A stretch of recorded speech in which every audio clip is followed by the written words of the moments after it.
湧いてくる。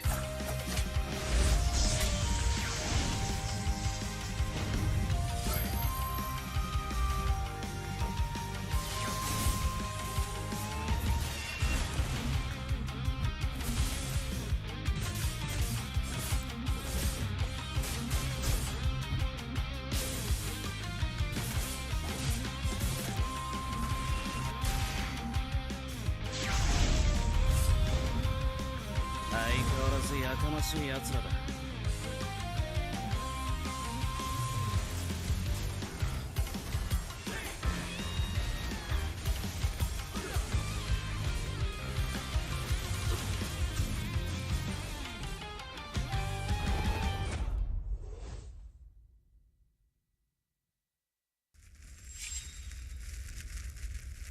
みんなを守るために私はもっと強くなる。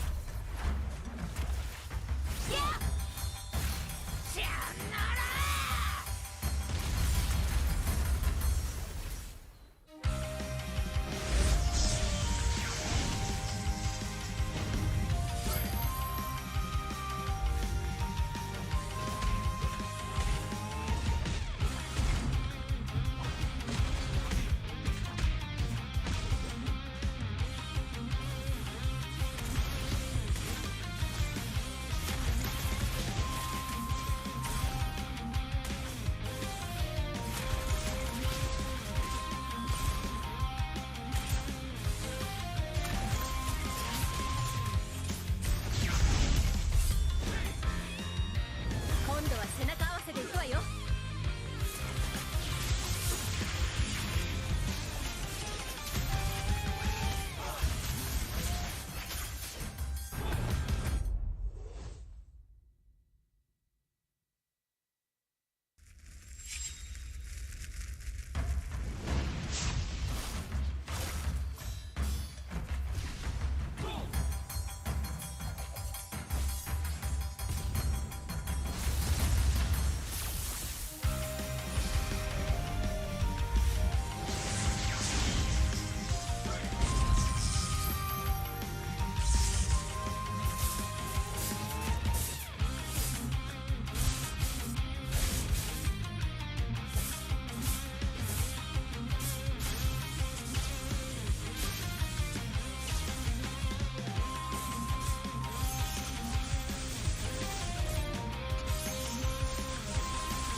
ここは俺に任せて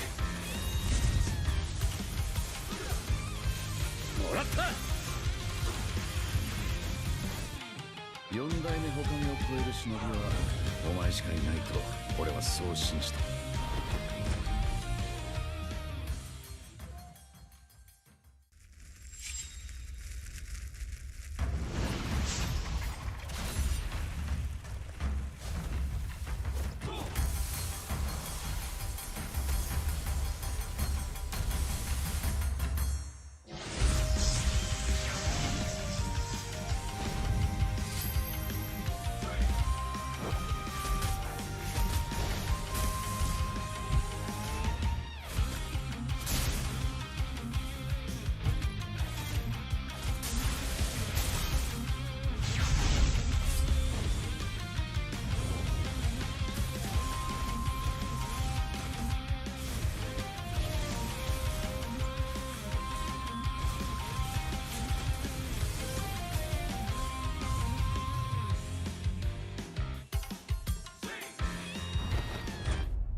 相変わらずやかましい奴らだ。今度は背中合わせでいくわよ。よっしゃ、第7班ここに復活だってばよ。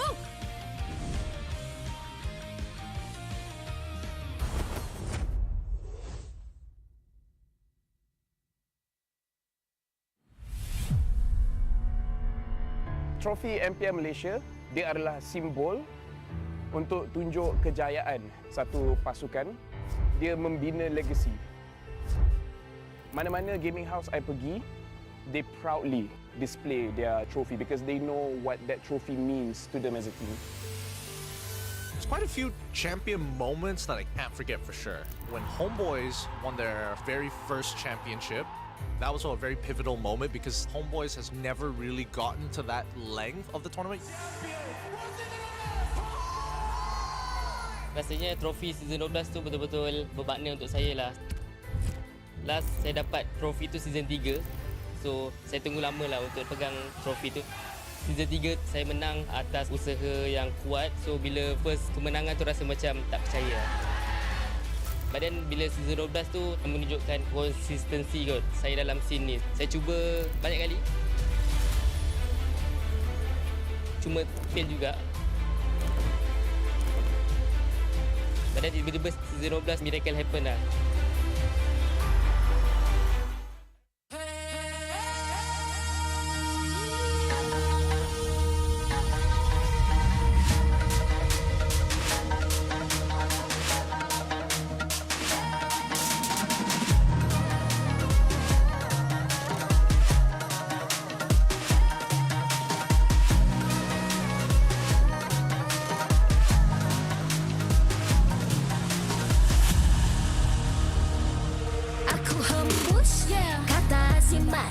Bila terjatuh, aku beringat. Jalan dah jauh, cari titik bermula. Krak, krak, krak, krak. Jangan patah semangat. Semarak api bukan calon cadang. Biar apa menghalang, aku sambut datang.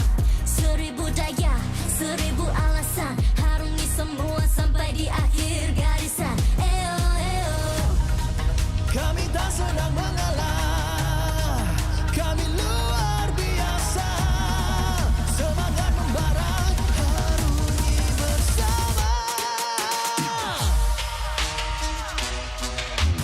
Lakukanlah sama-sama lakukan. Bergema di kiri dan kanan. Tak berhenti marah ke hadapan. Tak mengalah berdepan cabaran. Jaga, jaga, kita jaga. Jaga, jaga, kita jaga. Jadi ayo. See me, watch me, hype me, gotta give it all. Don't matter how many times I fall, gotta get back up, yeah, yeah, gotta go. I can hear them calling, now I gotta serve. Mess with my clique, now you get what you deserve. We keep it tight, we keep it cool, they got me and I got them too. Rendam tak rasa api tak kunjung padam. Marah Ke hadapan kita sehaluan. Jangan simpan-simpan, kita anak Malaysia. Kami tak senang mengalah. Kami luar biasa. Semangat membara, harungi bersama. Jaga, jaga, kita jaga. Jaga, jaga, kita jaga. Jadi ayo. yeah.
Aku hembus kata simas.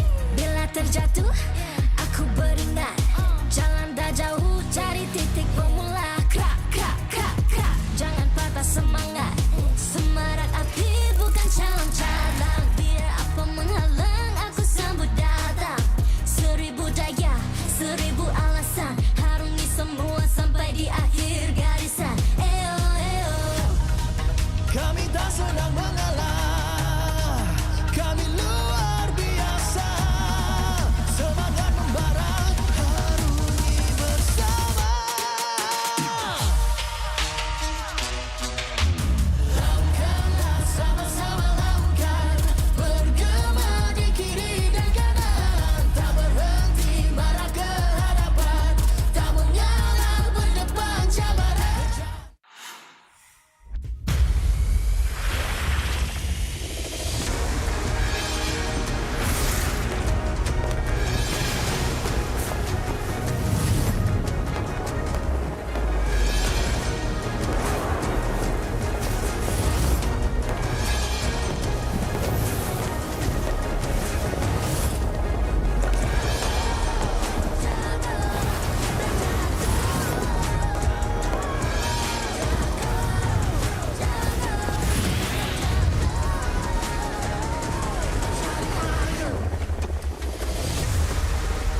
MPL Malaysia Season 15 is powered by Moonton. Official gaming smartphone, Infinix GT30 Pro. Are you ready to carry like a pro? The ultimate gaming smartphone is finally here. Introducing the GT30 Pro. Equipped with all-day full FPS system, you'll experience 0 frame drops, just pure, smooth, stable gameplay all day long. Powered by the MediaTek Dimensity 8350 5G chipset. It's fast, efficient, and ready for your most intense gaming sessions. And with the GT trigger, you get pro-level shortcuts. Buy items fast, check the scoreboard instantly, and pull off clean combos like you've never before. Get yours now, because every purchase comes with a free mag charge cooler and mag case, while stocks last. Fairy Watch, the official Mobile Legends esports watch made in Switzerland with genuine dragon leather. Comes in 3 colorways, green, black, and blue.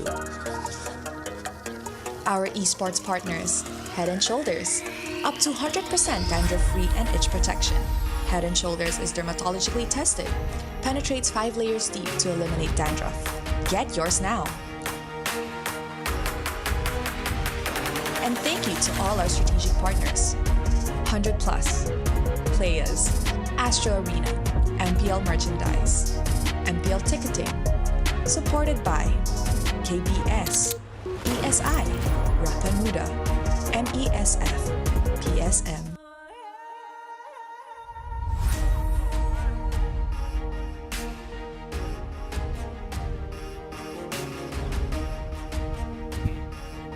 Selamat datang ke MPL hari kedua, minggu ke-6 di MPL MY season yang ke-15. Saya Rose, punya kawan, Poji nama saya. Dan sekarang kita semakin menghampiri ke penentuan yang terakhir, slot-slot penentu untuk ke playoff.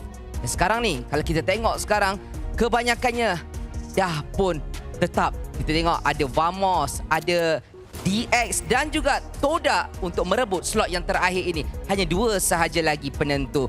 Dan semalam kita dapat tengok AERO berjaya mengekalkan tempat mereka dengan kemenangan 2-1 ke atas Monster Vicious. Dan hari ini kita akan tengok landscape tu akan berubah ke tidak bila pertemuan-pertemuan penentu antara JP dan juga DX hari ini. Jadi tanpa kita melengahkan masa, ayo kita tengok jadual perlawanan hari ini. Perlawanan yang pertama, DX Seoul menentang JP Niners. Jadi dekat dari sini, DX Seoul hanya perlukan 2 mata untuk mengesahkan slot ke playoff. Kekalahan hari ini akan menyebabkan mereka bergantung kepada keputusan pasukan lain. Sementara tu, JP Niners sekarang adalah mengelak kedudukan ke-9 dan rebut slot MPL daripada pasukan MAL. Perlawanan kedua antara tim Vamos menentang dengan AERO Esport. AERO dah pun musnahkan impian upper bracket Monster Vicious semalam. hari ini. Mampukah mereka tamatkan harapan Vamos dengan kemenangan 2-0?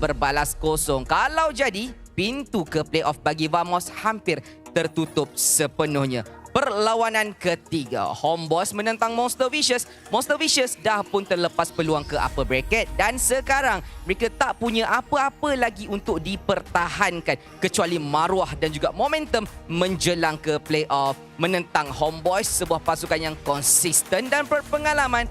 Pengalaman ini bukan sekadar pemanas badan. Ini adalah ujian buat mereka. Itu dia barisan permainan dan juga pasukan yang akan bertanding pada hari ini. Di pentas kebanggaan kita. Inilah yang kita saksikan, detik-detik kebangkitan, kejatuhan dan kejayaan players. Jangan lupa untuk anda semua scan QR yang ada dekat bawah ni dan juga ambil kod yang telah kita sediakan untuk dapatkan pelbagai hadiah yang menarik. Dan tanpa kita melengahkan masa, pemain dah pun bersedia. Caster sudah pun bersedia juga untuk bercakap, melaungkan semangat gegak gempita. Siapakah pemenang pada hari ini? Let's go to the caster.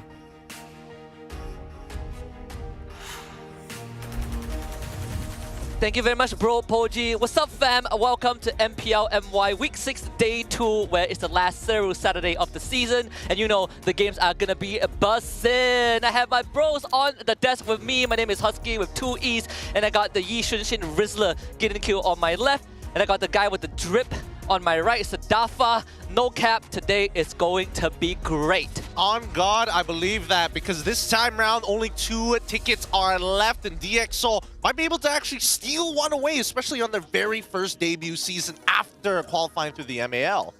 Yep, I think there's a lot of interesting things to keep an eye out for. Even though we are in our final days of the regular season, doesn't mean that the matches are just worth skipping over, right? Even though many slots to the playoffs have already been locked in, there are still a couple of tickets open and many teams who want them. Yep, one of those teams is DxO, who needs 2 more points to lock in the 5th place in the playoff slot. And the easiest way to do it is just to win the series against JP9ers. And you know what else is going to help them elevate? I think the situation calls for Infinix, right? Their latest GT30 Pro, it can allow these players to carry like a pro because it is the ultimate gaming smartphone, comes with all-day full FPS system, no frame drops, just smooth and stable gameplay all day long. It's powered by the MediaTek Dimensity 8350 5G chipset. It's fast, efficient, built for intense gaming, and the GT triggers gives you pro-level shortcuts, perfect for fast item buys, scoreboard access, and clean combos. Now the phone is available starting at 1,299 ringgit. And yes, it comes with a free Mac cooler and Mac case while stock lasts. So you can carry like a pro with the GT30 Pro. That's pretty good. Most don't give the add-ons here. The Mac case usually comes separate, and most of the time it doesn't even come with the cooler in the first place. So big shout out to Infinix this time around, especially with their new devices. Whether or not it's going to make a difference, or whether or not some of the attributes are abusable this time around. It just got released, especially with those GT triggers. I don't know if it's going to make a difference in these games. I think it does, sometimes you need every advantage you can get, and these phones are definitely a good tool to make sure that you are able to rank at full potential, and for these players to show their full potential up on that stage as well. Yep, absolutely. Now, let's move on forward and look at the behind the scenes, right, of all of these players, especially for DxO. I think this series has, if anything, these 2 teams has shown us a lot of their potential, right, across the entire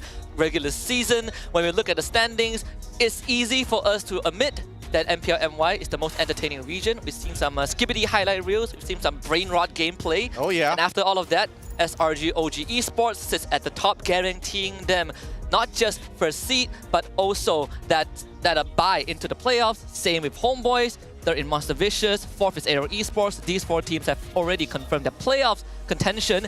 Now it's up to Team Vamos, DxO, and Toda, who are respectively in 5th to 7th spot.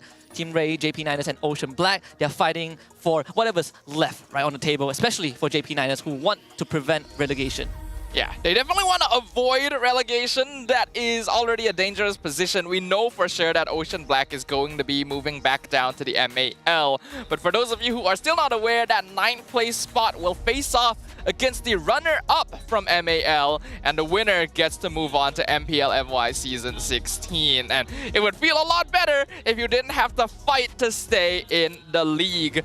But in the same way, many of these teams are still eager for those playoff tickets as well. And today's matches may help us determine who actually gets to move on. Yeah, it's a pretty big game so far. I think, you know, the stakes are definitely going to be higher and higher, especially if you are in that three-way between Vamos, Torak, and as well as DXS. Each one of these games is going to predetermine an outcome for your teams, the odds, and I think out of everybody, I think it's going to be Torak who's the most worried about how these games play out. Yeah, because today's game determines whether they even have a chance tomorrow, right? They don't get to control their fate. They don't get to play today as well. This is the final lap to the playoffs. Only 2 tickets remain, but 3 teams won that slot. Vamos sitting at 12 points, DxO sitting at 11 points, and Torak sitting at 10 points. We all know that the benchmark is 13 points. For Vamos, 1 point is all they need. DxO needs 2. Torak, they need a clean sweep, but on top of that, they need to hope that Vamos don't get a point off of AERO, and DxO loses their series. Yeah, it's quite a tall order to ask for because that breakpoint is so close and yet so far, and all of these teams only have 1 final match remaining. Like you pointed out, Husky, Team Vamos, all they really need is a victory in their final matchup. Doesn't matter if it's 2-0, if it's 2-1, and they'll guarantee a slot. DxO, they're just going to be looking for that 1 win themselves, and they would be able to edge out Todak, a long-standing MPL MY name, from making it. The thought is already pretty crazy that Torak isn't going to qualify, or there's a potential that Torak might not qualify for the upcoming playoffs. Considering everything that has been going on, it's not too surprising. I think right now my eyes are focused on the 4 teams who have already qualified. I feel like AERO and as well as MP, as of right now, probably needs just a little bit more work and polish. HomeBois have found a bit of polish on themselves. Now it's just adjusting to what the global meta is going to look like, a potential international, because SRG clearly just a cut above everybody else despite being in that top 4. Yeah, here's a food for thought for everyone out there. And of course, for us to ponder as well, we're going to come back to this at the end of the day. Is it fair to say that only the top 4 teams are true contenders amongst themselves, right? Will DxO and Vamos or Todak make that difference when we head to the playoffs? We'll hold that when we get to see the rest of the team plays. But right now, we need to talk about the team of the week, which is full SRG OG. Oh yeah. Most are going to say that, oh, we're so biased. What, aren't there other people or players who can actually fulfill these roles? You're absolutely correct, but SRG, what they showed us last week definitely puts them a cut above, a huge pedestal to actually try and catch up to. HomeBois made a pretty good attempt. Got 2-0'd without much work needed to be done, and a play that didn't have too many holes. I mean, yes, they are trying to prepare for them, but SRG just really setting themselves above and beyond. Yeah, it just so happened that last week there were definitely some players who popped off as well, right? I think a lot of people made the argument that SkyZ should be up here since he did get 2 Savages, but there is just such a large gap. True, while SRG OG's gameplay didn't achieve the same impact as 2 Savages in 1 week, they cemented themselves as the true kings of the regular season and one of the most consistent lineups throughout multiple seasons of MPL Malaysia, and are simply a cut above the rest, which is why we awarded the full lineup team of the week. Yeah, including the coaching staffs. And I think a lot of people, they look at Savages, I understand, the pizzazz is there, right? It looks so fancy. 2 Savages in 1 week on a tournament setting, almost impossible to even imagine. But like you both have pointed out, SRG OG just shows their own kind of flair, right? They don't need fancy Savages. It's just clean gameplay. And SRG OG, they get to just chill until the end of the regular season. They have 1 more game tomorrow against Team Ray, but that is more for Team Ray to keep their pride. Yeah, I think coming back into this, right, despite the Savages and all the plays, and even SRG being a cut above, DxO and as well as JP is somewhat of an interesting matchup, because now at this point, I'm curious what JP is going to go out with their lineup, because DX, they picked up some very good players. One of them is Storm, and he's a player that's comes from the Philippines, of course, one of the first few imports that we have that has popped off in MPL MY, right? Starting, I believe, with MPL PH with Brand Esports, but most of the time it was Phil that took that role in the mid lane. Then he moved to Omega in MPL PH Season 11, finishing 5th and 6th in the main lineup. Afterwards, joined RSG MY and gave us an amazing season with RSG MY, right? He was popping off, he was destroying everyone. And overall, the development as a player for Storm has been great. From mid to roam, back to mid, and right now as one of the core leaders of DXS. He's played alongside some of the other imports that we see here in MPL MY, but I think most importantly, the fact is he has transitioned well to the Malaysian environment, not only inside of the game, but outside of the game as well. Yeah, but there definitely were roadblocks along the way as well, with Season 14 marking the lowest point for both Storm and RSG MY, facing relegation for the very first time. Definitely not something you ever want to experience, and Storm has definitely been able to regain that momentum by finding a new beginning with DX Seoul this season.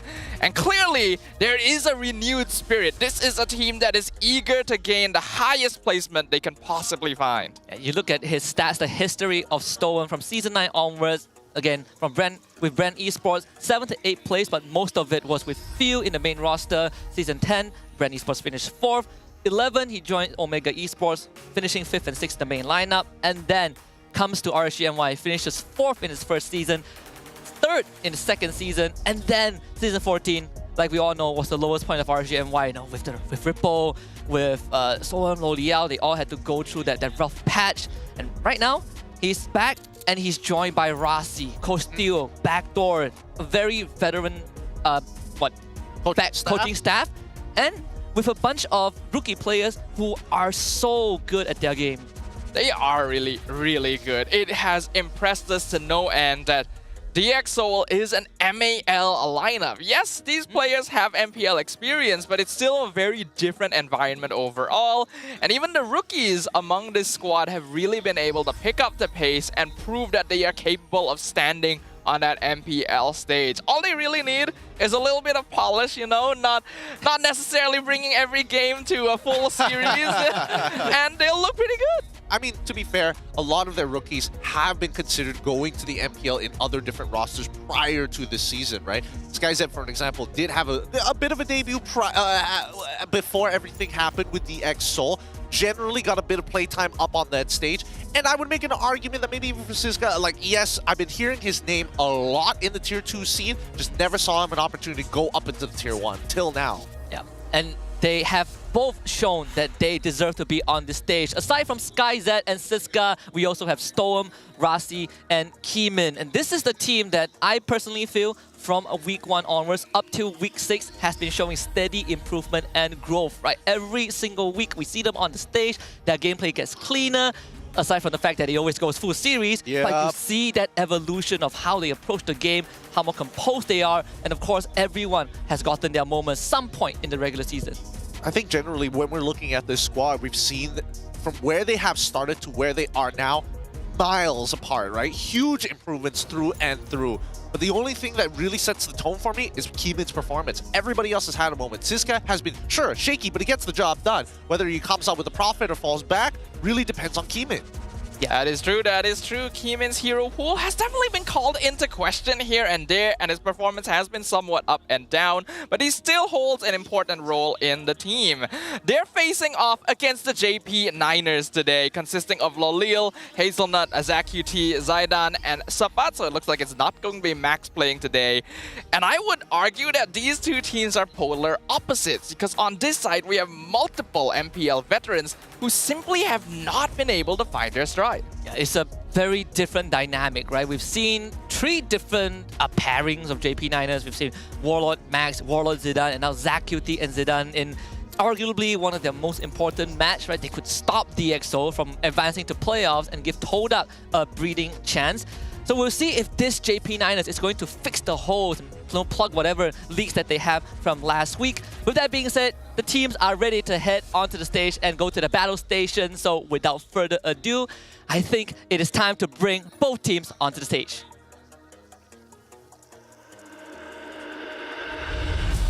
bringing fierce competition despite being a newcomer this season. They're just 2 points away from locking in their playoff spot. Please welcome DX Soul!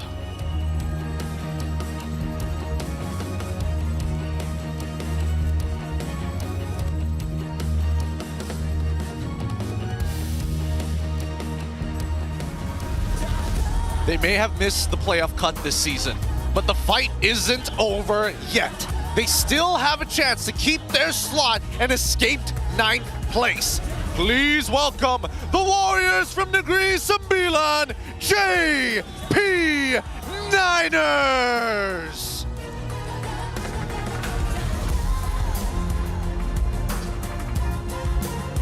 Introducing the coaching staffs of the two teams, and head of League Ops Franklin will ensure fair play and professional integrity in the matches. From the side of DX Soul, we have Coach Theo and Backdoor, and Pals and antagonists for the JP Niners. Let's continue with the fist bumps between the teams, a true sign of professionalism. This is how we roll. This is Malaysian sportsmanship. Ini gaya kita. This is MPL Malaysia. As teams line up into their battle stations, I'm curious to see how this is going to play out. Another iteration we have seen here from JP Niners, but the holes in their game are so apparent. Something that we haven't seen them being able to overcome, and which is just the raw mentality of the game. Last time we saw them with Max, we saw one of the biggest throws in the MPL MY league. It's really difficult to come back from that. So looking at them very confident now, let's see if this goes for the full 3 games, because it is DX Soul and it is JP Niners, whether or not by game 3 that they've kind of fixed what's going on. Yeah, there's definitely things that need to be fixed on both sides, but I think going into this game, DX Soul does feel more like the favorites, a team that feels a little more consistent, has a bit more faith in each of their players, and overall has the team synergy necessary to close out games. I feel like that communication has been sorely lacking from the side of JP Niners, where oftentimes games seem to proceed with each player trying to make something happen on their own and having very loose connections that end up with big gaps in their gameplay. I agree. I think when we saw them in week 4, the main problem was the mid trio, right? It was very uncoordinated. It really felt like they were not getting the priority that they need for the draft that they got. And then week 5, they patched that up, and then they started making very, very poor late game decisions. Between them and Vamos, again, like Gideon mentioned, it was the biggest troll we've seen in the regular season, but it was more of a competition of who fares more poorly in that late game. Yes. Against DxO, it's completely different, because DxO holds a record with the most comebacks without any inhibitors in the regular season. If JP goes late, I think DxO has a good chance. I think DxO is really good at deciding when to fight and how to fight it. The only problem right now is when it comes down to hero pool and what their EXP Lena Siska is able to provide. Yes, when he gets a hero that he's comfortable on, sure, he can go above and beyond. At the same time, he will almost guaranteed be giving his life away to make the team do something. So it makes the stakes a lot higher coming into the draft if they start to minimize the hero pool. Let's see what DxO has cooked up for us this time, because I really want to see a side of DxO where they can close this out 2-0, right? At least end on a clean sweep for once in the regular season. But we will have JP Niners on blue side, DxO on red. Instantly, the bans come out, and it's very different from what we've seen from JP Niners. Chip, Frederick, and 1-1 ban. Ooh, getting rid of the Fredrin in advance as well. DxO has already shown that they're capable of playing both assassin mode compositions and tank jungle mode compositions. In fact, the latter actually feels a little bit scarier, because Siska does enjoy going on those backline diving, high DPS EXP lane options like the Masha and the Benedetta. So looks like JP Niners just wants to deny that option entirely right from the get-go. As for DXS, they banned the usual Fanny on the red side as well as the Matilda. Yeah, the question is whether or not DXS care about the Kalia relationship to the draft, or even the hottest pick we've seen across MPLs, which is Kimmy. It's difficult to decide, right? I think that Pops, in the way that he's been, in the way that he's drafting, he's taking away some of the highlight heroes that we've seen from Theo. But at the same time, it might give them access to some pretty powerful options. Instead, they do get rid of the Hilda. That's totally fine with me. Harith, first lock-in for JP Niners. It opens up. That is wild. Is wild. I mean, it is Lodiel's most comfortable hero, so I can understand it. JP has been doing that on blue side. But as a first pick, Yeah, it's I personally don't agree with it, but JP has been going with that trend. Well, Kalea, Jusin, Kimmy, it has to be Kalea, Kimmy, right? No, they go straight for a Baxia Phobius, so the trade is still up on the table. okay, we've been seeing this trend a lot yesterday as well, where nowadays teams are pivoting into picking counter picks in advance as a way to gambit the draft. Normally you would see something like a Kalea Kimmy here, but they not only pick the Phobius to counter the Harif, but also the Baxia in advance, so that JP Niners are not able to comfortably lock in Kimmy. What? JP go link Kalea. Huh? Oh, taking some inspiration from SRG OG, they do play Link Kalea, but they had a Kimmy, right? Like the archetype of the draft was different. We've seen Phobius on SRG OG's version as well. I think, honestly, I think that Theo has a really good eye for this because it really boils down to, do you want to pick up Kalea alongside with the Kimmy as a pair? Yeah. And when you think about it, it's like, it doesn't sound too bad, and then you look at the Baxia on the other end and realize that you're basically giving them a 2-for-1 in that trade. Now the Joy gets locked in for Theo. Another really great option here. Generally is going to be looking for back lines. Harith needs to be a little worried. He might take Flicker, he might take Purify. I'm guessing that in the second phase is where Theo is going to force Harith to take a Purify to almost guarantee that Joy can get on top of her. Yeah, makes sense to me. So far, I am liking the way that DxSoul is proceeding with this draft. The Joy basically only needs to be worried about the Kalea, and having a Baxia and Phobius should deal with that. The Angela ban gonna come out just in case we see the Angela Link combination. And we have definitely been starting to see more teams lock in Link quite early in the draft. Ordinarily, we would have thought this is very risky to go for, but it has been proven to work even in the first phase. But JP Niners haven't really been finding a lot of success with these kinds of drafts.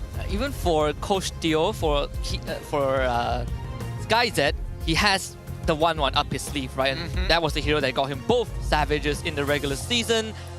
So I think for DXS, they're not too worried about that gold lane pool being banned out. In fact, they are continuing to eliminate utility that hampers Zidane and Lolia in the long run. Yeah, if they are, they're going to get rid of Moskov alongside it for decided JP. DXS decide to get rid of Badang. Not a bad option overall, really just making sure that Siska doesn't have the good matchups. Now, the big problem here is whether or not JP is going to figure it out, right? If JP decides to lock in their glue early on, they have to take away the counter pick alongside it. If not, it's going to be a dead matchup there, and DXS knows that they can put them in that position. I think in this, on top of that is also, if you are JP Niners, you don't really look at Faramis as a potential mid laner, even if you take the glue, right? It's a very tough spot to be in. DXS, they can just pick Sky's as hero 4th and then see what JP Niners want for their last 2 picks. Oh, here we go. I'm expecting the Moskov ban from the side of JP Niners. No, instead they get rid of the Lo Yi. So they still want it on the table. I would say that DXS most probably is going to pick it up for themselves at this point. And it's not a bad trade, right? Because if the Lo Yi was let through, then it's a completely separate problem that they have to figure out entirely for the side of JP Niners. Yeah, normally you would want to be the one in control of global presence when you have a hero like Ling on your side, so Lo Yi denies a lot of that. And JP Niners probably just don't want to have to deal with it, especially since Kalea is not actually very good at opening up the map against a Lo Yi as well. So just removing that from the pool feels a lot more comfortable. As expected, the Moskov is going to get locked in for DxSoul. And now JP gonna need to consider how to close out their draft. The Drusin is still up on the table too, right? We've seen Vexana being picked up by DXS, like Storm loves that hero every now and then. It's also what got them, I think, their win against, was it Vamos? It was, yeah, there was one crazy game. Either way, I think JP are caught in a very rough spot. They need to fill in that XP lane, but they also need to get a mid laner that has priority to work with this Kalea. Yeah, I mean, no matter what, it feels like JP is held in a hostage situation, right? No matter what, it's going to be a bad time, right? You get an artillery mage, Joy's going to get on top of you. There's a chance for Moskov SOD to also not only cancel you, but also mark you in the back line, right? If you choose glue, the counter matchup is going to get locked straight away. So they go for the Swiss Army knife on top of the Farsa. Farsa, they needed the damage anyways. I think that Edith is a good way to kind of hold back what DXS is trying to provide. Yes, the Baxia could potentially gank, but a Valentina pick instead for DXS. Is there really no other mages that could have fit their build? I guess not. That way you can at least steal the Tsunami Slam. That's pretty much it. I mean, there are some good. Primal Wrap can be stolen. Feathered Airstrike would be the most obvious one, I think. Tsunami Slam is good as well. I had the feeling DXS might have been saving a Valentina pickup for last, just in case we saw the Faramis come out towards the end, because that is kind of a JP Niner signature, especially if Warlord was playing. But even so, I think it's pretty solid of a last pick here. Yeah, I think they've set themselves up for amazing last pick for that mid laner, right? Like, this is going to be one of Storm. Even when Storm was on their Valentina, we saw when they made those big comebacks, he goes Valentina full damage and he gets the job done. So DXS, I personally think this draft set up for success is up to JP Niners to kind of get the ball rolling. Yeah, we'll see how this plays out. I think I would have preferred the Jushin, but that's just me. I guess they want the extra bit of utility for the side of DXS, but generally we're expecting that JP Niners is going to play a traditional pickoff comp. They've got a decent amount of scaling if it does get to the end game. DXS, on the other hand, are the ones who are looking to try and push that momentum. Siska and as well as Rossi have to work together during these turtle fights, because I think first and second turtles are going to be by far the most important ones, especially if Subbat has not taken a death in lane, and more importantly, as it transitions into mid, he's going to be too big of a problem. Yeah, I think on top of that, you also need to see if you can get Keemin into the fight early, right? Can you escort Keemin to find that Farsa? And that comes down to Siska and Rasi. Like, this Baxia is going to be a big facilitator of that. If they can get the ball rolling for Keemin, it fixes a lot of that mid to late game quarries that they might have. Yeah, but I am a little bit worried about the early game for DXS. I feel like that is the point where, as Gideon pointed out, things are going to be the most tricky, because there is a good amount of early game presence and catch in the form of Kalea Edith and then the Farsa combo coming out of JP that they could use the snowball and create space for this Ling and Harif. In comparison, it'll look a lot more comfortable for DXL once they get to the mid game, and if Baxia and Phoveus can hold the early game long enough, then they shouldn't have to worry too much about late game scaling. I think the 2 points that we have to look at is Turtle 1 and Turtle 3. Assuming that teams are going to be fighting for Turtle 3, right? Turtle 1, we can see that, yes, sometimes Link might not have the space, and they just decide to back off. We're going to go jump back into the game, but this is to keep in mind, right? First Turtle, if JP Niners decide to give it up, that's actually okay, because level 4s are kind of on both sides. It really depends on the execution. If they don't want to risk it and get Zidane ahead, that's also a good decision to make. But Turtle 3 is one that you have to contest for. All right, makes a lot of sense to me, but we're now in the land of Dawn for our very first game of Week 6, Day 2, and a very unfortunate timing there as Stome is getting beaten up in the mid lane. Yeah, he will get the full wave, but might be forced to instantly recall after that. Well, at least it happens at the start of the game. We're going to get it checked out. In fact, I think it's called by the Niners. Oh, it's called by Zidane, actually. Zidane going to make the call early on here. Pretty decent. That means Storm was just eating the shots for eating the shots. Yeah, it's a type 1 pause, so shouldn't take too long. We just have to make sure that he gets the performance optimal, right? Again, he's on a Link. Cannot miss any beat. Yeah, you really can't. You slow down on your jungle farm and it packs you like 5 minutes later in the line, or like at least, well, usually within the next like 1 or 2 minutes, because then you can see that your jungle cycle is slower. There's so many things involved. A lot of microing, especially as a jungler. 40 seconds left on the clock here. I think as of right now, JP are in an okay position when it comes down to the draft. Coming down to the later stages of the game is when they're going to get by far the strongest, and then you have to roll the dice here, because we still have Loliels on that Harith. We've seen him on the Claude before. If he wins out in lane, I think that's totally fine. If he doesn't win out in lane, when is he going to find enough kills? I would say a minimum 2 to 3 kills during a team fight closer to the 13th minute. Yeah, my eyes are actually on Zidane because, again, he's subbed in one of the most important matches for the team. And antagonists did say that they brought in Max to give him that motivation, right? That push to become better, overcome that stage fright, and now they put him in at such a pivotal moment as we head into the game. Well, if they put him in, then it means that he's definitely shown some progress in dealing with that. And hopefully we get to witness the rise of another rookie here on the MPL stage. As expected towards the early game, we're not going to see too much happen, but there is already a slight EXP lead for Hazelnut, so that will be very good for the JP Niners to play for that first turtle. Interesting. Siska has decided to go for tenacity here. Zidane with an early retribution to try and slow Keemin down. Regardless of anything that happens here, these small little victories between the junglers will make the difference in the later stages until we see it happen. Yeah, we see the Monster Hunter for Rasi too. So, sacrifice a bit of that tankiness that usually you will see the tenacity on him. Really wants to help out the leash and the objective taking with the EXO. Very early game centric for that emblem set, because I doubt it's really gonna do much once you get to the mid to late stage. It's just to try and accelerate Keemin and make sure he doesn't fall behind Zidane.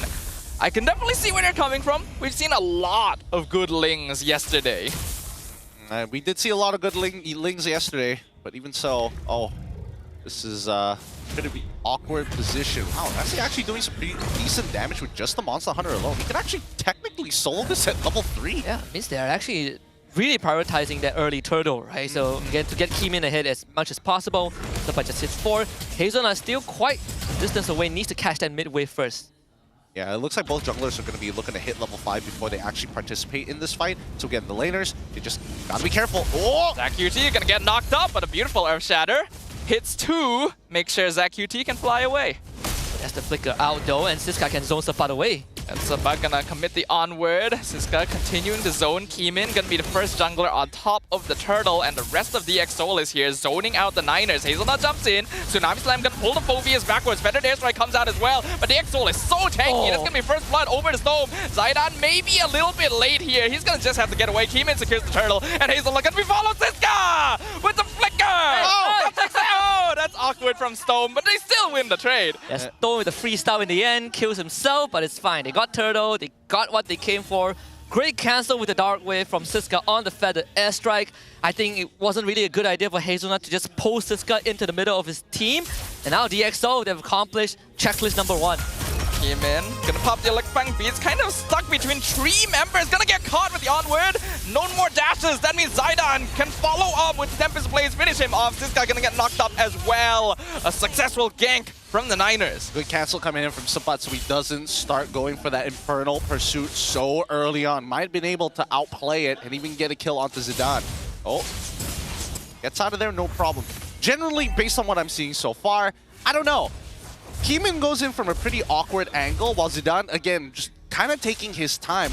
As of right now, I think that the JP Niners, they got to be a little careful, right? With how far Hazelnut pulls somebody with a Tsunami Slam. You want them close enough to fall within range of the Feather Airstrike, but not close enough for Siska to easily get you knocked up with the Dark Wave. Yeah, it's something to keep in mind, at least even if he does, force him to use a Flicker.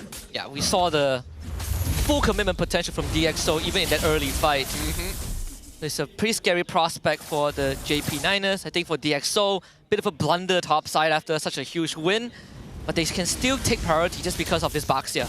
And picking up, Baxia finds the Kalea. Tsunami Slam gonna pull Rasi back into the tower, but he's able to walk away. Keemin gonna choose not to commit on that. ZachQT still has his abilities. I think at that point you just commit to it, right? Onto the Baxia. There's a good chance you probably won't kill him, but at least you get out that Revitalize. Anyways, again, there was 19 seconds left on the clock before the turtle actually happened, so it could have been a potential out for JP Niners to contest it, but usually second turtle you just give it up, right? After the first one goes over to your opponents. Yeah. Now with Zach being forced away too, Hazelnut doesn't have to ult, so Stoem with the Primal Wrath in hand should be able to secure this. Earth Shatter knocks out Rasi. Loliel is here to start the fight. Revitalize comes out. Feathered Airstrike as well. Keemin secures the turtle away. Meanwhile, Storm chasing ZachQT down in backline. Zidane already committing Tempest Blaze. Gonna return fire. Siska and Rasi fall to Primal Wrath. It's a double kill for Sabat. And now Storm in trouble. You're not gonna survive a 4-man rotation. JP Niners come out on top. Really good fight for the JP Niners. They really took their time with it. They don't mind sacrificing that turtle, and it all worked out in the end. Even ZachQT forcing the retribution out of Keemin gets him out of the way, and Skyzed unfortunately doesn't get to participate in the fight as often compared to Lolios, who just pushed out the lane, walked up. Skyzed through the SOD, didn't connect, and then got there late. And I think JP Niners, they just waited out the initial burst of damage from DxO, the counter engage was great, right? They covered distance with Zidane, Hazelnut being able to peel DxO away from his front line, and Sapat with the Warcry plus Primal Wrath hits like a truck.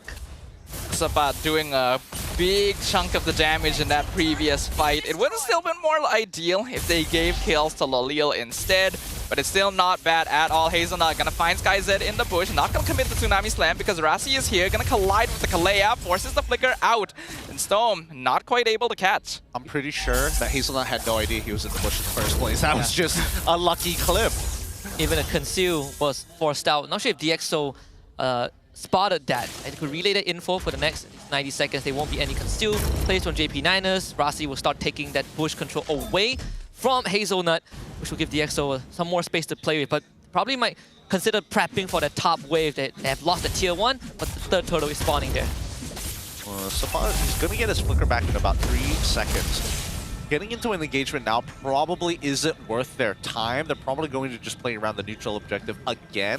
Well, after everything that has happened, at least for Zidane, he's walking away with just a little more gold and EXP than Keeman because of all the interactions on the map. He has not died yet. He has not slowed down on his farming speed. And more importantly, I think that he's about to hit his second item relatively soon.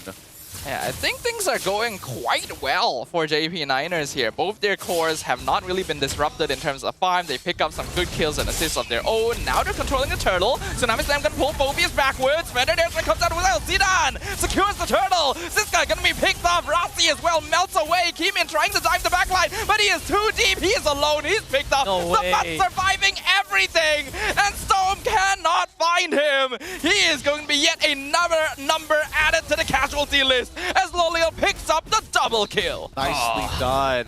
Very nicely done by the JP9ers. Again, getting Lolils involved in these fights is such a crucial part. And unfortunately for SkyZ, the most that they got was a T1, but wasn't able to land the SOD to get involved. Yeah, and now DxO needs to change how they approach these fights. They need to start understanding that Niners just have a lot more damage before SkyZ can actively participate in these fights. Keeman now needs time for his items because if that Electrifying Beast doesn't get a kill, Niners is going to overpower them. Yeah, that 20% nerf really making the difference here so far. Not seeing the big one-shots from Keeman just yet. That's even before the Holy Crystal. Seeing just a little bit. 60 seconds until the very first lore comes up, and so far JP9ers have a solid lead over DxO. A 2.9k about to turn 3k, and these fights have not been as even as I would imagine it. It's pretty lopsided one way or the other. You would have expected that DxO would be a little bit more capable of taking these direct team fights, but JP9ers do look a lot more coordinated than we gave them credit for going into this final week. The question is whether or not they can close it out, because they have been in this position before. Rassi and Siska are just getting blown up. Siska just got the item for that, right? The Athena Shield, in hopes that he can survive a bit longer, get a lot more of the Infernal Pursuit out. He knows he's going to go down anyways, but it would be nice if he can buy more time for Storm and Keeman to do damage. Especially Keeman, who's been able to find the back line, but just does not have the output. Yeah, I mean, based off of his build, Siska is just looking for just raw items, right? That's why he took the Tenacity over the Festival of Blood. Oh. Guys, they're gonna get jumped on by Zidane. The rest of the DxO is here. Hazelnut picks up one, but not the target he's looking for. Skyzek gonna be escorted out, and Flicker from Hazelnut actually gonna miss away. Meanwhile, we can see Siska in 1v2. He's gonna buy a lot of time. Feather Dare Strike should eventually finish him off. Rassi also zoning away Hazelnut, but now the rest of JP9ers can engage. His Tsunami Slam gonna be purified away. Zidane gets picked off. Keeman fights him. SOD. Electrifying beats into the backline. SOD connects as well. DxO hits back hard. It is a double shutdown as they pick off 4.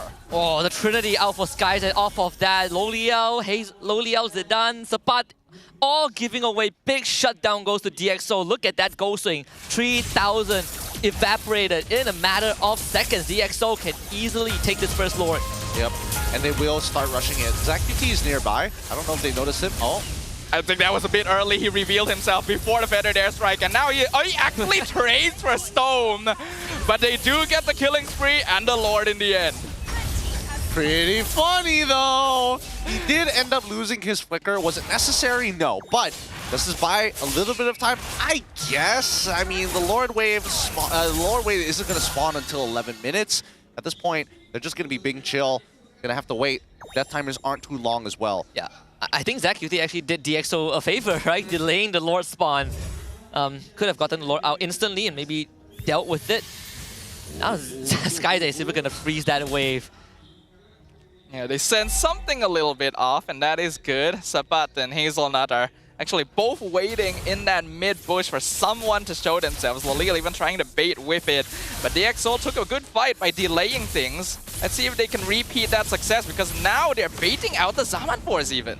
Oh, that's actually not too bad. I think that Loliels was trying to push his limits a little, try to bait out. He dashes forward. DxO noticed that this is a potential mistake. If they walk forward even slightly, he gets the auto attack, and that's why he drops the Zaman Force to be able to disengage.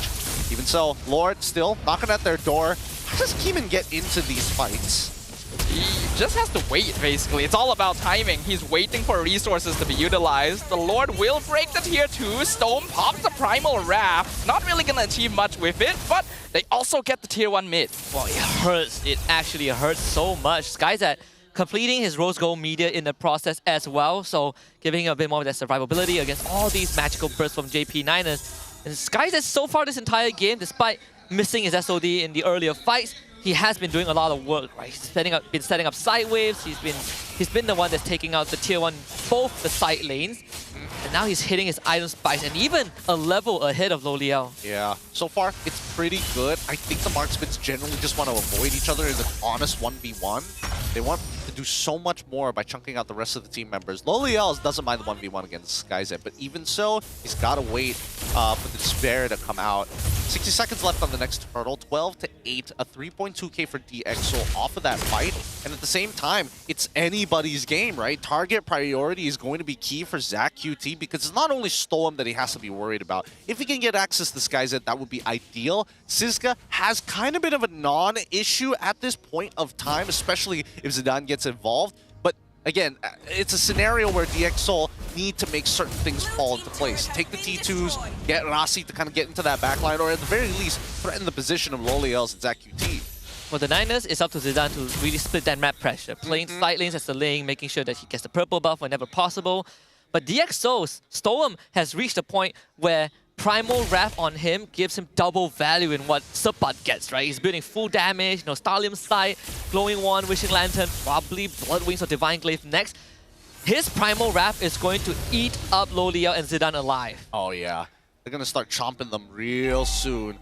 And so, we'll see whether or not how much value he's really going to get from this, right? He is running Impure Rage. He didn't bother going for the Warcry in this particular scenario. He understands that it is a bit of a push and pull, and there's also a scenario where he just steals the Feathered Airstrike outright. Yeah, Skyzat, he's not worried at all about the Ling jumping onto him. He's going for Malefic Gun next. So it's all magic defense. As long as he survives Loliel and Zach QT, Zidane should be a very easy problem to solve. Rasi trying to start a fight, gonna roll in, hit Sabat, power to revitalize, the counter Zaman Force, will still end up falling to the Feathered Airstrike. Keeman looking for Zach QT, not able to connect. Oh, now no. this guy's been burned away, and a Tsunami Slam picks up Keeman. It's a shutdown, double kill for Loliel. DxO make a blunder.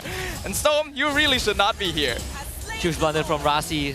Probably underestimated the amount of true damage Loliel dealt. He just blew up this box, which innately has damage reduction on his passive and his ultimate. So this Lord for JP9ers turns around another 3k goal in their favor. DxO experienced what JP9ers went through a couple minutes earlier, losing whatever lead that they've gotten. Oh, the back and forth. Both teams equally matched at this point. I mean, they understand what the assignment is supposed to be. But I think that DxO, if they're going to make a call together, they have to make it together. They can't be trickling in one by one, because that's exactly what this pick-off composition from JP9ers wants you to do.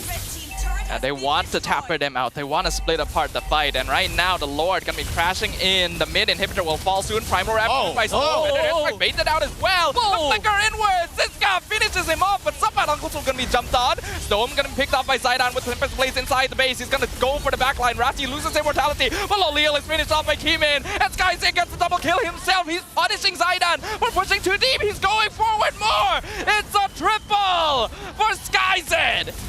My man's come online. He is free hitting the entire fight. Siska and Keeman, they finally accomplished what we want them to accomplish. Hazelnut. They want Hazel too.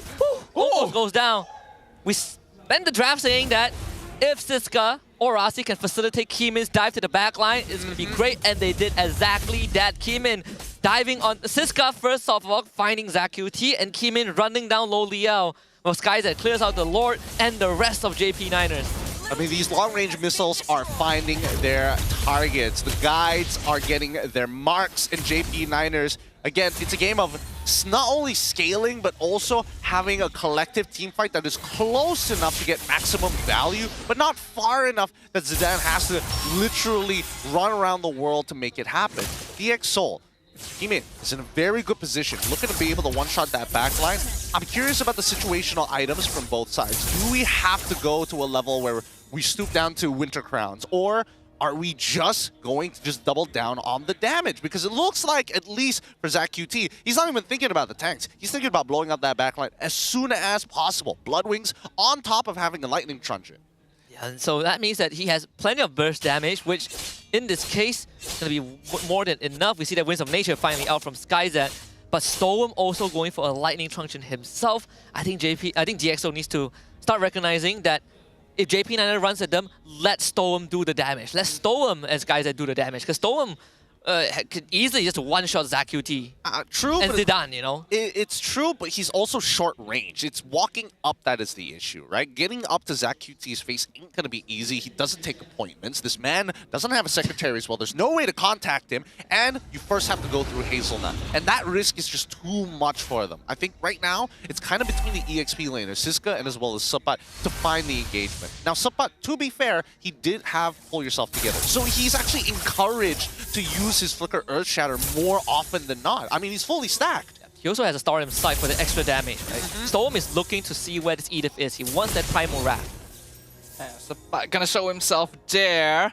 I think at this point, though, both teams are quite innately aware that it's not just also about the EXP laners, it's about those cooldowns, right? I think JP Niners, especially playing more of a pickoff comp, are very reliant on their ability cooldowns. Hazelnut gonna get not spotted, actually, with that conceal, just perfectly blending into the river.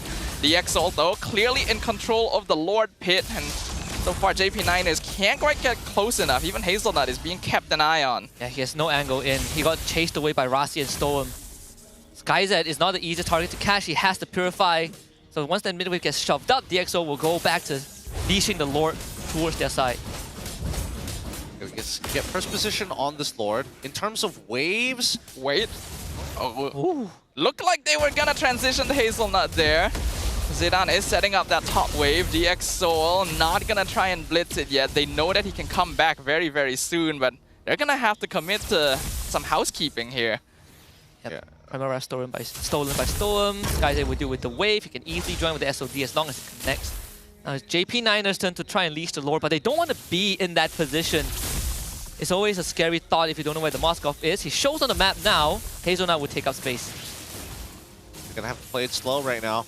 Rushing it isn't going to net them much, especially since the DX members can make the move. I think, both sides are utilizing the Lord the same way. They don't actually want the Lord. They're actually looking to fight more than, look for a pick-off for the side of JP Niners. DxO looking for a full-on fight. They're missing a mid inhibitor already, but controlling the mid lane is pretty easy. SkyZ is too scared to go by himself. Oh wait, Rasi gonna eat a lot of damage, but Summon Force has come out, and Rasi hasn't been forced to use Revitalize yet. So DX will feel a little more comfortable now. Siska gonna be zoning up Zabat, conceal from Hazelnut. He's looking for a chance, ideally SkyZ, but he's just SOD over. SOD connects with Lalil, pushes him against the wall. Meanwhile, the rest of DX is stopping JP Niners. It's unstoppable for SkyZ. They pop the immortality. Hazelnut falls as well. ZaQT and Zidane, the only ones left. They're gonna have to make a hasty retreat. Hazelnut tunnel vision. He wanted to zone out the backline, but he forgot that SkyZ can reposition, and DxO, Rasi surviving through all of that. Lolia didn't have the resource to fight. DxO jump and pull the trigger and win out that fight. Now this Lord could be the potential game ender. I think it might just be here. I'm looking at wave clear. So far, wave clear is okay for the side of JP Niners. I think that DxO, do they have a better wave clear? It's roughly about the same. I don't think it's easy for the junglers to get involved. Siska will find another inhibitor. Unfortunately unable to defend his own inhibitor, but the Lord just spawns, and at this point, unless they are looking for an endgame scenario, which isn't easy to find, who does Zidane target at this point? SkyZ has been showing how elusive he is. Even Hazelnut walks halfway across the world to try and get onto SkyZ. That SOD reposition won them the fight. Yeah. He also cannot get Storm, right? Storm Purify's coming back up in less than 20 seconds. As the Terrify, if he gets Primal Wrath, which he does, JP9 really doesn't really have a way to walk up to the course. Here, conceal from Hazelnut. I don't really know if he has a great target though. SkyZ still has Purify and he's just gonna zone himself out. Lord gonna finally take down the inhibitor. Zawan Force can be used as well. JP9ers all collapse. Earth Shatter finds Rossi. But look at the EXO, they're already running down the backline and SkyZ's focusing the crystal. He doesn't care about anyone in that fight. He's got his eyes on the prize, boys.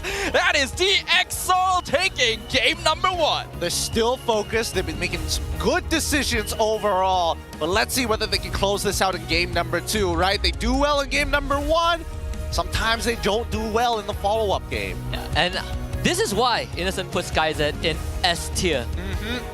Not just because of the 2 Savages, but also because of another flawless game by this Moskov. His team was making some weird decisions, you know, trading back and forth, you know, giving goal lead away, but if there's one person who was consistent the entire game, it was SkyZ. Yep, he held his own pretty well, especially in the lane against Loliel's. On top of it, he has a good matchup there. Well, somewhat of a good match and an even matchup against the Harrods. So well done once again for DXO. JP9ers, they were pushing back. They were putting some good resistance, right? Trying to split up the map, to trying to keep them spread apart and then look for these types of team fights. But a call needed to be made. Like, Sapat had to throw himself at some point if he finds a valuable target. I feel like that was the concern that I was having towards that mid-game position, right? When JP9ers had the lead, had the map control, I was thinking, okay, this is not unusual actually. They've been in this position before and they have thrown these leads in the past. And I was worried about whether or not they would be able to reliably hold on to it. And literally right after I expressed that, they lost the next fight and DXO started making their way back into the game. I agree with you guys. Calls needed to be cleaner, needed to be quicker, because DXO were the ones initiating a lot of the time. Which is pretty weird, because I feel like if you're DXO, you really don't want to be throwing your body at JP9ers, right? Yeah. There's this expression where JP9ers is maybe not used to winning, not used to having the lead. They're playing to not lose rather than to win. You know who's playing to win? SkyZ. Moskov, clean game, completely untouched, defended the base all on his own, finds Loliel all on his own, escapes every possible gang. This guy is definitely the up and coming. He literally is the team fight confirmer. If he lands on SOD, everybody jump in, let's brawl it out, because he's got a position to play for. Overall, we've seen him play time and time again. Yes, he is the most consistent out of all of the members, but his laning phase is what's making him so deadly, right? Nobody has really punished him per se in lane, even when they start calling for help towards his side of the map. If he gets his hero picks, that can clear out waves and kind of play passive generally, you'll see a good time from this man. Not to mention that Moskov as a hero is uniquely well designed to handle pick-off compositions. This is a marksman hero that is quite capable of protecting himself, has tools to get in and out of fights, as well as the counter-attack with the stun, and also punish over-aggressive positioning by landing that SOD onto important targets in the backline. Since Hazelnut and Sapat are oftentimes going to be in front looking to catch people, there's really no one protecting Loliel. Yeah, you look at the item builds from JP9 specifically, right? They are built to win as hard as they can and snowball that lead, but the playstyle that they show was the complete opposite, right? Starlim's side wasn't really utilized much by Sapat at one point. This fleeting time from Hazelnut loses value because he couldn't get those ball rolling. Whereas for DXO, they decided to fight fire with fire. Storm was like, I'm not going to care what you build. I go full damage and I convert my goal into actual value.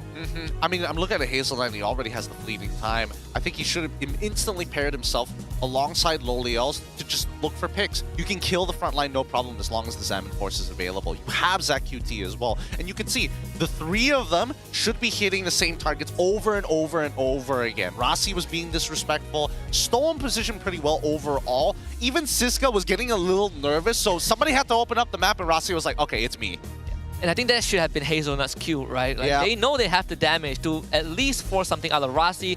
All he need was to just give him a big hug, bring him back into range for Zach QT and Loliel to do the cleanup job. But one team fight loss at the Lord Pit I think really shook JP9ers up. Hazelnut started to look for the backline, but that's not what he needs to do. I think JP9ers started the tunnel vision a little bit the later into the game we got, and the more losses they were starting to take, where it's just like we have to find a kickoff. That's what our comp is designed for.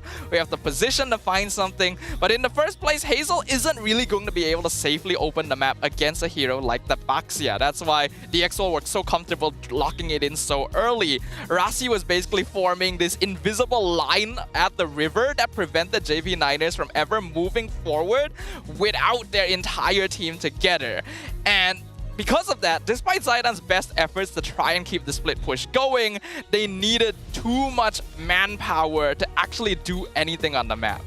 I would say that for the last Lord fight, the positioning of JP9ers, especially for Hazelnut, they realized there are too many angles that need to be covered, right? Yeah. Hazelnut was coming in from the top quadrant of the map through the river, gets concealed, blown by Rasi and Stolen, falls back and never found a way back in to establish proper standing. They took the bush for a while, but once DxO regroups, Hazelnut gets forced away. Nothing much they could have really done there, unless they were just like the ones constantly initiating, right? Just walk up, start snowballing straight off the bat, pick somebody up, blow them up, rinse and repeat every single time. It's tough, and we saw how close this game actually got, 17-16 in 21 minutes. Rich Guy obviously going to Sky Z. Storm actually takes the carry for the most amount of damage, and Rasi best windbang on top of the sandbag. 15 out of 16 total kills that he's involved in. Definitely doing all the work, fast rotation, great priority, and the Monster Hunter actually working out even in those late Lord takes. Yeah, I think one of the few things that we need to take into consideration is how Baxia is inadvertently making this meta a lot difficult to really difficult to play for anybody who wants to look for like just raw sustain, or better yet, it makes mages who don't need glowing wand first item more viable. It's actually surprising how long it's taken for Baxia to gain relevancy back in the meta again, considering how long sustain has been the main thing with all these Hildas and Gatots and Hyloses running around with Revitalize. Baxia finally gets a chance to show why he was the anti-heal hero in the first place. This game still ended up being fairly back and forth, with JP initially having that 3k lead and then throwing it all away after a singular fight. Yet, they weren't completely out of it because the network still evened up towards the later stages around the 15-minute mark.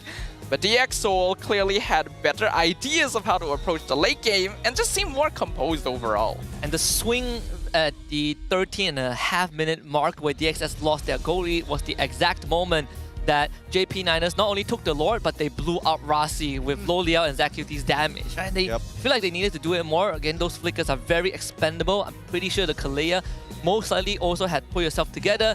They didn't commit hard enough. And DXS, they just weathered out the storms. Kaiser hits his items, and JP9ers could not touch him. Not much they could have done there. That's why I'm thinking for game number 2, what is the adaptation? Because the draft was already hard enough, especially when nobody has decided to affect either Kalea or even the Kimmy in that case, right? So then Baxia and Phoveus became the first 2 picks. As of yet, I think that there's an argument that that not just Baxia, but I think Phoveus needs to go. Yeah, I think the Baxia is too much of a problem, right? The Baxia pick essentially is telling JP9ers, if you pick Kimmy, she becomes useless after 10 minutes. Once I get that Blade Armor, Kimmy does almost 0 damage to Baxia. If JP has to pick a poison, I think the Phoveus is the first one to go. Yeah, I think the Baxia is still especially relevant if you're not considering Kalea or even Kimmy within your first rotation. Now, even when we look at these highlights all over again, right? Again, if we don't have that teamfight confirmation from a SkyZ, you see that everybody starts scrambling out of the fight. I think a lot of the times in these big team fights, it was actually decided by whether or not someone from JP caught Kimin. That's basically it, like whether Sabat or Hazel was ready to catch the joy. And because of that, their positioning ended up being a lot more reactive later on because they knew that Sabat had to stay behind and wait for Kimin, otherwise they just lose the fight straight away. But that put a lot of pressure on Hazelnut to be the one starting the fights, and DxO knew that if they could bait it on a less important hero, they just take over. Hazelnut was becoming the backline diver even in this fight, right? Like, look at Hazelnut's position. He's looking for Kimin. Kimin doesn't show himself. He wants Skyzet, and Skyzet kills his backline. dude. And by the time Hazelnut showed up, the fight has long ended. And that has been the case, I think, for the entire late game phase. I mean, that and also Hazel just failed his jump. He just whiffed the wall. He was just a little too short in that last fight. That could have made the difference, actually, if he was able to close the distance a little shorter to get the Tsunami Slam off and still have his Flicker available. I don't know. We're moving on to game number 2 because that's where we're going to see the most amount of adaptations. I think, at the very least, who really like goes over the blue side or who really goes to the red side. Either way, it doesn't feel that great. Yeah, it doesn't feel great when you're in JP9's spot, but you definitely feel incredibly great if you have this particular accessory on you, and I think you can see it on the screen right now. It's called the Fairy Watch, and not just that, it comes in different colors. It's all the way from Switzerland, made with genuine dragon leather. Lafelle has one. To him, it's brown color, but it's actually green because it's colorblind. It also comes with mythic pendants for mythic players and features the first ever official MLBB jewelry collection. The luminous Mia jewelry suitable for both men and women, so get yourself a fairy. I'm glad they brought up about the mythic pendants because again, there's a verification system that you have to like, you know, go to your own account, prove that it is your account and that it is you before you get the pendant itself. You have to be mythic. A mark of a mythic in real life. If you didn't feel good enough just flexing your mythic rank in a game, well, this is a good way for you to show off to your friends IRL as well. So make sure you guys go check that out. And also, check out the ticketing for Playoffs Phase 1 that will be released on 8 p.m. at 25th of May so that you guys can catch all the action from the top 6 teams of Season 15. Scan that QR code and get yourself some slots. Remember, we have 2 playoff phases this season. Phase 1 and Phase 2. Phase 1 happens right after this week, actually. Next weekend will be Phase 1. It's 31st May and 1st June. Phase 2 is 14 and 15 June. So make sure you get the right tickets, at least for Phase 1. Come and support your favorite teams because Phase 1, we're kicking out some teams. We're sending some of them back home. I mean, I don't know how Phase 1, whether or not Phase 1 is still going to have access to be like, could I still get Grand Finals tickets for Phase 1? Well, there's only one way to find out, to scan that QR code. And also, don't forget, use the redeem code as well. Most people tend to miss that out. I know people like to redeem stuff. I so know. Just rewind it wherever you're watching and type it in. Plenty of stuff to go for. Now, Game 2, DXS, 1 foot through the door. If they win Game 2, they're through to playoff. And Todak is praying that that does not happen. But they have to rely on JP9ers. I feel like I saw some good things from the Niners here. You know, that early game was actually pretty solid. If they polish it up a little bit more, it might have been easier for them to hold on to that lead. But the things that I think need to change are an over-reliance on some form of catch, right? Because once Hazelnut was not able to get the initiation they needed, it was very easy for DxSoul to just run them down. And this dependency on a particular style of starting team fights caused JP9ers to look at the game a little bit too one-sidedly. Do you think that this gives us a bit of a mirror of what Team Rain was last season, very linear? Because if we look at from DxSoul's side, they have a different outlook, right? They say if we qualify for the playoffs, we hope to avoid SRG. Coach Teo feels that they're more confident going up against HomeBois because they've faced them many times and have always managed to take games off them, which coincidentally is the only point that they took, that HomeBois lost in the entire regular season. I think it's a fair outlook. I think that Theo understands that SRG is a cut above, and especially since the compositions that the compositional styles that they have been playing is very pick-off oriented and less full-blown team fights. And even when we see the full-blown team fights, right, still hasn't found as much success compared to their pickoffs. That's not a great stat to be working with, right? And I think that Theo has been putting a lot of time into DX to kind of expand the pool, not just around playing Stoem and what works well with his hero pool, but also realizing some of the weaknesses of their squad. Number 1, Siska's hero pool as well. Now he has multiple options. Benedetta obviously is really, really fun to see, but also taking a couple of pointers from the HomeBois saying, hey, if Vel can play Masha, so can ours. Yeah, and we also talked to DxSoul about, besides versus SRG, why is the score always 2-1 whenever the team plays? Rusty says, I don't really know. If you have an answer, you can tell us. For Keemin, he feels like it's a curse. And for Zkif, he feels like they just cannot sweep somehow. So before they close out the season, he really, really wants to 2-0. And guess what? They're one game away, just like they always have been. Well, we've heard apparently that the players sometimes get a little bit overhyped when they win game 1, and that overconfidence gets to their heads and causes them to drop game 2, which I can definitely see happening. There have also been cases where the draft just doesn't really allow them to play properly in that subsequent game as well. Oh, yeah. I agree. I really hope that DxSoul is able to take a 2-0 here just to break that curse before the playoffs begins. And this is going to be that test, right? Have they adjusted? Have they figured out, is it an ego issue? Is it a draft issue? Is it a curse? Have they hired an exorcist? We will find out. As we head into the draft for game number 2, DxSoul, if there's one thing that they can break, it's the curse, but also the hearts of some of the Todak fans out there. This time, Coach Theo gets blue side, and we will have paths with JP9ers on red side. Okay, this is a side that they're probably more comfortable with this time around. DXS still, when you see Keeman, you're not going to see him play that Fanny, so they're going to ban it out straight away. But this time, they're also getting rid of the Matilda pretty early on. Kimmy alongside the chip for the side of Pops. I guess, for most people, the Kalia problem has been solved. I think that having Kimmy as well as Kalia on the battlefield roughly can be answered rather justifiably if you are putting them in a package and not separating them. The Hilda banned out from Coach Theo once more is to shut down Sapat, which overall, most teams right now, if you ban out the Hilda, they don't really get too affected, right? Plenty of choices out there. But for JP9ers, I think Sapat has been locked in a very uncomfortable position ever since last season, where this season, very reliant on that Hilda. We've seen the magic that he can bring when they were up against Vamos, but with the Hilda removed from the pool, we see that Edith getting brought out, and they haven't found the same level of success. But instead of a Phobius ban, JP9ers go for Baxia. Interesting. Huh, that is interesting. When they banned the Kimmy, I was wondering if they were gonna do some kind of gambit with the Baxia in the draft instead, but they just get rid of both heroes right off the bat.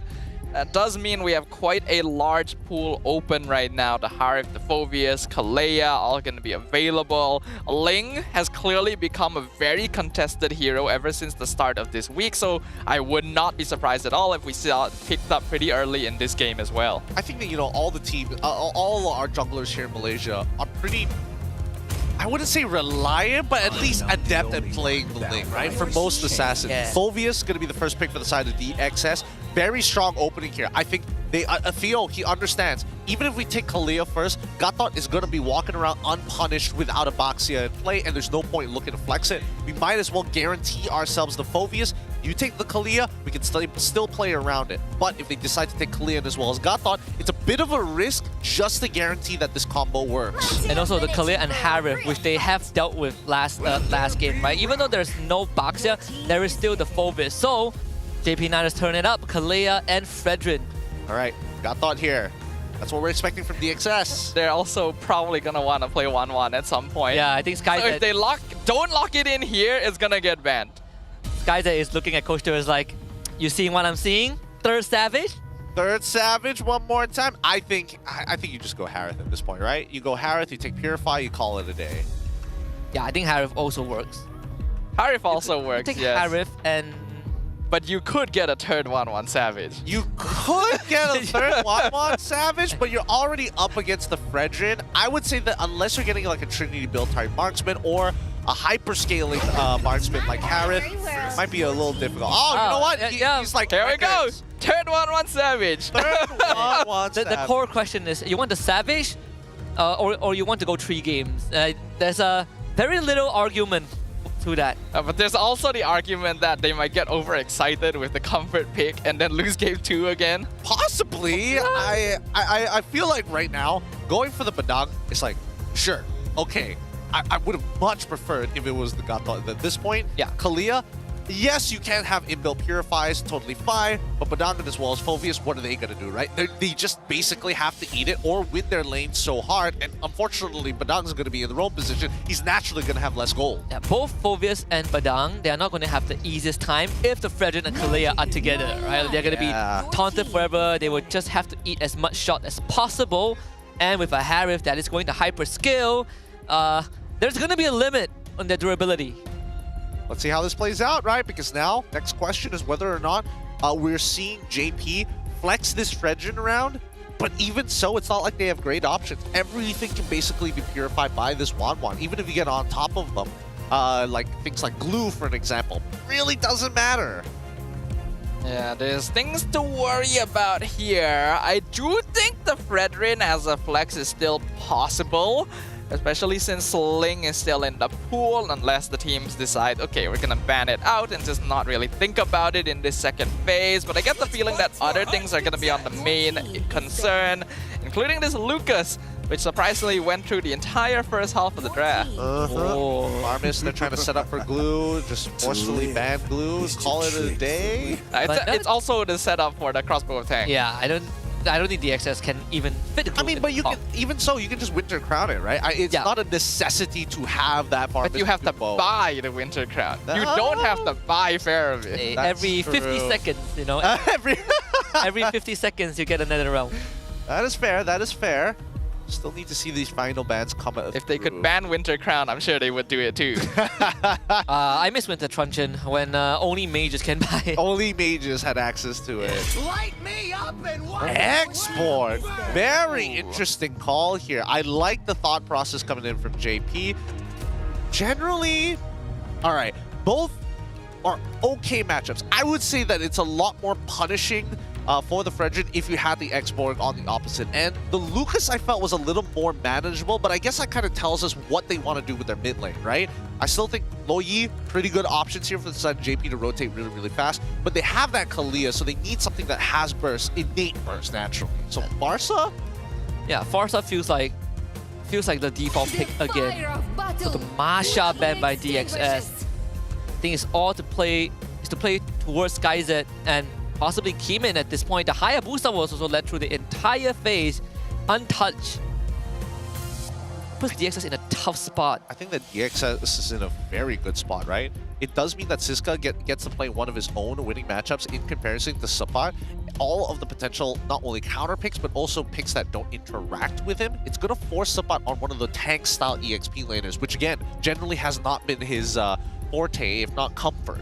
He can go glue if you want, but that's more setup for the clock. If we're avoiding tank, there is still CC. Yeah, that's true. But you would lose a lot of team fight presence if you go in that direction. Why don't they go high-lows? I think you might as well at this point, right? It's either you high-lows or you go CC. Benedetta. Oh, I had that in the back of my mind, but I didn't think they would do it. Yeah, I didn't think that. I mean, Sabat has played it in his MPL career before. Was I like, you know, sold over compared to the smooth Benedetta? Obviously not. But at the same time, it's a very risky game to play. You don't kill the Wanwan, you don't kill the Wanwan unless you're directly on top of her. You can technically win out in neutral objective fights, but also is a strong way to combo with Kalia. Playing Benedetta into the guy that plays Benedetta. Yep. It's always great to see. And I mean, you're giving extra charges, extra cooldown reduction. There's so many dashes. Yeah, on JP actually. He's gonna be playing Bounce House this entire game. The Zaz comes out and the Hanzo. Very smart. Ooh.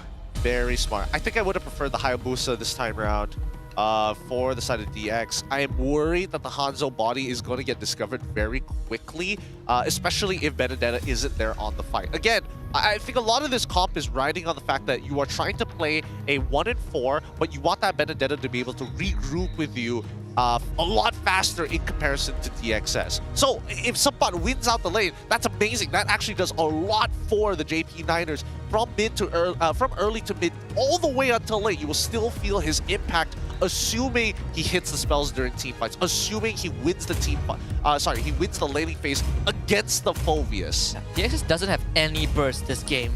It's all continuous damage, right? All sustained damage, no big burst. So Farsa for the Niners once more to pair up with the Kalia, and they have even more damage thanks to the Benedetta and decent control with the Fredrin.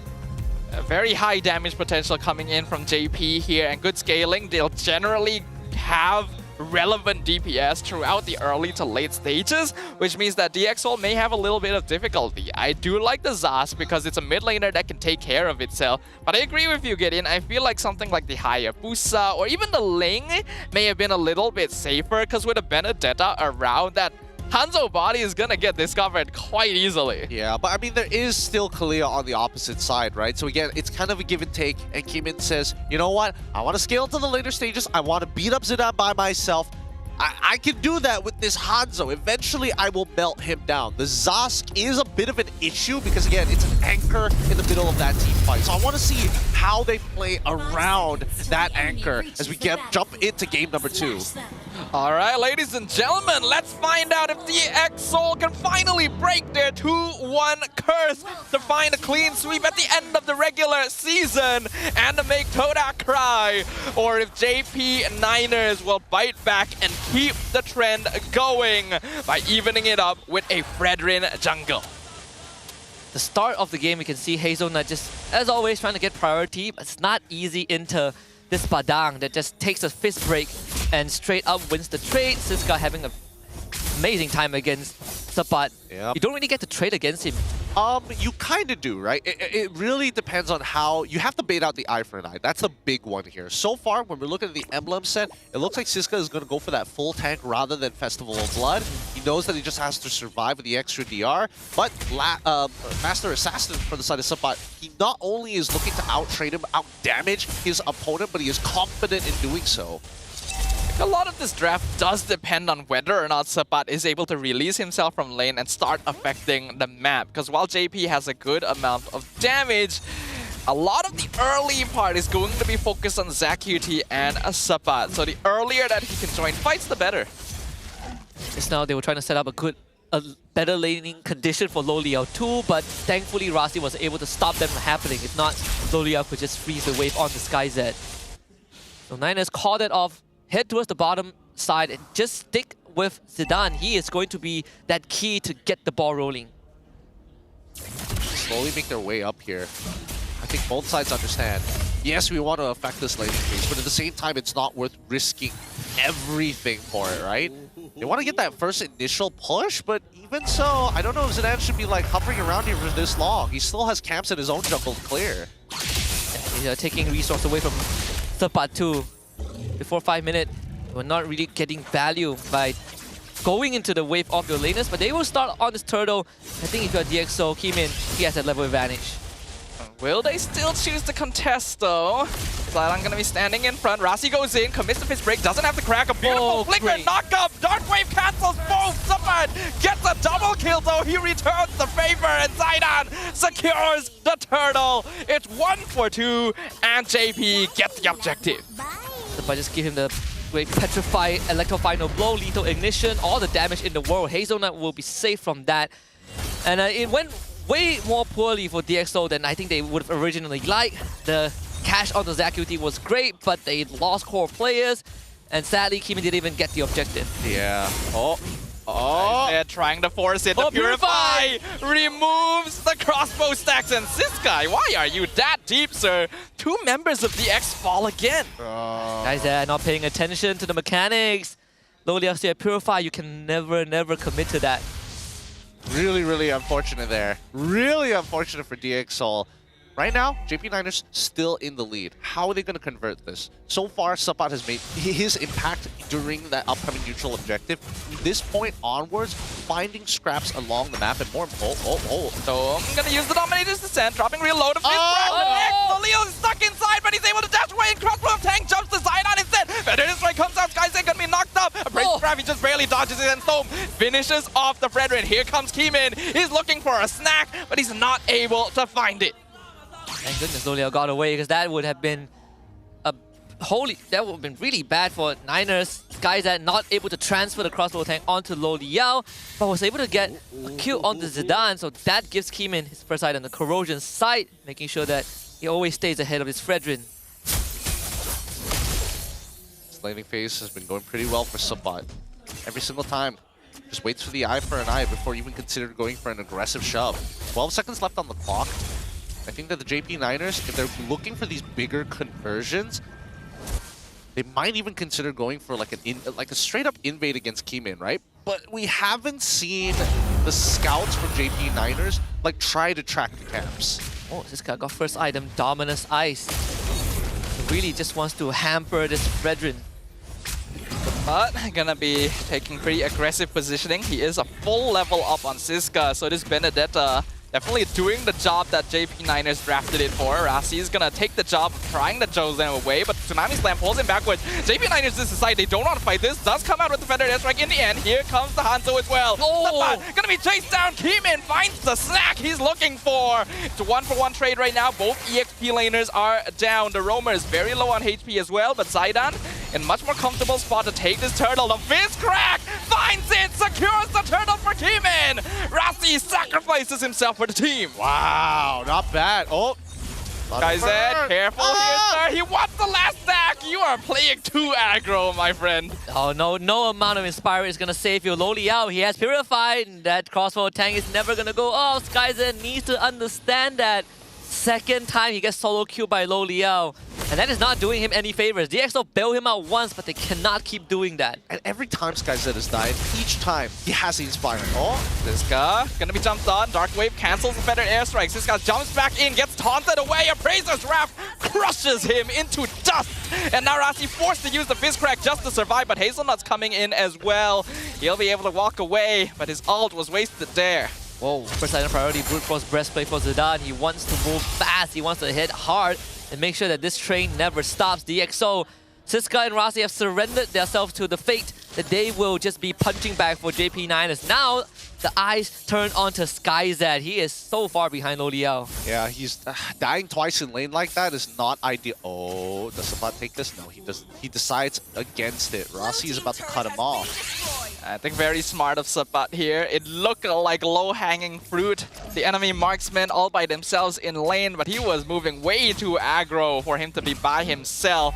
So he is able to back off to the tower. Here's the Hanzo as well. He's gonna force the Electro Final Blow just to clear up the wave, and unfortunately I don't think Keeman's gonna be able to get ZQT. See down with the build out, ZQT survives. Bottom tier 1 also stands. In fact, Lo Liao and Hazelnut, they were teaming up together on the top lane. So that tier 2 comes on the siege. DxO, for once, will have to play reactive, right? JP9 is always a step ahead.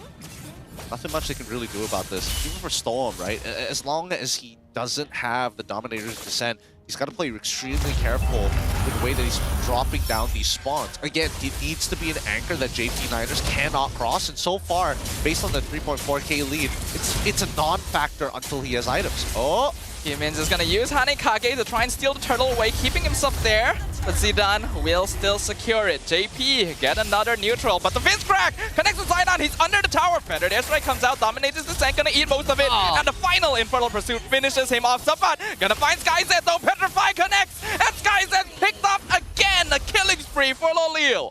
These guys are really making some fundamental mistakes. They had no vision on where Sabat is. He just tries to face check the bush like that, even with the Falls and Needles, that innate built-in Purify, you can only survive so much. So third death for the 1-1. JP9ers have gotten the best possible scenario, keeping this 1-1 behind. She wants to hit Power Spike by mid-game, but at this rate, Skyzed will probably never hit that Power Spike that he's looking for. Oh, but he does have at least a DHS, something to kind of keep him alive and more importantly, apply some damage towards Zidane. Looking at the full item list, second item wishing a lantern for the side of Storm. Not even T2 boots are part of his concern. Golden Staff finally completed by Keeman, so he's one item away from actually having the Trinity. But on the opposite end, still one item and 2 components for the side of Zidane. And we see that ZQT decides to go for the Bloodwing still. And Skyzed is 2,000 behind, almost 2,000 behind Lo Liao.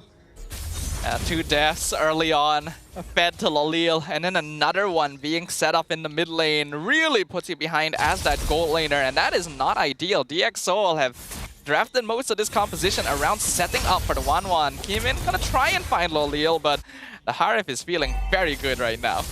Very frisky and a lot of space being traded. The bulk of the network for JP9ers sits on Lo Liao and Sabat at this point of time. So any shutdown would be great. They blew up the Holy Defense top lane and 9 minutes in. DxO just have to play from behind. They cannot be looking for these active fights right now. Oh, this is such a slow boiler here. JP9ers, they have a lead to inevitably force it onto DxO. Because again, they're playing super disrespectful to the fact that Storm doesn't even bother taking Flicker in here.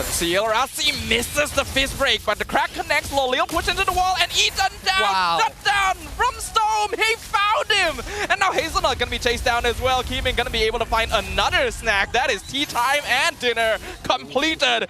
DXO found the opening.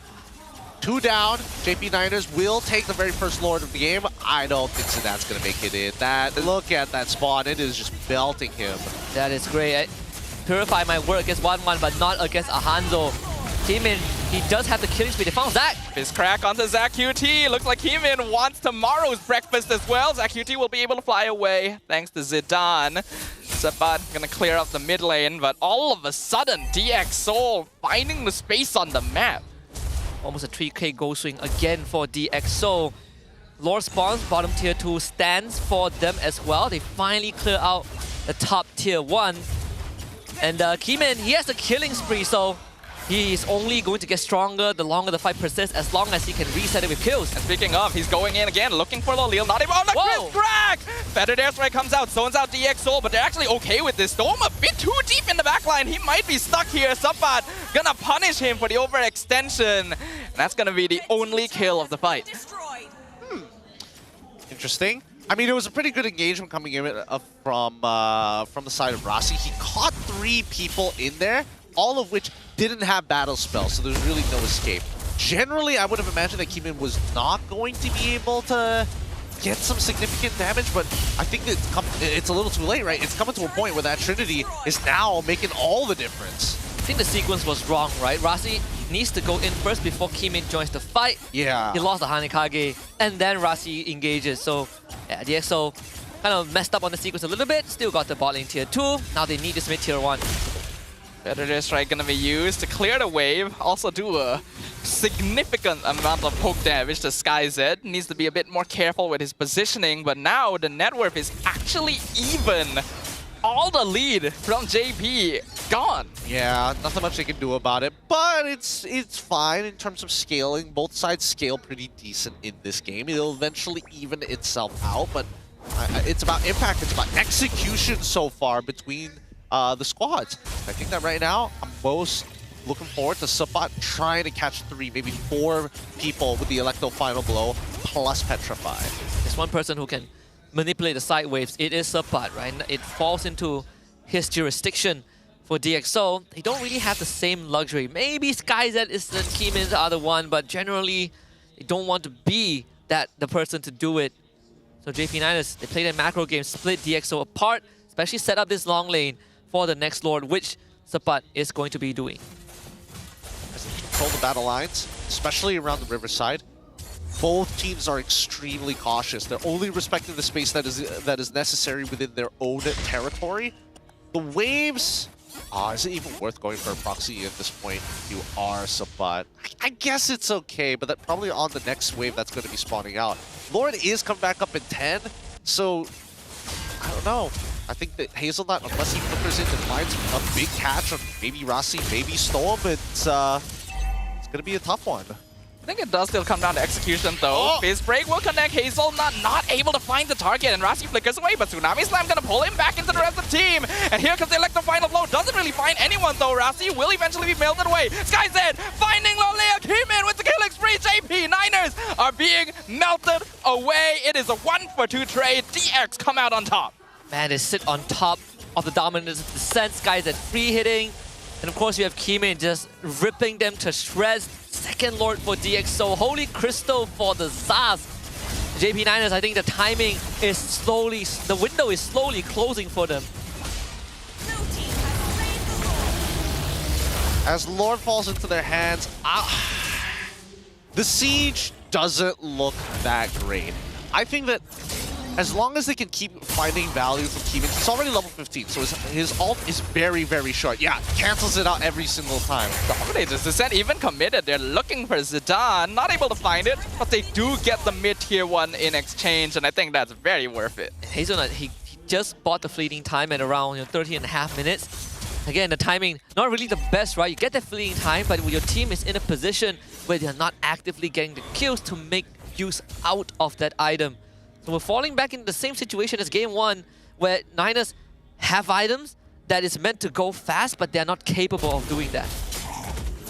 As they take their time in their own jungle, they need to start clearing out these waves without getting choked out. I think that Suppot eventually needs to make an attempt to try and cut the second waves just so that it alleviates some pressure. That, or they're waiting for a counter engage right by their inhibitor turrets. They can't wait for much longer. Feathered Airstrike used doesn't really achieve much, only to conceal, baited out from DX Soul to maneuver around. Lord will eventually fall, but the empowered minion waves are still pushing in, and JP only has their inhibitors left standing. DX Soul knocking straight on their front door. Rasi just got his flicker back up. I think it was up any earlier, he would have committed to it, but there is an opening at top. Wait. Oh, they're gonna try for it off of this wave? No. And they're just gonna keep sending Hanekage in to be as annoying as possible. Hazelnut consistently just cannot find anything. The moment he jumps up into the air, DX Soul just all back off. They know how much JP is depending on this Tsunami Slam. Yeah, so far, I mean, it's just Modern Warfare right now. Instead of giant big planes, we have little drones like Heeman on this Hanzo throwing himself in to find some effective attacks. Another Dominator's Descent, and Hanekage take the top inhib, bait out the Feathered Airstrike, and it is just hit and run tactics. The guerrilla warfare from DX Soul is excellent. ZQT being forced to go extremely defensive, right? First we saw the Blood Wings, now a Winter Crown, good against the crossbow tank, and of course the Hanzo just barreling towards you. But DX Soul with the top inhibitor taken down can now constantly have a wave in their favor with the next Lord spawning bottom. Everything is falling into place. DX Soul might just get what they're looking for, that 2-0 victory to kind of break this curse right on their last match. Straight into playoffs too. Yeah. Any victory will bring them there. They don't even need a 2-0, but a 2-0 would be great for the charts. Another conceal. They're expecting someone to be pushing up in the wave, but no one is there right now. Sapat playing it a little bit safer himself. So he's not gonna get caught out there. I think we also have to remember JP Niners trying to avoid relegation in 9th place here. They need these points. This loss will send them straight to 9th place. There's no coming back after this. So they need to somehow bring it back, and then still need to rely on Team Race result against SRG OG. Really not an easy spot to be in. May not be an easy spot, but it's something that they've got to do. Divine Glaive being purchased by Loliels is now in a position where he is looking to hurt. Really, really hurt. The question is, when do you even drop that Salmon Force? There's so many situations we've seen that, oh, I dropped the Salmon Force, instantly Rasi is able to push him back into a corner.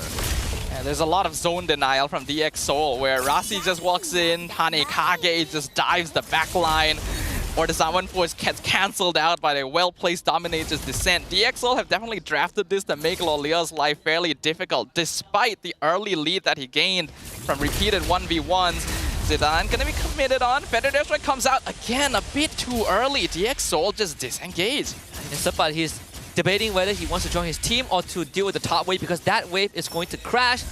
DX Soul now can walk up. Another conceal. JP keeping their distance. They do not want to get caught by Rasi here. Sapat still waiting for a chance to go on SkyZ, but he still has the house key of the top wave. Once he shows, DX Soul will commit onto the Lord again. It's going to be push and pull, rinse and repeat.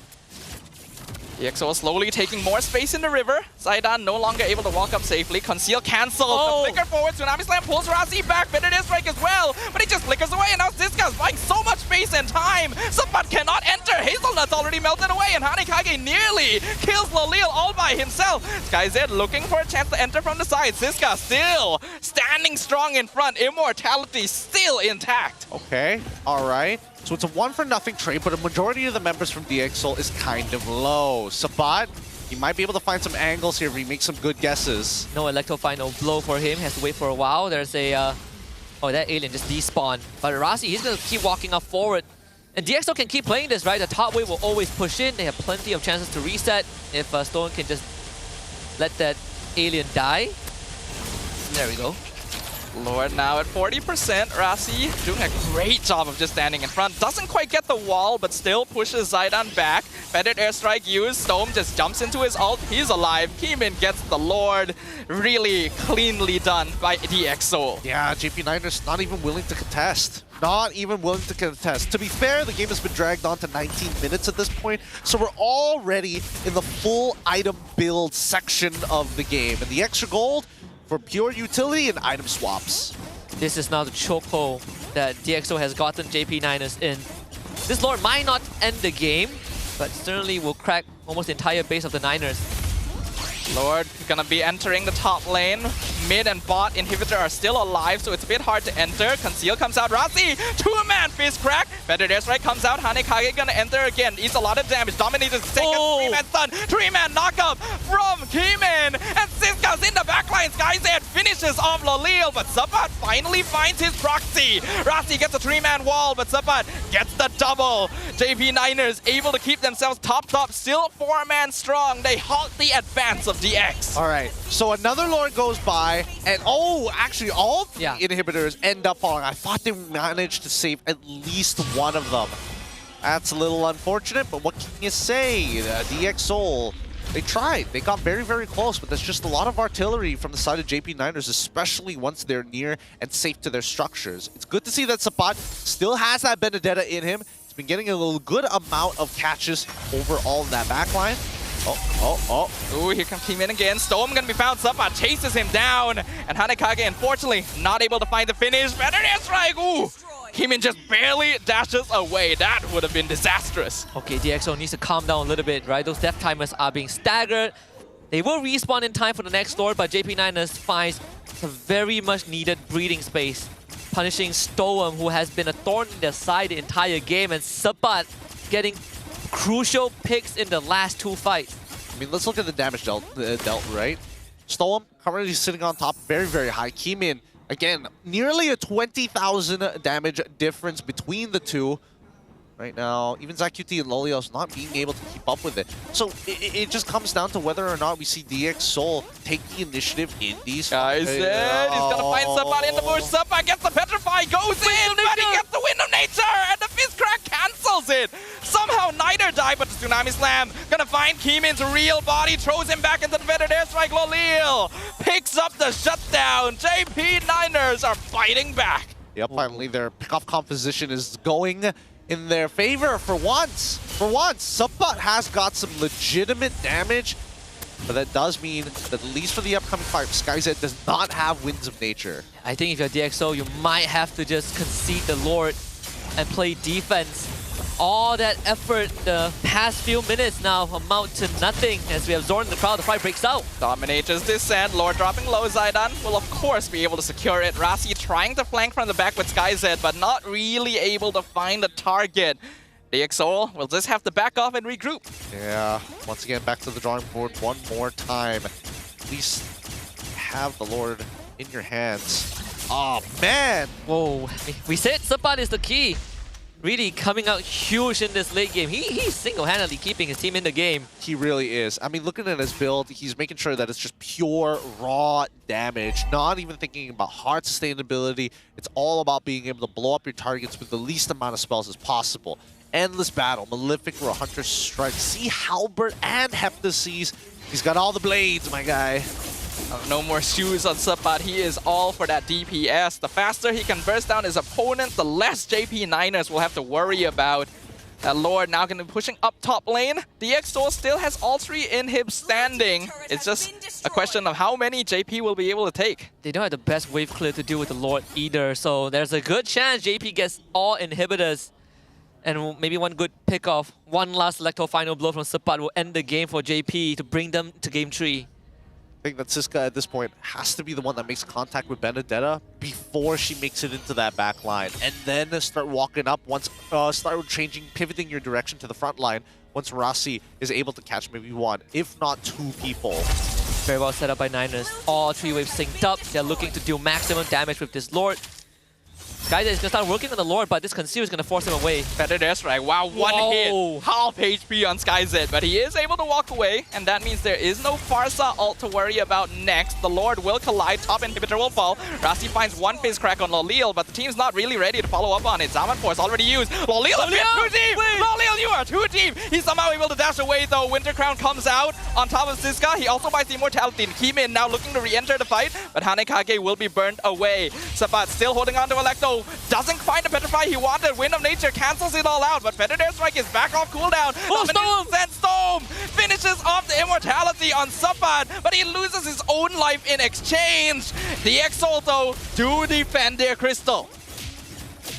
How is this playing out the way that it's playing out? Oh my goodness. So Oracle for Loliao, there's still one fat bottom wave. DxO again, the wave clear is horrendous. They should be able to deal with the bottom wave and keep one last inhib alive, but Lord is back up without Stoem. Kimi needs to steal off his career to bring DxO back into the game. I mean, how did JP get to this point? I don't know. That's the thing. Every single time, it's just you catch somebody slacking. Oh, wait, DX are trying to contest this. Feathered Airstrike comes out again. The 3-man fist crack. Lolil gets the Lord away, and now DxO are stuck, but they find the shutdown. Suppad has been removed from the fight, and that means SkyZ is free to enter. JP Niners, they're taking defensive positions, though. They have the Lord on their side, and that means DX needs to back it off. Oh boy. That is a bit of respite. Taking out Suppad, but JP Niners, they're going to start walking up, escort this Lord. Maybe try to use it to end the game if they can. That bottom wave is going to take a while, but all things considered, DxO, they will have an easier time dealing with all three lanes as is extremely staggered. JP Niners will let the Lord walk down mid at least. They're slowing down the waves too, not pushing them too quickly. The best case scenario would be for them to delay it long enough for Suppad to rejoin, though he is still 25 seconds off, so I'm not sure if that's going to happen. That means DxO can mount the 5v4, and they're going to use Conceal in advance for some reason. Lord will enter the base. JP Niners can't quite find the opening because Keemin is scouting out the front lines. Iron gonna stand there. Feathered Airstrike comes out. Rasi misses the fist break. Tsunami Slam pulls him backwards. He's gonna flicker away and try and buy time, but that's a killing spree for Lolil. It is now officially a 4v4, but the Lord has been dealt with. Dominator's Descent is gone as well. SkyZ has not been able to find the crossbow of Tang, but they're still standing. Still holding for as long as possible in this game with 65 seconds left on the clock before the turtle actually, the Lord actually spawns another Winds of Nature purchase from SkyZ. They are blowing through their investments very, very quickly.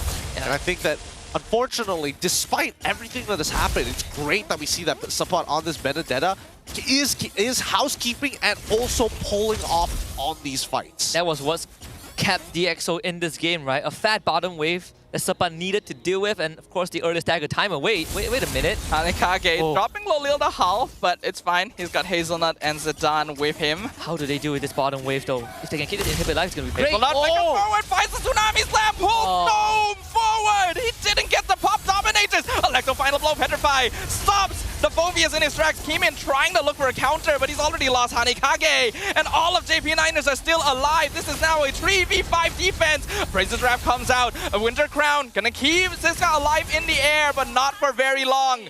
He will fall as well. Rasi gonna respawn. He's able to rejoin the fight. Hanikage comes out again. JP Niners doesn't quite have the minion waves, but they do have Feathered Airstrike. Hanikage gonna drop down once more. Tsunami Slam again landing on Rasi. It's a mega kill for Lolil, and now the crystal is finally exposed. The curse is not broken. JP Niners take game number 2. How did we get to this point? JP Niners stay alive in the series, and DxO really dropping the ball. They had every single recipe to success, but just could not figure out how to deal with Suppad's Benedetta. And then late game teamfight started getting really sloppy. People throwing their bodies just to keep the game alive, but these staggered respawn timers ended up costing them big time. Yeah, I think it really comes down to how strong can you close out your games. And I think they gave too much time to JP Niners, and they had no real way, as you mentioned before, to deal with them. I think that at least if you're in the position of DxO, all you're thinking about is, how do we play these neutral fights better? Because we can secure them. We have been getting our very first 2 Lords off of huge leads. And from that point onwards, they have to re-simulate the scenarios all over again. Losing those inhibitors really costed them a lot. Benedetta maintains 100% win rate. Let's go! Oh, Suppad doing it justice. Again, he's the one that's kept the team alive the entire game. He's getting crucial pickoffs. The JP Niners, for once, handled that late game as well as they could. For once, it still wasn't the cleanest. The game was one off of a multitude of mistakes off of both teams, in fact, which delayed it way longer than it needed to go. But kudos to JP Niners for being able to play off the space that Sabat was creating and finally play this 4-1 composition that they've been trying to succeed with the entire season. I feel like there were still moments that DxO could have made the turnaround, but there was a lot of desperation coming out towards the end, which resulted in them getting picked off one by one, which is never a good thing. And I mean, even if DxO loses, right, loses 2-1, 1-2, Todang is still not out of the water. They need to 2-0 JP Niners, because if not, they lose in aggregate points. Yeah. Todang not really out of the waters just yet, but Sabat definitely bailed JP Niners off of game 2. Yeah, chug that 100 plus. You deserve it, my man. No sugar, 0 calories, and great Benedetta gameplay.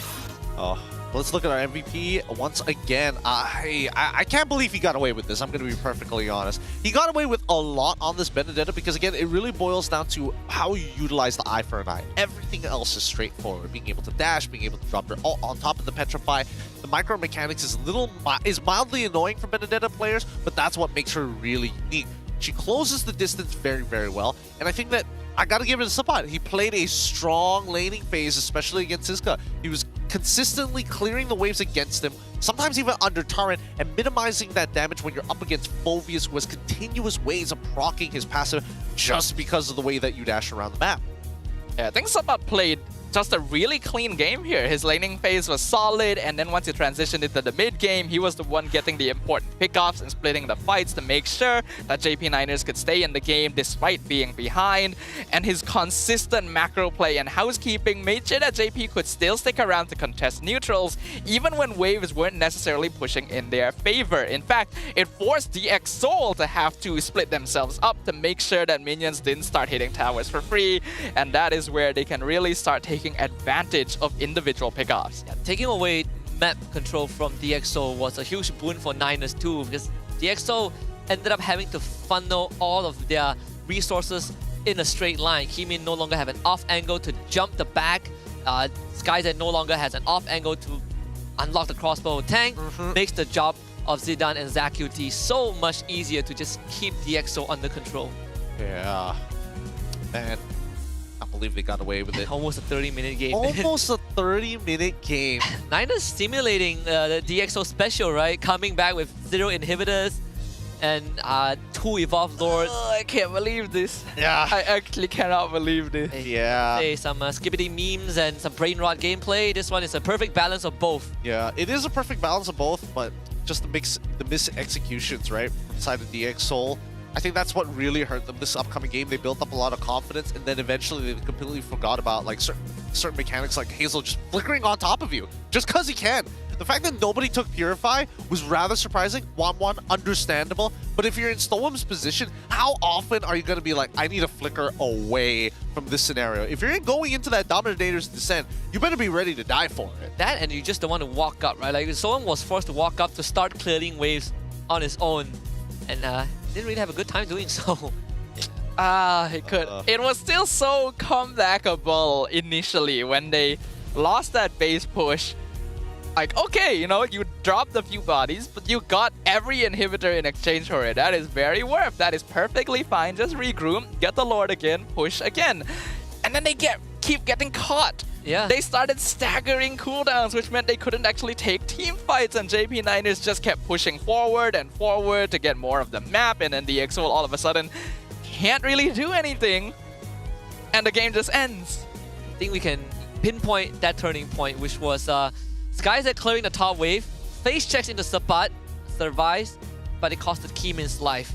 From that point onwards, JP Niners got the Lord, and they ran with it. They never looked back. Yeah, this is why I was a little concerned, just a wee bit concerned about the Hanzo. Like, the amount of time you need to scale is pretty abysmal. And most of the time, your targets are going to be backline heroes like Loliels or even ZQT, Farsa or Harith. Either or kind of doesn't matter to you.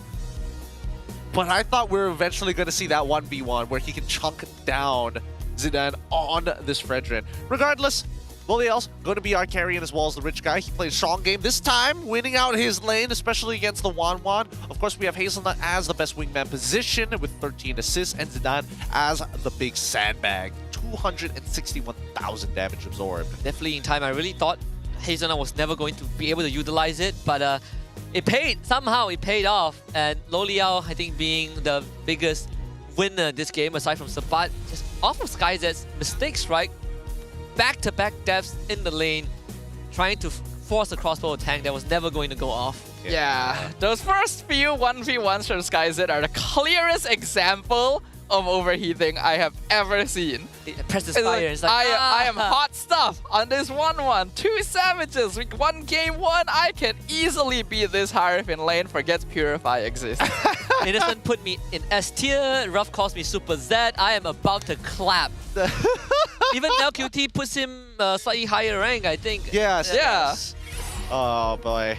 I mean, let's look at the highlights and see where these potential mistakes could have been coming through. Because I would have imagined that Rossi would be able to peel like so much longer, right? Like you're walking up, just again, every single time you're trying to catch more than one target, but there's also the peeling aspect about Rossi that we didn't get to see too often. I think this one was also, I think we didn't give ZQT enough credits, right? Every single Feather airstrike means that SkyZ cannot join the fight. No SkyZ, no crossbow tank, and I think Super just kills him with the lethal ignition or something towards the very end, which saves the game. And then Niners, this was a pick off onto Keymain that resulted in a Lord for the Niners. And I think this mid lane fight was also very forced by DxO. They didn't need to do that. Yeah, they really didn't. I think in terms of like the conditions for the decision was a little scuffed, but regardless, considering that JP Niners were playing more of that push and pull, I feel like they just adapted better once we started bleeding into the 18 minutes.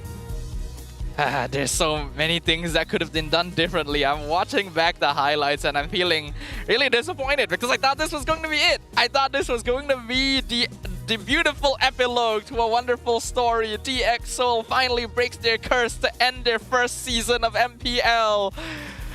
But sometimes stories don't have good endings, and now it is up to them to see if they can get that win to continue pushing themselves forward into the playoffs. I can hear the script writers just changing their headlines. Like, oh, DXS breaks the curse, and they have to just wipe it. Oh, They're already halfway done with the poster. They've got graphics alongside with it. Yeah, no, it's pretty difficult. I think that both of these teams, they have there's some clear flaws, but it really just boils down to whether or not they can make a decision fast enough.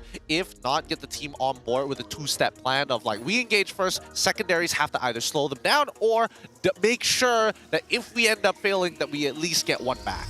There were clear moments where DXS were operating individually, right? Like the combos were not really connecting well. I think the mid lane dive, you know, Keymin goes in, Hanikage expires, and then Rossi was like, it's time to fight with no damage. So I think, again, gotta tone it down.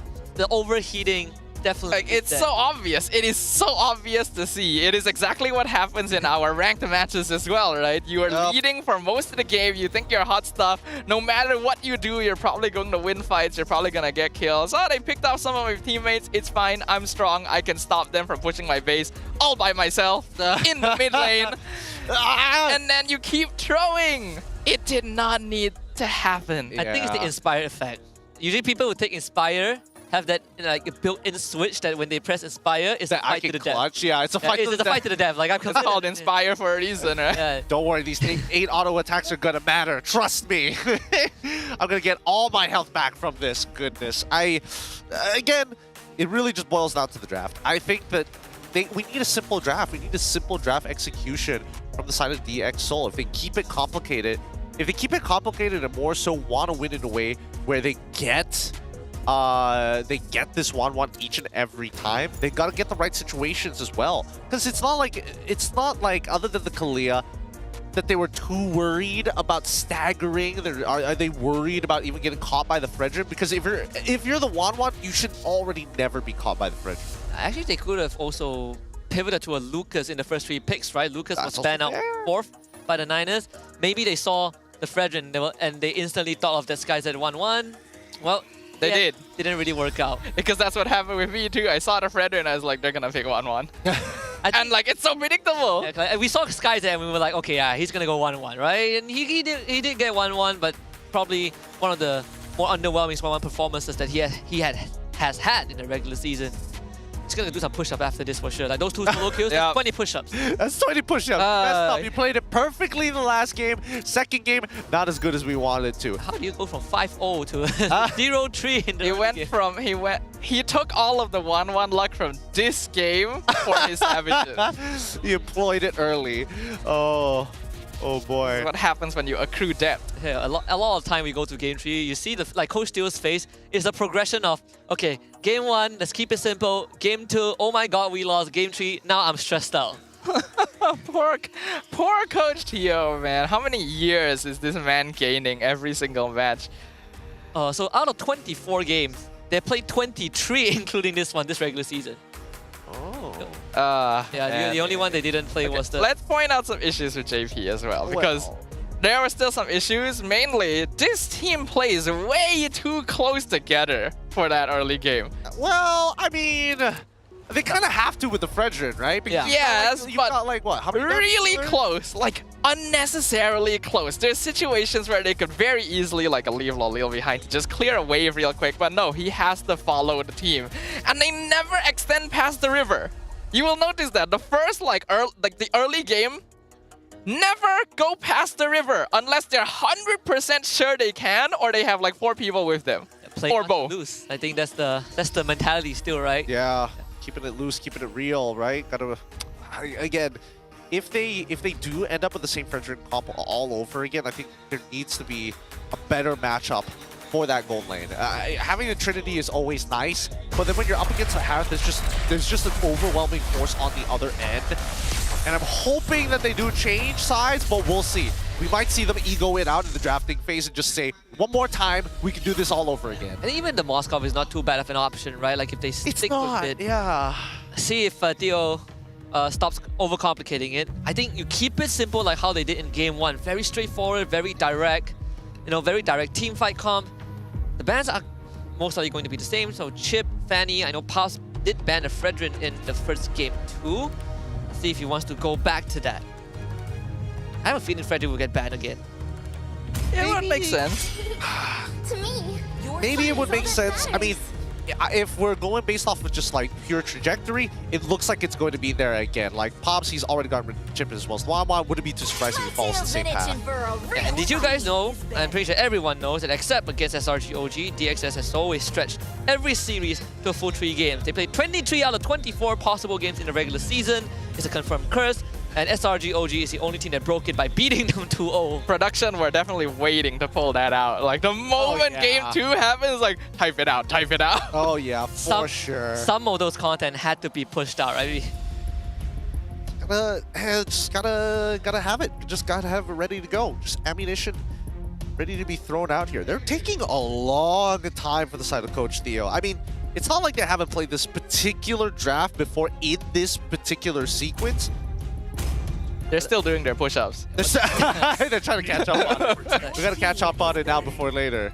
So it's the stick with the Baxia ban. Oh, this right. Pops Okay. Fredrin open. So that means they can actually first pick Kimmy. They can actually first pick Kimmy, you're right. always Let's on go. the way. So Leo bans on the Matilda. You don't want to first pick the... Wait, Kimmy or Harith, right? Like JP, they love the Harith first pick. They do love the Harith. But at the same time, he could technically play the Kimmy as well. It is perfectly set up for Kimmy. You go Kimmy here. And I feel like there's still a very good chance you get Harith afterwards too. Yeah. Ah, you say that. Magic is my life. I think you're trading Kimmy for Harith. I mean, there's a chance. I don't remember as guys are playing too much Harith. I wouldn't put it past him either. Yeah. I think it's a possible trade. You definitely won't have both on the same team, that's for sure. I mean, the discussions are getting very deep here. We've already waited all the way down to the wire. 12 seconds left on the clock to make this first pick actually happen. I mean, they've got to settle the score. Time's running out. Slowly leaves it up to fate. Give me whatever pops. Whatever pops up first. And a first pick Fredrin. Really? Wow. Yeah. Wow. That's what the 1-1 ban was for. For real? Because it makes DXS think about Trinity style marksmen, right? Anybody who can abuse the Trinity or just locking in the carry in general. If you go for the Harith, it does take a longer time, and by then, how much damage has your team taken because of the Fredrin? That, and also without the Kalea, you are not worried about Fredrin getting isolated and blown up before he builds up his energy stacks. Also true. If they want to run a Harith comp, part of a Kimmy comp, they better have someone that can really control the Fredrin. I think the Madang is okay to a degree. Again, everything comes in degrees. Oh, they're gonna go straight into Whoa! Huh? this early on? Kimmy makes sense. Glue this early? Faramis looks very juicy now. Okay, wait. No, JP is gonna Faramis and then DX is going to Valentina. That's the plan, basically. I don't know. Does that make it any better? I feel like it doesn't really make it that much better. Yeah, if every time Faramis sees Glue, he's gonna pop. And you could still go Vexana instead. You could go Vexana. Either or is fine, but I think that the glue definitely was a bit of a mistake from the side of DXS, unless they know for sure, or they're willing to roll the dice against JP to say, we want you to get closer, because if you get closer, Kimmy's going to get more value once her passive activates. That is true. Of course, it's a Faramis pick, and Granger. I don't know how this glue is going to play the game, unless he can stick onto the Fredrin, which is probably the most easiest target to stick on. I mean, it has to be like an insta stick, right? You cannot stay in that spreaded form. Whoa, they're not going Valentina. They have a plan, all right. I was thinking about the X-Boy, since it was previously banned out by JP in the second phase in preparation of the Fredrin. But this means that Valentina is going to get banned here. Oh yeah. Could be another case of DXS going for a composition that is not as clear-cut, right? Like a lot of things have to fall into place. And sure, X-Boy you can technically, you do with the Fredrin good, you can technically do with the Nether Realm, but it comes down to the timing of your last Sanity. When do you want to let it rip? Also, X-Borg is locked into the jungle. You can't flex it since Glue has already been locked in. So Unless you Glue Roam. Yeah, Glue Roam. Are we sure? No, I don't think you want Glue Roam. Not when there's a I was thinking if JP banned out the Valentina, DXS could still pick Lucas. That's not true. Actually, no. That's correct. That's one way to actually play that route. With the ban, considering what the bans are right now, with the Moskov and as well as the Benedetta, as well as the Ling too, are they going to be playing a weak-sided gold lane, or are they going to switch Kimmy into the gold lane? I think there is a... Oh, wait. There's an argument for both. There's an argument for... They could run higher boost. Okay, wow. If they put Glue Roam, they can run higher boost, right? If not, they're looking for either... Honestly, I still... Oh, I want to say Moskov, but Moskov is banned now.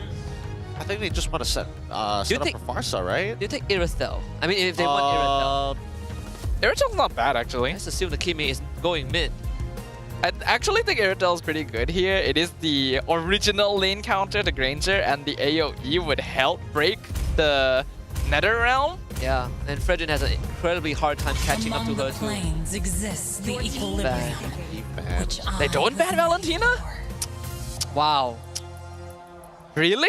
I think they don't necessarily have to. I think that Valentina, again, the question is how many resources do you want to be able to invest in to deal with just the Fredrin? Because I think that Valentina sure does okay into the Fredrin, but it doesn't really deal with the Farmist, neither does it deal with the Granger very, very well. And plus, we're going in blind, so we don't know what other matchups that she has to worry about. I think you keep, Irithel. I think you keep the mid lane for last since you saw the Faramis, right? Yeah. Like Valentina is going to be there anyways.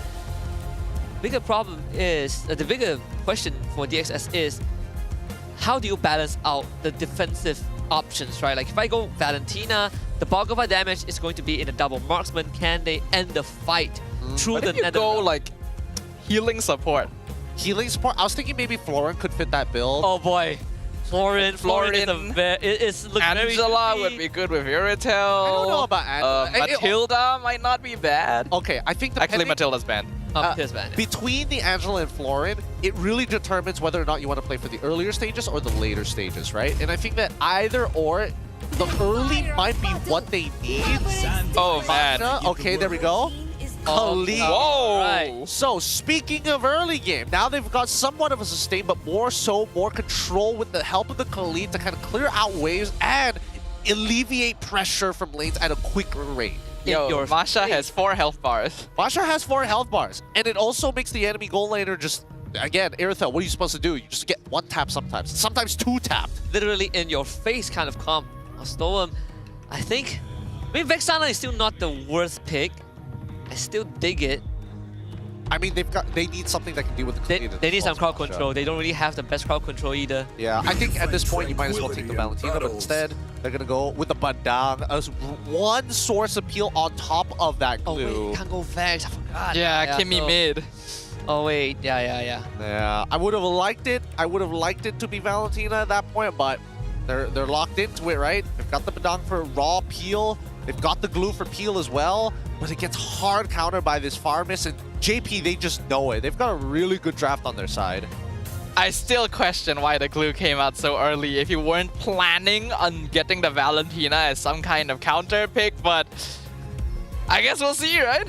Yeah, we saw that glue, and you know, people play Farmis, their mouths will water. This is a very straightforward Farmis game. It is a straightforward Farmis game, so now it really depends on the performance of Storm as well as SkyZ. Everybody is designed to get rid of the Call, sorry, not the Call Altar, but the Nether Realm, and more importantly, burn down Zidane. Unless we see something huge from Loliel's, this game, it might go up to 20 minutes again. Well, DX Soul are battling with playoffs on the line, while JP Niners are battling to avoid relegation on the line. We have come full circle to a game tree once more to keep the streak going.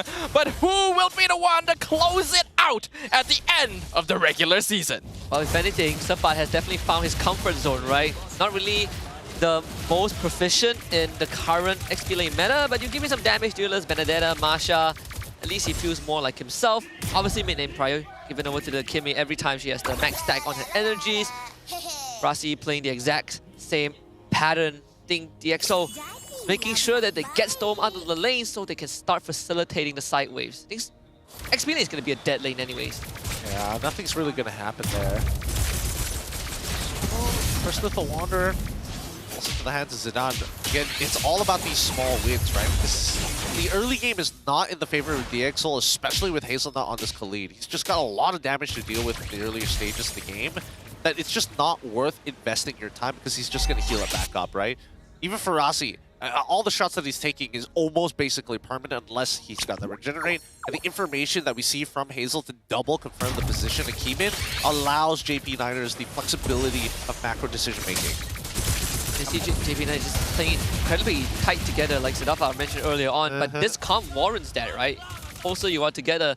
The moment Zacuity hits level 4, these objective fights are going to favor the Niners unless DXO makes a huge play or Niner blunders. It makes sense for them to rotate fairly closely, especially early on with a comp like this, but I'm hoping that they at least try to rotate a little more aggressively as well. They definitely have the presence to be able to do that.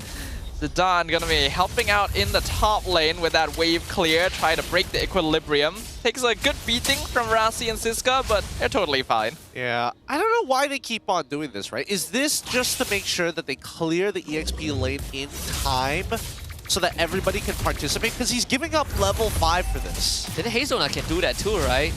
More convenient as a Khalid. This break gonna catch Zidane in the back line. Traction pulse misses, unfortunately. Sabat looking for Storm. Pops the Thunderclap. Doesn't have the damage. Keeman finishes off the turtle. Netherrealm comes out as well. JP Niners are quite low though, and the grab secures first blood on Zidane. Vizcrack as well. Locks down Zacuity.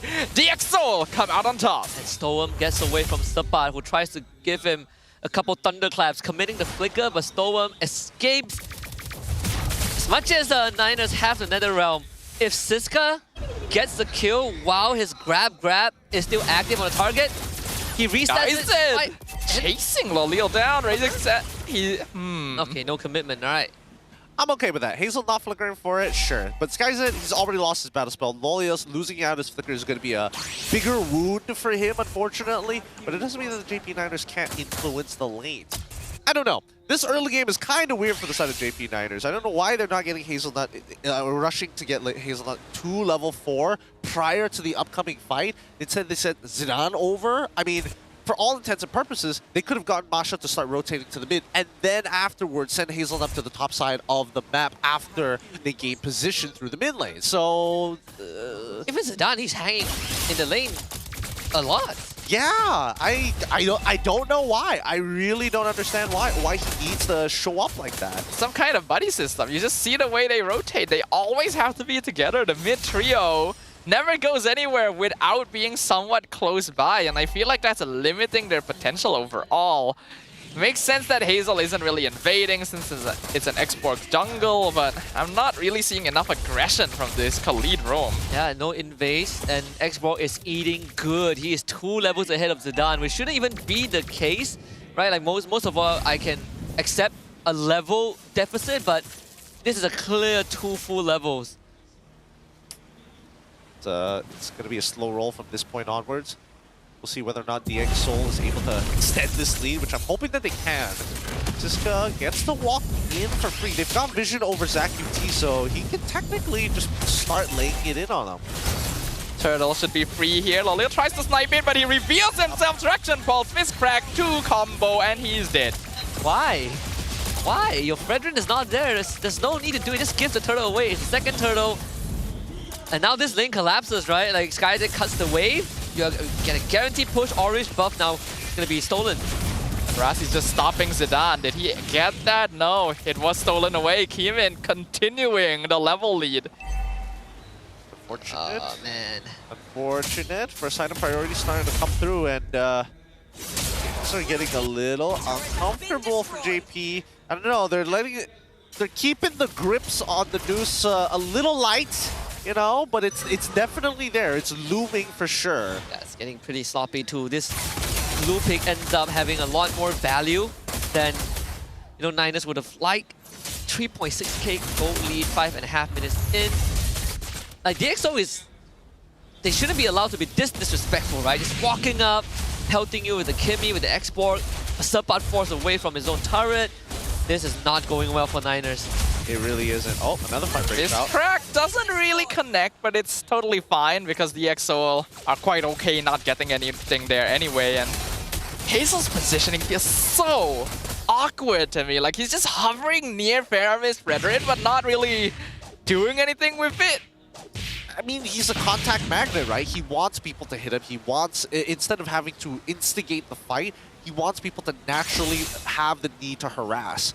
And I think that's why Hazel that's trying to punish his opponents with, but all of the abilities that I see from the side of DX Soul, even if they want to harass them, are very non-committal.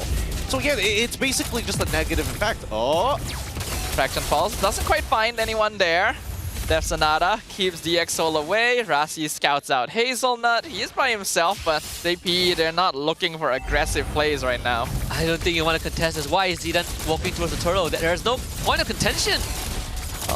Yeah, they're not gonna try this, surely. Okay, they'll back it off. Oh man, you know what? He could have went bottoms it, get the Beetle, get the orange buff, you know, get that farm rolling, but no, he's waste times going top. He still gets the purple buff, and there's still the path, but with Rassi going bot, This guy trying to find Lolil, forces the flicker out. Good flicker, good flicker. If he did flicker, he would have been caught by that Traction Pulse. Either way, yeah, this pathing from Zidane really is not as efficient as you want it to be. Yeah, I mean, again, it's not like he is playing the Fredrin. It's not the fastest clear in the world, but I would have imagined that Hazelnut could have sped up that process. If not, why linger around? Because again, bullied out of this lane entirely. Like, Siska gets to walk up in enemy territory, going ZachUT can kill him at basically any time. The EXO are living in their jungle. Thunderclap on Rassi. Doesn't do much damage yet. Traction Pulse pulls Zidane back into the flamethrower. Raging Sandstorm misses! Hazel, you have flicker! He gets picked off by Storm, and then the last Insanity finishes off ZachUT. You're right, he had flicker. He had flicker, not anymore. He flickered afterward. Oh man, I hate to say this, but this game is almost pretty much done. It's getting there. It's getting there. It may not be a 10K'er, but I think like an 8K'er should be enough to get them over the edge. The next couple of item power spikes should be able to make sure that they don't have... wait, no. Storm should technically already have the anti-heal. Same goes for his... Actually, where is Sapat on his trajectory for items? Is that a Divine Glaive for Storm already? What? Glowing one Divine Glaive. Man, look at the big screen. Oh my god. I think I need new glass. And then he's going for Concentrated Energy. That is a little greedy, admittedly, but I think in the position that they're currently in right now, it is completely and utterly justified. ZachUT is put in a very tough spot too, because you don't really want to press NetherRealm as soon as the fight starts, but he had no choice. Yep, people were about to start, bodies were about to be dropped. This is a but. player has to see. It's going to see Halbert. He is nowhere close to being online. Yikes. Yikes. He's 1.5 items only. Fist crack, they find. Oh my goodness, Storm does so much damage. Hazelnut, you cannot heal through this, friend. That's another free kill. Oh boy, this is going from bad to worse. I think you give this Lord. I don't think you even want to attempt to contest this. There's no contest angle. They're trying, but Ziska by himself. This is the glue that's being countered by Faramis. By the way, he's just standing there and eating everything, and it's totally fine. Keeman gets the Lord. DxSoul are so far ahead. You're not putting enough pressure. You gotta put pressure on the glue in that early game, which, again, they were sending Zidane to do that, and Ziska was like, oh, you sent a Fredrin at me? Sure, I'll take that fight any day. I really think they're underutilizing Hazel, because Hazel, the great thing about him is that there is no committal to him. If you want a wave to be cleared out, he can easily do that, no problem, and share EXP and gold with you alongside. If not, why would you take the Concussive Blast? Why would you be taking the lead in the first place? He's cruising around the map. I think he's spending a lot more time cruising around and, you know, getting some effective trades in, but I think the window has closed. DxSoul looking for another tower. JP9 what can they do? They literally can't do anything. They cannot walk up at all, even though they're supposed to have bulky boys on their side. They just cannot threaten anything. Ziska is walking up top lane with impunity. Hazel, I don't know what you're doing over here. What was that? Just hovering, man. I mean, they will survive this push. Just the first Lord. Okay, I mean, technically he's pulling attention away. I don't think they really care about him. I agree as well, but as soon as he starts walking to the backline towards SkyZ, I think that's when they start getting a little nervous. See? Even Stone by himself is able to zone him out. He's level 9. He's lower level than anyone on DxSoul. They don't care that he's behind them. I mean, considering that they're still, like, I don't know, hovering around towards that bottom side rather than focusing everything they have on that inhibitor, means that there is respect to be given involved, right? Let's look at the items, because so far, 2 items already finished by Sapat with rapid boots. Wants to get around the map fast. And Lolios, with his 3, just needs somebody to chunk them out. Traction Pulse pulls in Zidane again. But the minion wave has been cleared up. So DxSoul not going to get too much more done here. They'll just go ahead and steal the jungle camps away. And the same trend is just going to continue. Sapat is getting some split push done, though. Yeah, has to force the recall, so I think this turret should fall in time. Yeah, I should get it. It's going to be rinse and repeat until the next Lord spawns. DxSoul really can do whatever they want at this point. JP9 has sort of missed all the windows, right? Like, Winds of Nature is going to be the next item for Storm. Yep. This guy's going Malefic Gun. Unless Sapat commits a Flicker, he's not going to get any kills in the backline. And even if he does, there is no guarantee. By the way, Hazelnut went Thunderbelt first item. I'm very curious how many stacks he has. Because he has not hit anyone in the past like 5 minutes. Fist break, fist crack on Zidane. Netherrealm comes out, Traction Pulse locks him down. Zidane just cannot move and he's getting burnt down, but will eventually be able to back off. That's Lord. No Netherrealm for the next 40 seconds. DxSoul, they can easily posture at Lord. The Niners have no way to walk up. All they need is to put this Badang and the glue right in front of JP9ers and let the rest of the team do the work. Nothing to worry about, though. Hazel's already on the job, monitoring the current positions as well as health.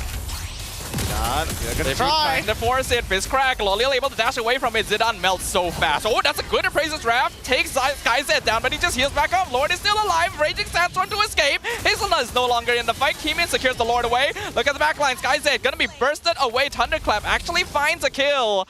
The first kill of the game for JP9ers. And Hazelnut gets his 100th assist in his career off of that kill. Finally, some value being given, right? Not the Raging Sandstorm, that one completely missed. He used it to run away, but they were able to chase down SkyZ, who wished he had that Malefic Gun just a few seconds earlier. But no worries, just a 1,000 gold swing for JP9ers. DxSoul still has the second Lord. It's not enough of a conversion just yet, but we need to see how much damage DxSoul is able to apply with this Lord-empowered wave. It's either they get multiple splits, they get multiple inhibitors, or if they're willing to do so, actually fight underneath the inhibitor turret, cause a scuffle to happen, break the inhibitor turret after, and then at least ZaQT probably would have used his ult by then. Zidane might even be back at Fountain trying to go for a heal. Well, Lord just crashing in bottom. All the waves are synced up. DX Soul putting in a lot of pressure, but JPR doing a pretty good job of responding to it. Bot inhibitor will fall. Conceal comes out. Rasi doesn't quite land the wall on Hazelnut. He's able to back away, but the mid inhibitor will also fall.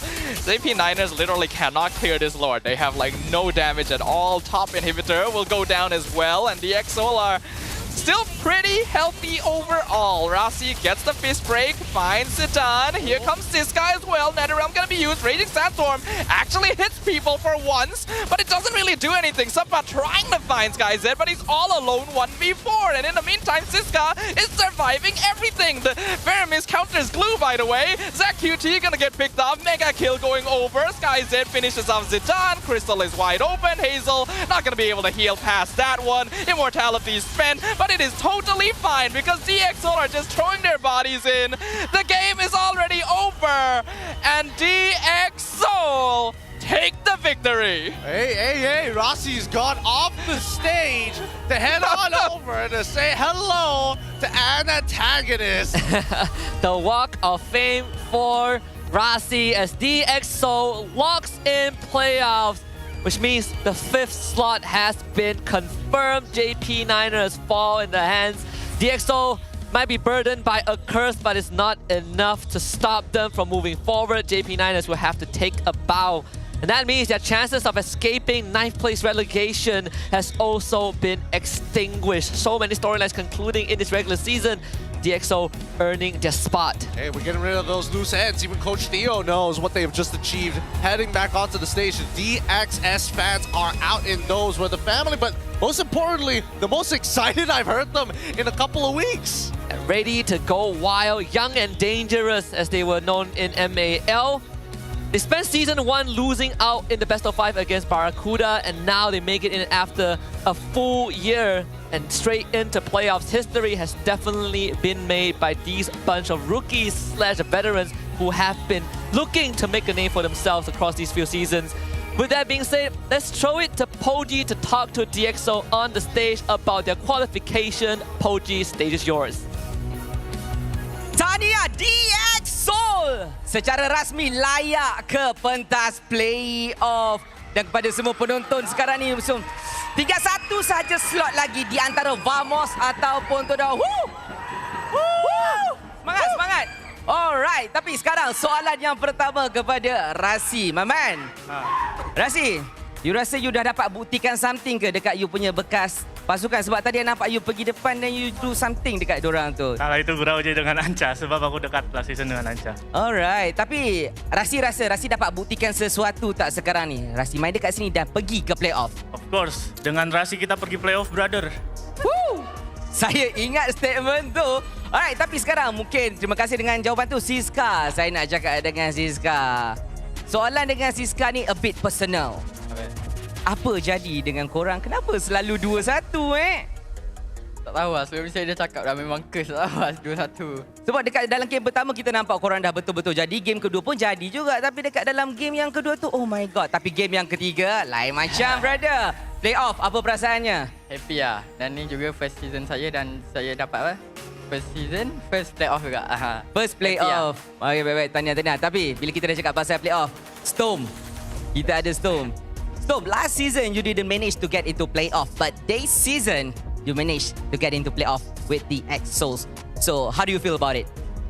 Really happy because I really miss competing in the playoffs, and I really still want to redeem myself from all the losses before. Alright. So but then for your personal opinion, who do you want to face in playoff? Is there any specific team? HomeBois. Definitely HomeBois. I think that since all eyes are on them right now because they have win streak, I really want to beat them. All right, no, HomeBois no win streak. Because my idol mid laner is SRG. There. SRG. SRG win streak. SRG no. they in their own world. HomeBois dulu. Okay, tapi itu respect kepada HomeBois juga. Sebenarnya ada team yang bersedia untuk bersaing dengan anda. Thank you Storm. Dan sekarang saya rasa kita dah pun bersedia untuk announce kita punya MVP. So kepada family members, siapa MVP in 3, 2, 1. Alright. Saya rasa Coach Tio. Macam tu kan. Anyone? Wah, rahsianya.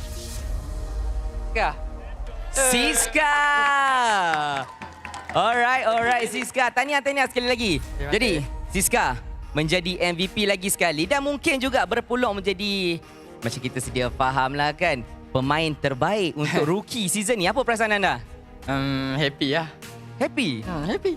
Macam biasa happy. Perasaan panjang sikit. Selain macam happy, mungkin kepada peminat ataupun keluarga yang mendoakan ke macam mana? Ya, mungkin ni sebab family saya datang. Saya macam ada buff saya boleh MVP. Wow, semua ahli keluarga ada dekat sini ke? Tak ada fans juga datang. Family Kimi semua. Okay. Jadi seronok lah. Okay, mungkin boleh share sikit dengan Coach Tio. Coach Tio, I have something to ask to you.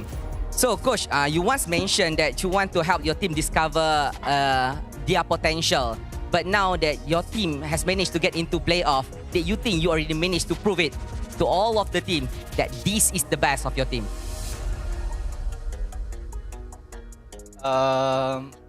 Even we qualified already in playoffs, I'm still not satisfied with my player performance. So yeah, we're still doing our best to show their full potential. Alright. But right now I'm still happy because it's their first season, and then yeah, they qualified in playoffs. Baik. Okay. Thank you. Actually, saya tanya dia sebab dia pernah cakap dia nak mencari potensi sebenar pemain-pemain diorang ni. Adakah dia dah berpuas hati dan juga seronok sebab dah layak ke playoff. Tapi dia cakap dia masih lagi belum puas hati dan dia masih lagi nak push selagi boleh. Dan itu adalah dia punya cita-cita juga. Terima kasih kepada Coach. Dan juga soalan terakhir, saya nak tanya dekat Kimin. Mana Kimin kita? Kita punya jungle kita. Alright Kimin, sekali lagi keluarga awak datang. Setakat keluarga je, kakak ada, fan-fan yang ada banner banting semua dekat situ. Ada tak apa-apa yang awak nak ucapkan kepada mereka semua? Sebab Siska pun cakap semua ini adalah buff kepada pasukan anda. Untuk my family, untuk Kak Long, ibu, abang saya juga. Terima kasih datang. Dengan budak-budak taman sekali datang. Wow. Thank you for always be my side always. Thank you. Korang memang mantap. The real family members. Alright. Itu sahaja daripada pemain-pemain kita. Korang dah pun buktikan playoff tempat korang. Tahniah lagi sekali. Dan sekarang tanpa kita melengahkan masa, let's go back to the cast untuk dengar dekat mana kesilapan JP9ers kat game tadi. Let's go.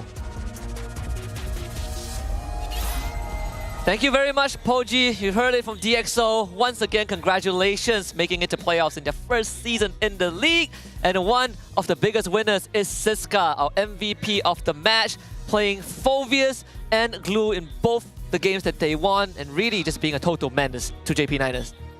Siska loves being a menace, and he does the job so well. The Phobius was so difficult to delete in game number 1 that it bought so much space for the rest of DX. And then in game 3, literally getting countered by the Faramis. We questioned this pick so much for being locked in so early in the draft because we knew Faramis is gonna blow this hero up. And Siska says, no, I'm gonna be impossible to delete anyway. Yeah, I don't know. I can't believe that he got away with this. Yes, he was extremely careful with the way that he, spreads in the middle of the fight. But even so, he got the job done. I think a lot of it just really boils down to the utilization of JP9ers. How do they influence the lanes to get priority when necessary? That's a big thing that they missed in this previous game, because at that point, with nothing going for them, DXO was able to convert a lot of the movements that they got away from JP9ers into structures, into stolen camps, and that technically should not be the case. You know what the craziest thing is? The game ends, JP9er is 3-12 in terms of total kills. Lolia almost has the same net worth as SkyZ. Yep. Olia's trying, man. And he just needed a little more time. I think not just him. I think, unfortunately, even Subbot needed to start participating in these fights earlier. And that's only when you see SkyZ, right? That's the big issue. We didn't see SkyZ in a majority of these fights. And by the time he actually comes in, he comes in super late because Storm was already dealing a lot of damage. And maybe what Innocent said was right. He said that Lo Liao just needed a team that can carry him. Oh, who knows? They still have a best of 5 to play after the regular season ends. We'll see if Niners can keep their slot. But hey, Rasi advancing to playoffs last season with Niners, dropping out in 6th place against Red in the play-ins 0-3. Let's see if he can make it further this season. And not to mention, Storm's last time in MPL Malaysia was being relegated with RG MY. So this is a huge step forward, and I'm really happy to see the support that him and the rest of DxSoul are getting from the fans and their family for coming by and giving them the buff they needed. But this game 3 really was terribly played by JP9. I'm not gonna sugarcoat it. This was a terrible performance. I did not see Hazelnut's impact anywhere in the game. Yeah. They were stuck too close together without making use of it to try and move into enemy half of the map. There were no ganks, there was no pressure, there was no like forcing resources. They played literally like AI. I'm gonna say it right now. The epic gameplay, we call it. The skills balance themselves out. And I think one thing that when you look at Faramin's countering Glue is also the timing, right? The timing to punish Glue has completely changed. Back then you wait for the ult, but this time you're waiting for spread. And if he grabs onto someone, Faramin loses the entire counter properties. That's something that I think JP9ers maybe are not used to dealing with. I don't ever think I saw any fireworks in that game, right? Never got a Ghost Bursters onto Siska when he's in the Gobu form. And then there's the Zidane running around like a headless chicken, which was also pretty confusing. I think overall JP9 just started autopiloting at one point. Yeah, definitely autopiloting, but at the same time it was like playing to scale and hoping that the side lanes were going to be enough. Let's look at our key players though. It's going to be Keeman from the side DxSoul getting our rich guy, the carry going over the Loliels, Zidane as a sandbag, and Rasi as the best wingman. I don't know. I feel like Rasi's game was a lot more straightforward in comparison to, because again, he wasn't overthinking the scenario. I think that JP9ers were the ones overthinking and not truly utilizing Hazelnut's concussive blast and the tornadoes to actually generate pressure, if not at least gain priority over the lane so that everybody can move out of it at the same time. Because a lot of times you see Hazelnut and Rasi, they were just hovering around each other, right? Like sometimes you would go for the engage, and sure, you know, you're not going to damage Rasi too much, but you want that pressure. And Hazelnut, he's cruising. It's he got his first assist at like what, 10 minutes into the game? I don't remember. Yeah, pretty chill. Yeah, he was chilling. I really want to know how many Thunderbelt stacks he had at the end, because I don't feel like it was a good number. Just look, what's he doing here? What is he doing? Just go somewhere else if you're not gonna join the fight. And then like DxSoul can literally do whatever they want, right? Look at Hazelnut. It's so easy. And then there's this one. The pain. I guess I mean, it really depends on what the comms sounded like. Was it like, oh, I can look for an engage, I've got that flicker, and then JP9ers call it off as he's ulting? It's just like, don't do it, don't go. Please, I don't know. Don't flick. We can't follow it up. No damage. I don't even understand. I don't know what I was looking at this game. This is one of the worst games I have seen the whole season. Don't worry. I'm pretty sure this is not the worst on record. On record. On record is not, but so far today, it definitely is a low note to end on for JP9ers. After the Game 2 victory, you would think that Game 3, they had a clear idea, right, with the draft. It was very straightforward what they wanted to do. I think even Palms and Antagonists had the right direction for the team. But I don't know, is it outclassed by Theo, or is JP9ers really just lagging behind this game? I think they're just lagging behind this game, unfortunately. Just not in the right headspace to be able to like think a little bit further ahead. If not, think about the overall rotations. I think right now they're kind of just lost in the sauce right now. They're lost. DxSoul last game in the regular season has that, you know, is it a good note, even though they didn't break the curse?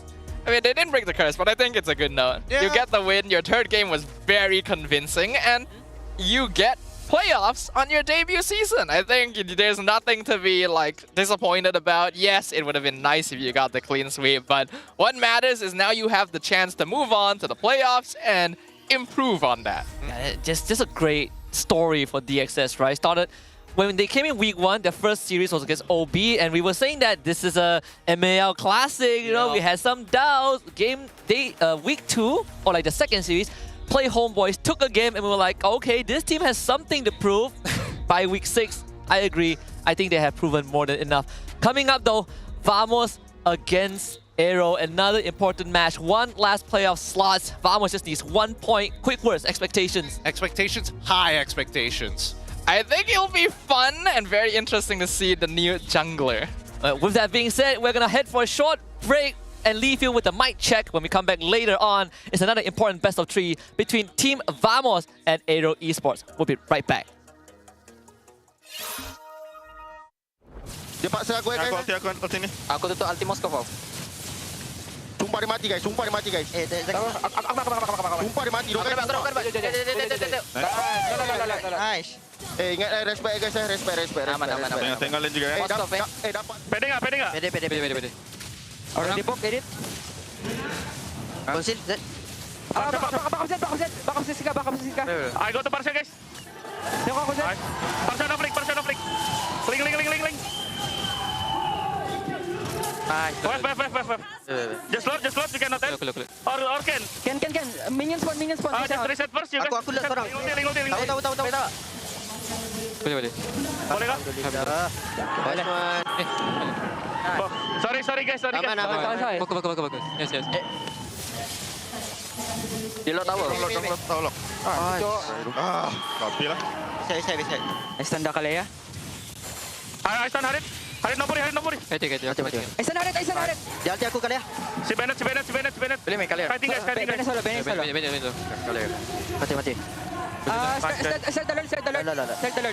Aku macam boleh dapat Zaz. Guys. Cen ni. Baik. Tahu. Nice moves. Boleh trail lagi ni. Dah beli kan?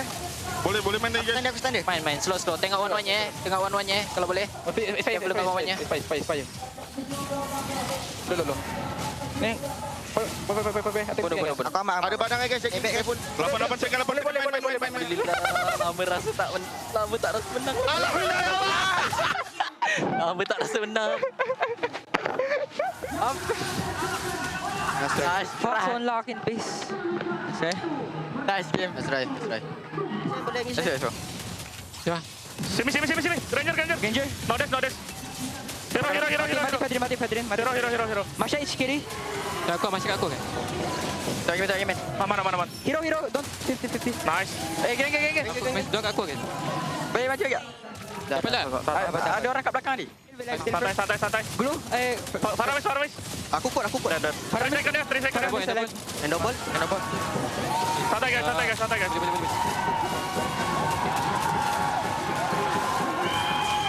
Tak boleh tak.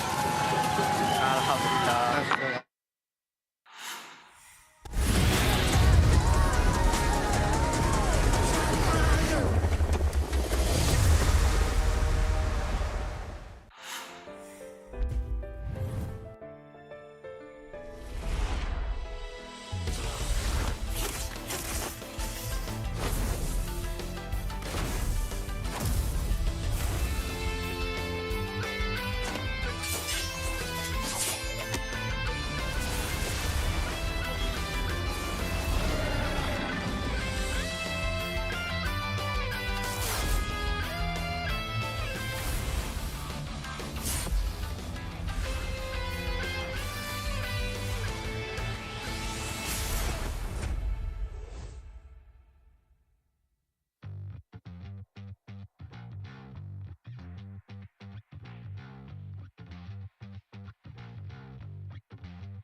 レジェンド M6 スイスウォッチ。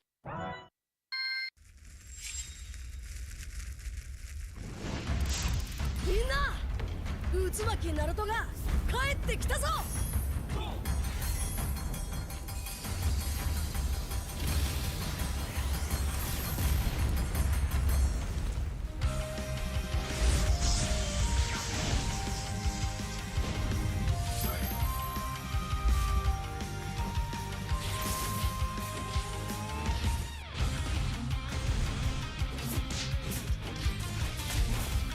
クラマ力を貸してくれ。よ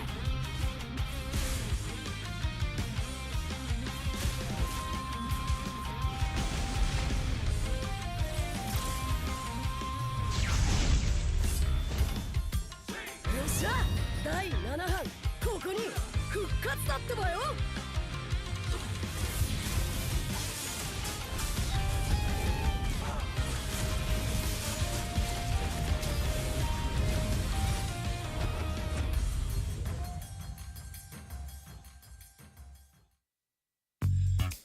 Kerap menggaruk kulit kepala disebabkan keluh mumur, masalahnya lebih mendalam. Gunalah Head and Shoulders menembusi 5 lapisan untuk membasmi keluh mumur dan kegatalan. Bebas keluh mumur sehingga 100%. Head and Shoulders diuji secara dermatologi.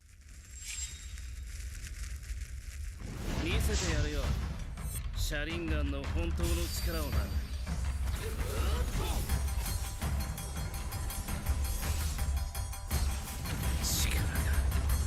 湧いてくる。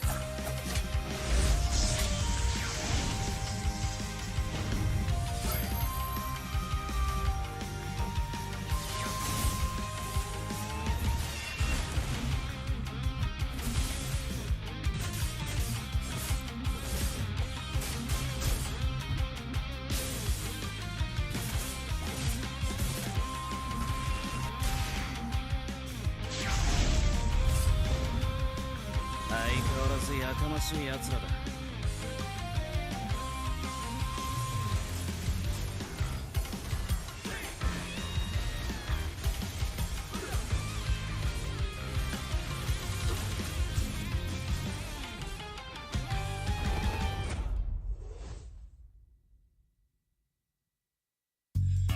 You keep scratching the surface for dandruff? But the problem lies deeper. Use Head and Shoulders. It goes 5 layers deep to defeat dandruff and itch. Be up to 100% dandruff-free. Head and Shoulders, dermatologically tested. みんなを守るために私はもっと強くなる。シャンナラ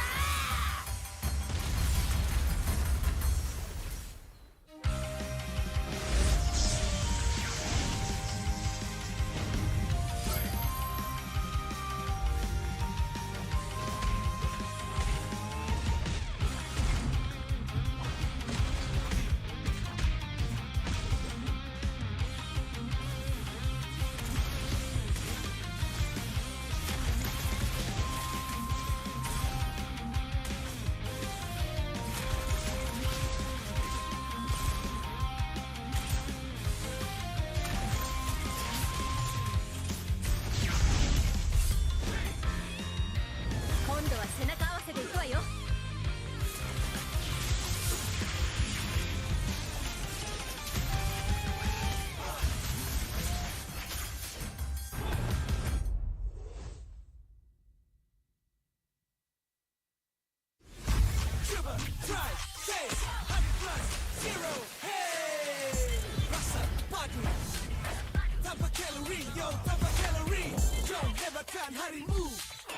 Dengan 100 plus zero. Coba, try, taste. 100 plus zero. Hey.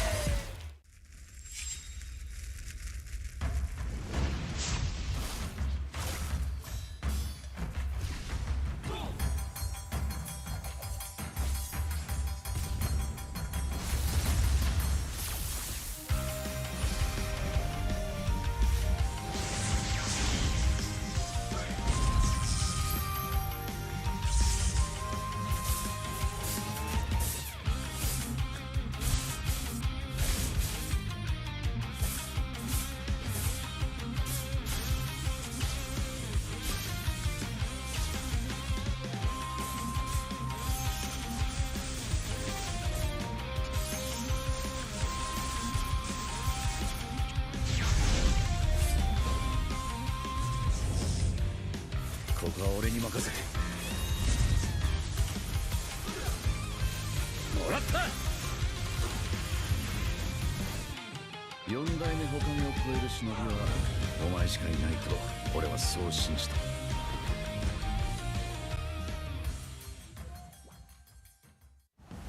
Jiwa perwira setinggi semangat gagah sang harimau. Medan bertarung walau di mana kita berdiri sama perkasa. Biar lawangan kita bergema satu dunia. Perwira dan pertiwi, bangkitlah dan terus berjuang. Marilah kita bersorak, harapan pasti ada. Ayo Tim Mas, kita mara bersama. Kita semua Tim Mas.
Ini 5 sebab kenapa korang kena datang tengok MPL MY di Stadium Juara. Pertama, korang dapat tengok kita orang main dan tim MPL lain main secara langsung. Kedua, boleh jumpa player depan-depan. Bruh. Yang ketiga, sebab ada booth Vamos. Keempat, tiket murah, RM10 je. Last sekali, yang penting sebab ada saya lah. Jom datang Stadium Juara setiap minggu untuk tonton semua tim MPL MY bertanding. And paling penting, jangan lupa beli tiket guys kat Ticket to You atau tekan link di bio. Jangan lupa follow MPL MY.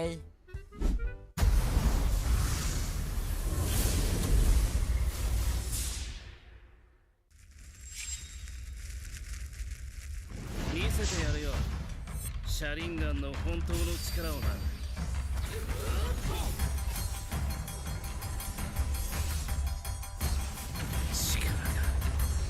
湧いてくる。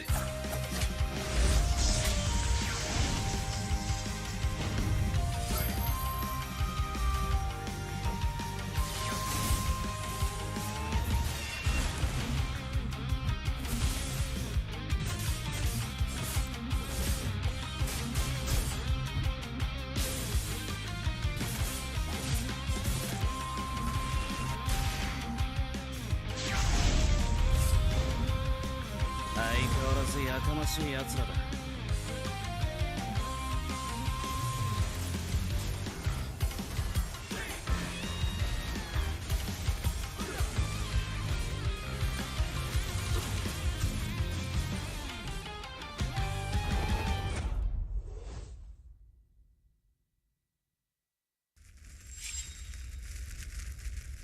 みんなを守るために私はもっと強くなる。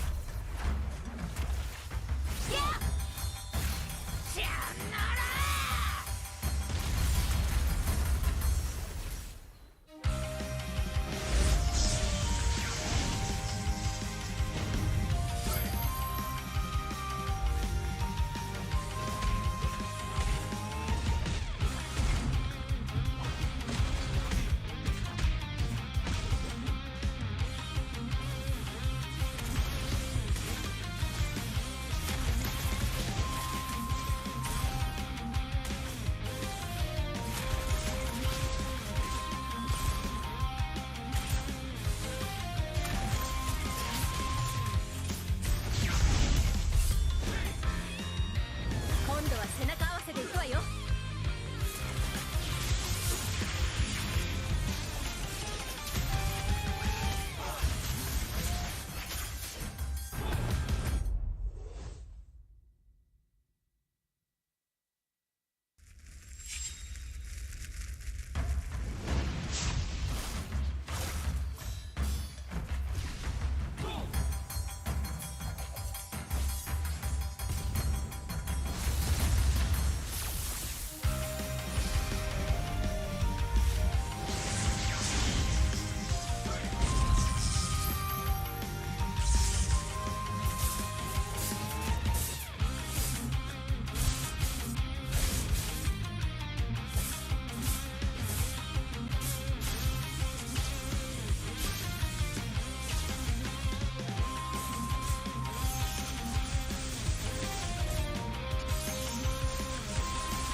ここは俺に任せて。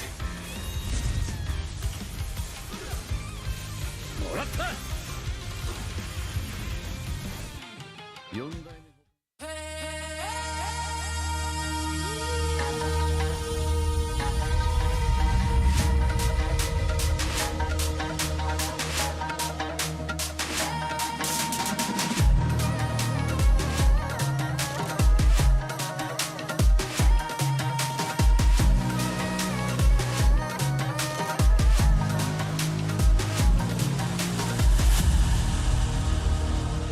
Aku hembus kata simas. Bila terjatuh aku beringat. Jalan dah jauh cari titik pemula. Krak krak krak krak. Jangan patah semangat. Semarak api bukan calon cadang. Biar apa menghalang aku sambut datang. 1000 daya 1000 alasan. Harungi semua sampai di akhir garisan. Eo eo. Kami tak senang mengalah, kami luar biasa.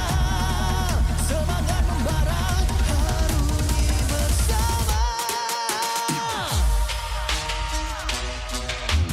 Lakukanlah sama-sama lakukan. Bergema di kiri dan kanan. Tak berhenti marah ke hadapan. Tak mengalah berdepan cabaran. Jaga, jaga, kita jaga. Jaga, jaga, kita jaga. Jadi ayo. See me, watch me, hype me, gotta give it all. Don't matter how many times I fall, gotta get back up, yeah, yeah, gotta go. I can hear them calling, now I gotta serve. Mess with my clique, now you get what you deserve. We keep it tight, we keep it cool, they got me and I got them too. Rasa api tak kunjung padam. Marah ke hadapan kita, sehaluan jangan simpan-simpan. Kita anak Malaysia.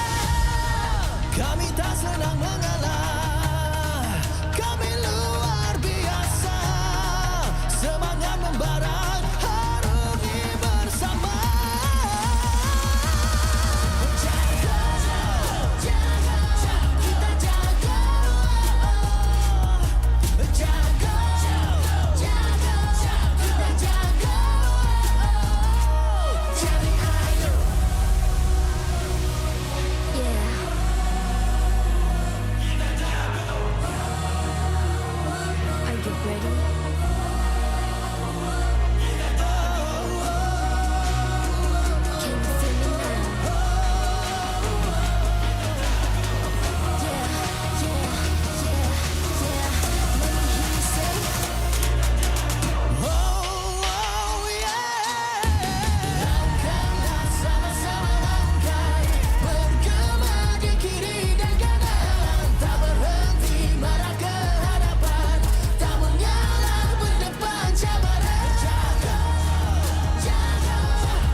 Aku hembus kata simat.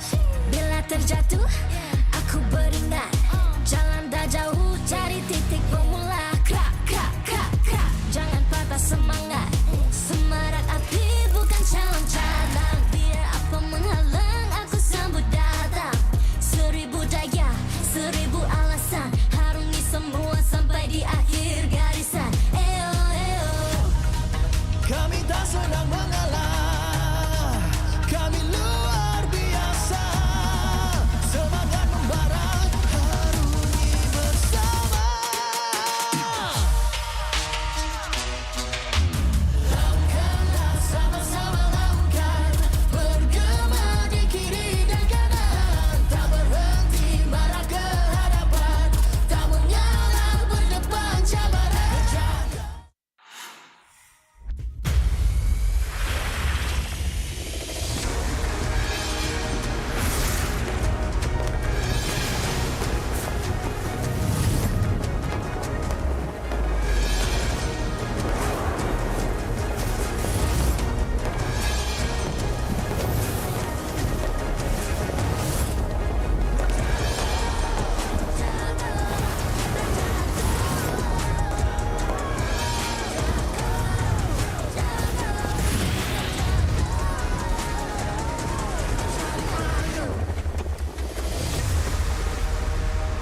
MPL Malaysia Season 15 is powered by Moonton. Official gaming smartphone, Infinix GT30 Pro. Are you ready to carry like a pro? The ultimate gaming smartphone is finally here. Introducing the GT30 Pro. Equipped with all-day full FPS system, you'll experience 0 frame drops, just pure, smooth, stable gameplay all day long. Powered by the MediaTek Dimensity 8350 5G chipset. It's fast, efficient, and ready for your most intense gaming sessions. And with the GT trigger, you get pro-level shortcuts. Buy items fast, check the scoreboard instantly, and pull off clean combos like you've never before.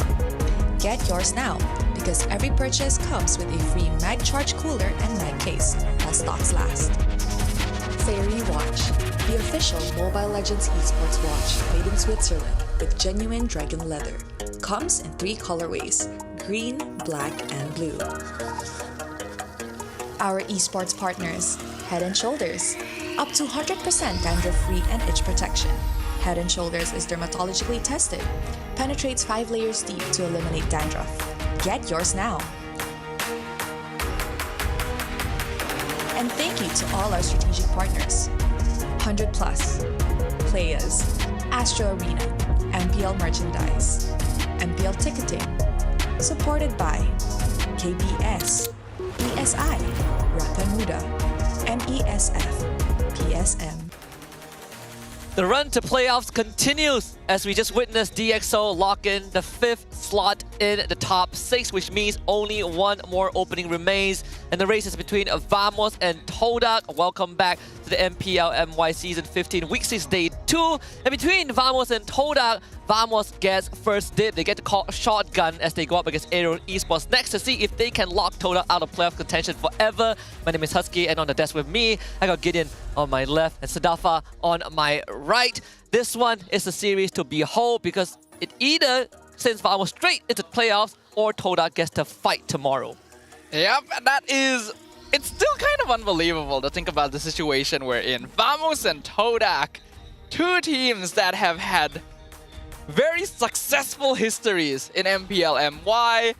Literally 2nd and 3rd place last season are now vying for the final playoff spot. I don't know how it ended up like this, but you're right, Husky. It is now down to Vamos. If they're able to get a victory against AERO, they instantly can wave bye-bye to Todak and move on to the playoffs. But if they don't get even a single point here, there's still a chance for Todak to claw their way back. I think this is a reflection of the quality of games that we're getting here out of MPL MY. As teams get better, especially for those in the upper echelon, and not to mention that now it's not just about, hey, we've got an MAL to think about. On top of it, there are less spots for the playoffs for teams of that caliber, of that quality. And it's very evident here in this particular season. And even last year's season as well, we were starting to see a couple of shapes that kind of look like it. As much as we are dominated by usually 2 teams coming in looking for an EWC spot, if not M7 happening down the road, I think that at this point, they just need to protect themselves, be consistent, have that quality to make sure that you always reach above and beyond. Yeah, reach above and beyond and protect yourself as well with head and shoulders. You need some quality for your scalp too. You know what they say, your body is a temple and your scalp is the most important part of your body. The Head & Shoulders is our official shampoo partner, up to 100% dandruff-free, plus itch protection. 100% protection, you can wipe out dandruff and itch. It's dermatologically tested. It goes 5 layers deep to defeat dandruff and itches, so get yours now. And also, make sure that you look clean and shiny on stage. Yep, as we've heard from the surveys, 100% of people would rather lose their less predominant hand than their scalp. Keep that in mind as you're going in. Got to protect yourself 5 times. Penetration keeps it clean. Now, hopefully, the games are going to be clean in this upcoming game, because after watching our first best of 3 series, we're hoping that at least there's a bump in quality, or at least a real fight that's going to happen, rather than just rolling over and just letting it happen. Yeah, and that goes for either side as well, because everyone needs to remember that Hazel is not going to be with AERO Esports today, as far as we're aware. So we'll have to see whether or not the new jungler to come in will be able to handle things, especially up against Team Vamos. Yeah, Team Vamos have also had a very rough season, right? Probably the lowest points in not just the organization, but for some of the players involved, right? They have been at the highest of highs, have won trophies, they have made it to the international stage 2 seasons in a row, but now the line is drawn. 1 point and Vamos breaks through. I think seeing Vamos' journey, like Sadafa mentioned, from getting the first slot to M6 and now needing the first slot into 6th place to qualify for playoffs is a drastic, change. I think Vamos still has a good chance, right? Looking at the state of AERO right now and the roster that they're going to be bringing in. Here's the shocking thing about Vamos. I personally felt like coming into this, what this meta is asking for, a snowball-heavy meta since, beginning of last year, right? Well, halfway through last year. Coming into this year, I think a lot of other teams have adjusted a lot better to the meta. I think that one of those teams being AERO, and that's when they had Hazel, because initially the big problem was I can't get into position to land my retribution. I can't even steal these objectives away, and neither am I winning the 1v1 matchup on the opposite end. So they bring Hazel into the lineup, and you see that the team kind of really turns into a real team once these smaller issues have been settled. So now that without Hazel, does that mean that AERO is going back into that position of I cannot even contest you in retribution, or do they take a completely new approach? Yeah, we've seen AERO cycle through 3 different junglers, right? We had Rindo, Hazel, and now it's Ran QT. We've seen him play in the MAL. In fact, he was in Barracuda Beta, which was the team that Mal QT was in back in Season 1. So coming in onto the MPL stage in a very, very crucial series for them, it's to fight for 3rd place, but most importantly is to try and stop Vamos from advancing.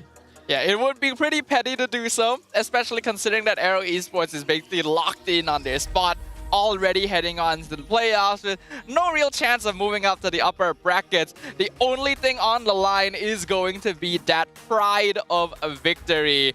And now, we want to talk a little bit of the impact of the different transfer players throughout this season. Wow, and I gotta say, this is, for those who want a better depiction, on the left side, on the white side of it, are transfers that have impact. On the right, not so much. Not so much. As you can tell, the transfers also include imports, with Ivan, Bell, Rundell, and as well as Hazel all having really big impacts as soon as we saw them touch the Land of Dawn and really changing the landscape for their respective teams. On the right side, however, I really thought that Clockhood and as well as AERO 404 could give a completely different look to what Vamos was offering us last season, but that wasn't enough. Gebe and Magma, I would have to say, unfortunately, just didn't make that cut. Maxon as well as Hazelnut definitely was needed for the JP Niners, but we only see Hazelnut at the very end. And of course, Dinesh for Team Ray. Even for him, I think they needed a mid laner, and I think unfortunately, he's probably at the same level as AJ. Yeah, I think, he doesn't really bring any new flavor. It's same archetype as what AJ brings to the table, at least from references we can take from last season. Yeah, I mean, Gabby McMahon is the punching bag, right? You gotta ask for a refund. If we look directly at the numbers, Gabby and Magva have unfortunately had the most notable negative impact on the win rate of their team. They cut the win rate by half. Literally in half. We have to remember that the first half of games for Todak was against easier teams, and then the later half was against tougher teams, but there's also a pretty obvious example. And then on the opposite side, you have Ivan and Vel, who literally shot up the win rate of 12% last season to 87 this season. So, yeah. Numbers don't lie. Numbers don't lie. I mean, HomeBois almost got relegated, right? And now they are locked in second place and seeded in the playoffs.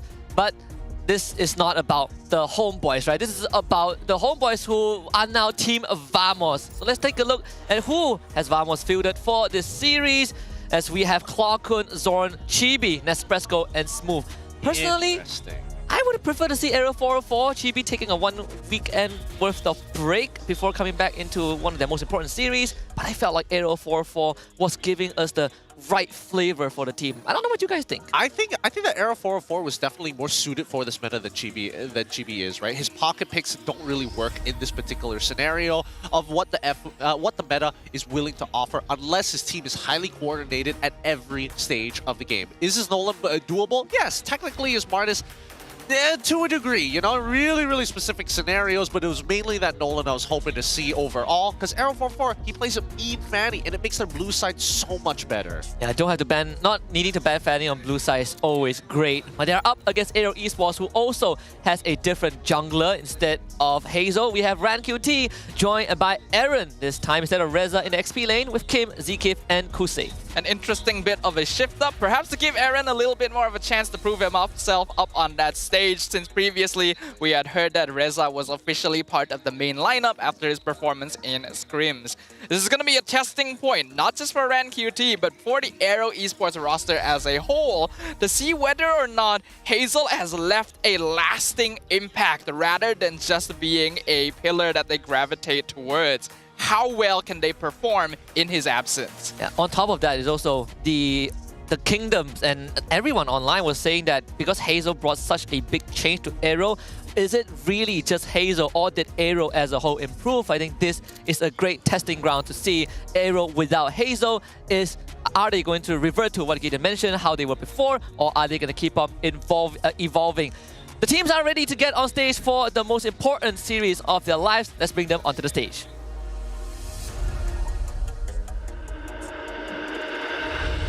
Just 1 point stands between them and the playoffs. One final shot. No mistakes, no second chances. Can they rise and prove they're still a threat to the throne? Step into the arena, Team Vamos!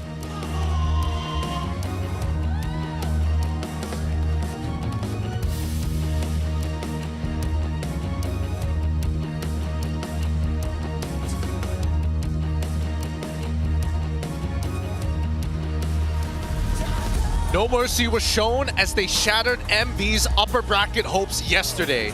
This time, they bring in RanQT to hold the retribution and shut down Team Vamos. Will Coach Bomb unleash another unique draft and strategy today? Get ready to fly with AERO Esports!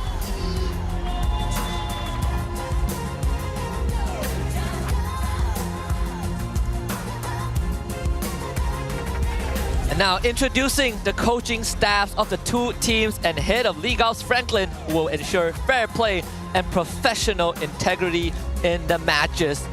From the side of Team Vamos, we have Coach Zaya and Pao Weeburn. And from the side of AERO Esports, we have Coach Bam. To keep it going with the fist bumps between the teams, it's a true sign of professionalism. And at the same time, armbands will be worn by both team captains, who will always lead the team's movement and strategies in the game. This is how we roll. This is Malaysian sportsmanship. Ini gaya kita. This is MPL MY. This is going to be a very important series for Team Vamos up here. For AERO Esports, it's a chance to test out their roster, see what their players have truly learned, and they can mesh with a brand new addition. But for Vamos, it is playoff lives on the line. AERO going to take first pick with a 56% win rate. Pretty good options here, and honestly works in the favor of Vamos as well. They don't mind going into that second pick. It truly will tell us whether or not they are worried about RanQT potentially playing Fanny or not. That, and also Vamos look at the track record from week 1 until now. They have some pretty interesting approach in the first pick too.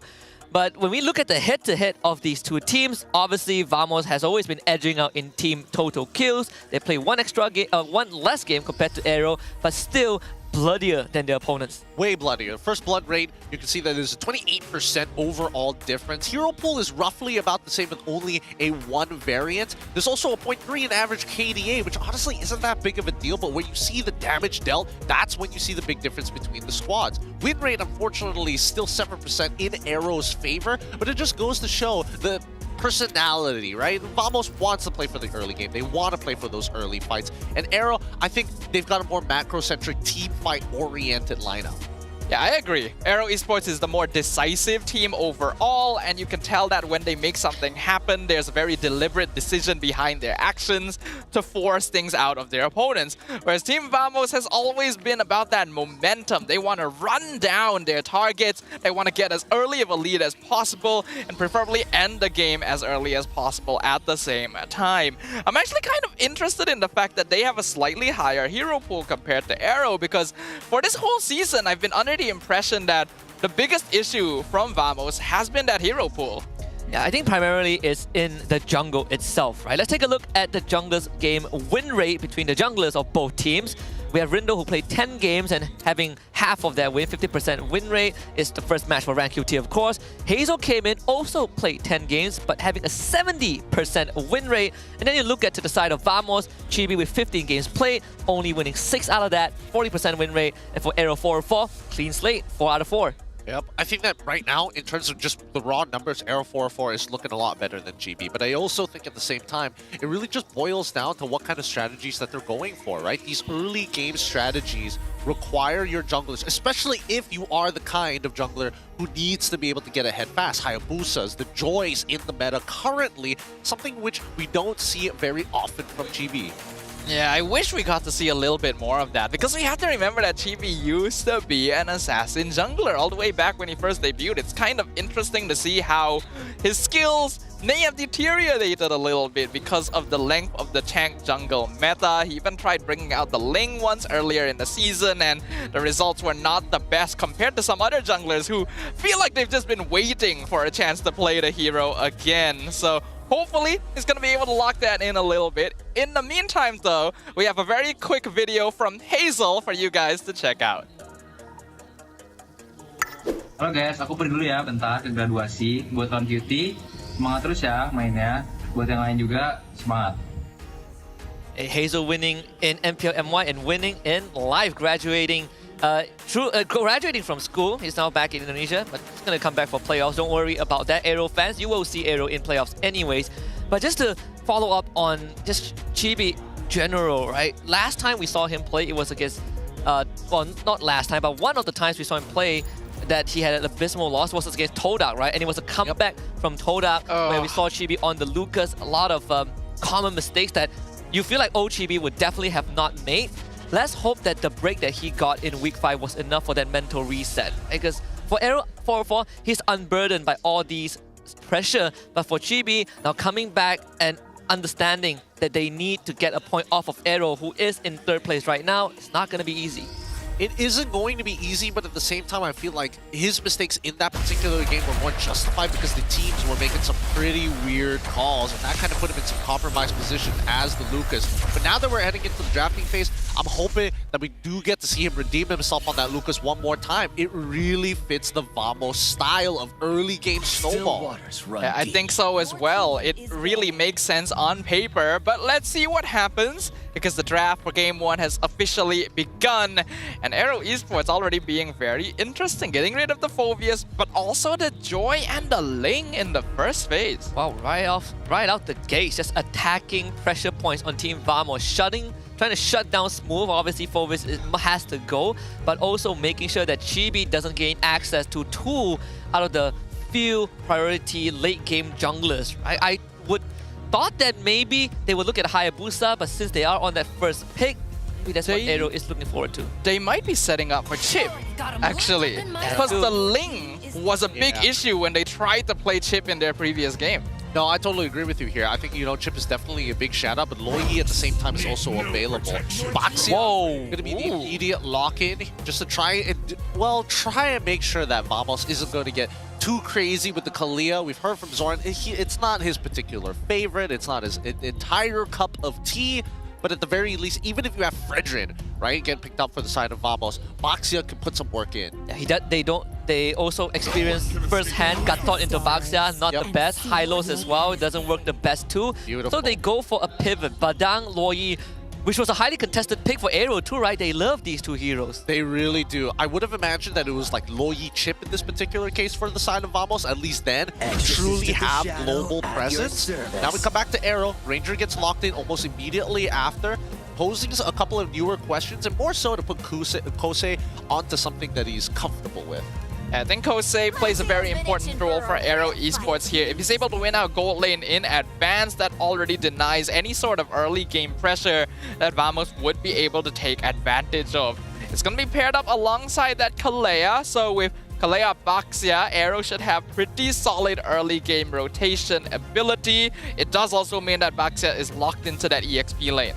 Do you think there's a chance that Baxia still goes jungle? I mean, we've seen it once. I guess it's been a while. Yeah. It was played by Onyx ID, if I remember correctly. But we'll see if that's the case, right? Some flex potential still remains for AERO, but Lucas comes out once more for Vamos. Okay. I'm all down for Lucas here. Let's see how the second phase is going to go, because Valentina going to be the immediate ban.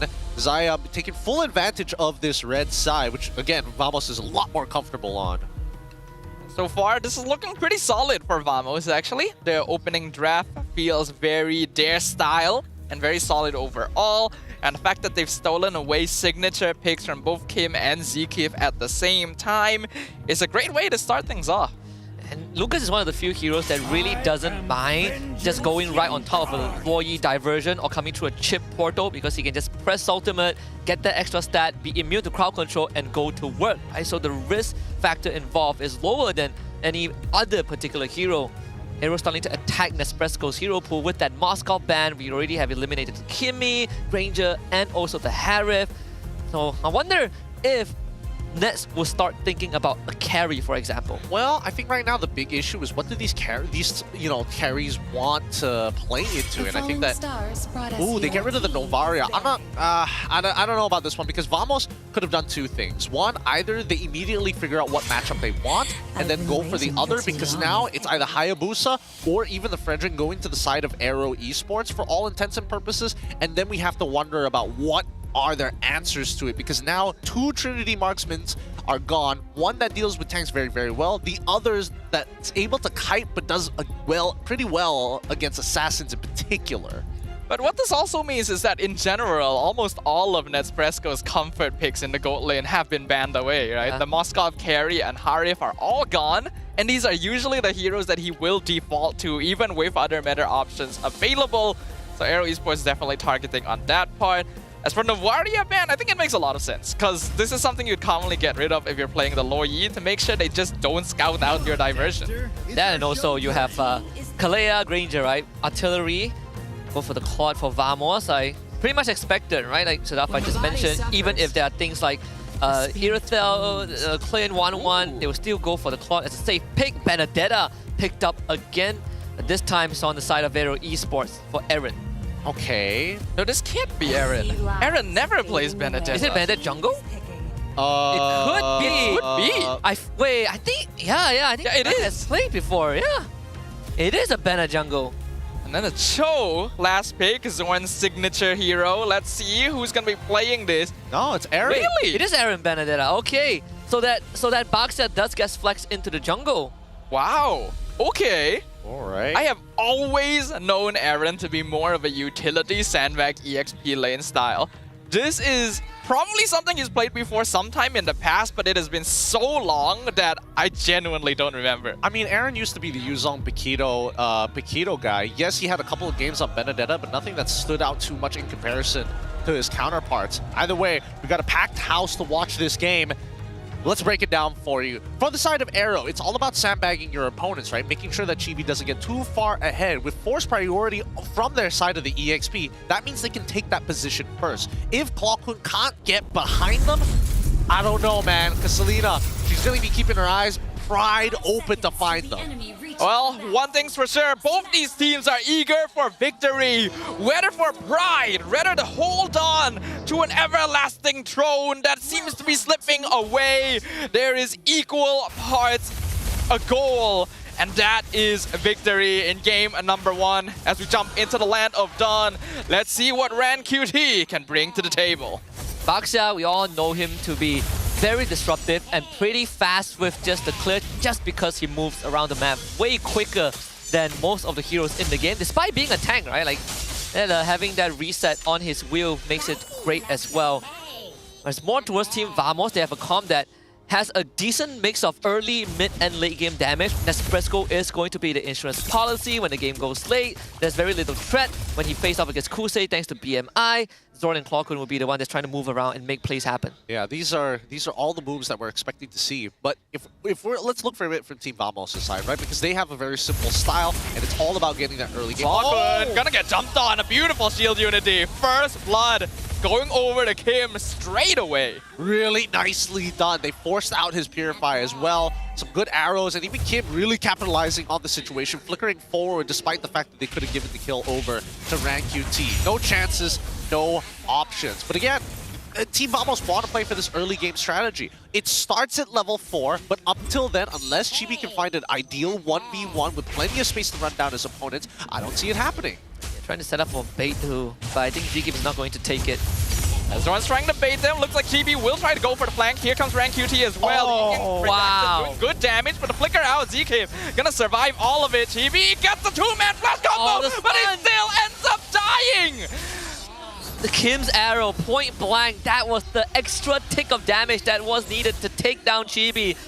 AERO already off to a great start. You stop the Lucas. That's his first Sacred Beast from Muse. Now he will fall behind in level. RanQT can take a purple buff and have Retribution back up for the turtle. Or let's go straight for the turtle. Hey man, I mean, Chibi died pretty early in that transformation. He still has plenty of meter left. He still has his ult ready to go. He can unleash the beast, but I don't think that AERO Esports ain't gonna do it without punishment. Aaron gonna eat a lot of damage. Oh, Eye for an eye! Wow! Man stun! Tsunami Slam, pulse move, and the electrify the blow, and Kim gets the snipe on Zorn in the backline. Here comes the diversion. Klokun gonna bring Chibi with him. Does he pop the Sacred Beast Bomb? He's gonna hold on to it for a bit, eventually uses it, and gets the Beast Bomb snipe, finishing Aaron off. But what does it cost? His own life in return. I think that's totally fine. Dying in a situation, especially in a trade like that, yes, it's unideal, but at least even RanQT was being part of that fight. So, you don't lose as much. Oh my god. The Abyssal Arrow, it actually connected, but they know it's better not to commit on that one. Thank god. Zorn is level 4 and is nearby to deter them.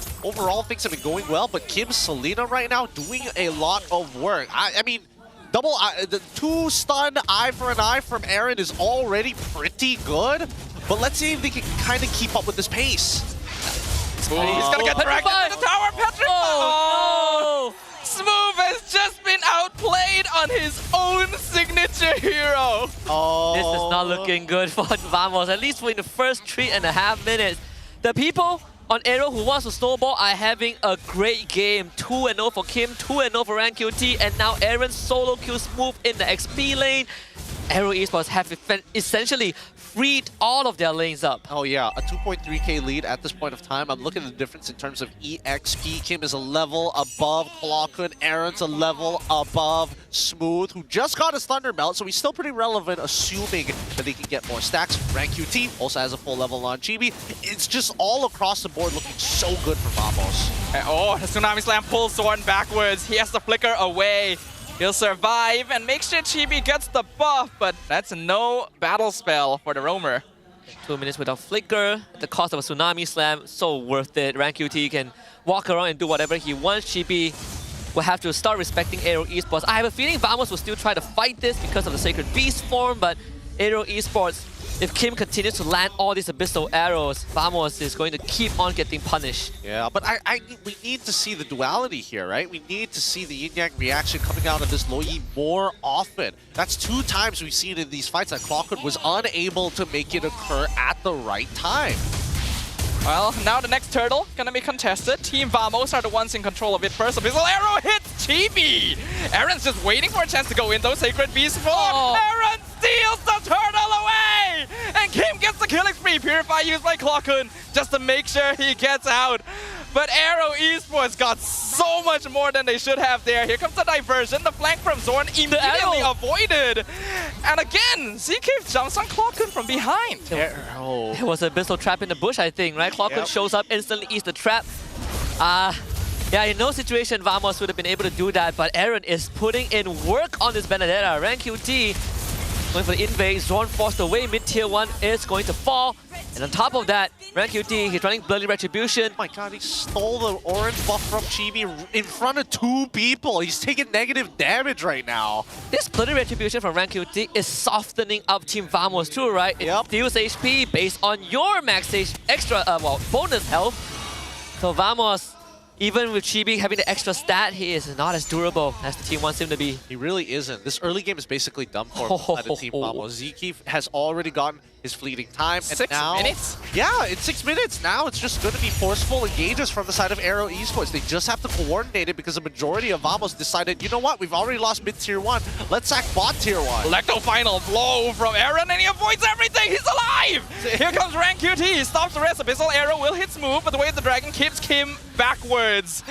Team Vamos get nothing. I don't understand. Why did they think that was a good idea? They're like, oh yeah, let's do it against the Benedetta player who has the Electro final blow. Like, did everybody forget how it works? Yeah, for 4-man trying to run down a turret does nothing, right? The structure took 0 damage. Aaron farms a free wave, recalls, and now pivots to bottom side.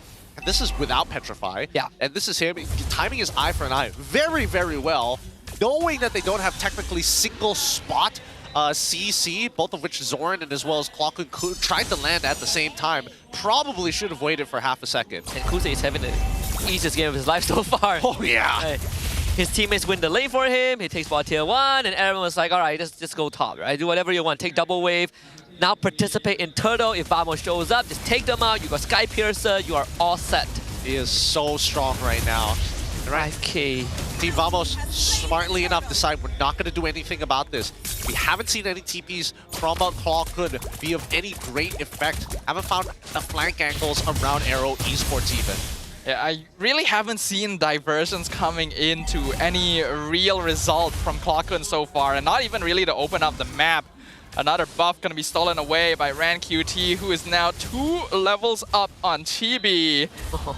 I can see there was even another attempt at gank up top by Zorn, and Aaron just dashes away. And, there's no way they take Aaron now, and Smooth has to just forfeit the bottom tier 2. He can't even show himself, right? There's no place for Smooth to be on. He wants to hold his way back to keep the holy shoe up, but it popped 8 minutes in.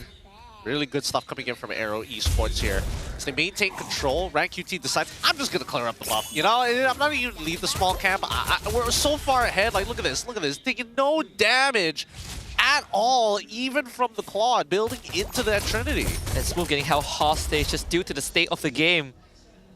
He's forced to freeze the wave and have Chibi come in and clear it up because Smooth, he has lost his rights to earn gold. Now it goes to Chibi and Nespresso. Yep, at this point, the most that he can do, and honestly, he would be pretty happy with just farming Thunderbelt stacks, but every interaction against AERO is always lethal. Espresso needs to be careful here. Does he have Purify? He does. He's gonna use it. Blazing Purify! Aaron chases him down! Literally cuts off the escape route. That was a lit play. Aaron really just freestyling on Team Vamos. Solo killing Smooth, catching Nespresso out of BMI Purify, surviving a 4-man push top lane. What can he not do? I mean, Vamos finally got their first turret thanks to Chibi split pushing in the bottom lane, but First Lord is coming up. I am really happy with Aaron's performance this game. Like, I did not give this man enough stocks on aggressive EXP. I missed him, dude. I missed him so much. It's been a while. Oh, Conceal. Rancuti literally walks into the bush. He's like, okay, come at me, bro. Tsunami Slam pulls Chibi backwards and he gets sniped. Almost bursted down, but Z keeps the N1 onto it, dying. Waves the dragon, finds Kosei, but the rest of his team is gone. Zorn jumped into the jaws of the beast with no help. Man, that could have gone a lot worse for Vamos. So that was actually the best case scenario for Vamos, right? Losing their roamer to trade a roamer from AERO Esports.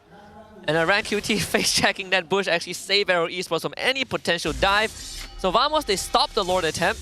AERO Esports needs to do some housekeeping with Nespresso pushing bot lane, and it gives Chibi more time to keep on farming. Well, actually, it was the trap coming in from Kim placed in the Tribe Rush, which gave them all the information. That's why Rancuti instantly was moving over towards Tribe Rush to make first contact against the majority of Team Vamos, knowing that he probably wouldn't die. However, another TP towards mid side, and Aaron, again, he is just fast, too fast for Team Vamos to handle. They gotta stop trying to find Aaron because they're just gonna find them in return. Tsunami Slam into the Electro, and Chibi is melted away instantly. The flicker forward, Kosei with the double kill, looking for Smooth, he finds it. Two-man title strike, knockout forces another BMI out.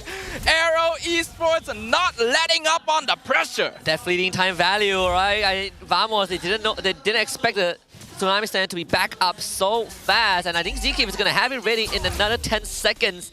This Lord is gonna help AERO Esports start threatening the structures, and Holy Shield in top and bottom lane has been popped. And the Lord coming in from the top lane, Aaron will set up bottom wave. AERO Esports will have a very synced up push. Looking very, very good. BOD already completed on Kosei. This Granger is so rich right now. I'm not sure if Team Vamos will be able to keep all their structures alive here. The holy defense is already being burnt away. Chibi is in the back though. Diversion sending Zorn and Chibi in the back. They're looking for the back line. Can they find it? Zkeep stops him with the Tsunami Slam. Meanwhile, the rest of them are dealing with Team Vamos. Electro Final Blow being used defensively. AERO Esports on full disengage mode. Zkeep even throwing his body in just to eat a little bit more damage for Aaron. They take only Kosei as a casualty. Really nicely done from AERO Esports. I mean, Kosei, he was going to die no matter what, right? He tries to dodge the third hit of Jeet Kune Do, dashes out of the raid, no Purify, and you can see that Zorn has his eyes locked on him the entire time. Take away Kosei, take away a majority of their damage. Aaron, unfortunately, tries to cut them off with the Electro Final Blow, and Vamos just doesn't care, right? They still had enough play space. They weren't forced into it and aren't running away from it. That's what you want to see from Vamos in times like now. Leaning back to the insurance policy of Nespresso and some big diversion plays from Clawkun. They stopped the siege, they kept all inhibitors up. AERO Esports still hold a staggering goal advantage of 7.2k, but the more time Vamos can buy for themselves, the better the odds will look. Yeah, they do still have Nespresso to potentially rely on towards the late game. The Claude has only died once actually, and he has already completed 3 items. Went for the Malefic Gun to finish things off, and now the Trinity is officially completed. So he can still actually do something as long as space is made. Look at Zkif. Fleeting time into immortality, right? He is ready to throw body just to snowball AERO even further. Aaron obviously going for full damage. Should be a BOD coming up next for him. I think housekeeping is going to favor AERO slightly more, right? Aaron will constantly be pushing and pulling against Espresso in the side lane. Yeah, I mean, to be fair, Team Vamos just have to catch him lacking, right? They got to make sure that Aaron doesn't have an eye for an eye. If they can get the Electro Final Blow early before the neutral fight, that would also be ideal. But as soon as you see them make first contact, it's so fast that Rancuti can actually rejoin that fight and to start peeling for him by deploying the Tortoise Poissons. Either way, right, AERO has a lot more range than what Team Vamos is expecting whenever they make first contact. So you have to really play with that diversion too. Wherever Kim does not have eyes on, that's the point of attack, point of engage from Team Vamos.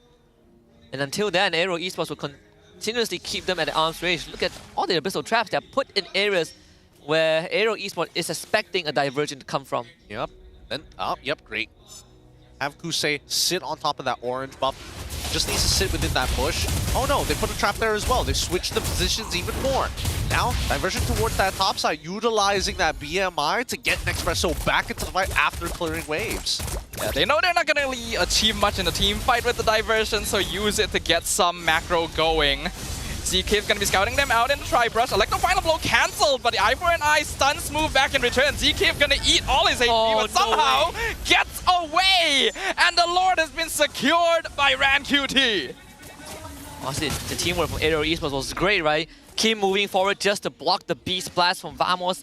They don't even expend the immortality of ZK if he only lost the Flicker, which is going to be back up thanks to pull yourself together anyways. Man, I mean, unlucky, I guess. Unlucky. What else can you really say about that? I think that in Vamos' position, this is starting to become pretty unwinnable, right? I think that if unless Chibi is able to get Kosei as well as Kim together and kills them both, can Espresso do it? I think he can do it against Kosei. I don't think he can deal enough damage to RanQT. I think Kim should be squishy enough to get one-shot by the Blazing Duet. No. ZK can keep him healed. This is a tough one. Maybe with the Winds of Nature, possibly. But still really tough for Vamos to bring this back.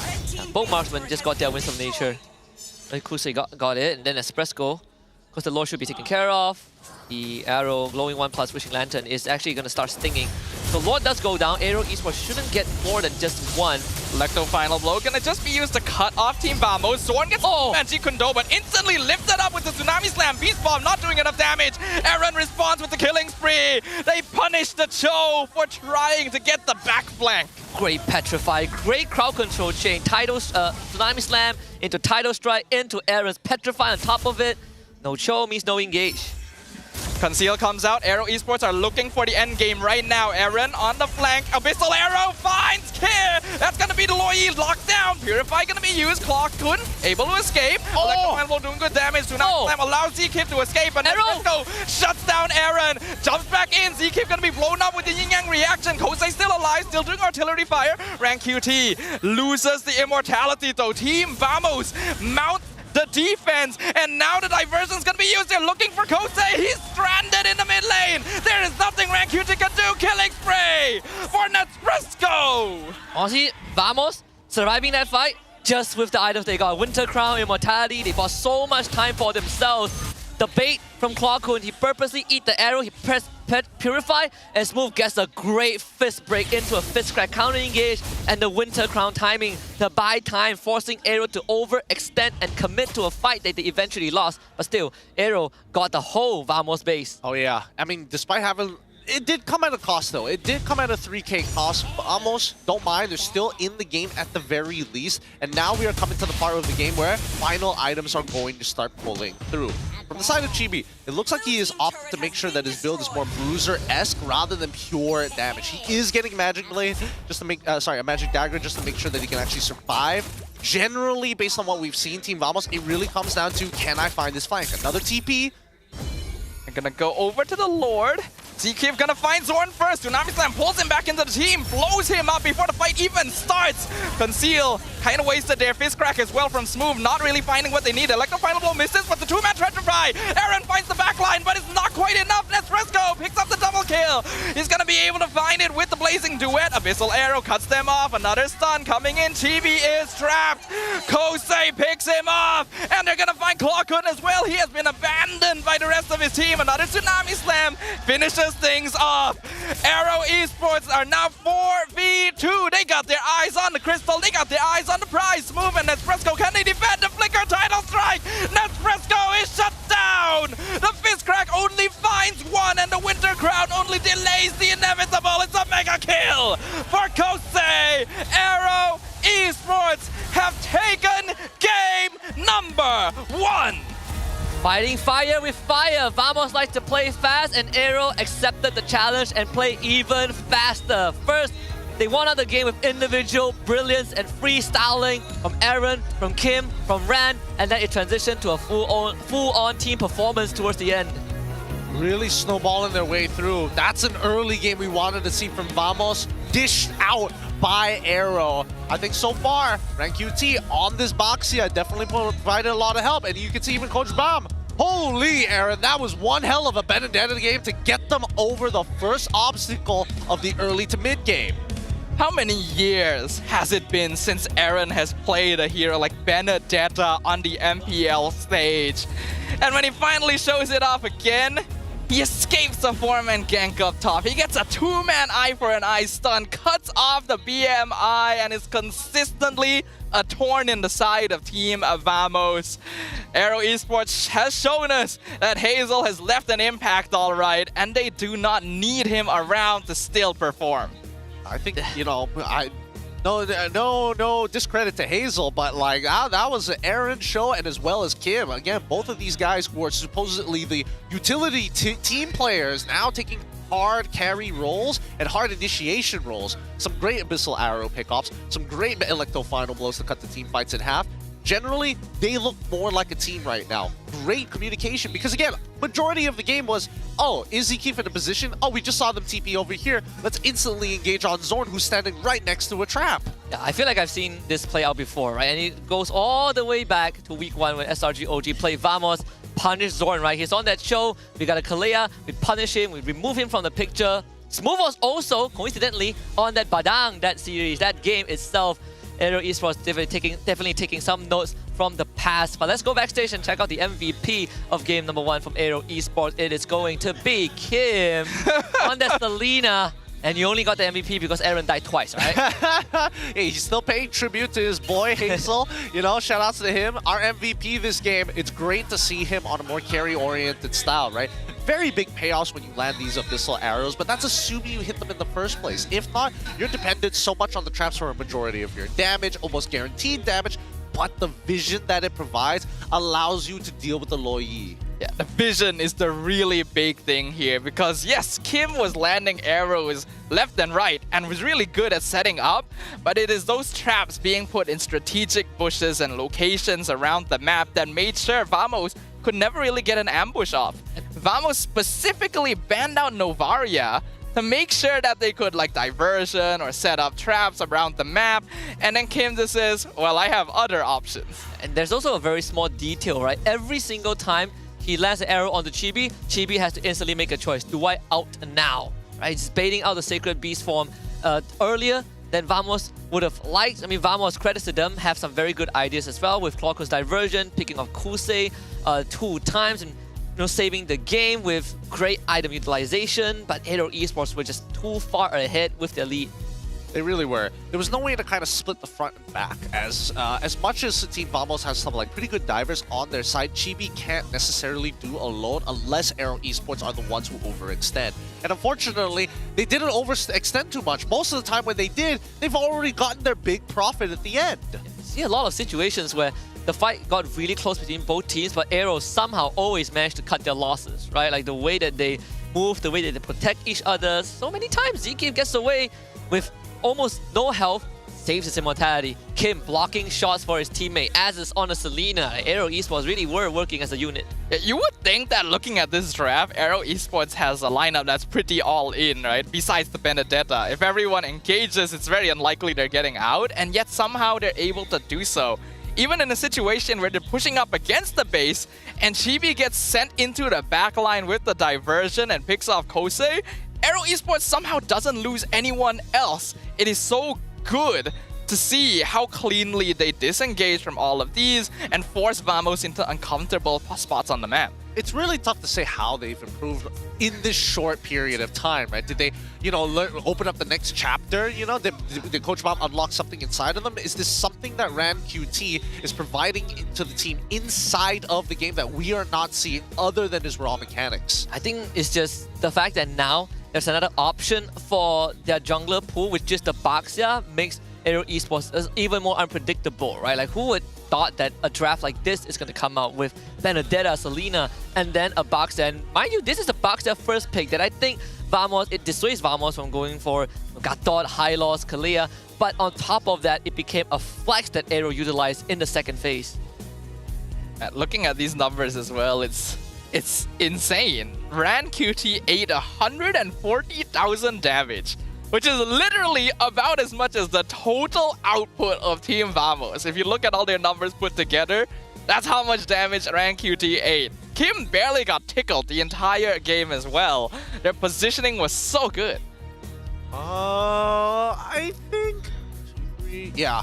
No, you're right. You're absolutely right on that. In terms of the numbers, there's no denying that the values are extremely high. I just would have imagined that there'd be more impact off of the counter initiation from Smooth during these team fights, right? I think that Team Vamos, it's not like they couldn't clap back hard enough. It's just very small micro-mechanic mistakes. Yeah, and a lot of times it comes down to the stagger that Zkif and Aaron provides, right? All the constant crowd control that is disrupting Team Vamos. Smooth, once he throws out all his abilities and loses that CC immunity, he just gets controlled.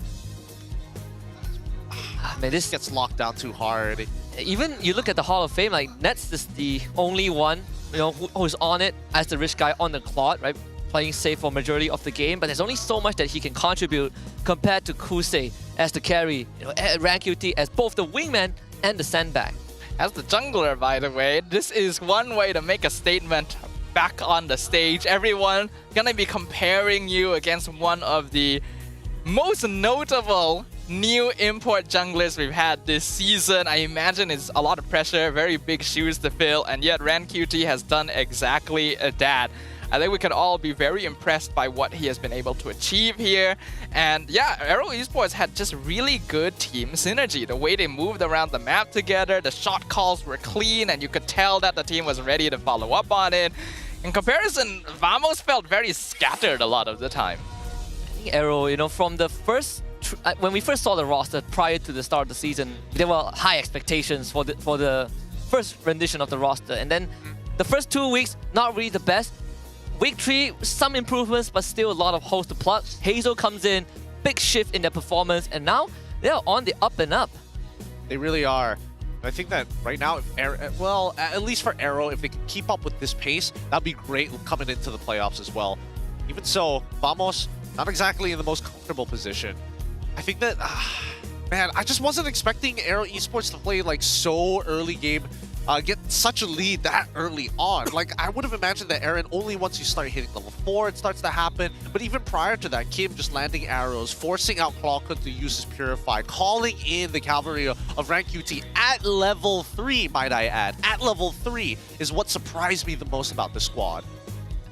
Yeah, I'm really surprised, honestly, by how quickly Aaron was unlocked from his lane. We knew that Benedetta was probably going to have prio against Smooth, but the way Aaron so effortlessly handled one of the best EXP laners in MPL MY speaks to his confidence and the faith he has in his abilities and the role he plays in this team. The fact that he's able to rack up such a lead and create that space, and AERO Esports are immediately capable of taking advantage of it, shows that there has been an improvement in the way they view the game as a whole. And now, I'm sweating a little bit for Vamos. Can they actually take the point they need? It became slightly harder for Team Vamos, and because Todak, they're breathing half a sigh of relief. If this goes 0-2, it's going to be great for Todak's chances tomorrow. And again, AERO, Hazel coming in was the time that they started going on the up. Yep. And it was also the exact moment they took that 1 point from SRG OG. Coincidence? Maybe at that time, but right now, I think not. And I think it's a good time to also calm down a bit and take a swig of that 100+. Refresh with 0 sugar and 0 calories and the same great 100+ taste that you've always loved. No matter the occasion, sugar-free and calorie-free 100+ 0 is here to keep you replenished so you can get the most out of every moment. Every single moment is going to matter here, especially for Vamos. I think right now, there's a very high likelihood, if they continue to play the same way that they did in their previous game, that they could be bowing out 2-0 against AERO. Of all teams, another team who has already secured their spot in the playoffs. And that's the last thing you want happening, right? There is literally no stakes on the line for AERO Esports right now. Whether they win, whether they lose, it does not affect their placement in the playoffs at all. And Team Vamos are the ones who are desperately hoping to make it to the next stage. Again, runner-up from Season 14, by the way. So there's a lot on the line. There's a lot. Even the players, right? Except for AERO 4, everyone has a track record leading up to this point. But for now, we want to hear what Poji has to say with a special edition of Course I Report. Poji, take it away. Hello semua, dan ini adalah saya Poji. Sekarang ni kita ada segmen yang terbaru iaitu Beyond The Meta, satu segmen yang akan menceritakan berkenaan dengan berita terkini dalam dunia Mobile Legends daripada Malaysia hingga ke negara serantau. Tak kisahlah berita, gosip ataupun apa-apa sahaja update-update terkini mengenai MLBB lah kan. Dan sekarang tanpa kita melengahkan masa, berita yang pertama adalah berkenaan dengan farewell dekat pasukan Todak pada 19 Mei hari itu. Badan pengurusan Todak telah pun mengucapkan selamat tinggal kepada manager Ashi, Coach Kuja dan juga Coach Saiful. Bayangkan kalau hari itu birthday dia kena farewell. Sakit dan juga berat. Tapi tak apa, itu adalah keputusan daripada badan pengurusan dan juga yang paling penting sekali. Untuk pertembungan esok, Todak takkan ada coach. Jadi apa yang bakal mereka lakukan, kita tak tahu dan sama-sama juga kita harapkan yang terbaik untuk Todak sebab sekarang ni Zaim dan juga Momo belum pernah lagi terlepas playoff. Kalau kata diorang terlepas playoff, sakit. Tapi itu berita daripada Malaysia. Berita dekat Indonesia pula sekarang. Skor sekarang adalah 1-0 untuk pasukan EVOS yang sedang menentang pasukan Navi. Tapi untuk pasukan EVOS ni, sedih jugalah kalau kita fikirkan semula sebab EVOS pun belum pernah terlepas untuk ke playoff bagi Albert dan juga Kayeye. Sayangnya cubaan mereka untuk ke playoff hanyalah tinggal kenangan dan juga harapan kerana segala-galanya telah terlepas. Boleh cuba usaha, bukan season kali ni, season depan buat semula. Berita yang ketiga daripada Filipina, iaitu untuk Filipina ni jangan lupa untuk pusingan play-in akan bermula pada 28 Mei ini. Jadi anda jangan lupa untuk tune in dan enjoy bersama-sama tentang perkembangan pasukan Filipina sebab kita akan tengok sama ada pasukan Onyx Filipin ataupun Falcon Filipin ni untuk mendominasi untuk cawangan sana. Dan kan kita tahu diorang tu pasukan-pasukan yang kuat. Tapi pada masa yang lama juga, korang jangan lupa untuk dapatkan tiket playoff bagi phase yang pertama. Itu pada 31 dan juga 1 Jun nanti sebab tiket dah pun mula dijual sekarang dekat Tiket To You. Kalau kata korang masih lagi belum beli tiket, inilah masanya. Kalau nanti dah sold out, korang dah tak dapat apa-apa dah. Dan sekarang kita dah pun bersedia untuk masuk semula dekat pertembungan kita di antara Vamos dan juga AERO Esport. Boleh ke Vamos ni cuba mendapatkan 1 poin cepat? Cuma 1 saja poin diperlukan untuk mereka melayakkan diri ke pusingan playoff. Kalau kata tak dapat, ini juga adalah kali pertama untuk pasukan Vamos gagal ke peringkat playoff. Dan juga untuk pasukan AERO, begitu dahsyat anda. Ya, kita doakan kedua-duanya kejayaan dan apa-apa pun. Itu saja daripada saya. Kita tengok apa kata caster sekarang. Let's go. Thank you, Poji. Yes, just like he mentioned, this is going to be the first time Vamos misses playoffs if they lose 0-2 to AERO and if Todak 2-0 JP9ers tomorrow. But you know what they say, the hardest point to get is that last point. Crossing the finishing line. It's not how you start, it's how you end. And Vamos, they just need 1 point, but that game 1 is not giving us enough confidence. Era 404 now joins the fray to play the most important match for Team Vamos in the regular season. So far, 100% win rate every single time that he's shown himself on stage in the land of Dawn. Has done crazy for this squad, but that just means that Vamos is playing blue side, is it not? I would think so. It would be the power play, especially when you have a jungler that not many teams know about yet. Era 404 may have a 100% win rate, but all things considered, he doesn't actually have that many games on the MPL stage yet. So it could be a chance for Vamos to take a victory through a surprise play. Yeah. We also talked to Coach Bam about playing without Hazel for today, and he says that playing without Hazel is a good test to see where we stand, especially for our local players. Netizens say that Hazel carries the team, but MLBB is a team game and Hazel cannot carry all 4 of them alone. And I agree, right? Hazel, sure, he has great highlight reel moments, but the rest of AERO also stepped up to the occasion. In fact, sometimes I forget that Zkif is a rookie in the league with his level of performance. Oh yeah, I definitely think he has been one of the better performing players on the team. Same goes for Kim as well. But now we're seeing a completely different side of them. I don't know why it took this long to finally see AERO in a position where they can get stuff done in the games.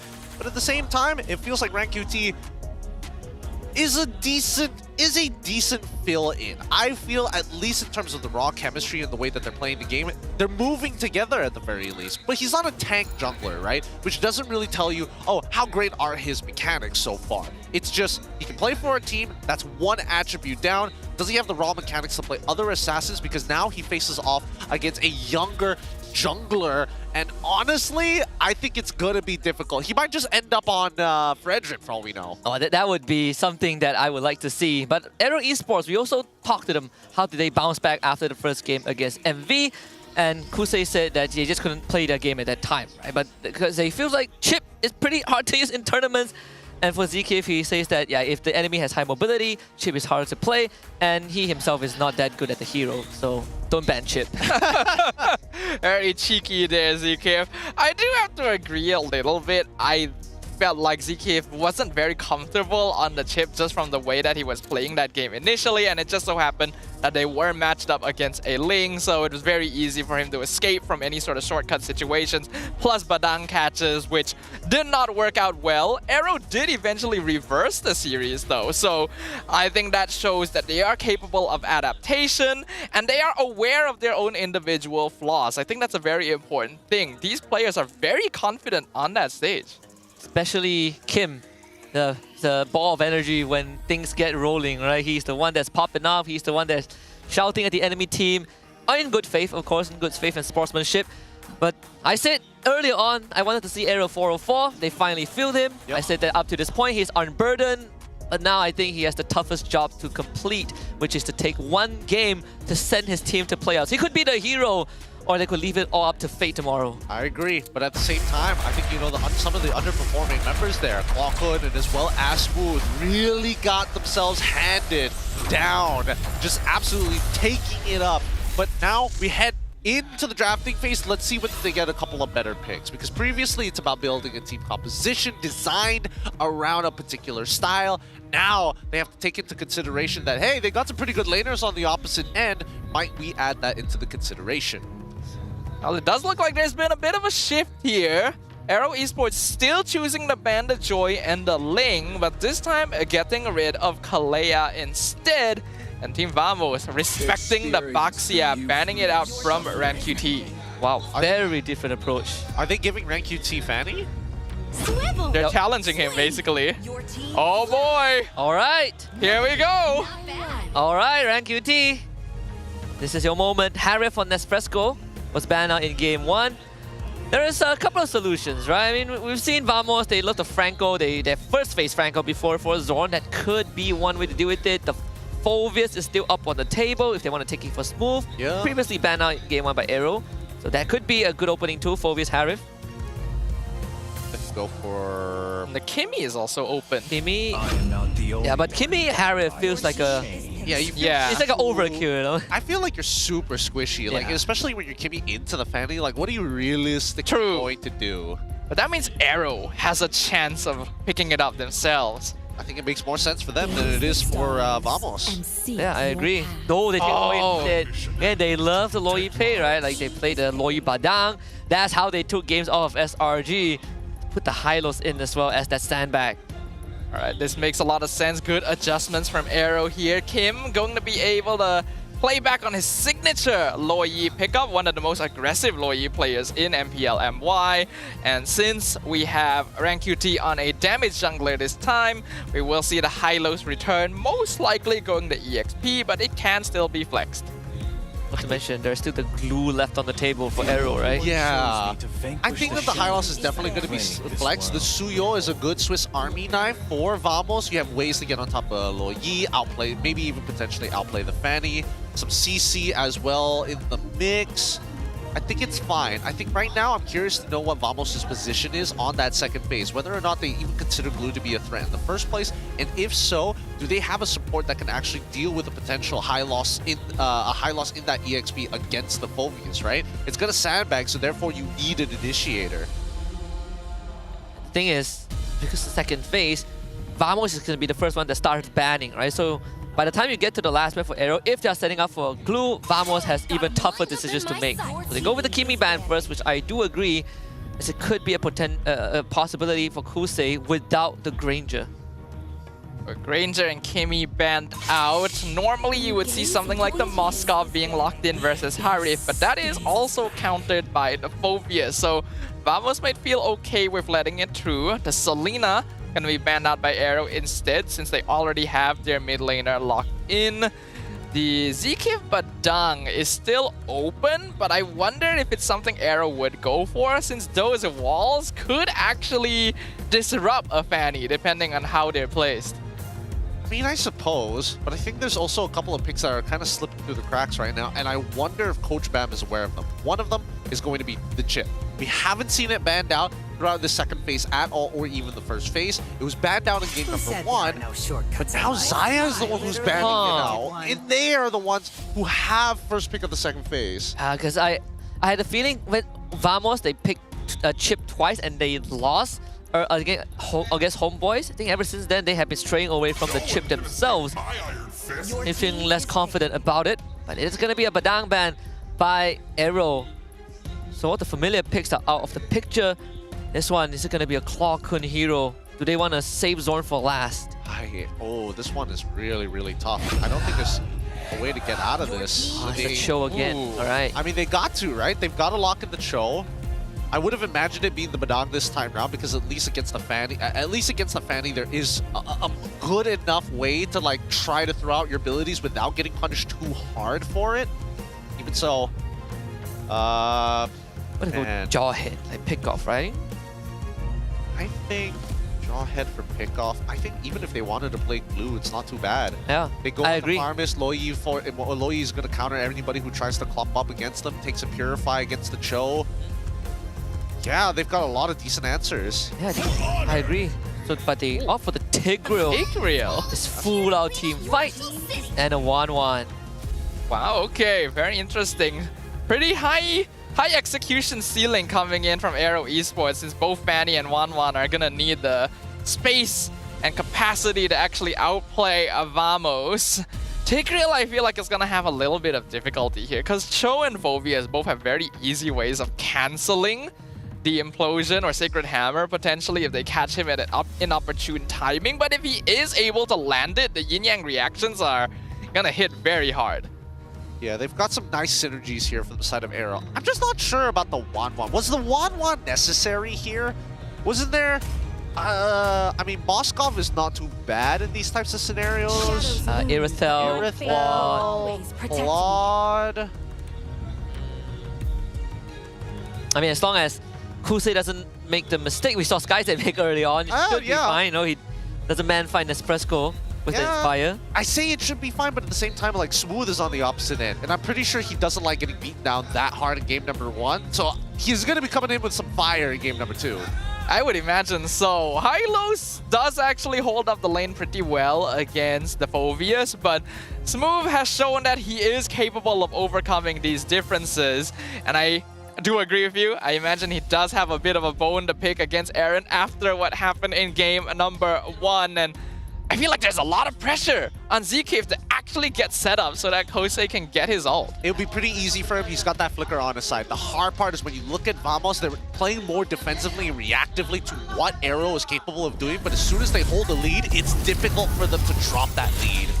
Well, they're gonna need to play for that lead here, because if AERO Esports wants to really be the villain of this story, they can take that clean sweep and make it as difficult as possible for Vamos to make it into the playoffs, which means it is up to our very young jungler, AERO 404, carrying the world upon his shoulders.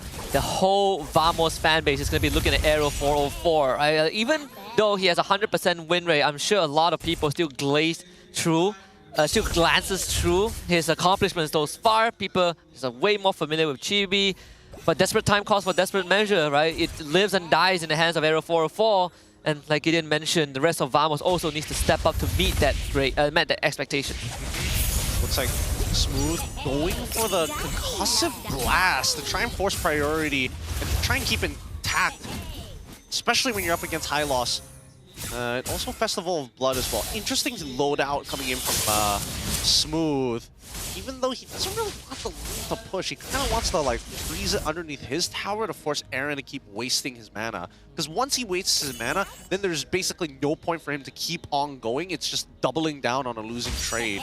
He just knows that Aaron will generally clear lane faster than him, so he wants to make sure that he's not sandbagged in lane for too long, and maybe he'll help him out later in the game as well. But He's gonna lose out on that. A lot of that Brave Smite. Healing, Blade Surge going to miss. Aaron is fine down here.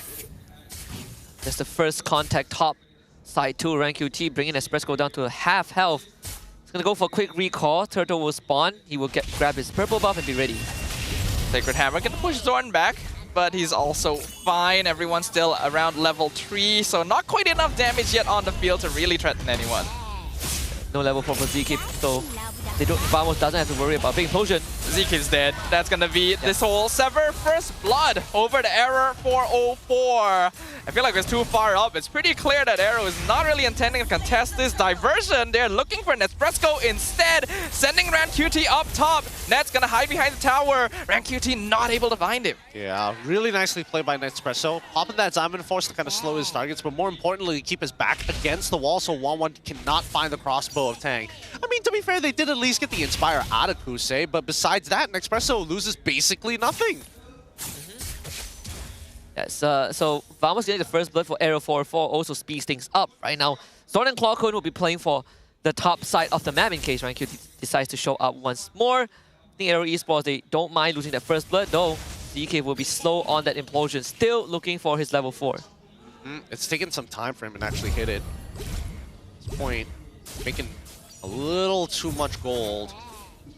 So, we'll hit this level 4 on time. As you see the members defend against this, right, we're seeing not a lot of movement coming out from Kim specifically. His waves are always going to be shoved up against Clockwood. Yes, it is annoying, but now any flank angle, any one of these TPs being thrown by Kim could be a changer for the side lanes. They really need to send ZK into a good angle here. We can see that the Tigreal having a little bit of trouble before that level 4. We have to note, this hero is actually not as tanky as we remember him being. Diamond Force comes out, Blade Surge connects, forces a Purify, and Kosei cannot escape! That's gonna be the goal laner picked off. Bit of a mistake from Kusei to walk up like that, right? I think if you're the 1-1, you're not going to be able to man fight the Harif anyways. Keep the wave under your tower, call for help if need, but never engage in a fight like that. So Kusei giving up his life when I feel like it's preventable.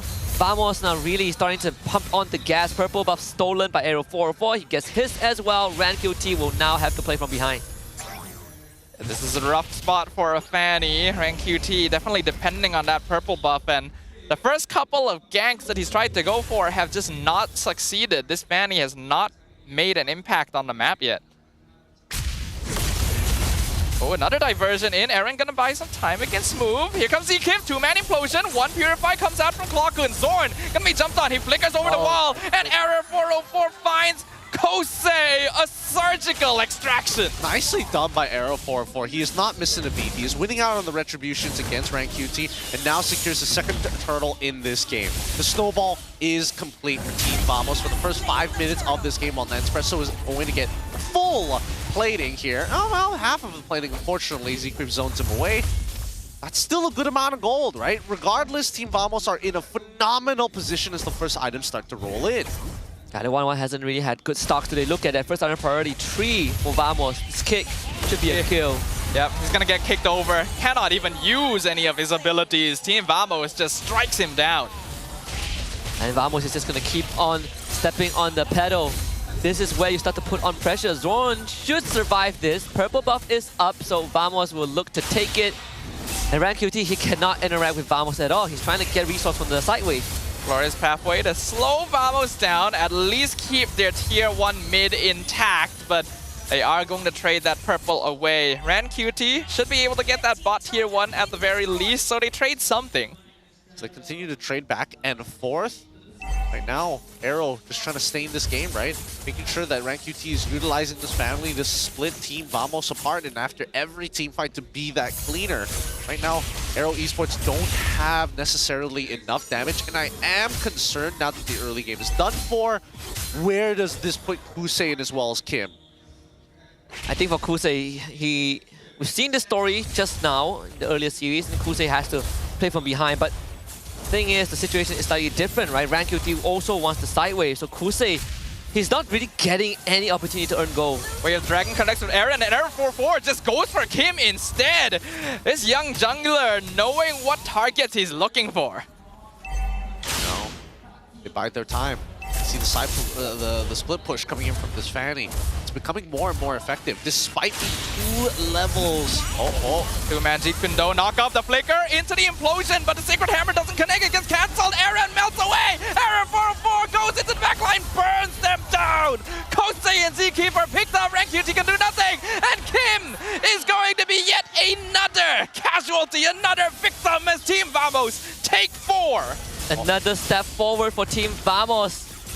They can start to smell that last playoff slot. It's not the end of the world just yet for AERO Esports, but it certainly is approaching criticality with all of their plans failing. Rank QT not getting a snowball. Only saving grace is that he is deathless, hitting the Malefic Draw.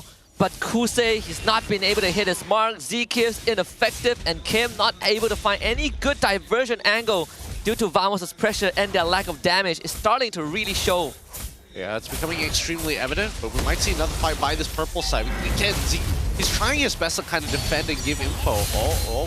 Zorn is 1v4 here. Wave the Dragon kicks Aaron away, but Zorn should eat dust. His first death of the game, Rank QT finally finds a kill. They have finally been more than they could have chewed.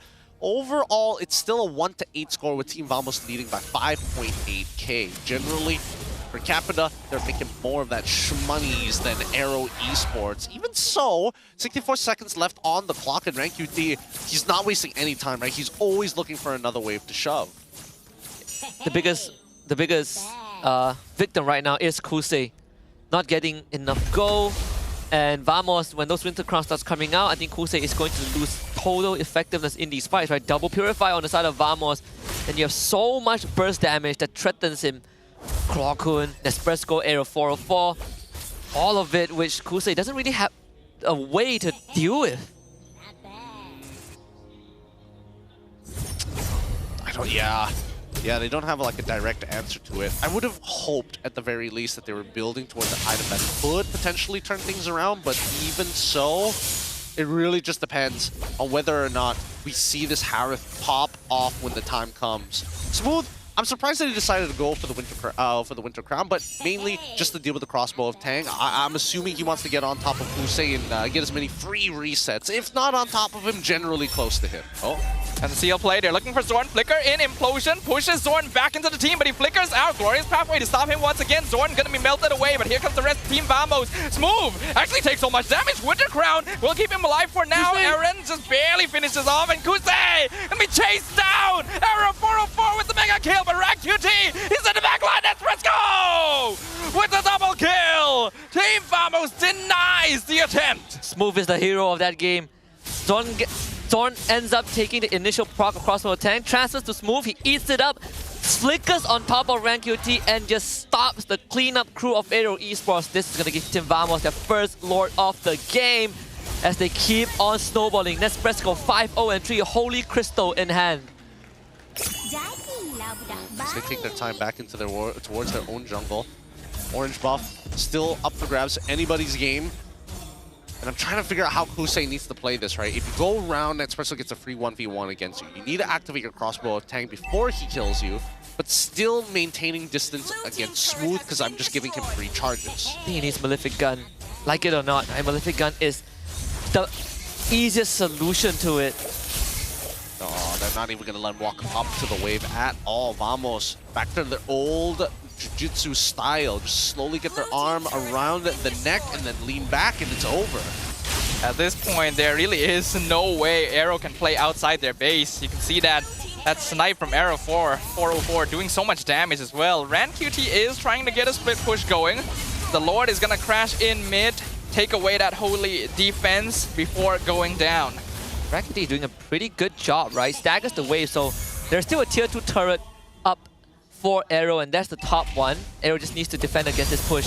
Vamos are gonna try and force it, but the Glorious Pathway comes out to deny them. Revitalize, keeping Aaron topped up as well. Zkiv's just gonna stand in front there, eats a lot of damage, but the Implosion locks down Smooth. He'll sacrifice his own life, but he sets up the kill on the Phobius, and I think that's pretty worth it. That is great.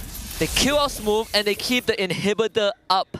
AERO Esports prevented any sort of base damage, and they get the tier 2 up top thanks to Rank QT. And this, it opens up the side lane, which means more space for this Loyi and the Fanny to navigate. Yep. as they start to translate it, something that's actually palpable. I think that there might not be enough item slots to turn this around.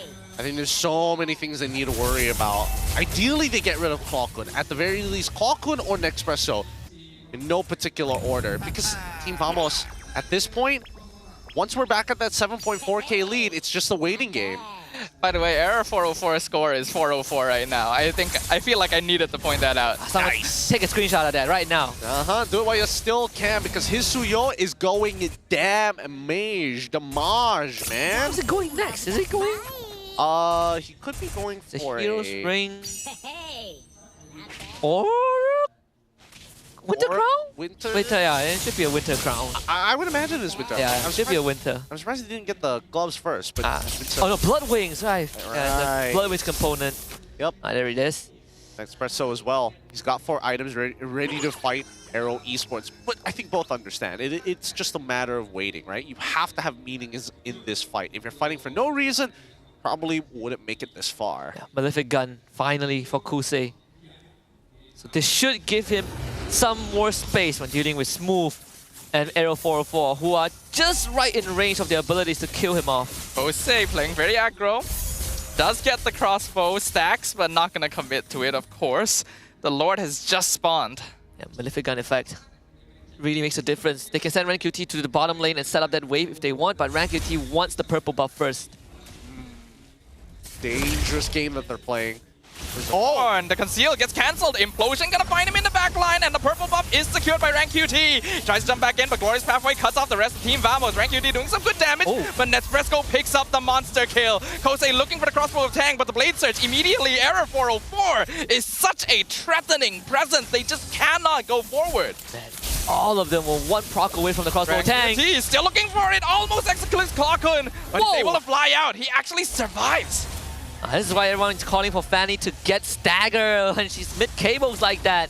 Getting away with just enough to stop Team Vamos from committing onto a Lord take. Aaron's going to come back to life in time. Zeke still has Flicker, which means Flicker Implosion possibility is going to be there. Now Kim, see if he can take out enough space. His mid lane gets cleared up by Kusei. Rank QT deals with the bottom wave. There will be a slow push in favor of AERO.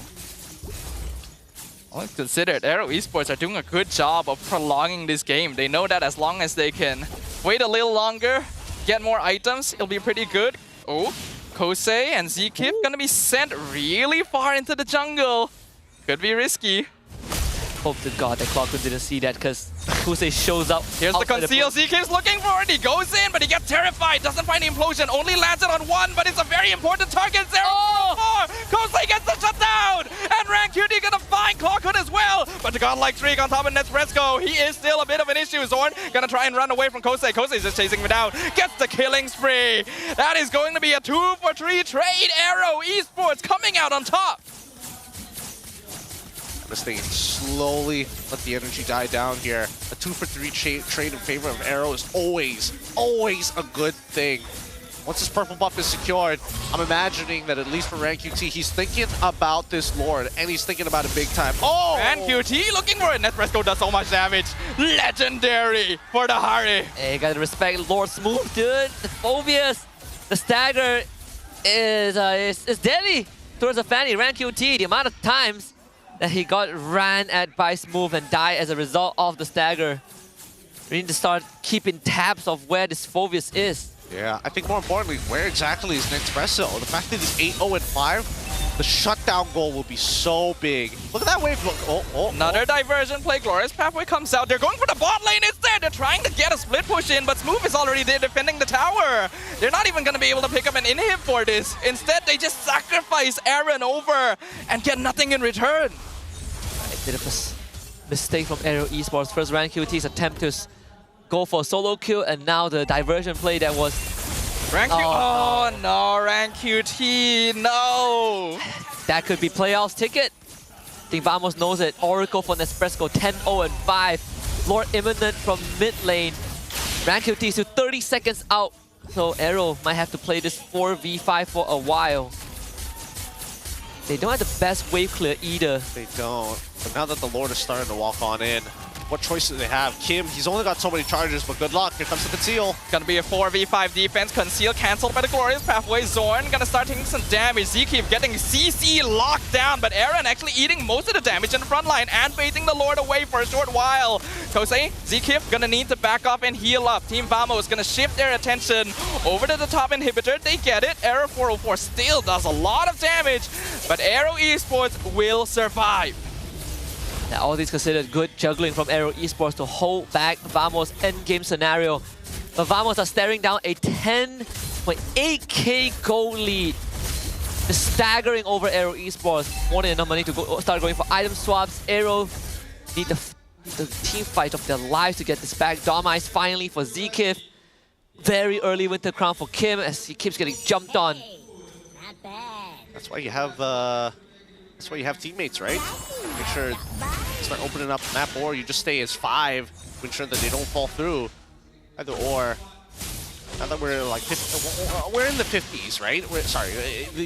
Not the year, but the amount of gold accumulated by both of these teams. So far, Phobia's full tank build. That is necessary, but I think they just need to peel for Nespresso because he's been doing so much work. He basically like kills everybody on the opposite side given the right amount of time, and ideally you want to get rid of Kusei, then Kim, and then Rank QT is kind of dependent whether or not he shows up. Can 2-tap the core members for sure. And now this is problem for AERO. Not the best wave clear. This Fanny is not going to be able to handle huge wave alone. Neither does anyone else on AERO's side. So Vamos, this is checkmate angle. All they need to do, set up the waves, get the next Lord, and run it down for playoffs. Remember, all Vamos needs is a single point, a single win. If they're able to take this one, doesn't matter what the result is in Game 3, Vamos will secure the final playoff spot and deny it from Todak.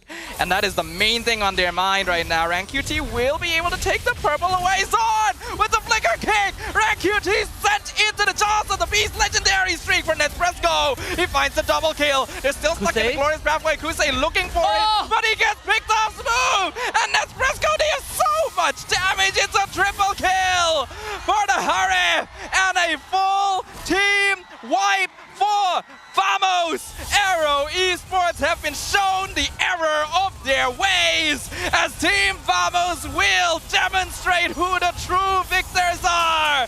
With a single victory, Team Vamos will claim the final spot to the MPL MY Season 15 playoffs!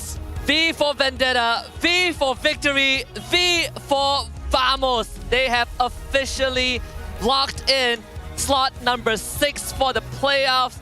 And Todak fans, their hearts will bleed as tomorrow matters no more. The race is over. Final playoff slot for MPL MY Season 15 has been officially secured by Team Vamos. Congratulations. And AERO 404, 5 out of 5 in the regular season.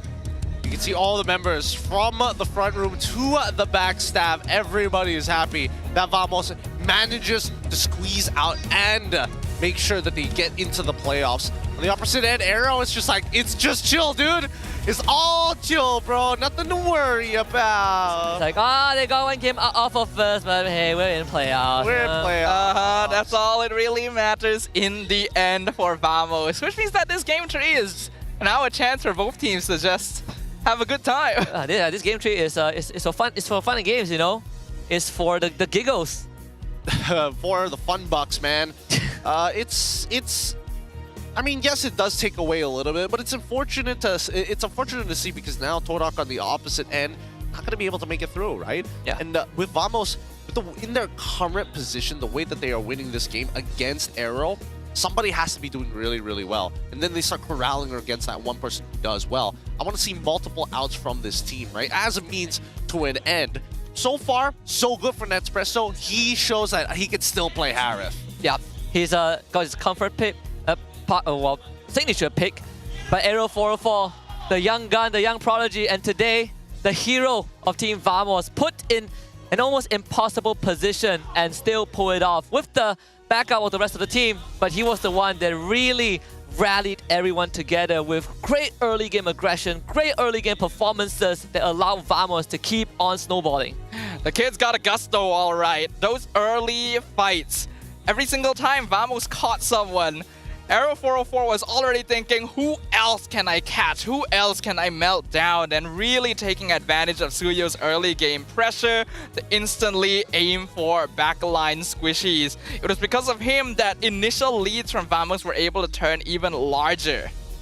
It's a crazy time to be alive, right? Yes. I think AERO 404 has really breathed new life into the roster. It's a shame that we only saw 5 games from him so far. Hopefully he gets more screen time in the playoffs, because there's so many conversations floating around, even since the Piala Esports Malaysia, where he's this mystery figure, right, in all the trailers, and when everyone got the first taste of him, they wanted more.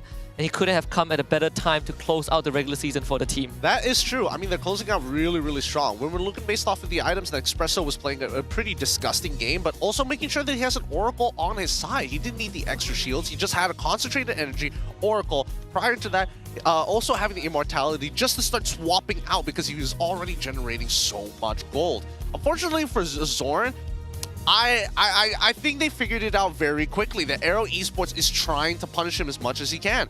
2 ults being thrown towards him as soon as he goes in for a backline dive. That's when you know they're out for you specifically. Yeah, they're trying to repeat what they did in game 1 with the Kalea, right? Just stop Zorn. But I feel bad for Kuse. He was 1 attack away from crossbow tank, and Nespresco's pops in from 80% HP. That is ridiculous. He literally disappeared. We couldn't even react, so I don't see how Kosei would have been prepared for something like that, and this is why Hariv continues to be such a threat in the meta. Once you get into that late game, once he's max build, he hits so hard that literally no one from AERO Esports could stand up to him. Rank QT wants to go in, maybe get a cheeky kill. Nope, he's just wiped off the face of the earth. It's one of the few heroes that is like, oh, Divine Glaive gives you magic penetration, but do I really need it if I do true damage? You know, the magic penetration is overrated for Harith. I mean, especially with the lineup that, like, oh, what do I need to make sure that I have magic penetration from? Oh, Zheev, he can like hardly afford it half the game. Same goes for Aaron as well, and they're more worried about AERO 404, who's currently just chunking out the rest of his team. Either or, at least, you know, Smooth, he has a much better showing this time being the frontliner compared to game number 1, where he just got beaten down and Benedetta just flew right past him. Yeah, it's making Rank QT look like a fool. Every time Rank QT cables in, gets hit with the passive, gets jumped on. There's really no space for this Fanny to play at all, right? The Harith, Phobius, red side 1-2 is a very popular, very honest opening sequence, but into a Fanny, it just makes so much sense. Good damage to pop the Fanny, and good crowd control to keep her under control. Fanny is a hotly contested hero, but it unfortunately is a pretty conditional hero as well. You gotta really get that snowball going. Early kills will contribute very heavily to your continued relevance in the game, and if you're not able to keep that up, then it's kind of difficult for you to actually maintain a certain presence in the Land of Dawn. The people that needed to set that up for him, Zkip especially, had a really rough time, and this was what I was worried about. I feel like having a Cho and a Phobius just really denies you opening up the map. That's why I was thinking of like something like a Jawhead, right? Something that can go for those quick pickoffs instead of focusing on big team fights. They put Glorious Pathway.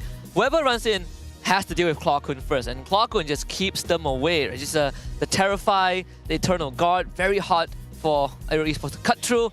Hall of Famers, Rich Guy and Espresso alongside the carry. We got the Sandbag with Aaron this time on the high lows, and of course Beck's Winning Man going over to Claw Kun's Vexana. Oh, just handing out these prizes here. Sandbag Aaron. Oh boy. Coming back into what he knows best, right? Taking a lot of damage. Even so, it just means that game number 3 is just going to be that much more interesting. Unless both sides are like, okay, technically it doesn't matter. We can start mucking around with some of the picks. I do have a feeling that AERO Esports was trying something with this draft. Oh, yeah. I still don't think the Tigreal made a lot of sense considering the heroes they already saw. So maybe it was a little bit of limit testing overall that didn't quite pay off, but was very important for Team Vamos because it gave them that 1 point they desperately were looking for. And we all know Vamos, right? If they get that early lead and you're not able to stop them, this team just runs away with games. Vamos, they are currently at 13 points. If they win the series, they'll be at 14. But just to give any one out there who are still coping with Todak's not able to make it to playoffs. Even if they match Vamos' point, they lose in aggregate. And that's why you gotta 2-0 your series. Todak has a horrendous aggregate point stat. They are like, what, -6?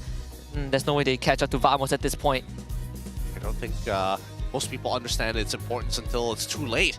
Fortunately, that's just the case here.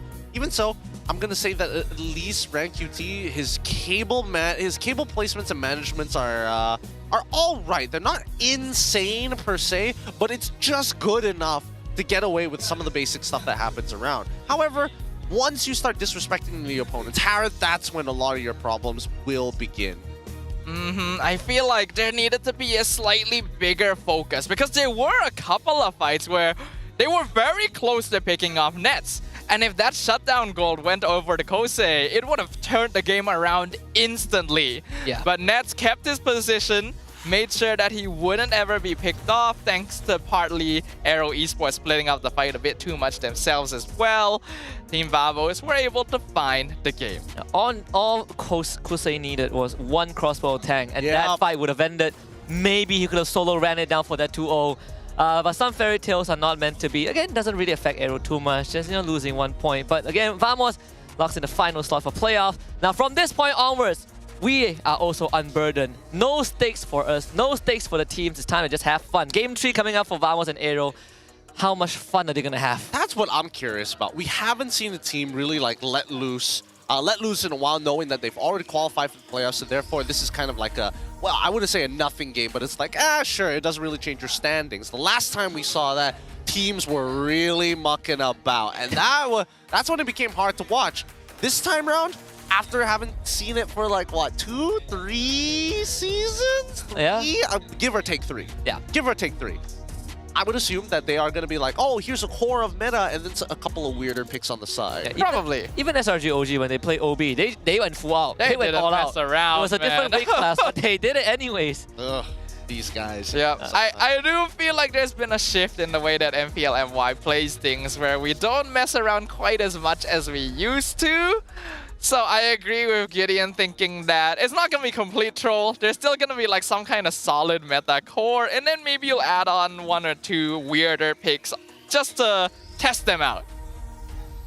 I think if you are Vamos, right, it's at this point, it's a big morale boost. They made the playoffs, and I think it's also a good time for them to get a even more reset, right? That game 2 was one of the, I would arguably say, the best game from Vamos we have seen in quite a while throughout the regular season, because a lot of the games that they win really didn't feel like they were in control, but that game 2 against AERO, with AERO 4-4, they were in total control. Yeah, they were exploiting a lot of the mechanics that, again, set plays from AERO, especially in the earlier stages. We got to see a bit of a glimpse of both, right? We saw how Vamos was able to kind of take these small incremental leads and then look for that big 10x down the road. AERO, on the other hand, were trying to fight a little bit on the earlier side, but unfortunately weren't able to get as much information because, again, it's a Lo Yi. You're kind of going in blind. You have to have that Emperor's Eye to kind of foresee and predict what exactly is happening on the map, even if they don't visually show themselves. Yeah, it's a lot of conditions to be hit here, but now that all the external conditions of the league have been taken off the table, Game 3 is a big question mark. Are these teams going to take it seriously? Do they want to continue testing things out? Maybe AERO Esports has a reason to continue experimenting with what RanQT is capable of. Maybe Vamos just wants to take a game for pride. We don't know. We have no idea what exactly is going to happen. I personally would prefer if they just play as if there's still stakes, right? And, internet's gonna start complaining once you start picking Johnson, so just keep it serious, keep it serious, keep it fun. Use it as a chance to sharpen your skills, right? Every game counts. I think for Vamos, every single game counts. This is not indicative of, oh, they are gonna survive playoffs. We still don't know. We still need to see the seedings, but one step at a time as we head into the drafting phase of Game 3. Can't wait to see what they're willing to bring out to the table.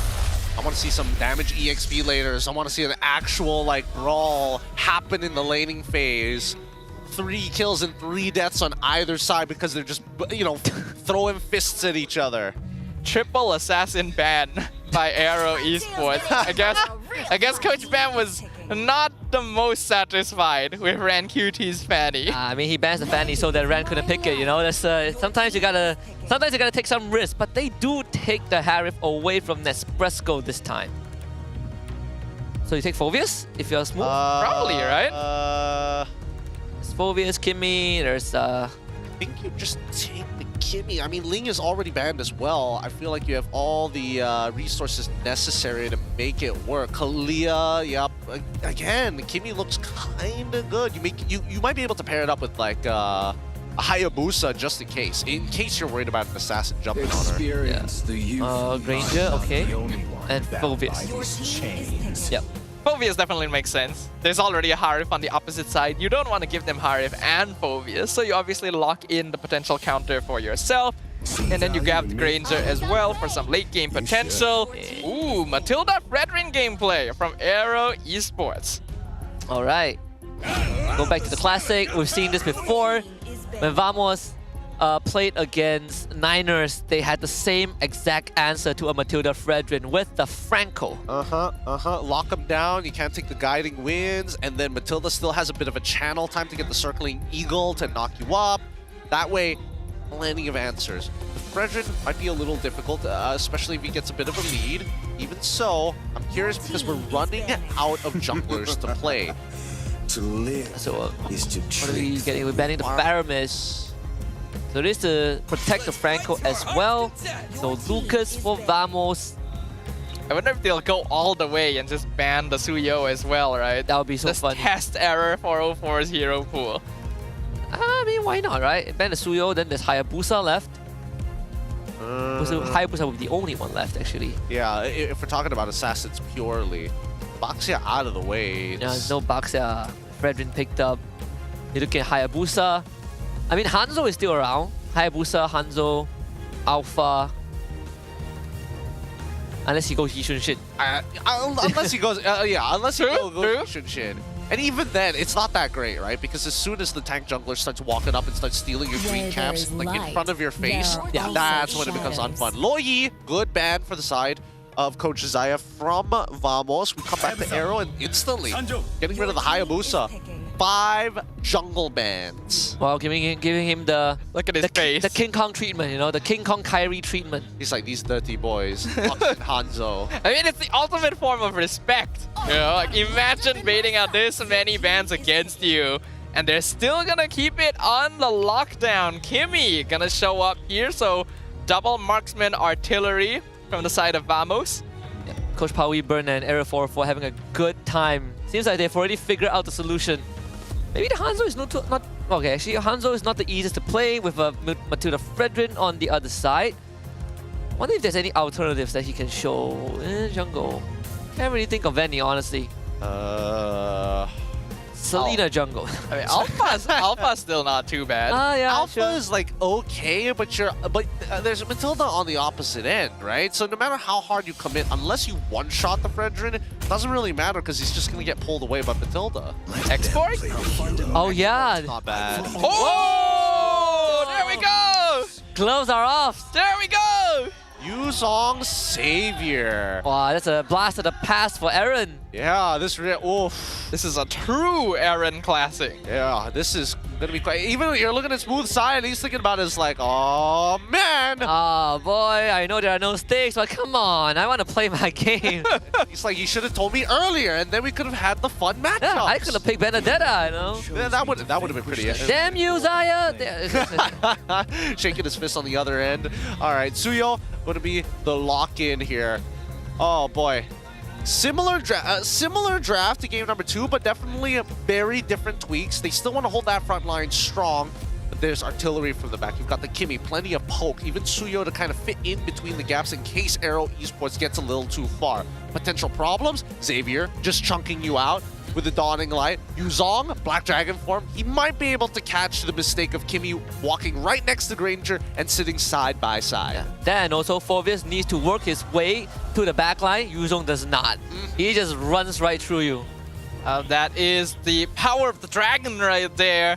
But Yuzong is pretty dependent on being somewhat even or even ahead, ideally, in that lane. So there's a little bit of pressure from Aaron to make sure that he's able to win that out, so that he's able to start joining fights alongside this Matilda brethren. There are no more stakes left on this game, but that does not mean that we will not be witnessing brutal conflict upon the land of Dawn. Let's see if it's AERO Esports or Team Vamos who will close out their season with a win. All right, let's find out, because instantly the buff getting reset here.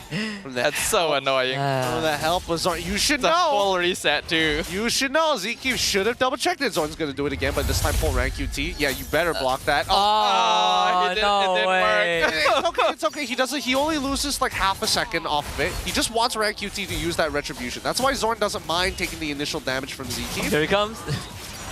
It'd be so funny if the Who actually so steals it. Scary. Kim. Okay, he's gonna get pulled out with guiding winds. They're still okay. Think about it, when you deal with a Kimmy, if you accidentally shove your wave without your Roma, you lose the entire lane. Oh yeah. Oh, here he comes. AERO 4-4 looking for Aaron. First blood. Taking out the Yuzong in minute 1. Yup, same classic problems. Aaron is like, wow, he's taking my shot residue like an absolute champ here. He didn't think, I wonder why he's doing that. Oh, Smooth, are you serious, Smooth? This is just classic ranked EXP, you know? Hey man, yeah. Like that time. And now he goes for the full zone out. That is dirty. Oh, that's rough. All right, call for the gank. Oh, this lane is over. That lane is so over. Poor Aaron. Team Vamos knows how Yuzong is weak if you bully him early. And he doesn't have level 3, so he can't even catch the wave. Nope. He's lost out on a good chunk of EXP. Technically 2 minions in that case. That next wave should... Oh, hold on. Rank QT looking for some revenge here on Zorn. Gonna lock him down hard. Zekif gets the kill though. So far, so good. Level 4 is about to be achieved by Smooth, and now this is where he needs to get really, really aggressive. Now with all the pathing that has gone Nets, actually doing pretty well against Husei on the opposite side of this matchup. Rank QT is 1 level behind as well. The stick field locks down Smooth. He still walks forward, gets the knock up on Kim. AERO 404 secures the turtle, but here comes the Black Dragon looking for Smooth. He's gonna get burnt down. Dawning Light sniped him right in the face. It's gonna be a 1 for turtle trade. Now they rotate back down, trying to make sure that they have some leverage, some coverage as AERO 404 full level, 2 levels ahead of Ran QT. Without much help, and more importantly, since Kalka got access to Kimmy, he's been stealing away camps ever so slowly. And Ran QT, it's hard for him to walk up too. Look at that. Oh, the hook didn't land. He actually stopped moving for a moment just to make sure. Oh, I only thought it's the traction pulse that pulled him back. I'm not sure, actually. It looked like he stopped walking. It's either that or he got hooked. Well, there's the hook on the Matilda, right into the Bloody Hunt. AERO 404 hits like a truck, man. Interesting. Now the double waves for Nespresso. He wants to make sure that he continues getting... Ladder hook! Lord is hitting them like crazy! Nespresso gets the snipe down. Rank QT, can he stun him? No, he cannot. He is 1v4. Here comes AERO 404 once again, forcing Rank QT back, and the Traction Pulse finishes him off. Team Vamos take no prisoners. That's on you, Kim. Going on the recall spam. They've taken their time with this. So far, despite being zoned out, Aaron actually has a pretty decent chance in Smooth in this 1v1. That's a big problem with Yuzong, right? Especially, wait, what is he running? Oh, he's using Quantum Charge instead of going for Warcry this time around. He actually recovered in terms of XP, right? He's the same XP as Smooth, despite missing out on big waves just now. Smooth trying to force the 1v1, but here comes Zekif, making it no longer a 1v1. Second Eagle gets the knockup, and Smooth will flicker back to his tower. My biggest worry is that this game goes late because both teams are just letting loose. Yeah, that's what I'm thinking about and then you have a Xavier on one end. Oh boy.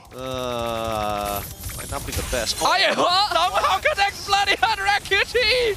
That is ridiculous! What? I would be so mad. The hook wasn't even on him. That's the problem. It just thought that he was the closer target in comparison to ZP. Yeah, it's a spaghetti code. Yeah, that's some spaghetti.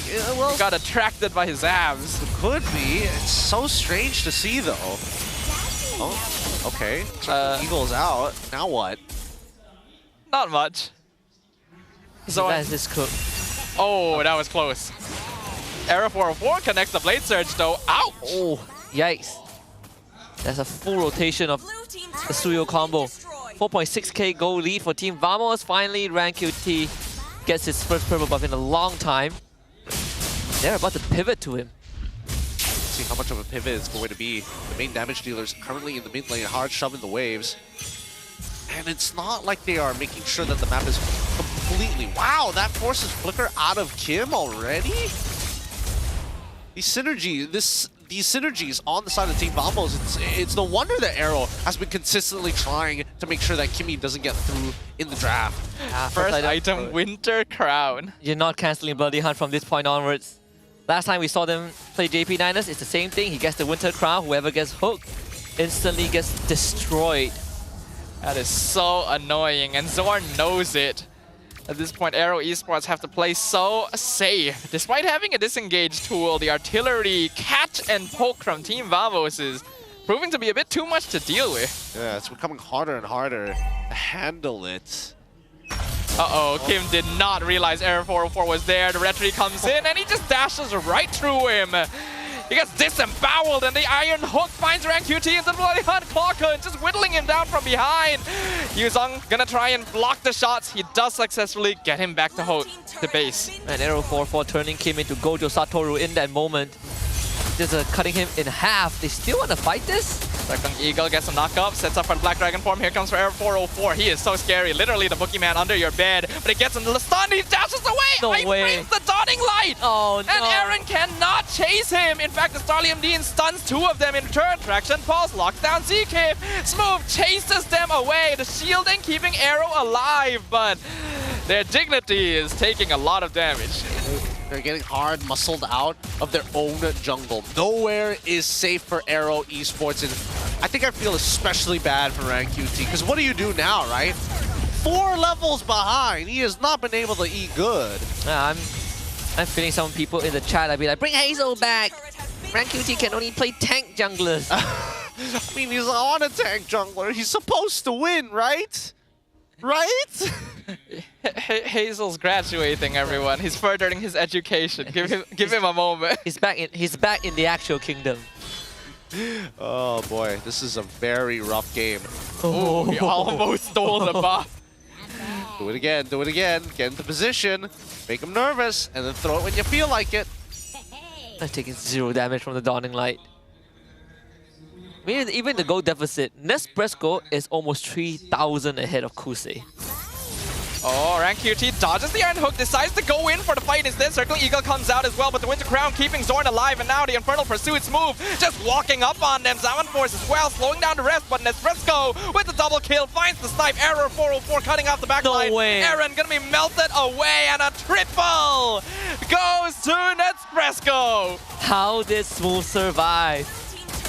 Literally, last tick of his health, and he heals back up with the passive shield to block damage and the ult.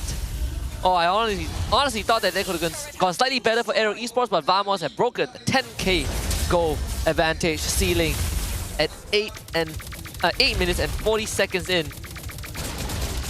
This game is officially done unless AERO can somehow pull it together. I'm trying to think how they're going to do that, right? Because if we're looking at battle spells, Clawkun could be punishable, but I don't see him getting caught by the gates by Kim. Zeekweave can hit like 3 or maybe 4 people, but technically half of them don't matter unless we see Aaron like able to Black Dragon form from a blind angle against Clawkun on top of Nespresso. I don't see it happening because even RanQT can't deal with the damage that's being pumped up by Nespresso or even Clawkun. Yeah. Not to mention that they have Sky Piercer, so your bulk HP is going to run out. The more Sky Piercer saying Nespresso have. The only hope is that Kim somehow farms up enough damage and just prays at the Dawning Light. This is the Dawning Light every single time is off cooldown. Yeah, just you gotta make an attempt. Almost back into the V. And here it is. The signature Vamos style. Error 404 is learning such bad things on the MPL stage. I think it's the Vamos thing, you know, it's a part of the culture. They're a terrible influence. Yeah, what to do? He's 5 out of 5. Okay, what happened to Nets? Oh, Nets learned the language, you know, that's a step up. It is a step up. I think he learned a lot more than that. Error 404 needs to learn Tagalog or something. Oh, here we go. Now. Traction Pulse finds 2. Lord crashing in. Ran QT just cannot survive. Guiding Winds pulls in. So there, Flicker Iron Hook!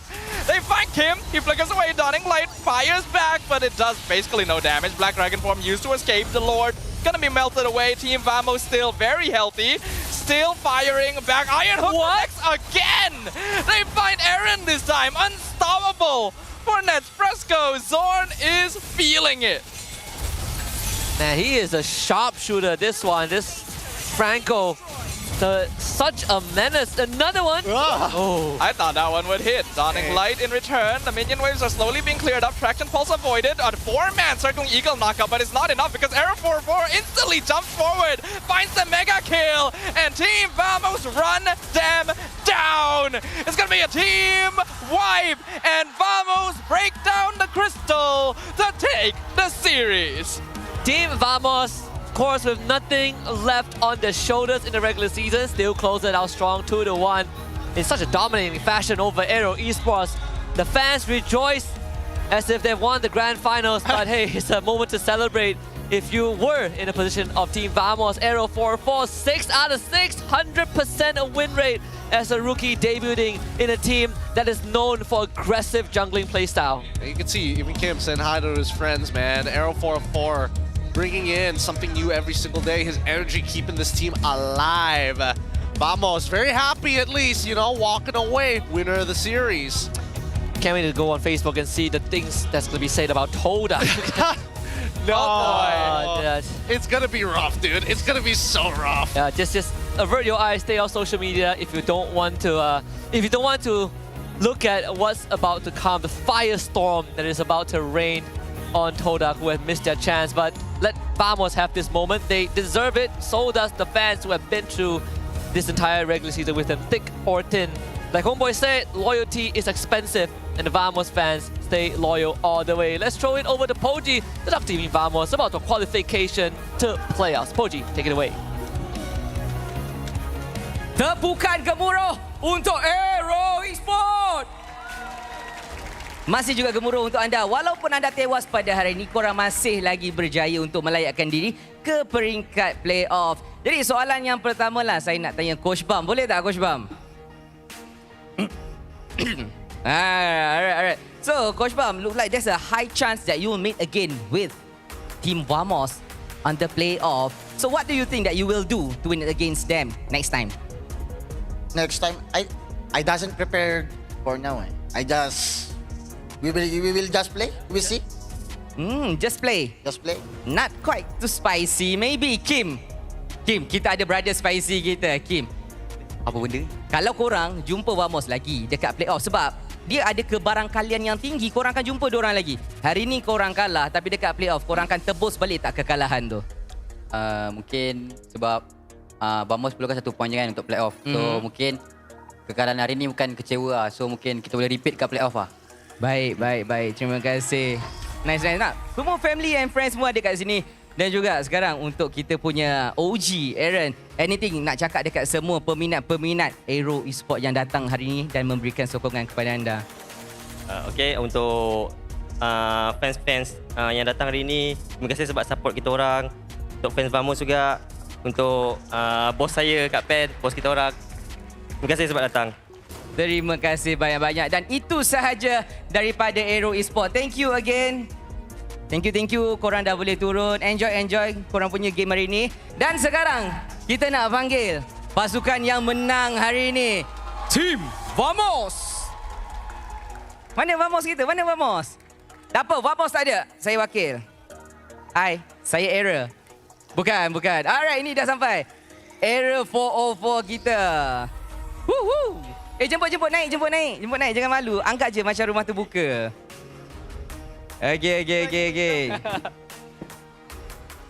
Baik. So, soalan lah kan. Tak ada soalan lah. Sebenarnya tahniah kah kepada pasukan korang semua. Okey. Zon. Ya. Soalan yang pertama lah. Apa perasaannya hari ni? Korang dah tunjukkan yang Vamos is back. Alhamdulillah, kita rasa bersyukur lah sebab kita orang lepas playoff satu dan dapat tunjuk gameplay kita orang lah. Nice. Tepuklah sikit guys. Woo. Dah lepas playoff kan. Korang rasa macam sekarang bila korang dapat je like ke playoff, sebenarnya ada satu berita yang korang senang untuk pasukan yang lain. So untuk pasukan yang gagal ke playoff, anything nak cakap kat diorang tak? Try again ke macam mana? Oh, kepada yang gagal Betul lah. Lumrah guys. Kita hidup kan. Memang ada menang, ada kalah. So pada korang yang kalah, it's okay. Sebab aku pun pernah lalui guys. Tak lepas playoff. Tak lepas mana-mana kan. So it's okay lah. Walaupun korang tak lepas, korang boleh cuba lagi next season. Tengok berapa lama aku cuba. 15 season main. Teruskan juga. Deep. Itu deep. Tapi sekarang kita punya AERO 404. Sini. Kita punya bukan AERO 404 tapi Hero 404. Sebab AERO 404 sekarang masih mengekalkan win streak 100% setiap kali dia main. Alright, untuk AERO. So sekarang masih belum kalah, tak pernah rasa kalah. Rasa akan rasa lagi tak pengalaman menang dan menang seterusnya melayakkan diri ke MSC? Boleh. Tapi hari ni luck. Sebab luck? Rezeki. Wah. Era kita macam okey jadi good boy. Sebab tadi nampak macam tu. 2 GB. Alamak. Tak gitulah kan. Tapi Era, tadi ada kan kita punya content team ada tanyalah dekat you punya team. And then bila tanya dekat coach cakap Era akan masuk untuk game yang ketiga.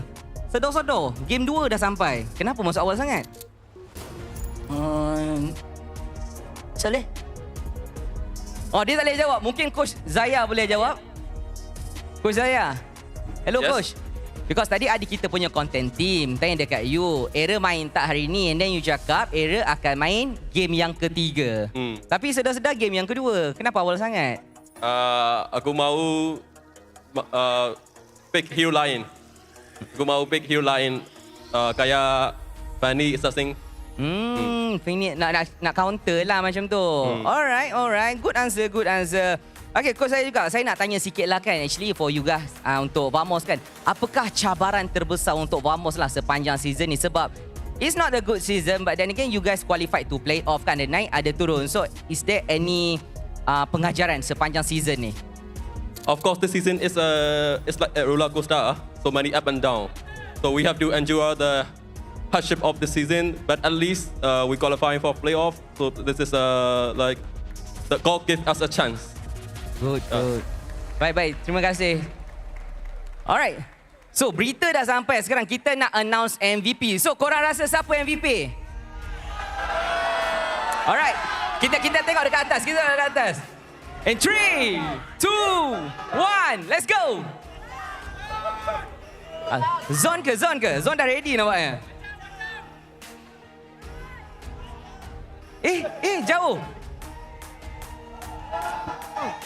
Aduh.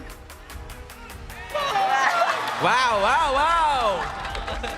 Zon kecewa tak dapat MVP. Tapi tak apa Zon. Satu tim. Setiap kali main, tadi saya cakap, awak win rate, menang. Ini bukan setakat menang, setiap kali main je MVP. Ya, minggu lepas tak dapat. Saya tak datang kot. Ya kot. Tapi okey lah, jadi MVP ni kan, adakah ini awak nak cakap ke orang lain, kalau awak turun main je, jaga-jaga, error kat sini, macam tu. Anything nak cakap tak dekat tim-tim yang korang bakal jumpa lepas ni? Good luck lah. Jangan lupa ban Assassin. Nice. Alright. So saya nak tanya dekat Smooth dululah, Smooth. So lepas Smooth kita tanya Net, lepas tu kita tanya Smooth, kita bagi Smooth peluang. So untuk Smooth lah kan. So untuk Smooth kan, ada besar kemungkinan yang korang akan bertemu Selangor Red Giant juga. Kalau korang bertemu dengan Selangor Red Giant ni, korang dah prepare ke untuk bertemu dengan diorang. Sebab kali kita ingat, itu masa week 1, berat keputusannya. Tapi kali ni, macam mana? Dah ready ke? Rasanya kita orang belum ready. Kita orang akan prepare semua benda tu minggu depan. Semua minggu depan? Okey lah, minggu depan. Jangan future. Betul. Alright, nice. Okay, untuk next lah kita nak tanya. Next. Our King Semut nak. Ramai yang mention. King Semut. Okay, next. Wow, macam-macam bahasa dekat bawah tu. Next, anything you want to say to all of your fans, family, girlfriend, ex or anyone yang dia datang kat sini? Untuk fans Vamos, terima kasih pergi dekat stadium juara, and thank you juga dekat fans AERO and sponsor Taya, Realme, Dotet, apa tu? Zempirex, Dotet lagi. Dan bos, thank you, and jumpa di playoffs. Let's go! Alright, itu dia satu laungan dan juga satu gerakan Peter daripada pasukan Vamos kita.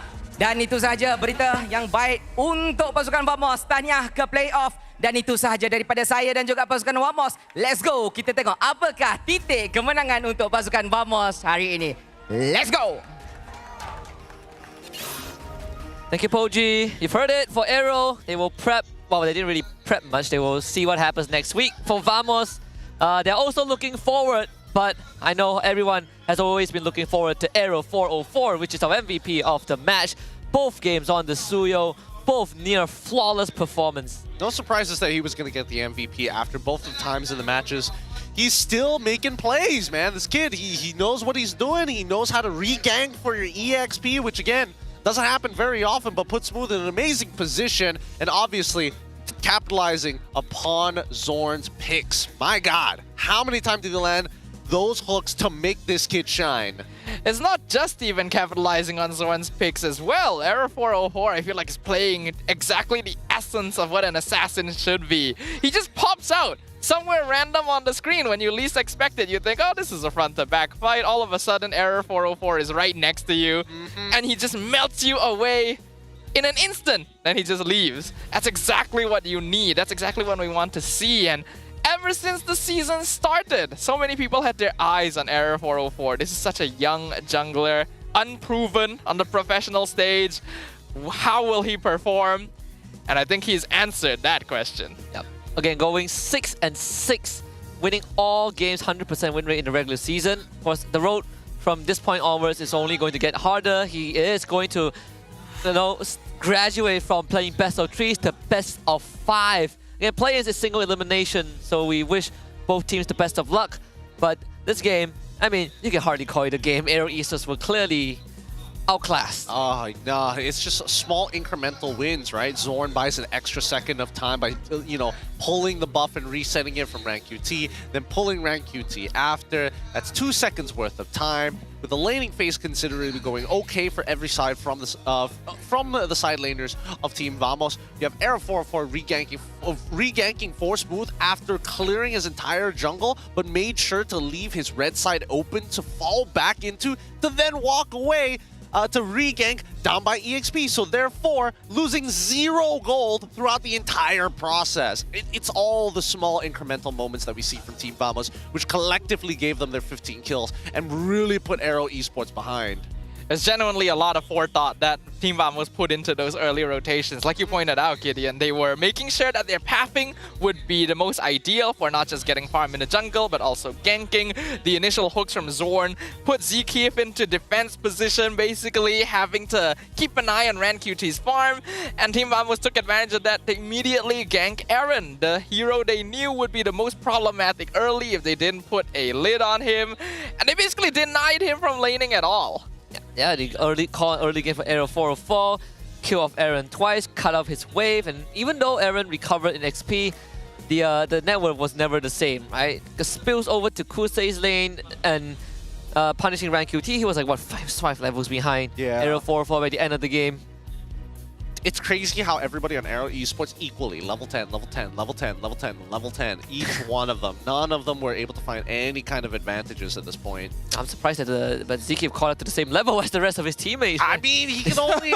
I don't think he has the highest net worth, obviously. But like, when you know you don't have enough EXP, you just stop gaining it. That's just the roam boots for you. True, and I highly doubt Zeke was the one dying in a lot of the team fights because he's trying to pull people out, but it's not really working because Zorn is pulling harder, let's just say. And Team Vamos were running them over. AERO Esports definitely went into this game with the thought of messing around a little bit. But Team Vamos were saying, we invented messing around.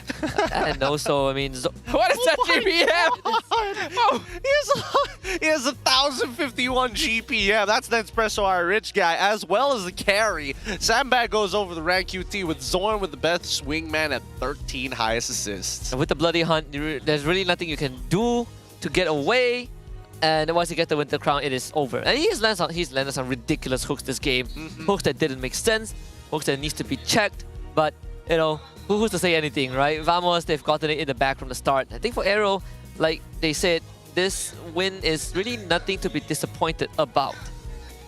Not to be disappointed, but like, I still think that at least for AERO's side, Game 1 was probably the best standard that they've got to work with. They know how to deal with Chibi.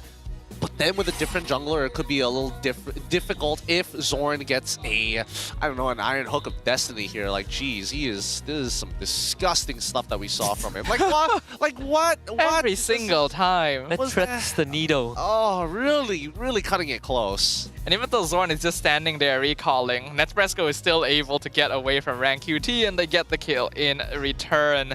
The Iron Hook, this one! That is ridiculous! That is actually ridiculous. That makes no sense. Does Zeke just like, you know, skip over the hook or something? Like it the hook didn't connect with Ran. Ran connected with the hook. Basically, yes. It's giving the, I didn't hit him with my car, he ran into my car. Just bad vibes, man. Just bad vibes. So sad. Look at Smooth. The passive shoe. Lives, hides up in the air, comes back down to get it. Brave smite difference. Brave smite difference. What can I say? Oh, too many moments in this game where it is a little unbelievable. But it's at least nice to see every once in a while that it's like, hey, at least you're able to bring Yuzong into the game. At least you were able to bring in Xavier. Might not exactly have the perfect team composition to make it work, but it was like getting there. Yeah, I mean, but Kim better have a good explanation for Stormy for losing a 100% win rate on Xavier. Stormy be watching this game thinking, Kim, you better not do it, Kim. That is my win rate. Now they have to meet in playoffs. They have to meet in playoffs. There's no other way. Oh, dude. A good fun game here. A 2-1 victory for the side of Vamos at the very least. They get to breathe. They get to move on. But the journey's not over just yet, man. At least for AERO, we can see that they can work without their jungler, and Rank QT kind of fits that role, but we didn't get to see the full extent of him as well. Yeah, we didn't really have... we've seen three different junglers from AERO Esports. So I guess there's more time for them to prep for playoffs, for phase 1 of playoffs. But for the first time since MPL MY Season 4, Todak misses playoffs. I know when they started missing M Series, it was hard to accept, but people also were willing to open up to the idea that other teams are getting better, receptive towards that idea. But missing playoffs has never been heard of if you're a Todak fan. Yeah, no, they've had some glory days, but I mean, the golden era is over for Todak, and I think now is back to the drawing board to try and rebuild what they have once lost. Yeah, from third place, from 1 series away to M6 to missing playoffs the next season. And this is off of a 2-year rebuild, right? 2-year rebuild that led to a close shave, and now another reset button. I still don't really understand it. The 2-year rebuild looked like it was going in a good direction. Then they decide we're going to take the other direction instead. And this is just the result of that. Hopefully Todak will take this as a learning process. We know that there's going to be a lot of changes coming to the roster coming in the future. But that also means that officially all 6 playoff spots have been secured. And now truly begins the race for MSC. Yeah, and the stakes are slightly lower this time. You don't have to be the MPL champion. You just need to be the grand finalist and you book a direct slot to MSC in Saudi Arabia, Riyadh. You don't even need to play wildcards. Yep. Gotta make it through. Top 2 is what every team is looking out here. Thankfully, SRG allowed us to get that second slot, but this is it. This is it. Yeah, you gotta survive phase 1 first. Phase 1 is the play-ins, right? Single elimination, best of 5. If you don't make it through day number 1, which is next Saturday, the season ends here. But those who make it through to Sunday, at least you get to play upper brackets. At least you get that double elimination format. Well, there's no more stakes left, but coming up, we still have an interesting series. HomeBois against Master Vicious. Anything to look forward to? I mean, we just want to see these teams duke it out. We want to see them like These two are brawling teams, man. And they are going to be team fighting, and I hope we get to see a lot of that. Yeah, and me too. Well, we are going to leave you guys with a mic check for this series, but remember, don't go anywhere, because later when we come back, HomeBois takes on Master Vicious. We'll take a break, and we'll see you guys in a bit.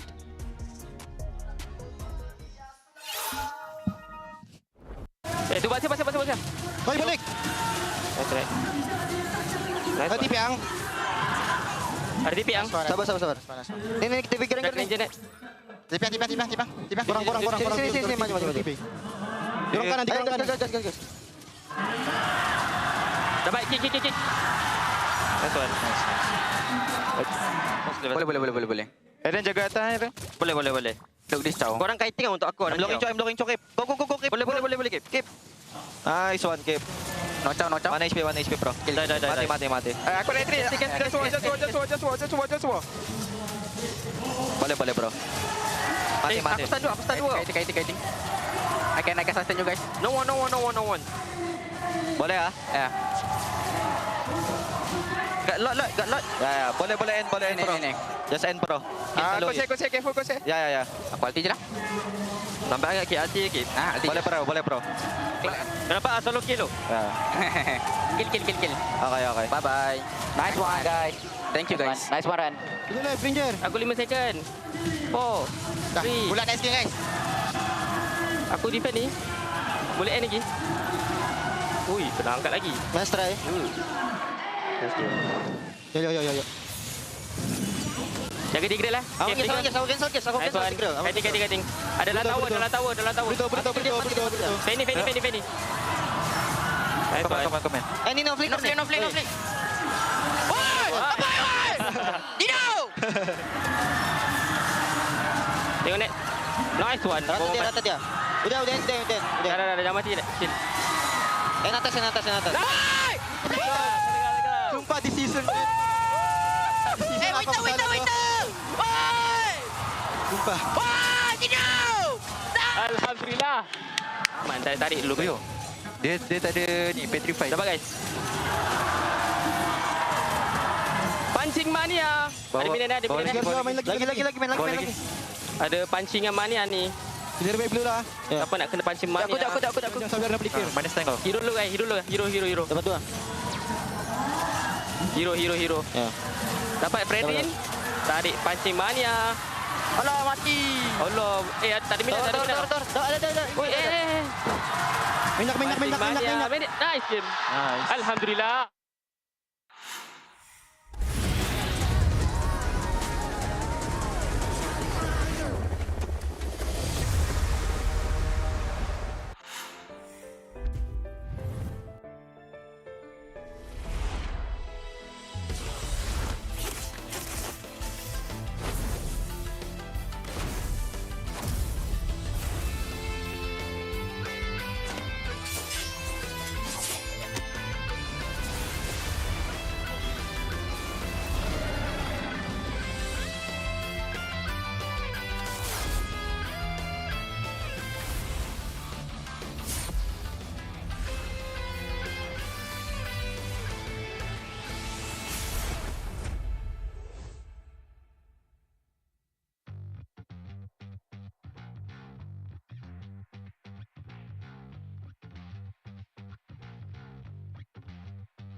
for ultimate glory starts now.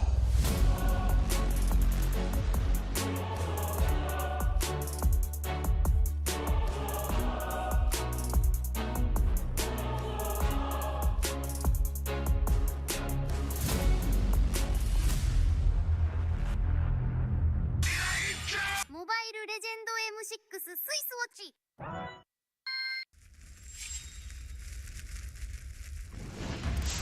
みんな、渦巻きナルトが帰ってきたぞ。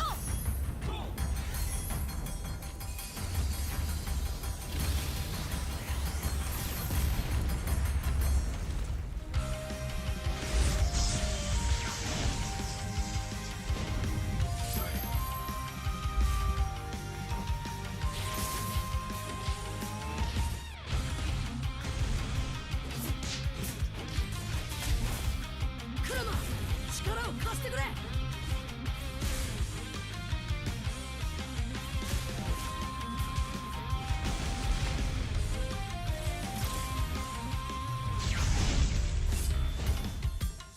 っしゃ、第7班ここに復活だってばよ。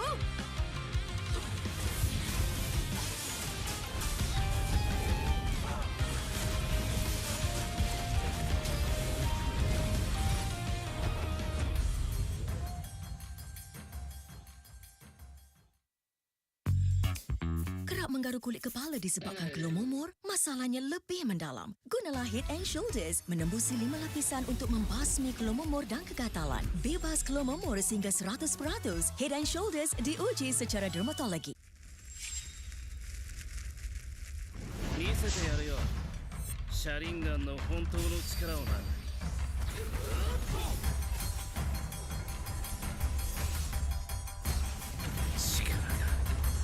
湧いてくる。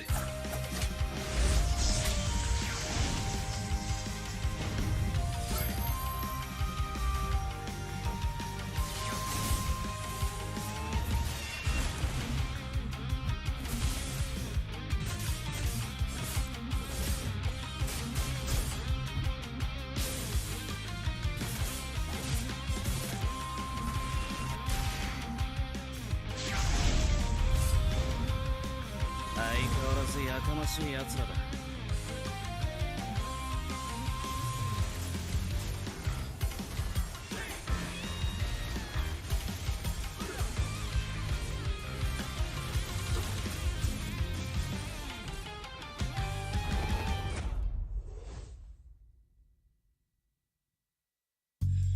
You keep scratching the surface for dandruff?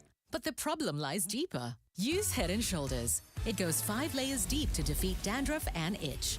Be up to 100% dandruff-free. Head and Shoulders. Dermatologically tested.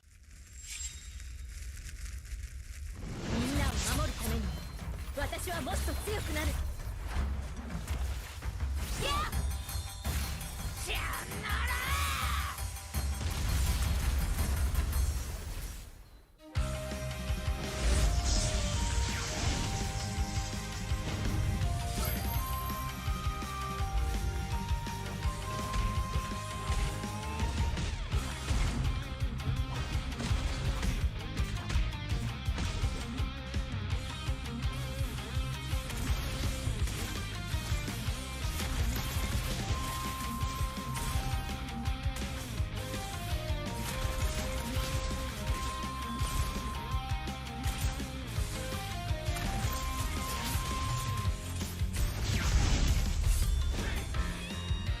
今度は背中合わせでいくわよ。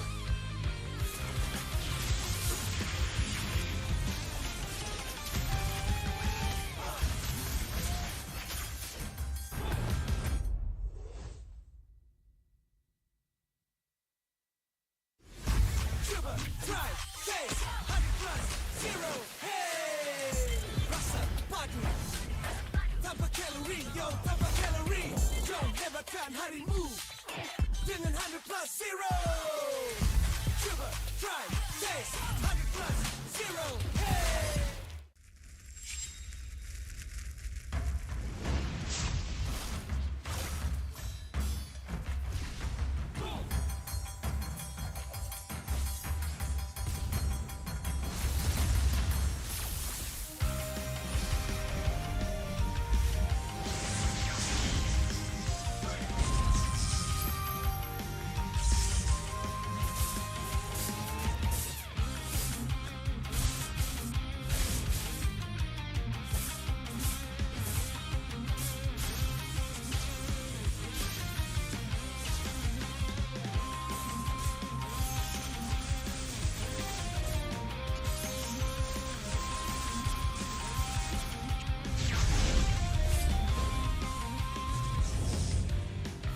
は俺に任せてもらった4代目他目を超える忍びはお前しかいないと俺はそう信じた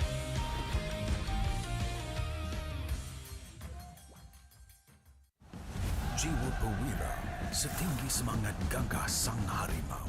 Medan bertarung walau di mana, kita berdiri sama perkasa. Biar lawangan kita bergema satu dunia. Perwira dan pertiwi, bangkitlah dan terus berjuang. Marilah kita bersorak, harapan pasti ada. Ayo Tim Mas, kita mara bersama. Kita semua Tim Mas.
Ini 5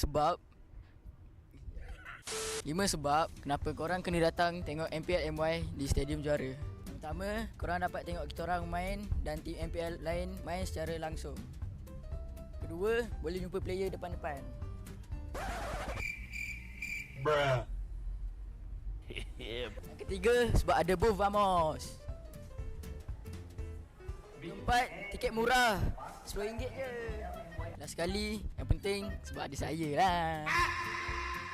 Jom datang Stadium Juara setiap minggu untuk tonton semua tim MPL MY bertanding. And paling penting, jangan lupa beli tiket guys kat Ticket to You atau tekan link di bio. Jangan lupa follow MPL MY.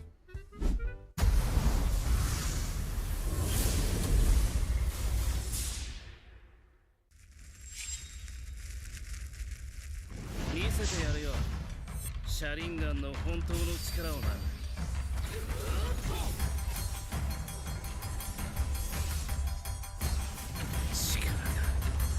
湧いてくる。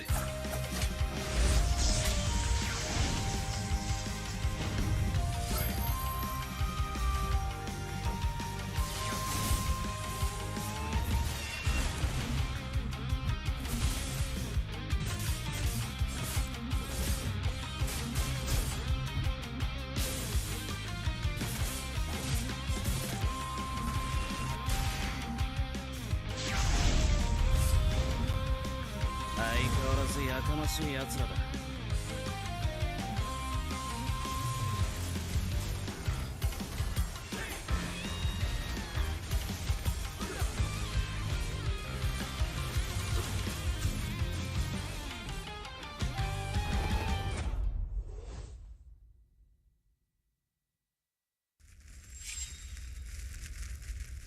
みんなを守るために私はもっと強くなる。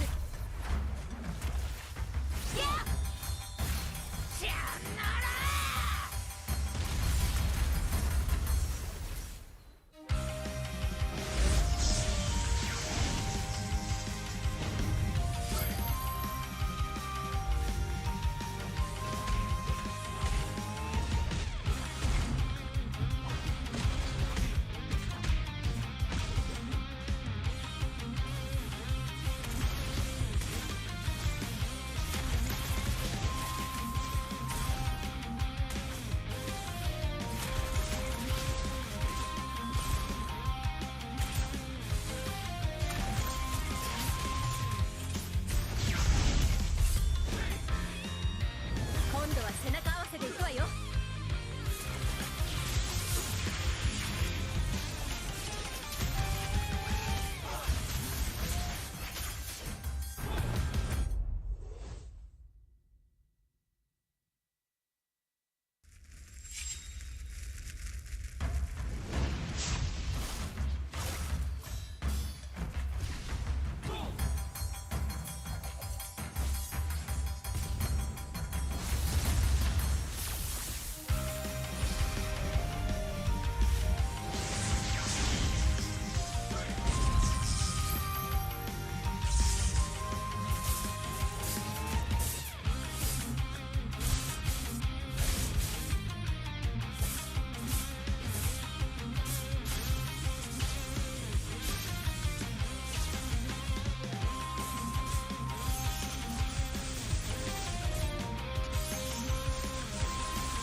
ここは俺に任せてもらった。4代目他身を超える忍びはお前しかいないと俺はそう信じた。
相変わらずやかましい奴らだ。今度は背中合わせで行くわよ。よっしゃ第7班ここに復活だってばよ。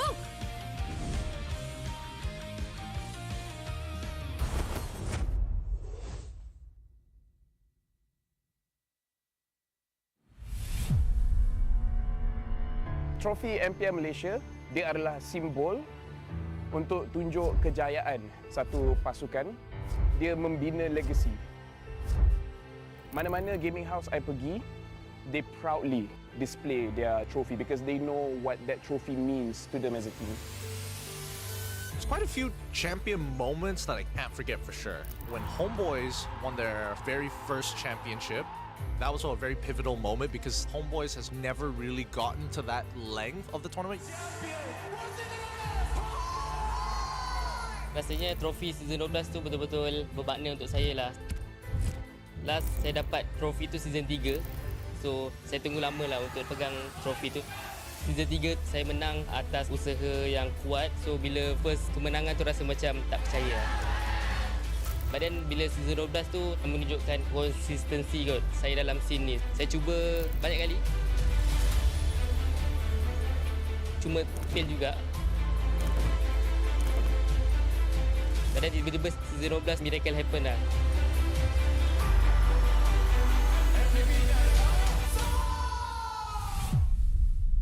Season yang saya tak boleh lupakan is season 9 sebab itu first time saya champion.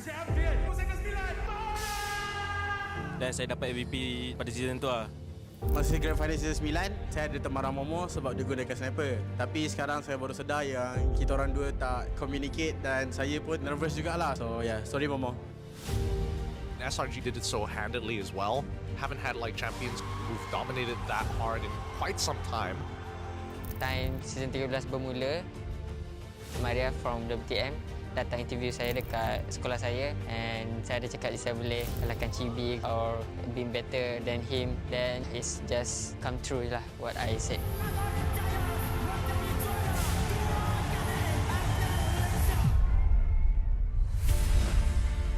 Honestly, I nampak the new design for the trophy is very nice. For me, trophy baru ni adalah signal kepada semua pasukan that kita kena tinggalkan cara yang lama and start bergerak dengan cara yang baru. Disebabkan kita dah nampak usaha berkali-kali, hanya SRG je yang betul-betul boleh bawa nama Malaysia dekat international.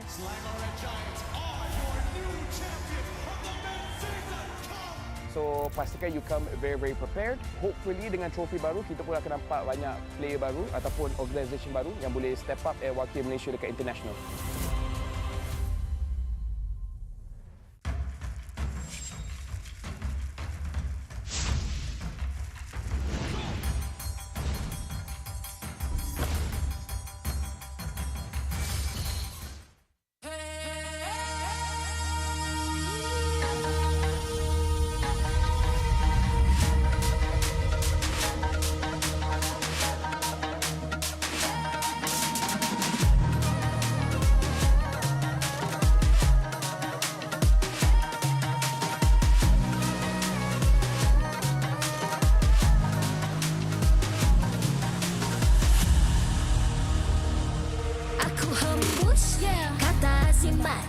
Bila terjatuh, aku beringat jalan dah jauh, cari titik bermula. Krak, krak, krak, krak. Jangan patah semangat. Semarak api bukan calon-calon. Biar apa menghalang, aku sambut datang. 1000 daya, 1000 alasan. Harungi semua sampai di akhir garisan. Eo, eo. Kami tak senang mengalah. Kami luar biasa. Semangat membara, harungi bersama. Lakukanlah sama-sama lakukan. Bergema di kiri dan kanan. Tak berhenti marah ke hadapan.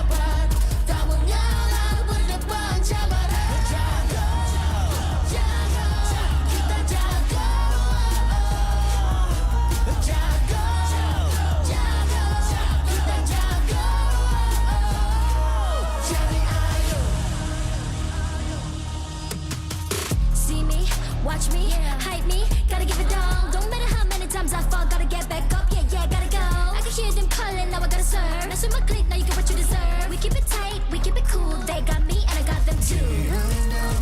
Rasa api tak kunjung padam. Marah ke hadapan kita sehaluan. Jangan simpan-simpan kita anak Malaysia. Kami tak senang mengalah. Kami luar biasa. Semangat membara. Harungi bersama. Jaga, jaga, kita jaga. Jaga, jaga, kita jaga. Jadi ayo. Yeah.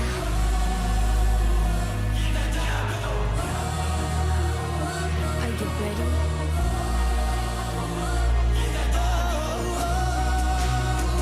Can you feel me now? Yeah, yeah, yeah, yeah. Let me hear you say.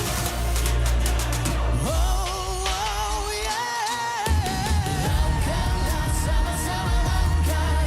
Bergema di kiri dan kanan. Tak berhenti marah ke hadapan. Tak mengalah berdepan cabaran. Jaga, jaga, kita jaga. Jaga, jaga, kita jaga. Jadi ayo.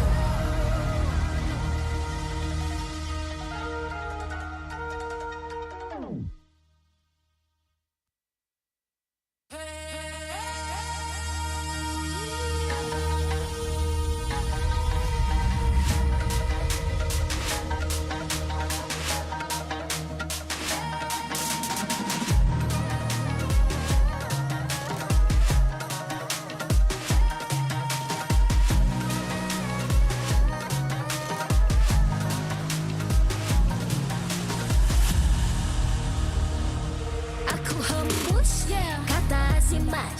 Bila terjatuh aku beringat. Jalan dah jauh cari titik bermula. Krak, krak, krak, krak. Jangan patah semangat. Semarak api bukan calon cadangan. Biar apa menghalang aku sambut datang. 1000 daya, 1000 alasan. Harungi semua sampai di akhir garisan. Eo, eo. Kami tak senang mengalah. Kami luar biasa. Semangat membara. Harungi bersama. Langkahlah sama-sama langkah. Bergema di kiri dan kanan. Tak berhenti marah ke hadapan. Tak mengalah berdepan cabaran.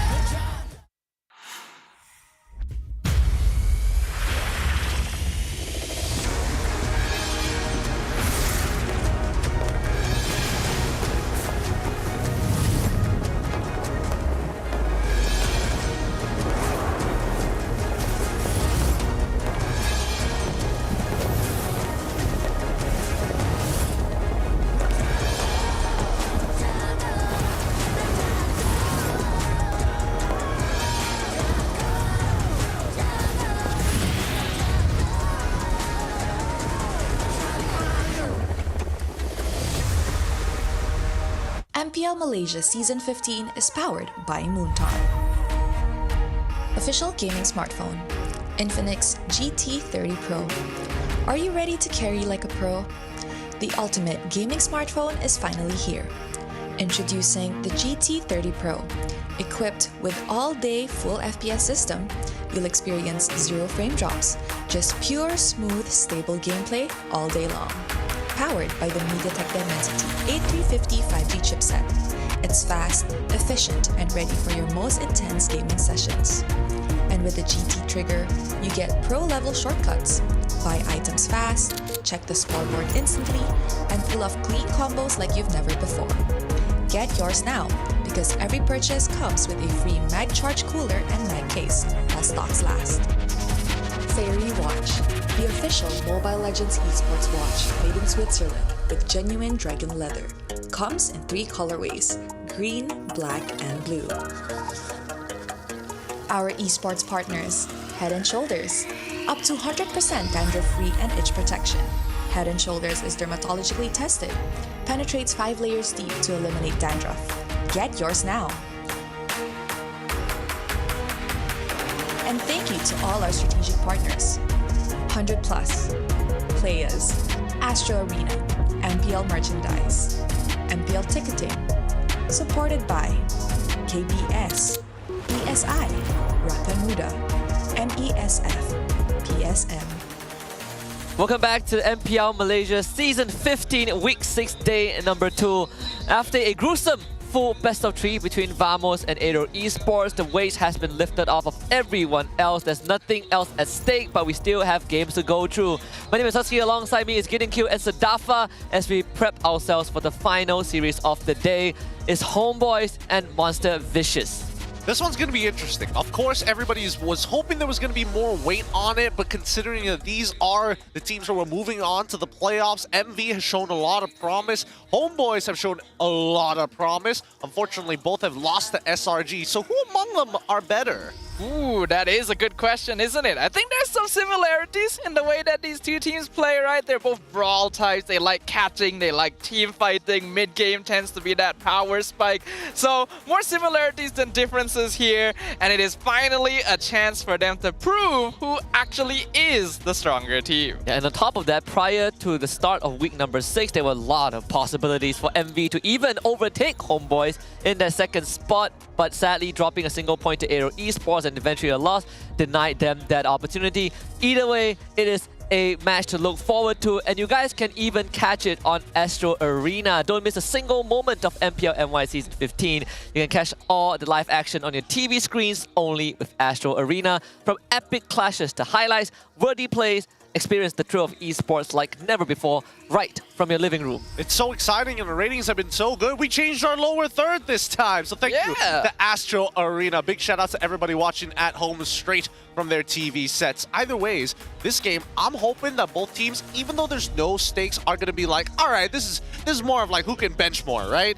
You already have the weight set up. You just need to, try a new PB against each other. This is where you live until failure, as they call it. It is a question, though, of how seriously do these teams intend to take it? We're saying that it's a chance for them to prove their strength, but is it really for themselves, right? Are they going to take a page out of AERO's book, try something a little bit different like that Yuzong earlier, or is it truly a revenge mission for Monster Vicious? Because they did get swept by HomeBois 2-0 last season. Now, that was a curse that Monster Vicious had to bear for Season 14, where they could take down the strongest of teams but drop to those at the lower part of the standings.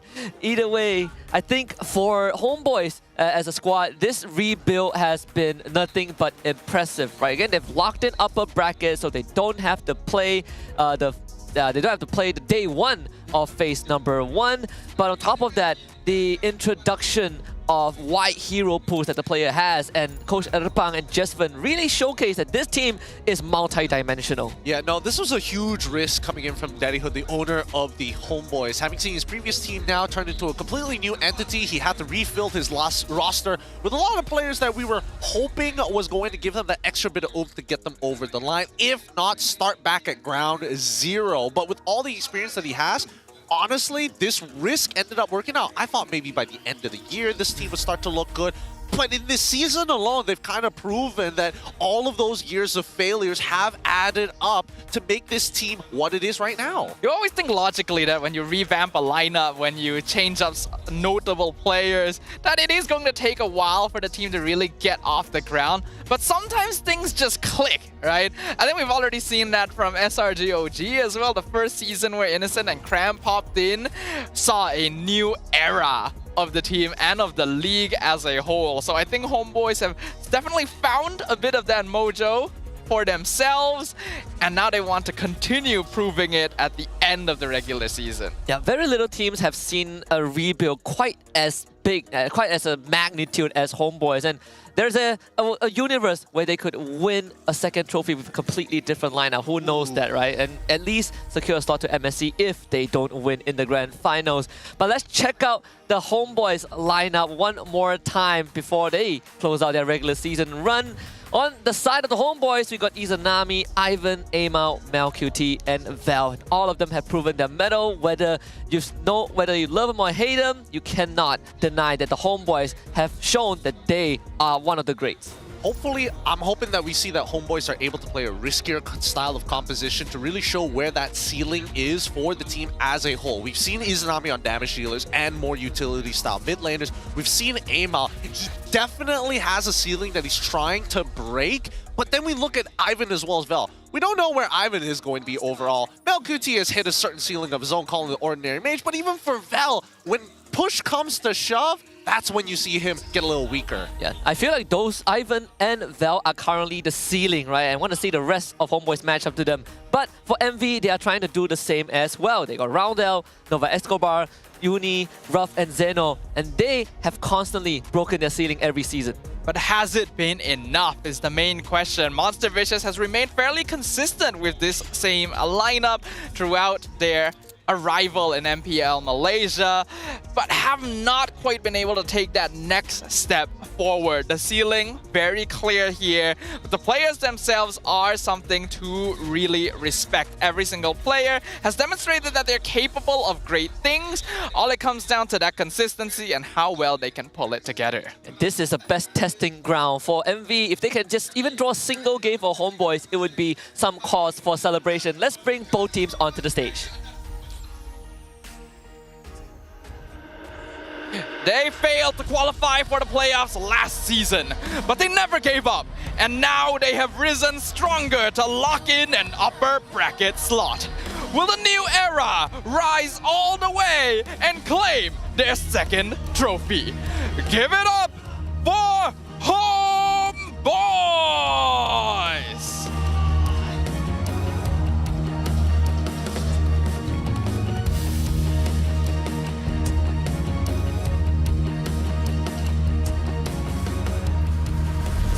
Forced to accept defeat, and with it, the chance for an upper bracket slot slipped away.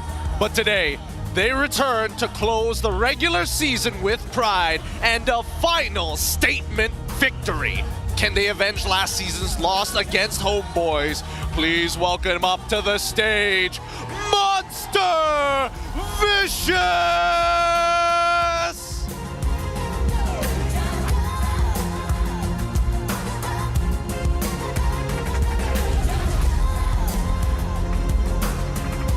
Introducing the brains of the coaching staff of both teams and the head of League Offs, Franklin, will ensure fair play and professional integrity in all of the matches.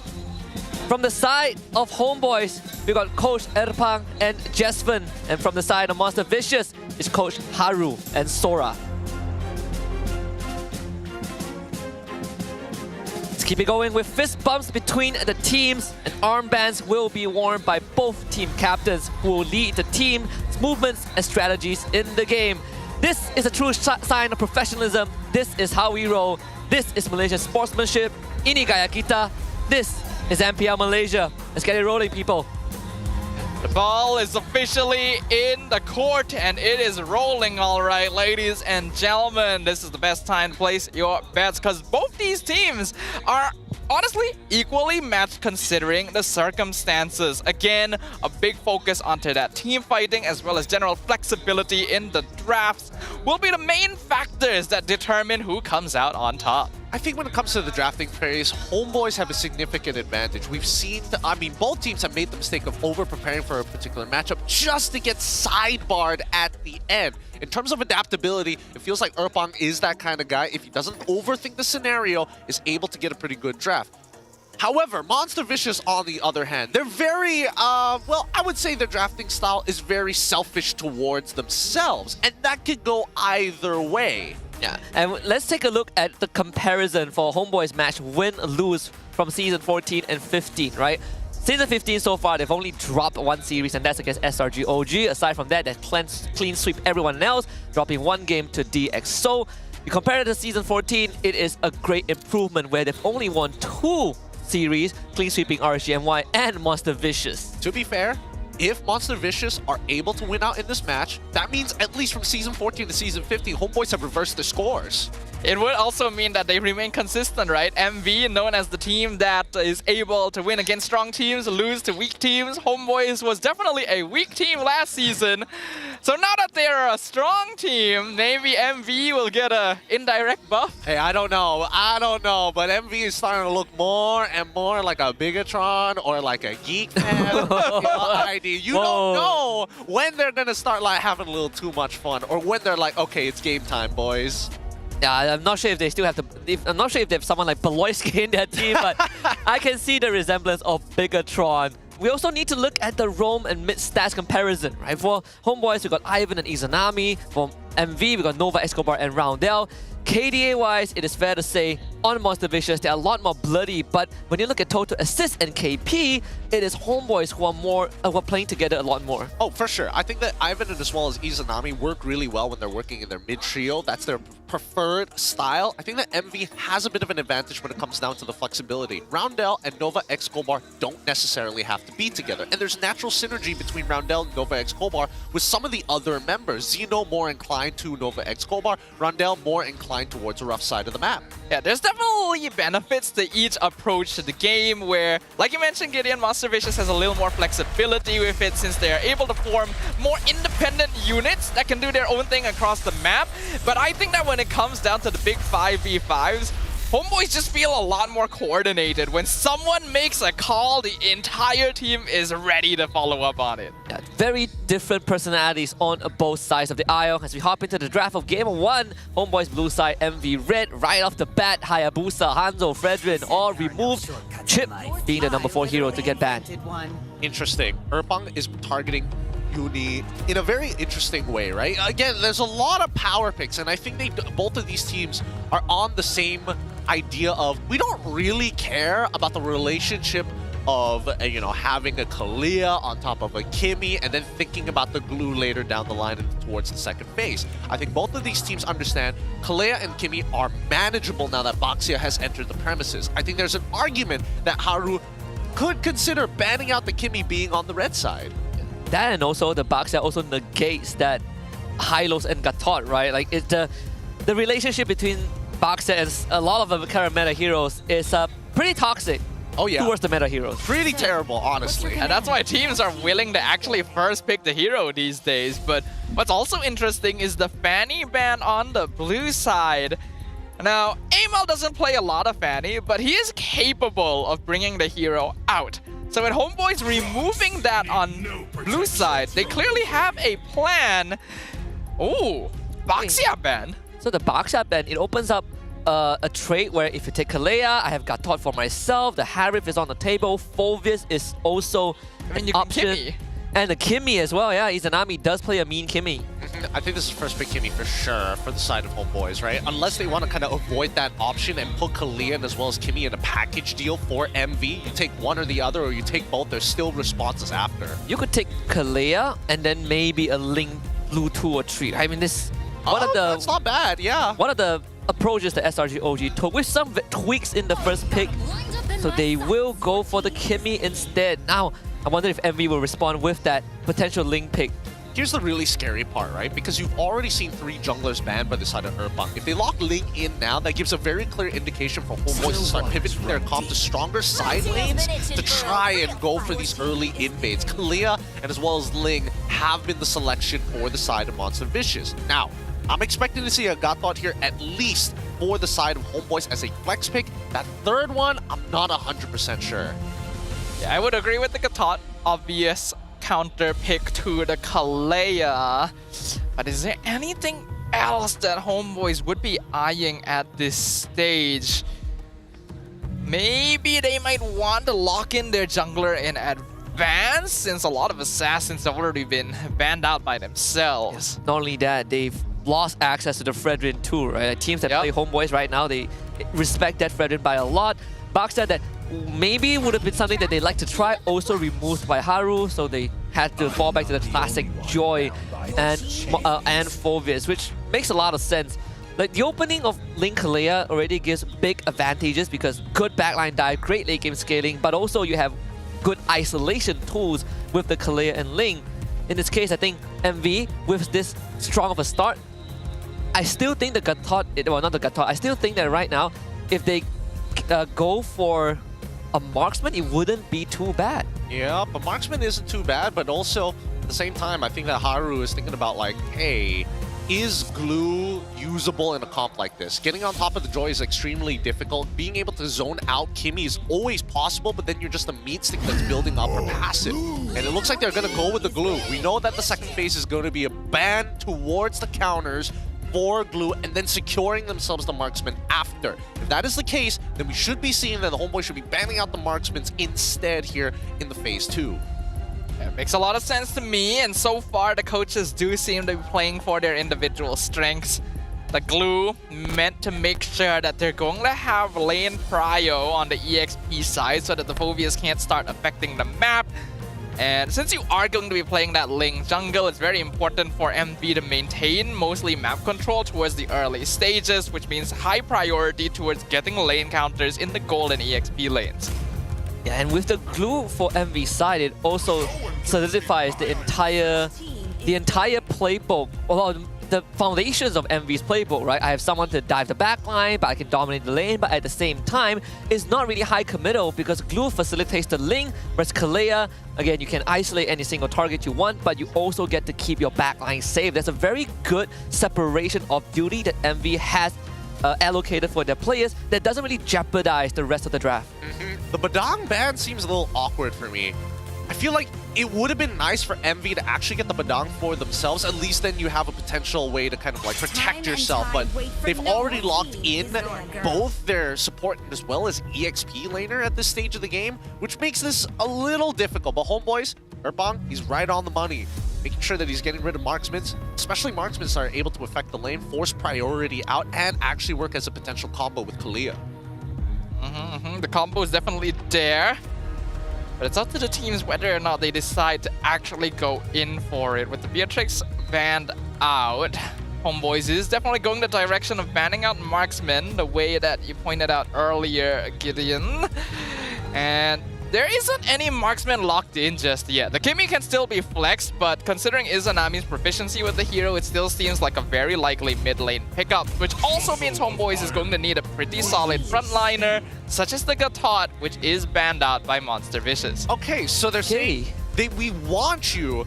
All right, so MV is playing the gamble here. They're going to be locking in their marksman. I'm guessing it's going to be a Moskov on the side of MV, right? Now, Kimmy has two options. Either I get flexed into the gold lane or get thrown into the mid lane. I doubt it's going to be in the mid lane more so that, again, Haru has conveniently let open a majority of the bans. Yeah, there's the Moskov, there is Irithel, I think Ruff has plenty of options. Even in the mid, if I still want someone to pair with the Kalea, I have the Farsight, which is the most direct option. Or if they are feeling comfortable for around there, the Xavier is not too bad of a pick as well, right? You get to really sandbag HomeBois. Kind of.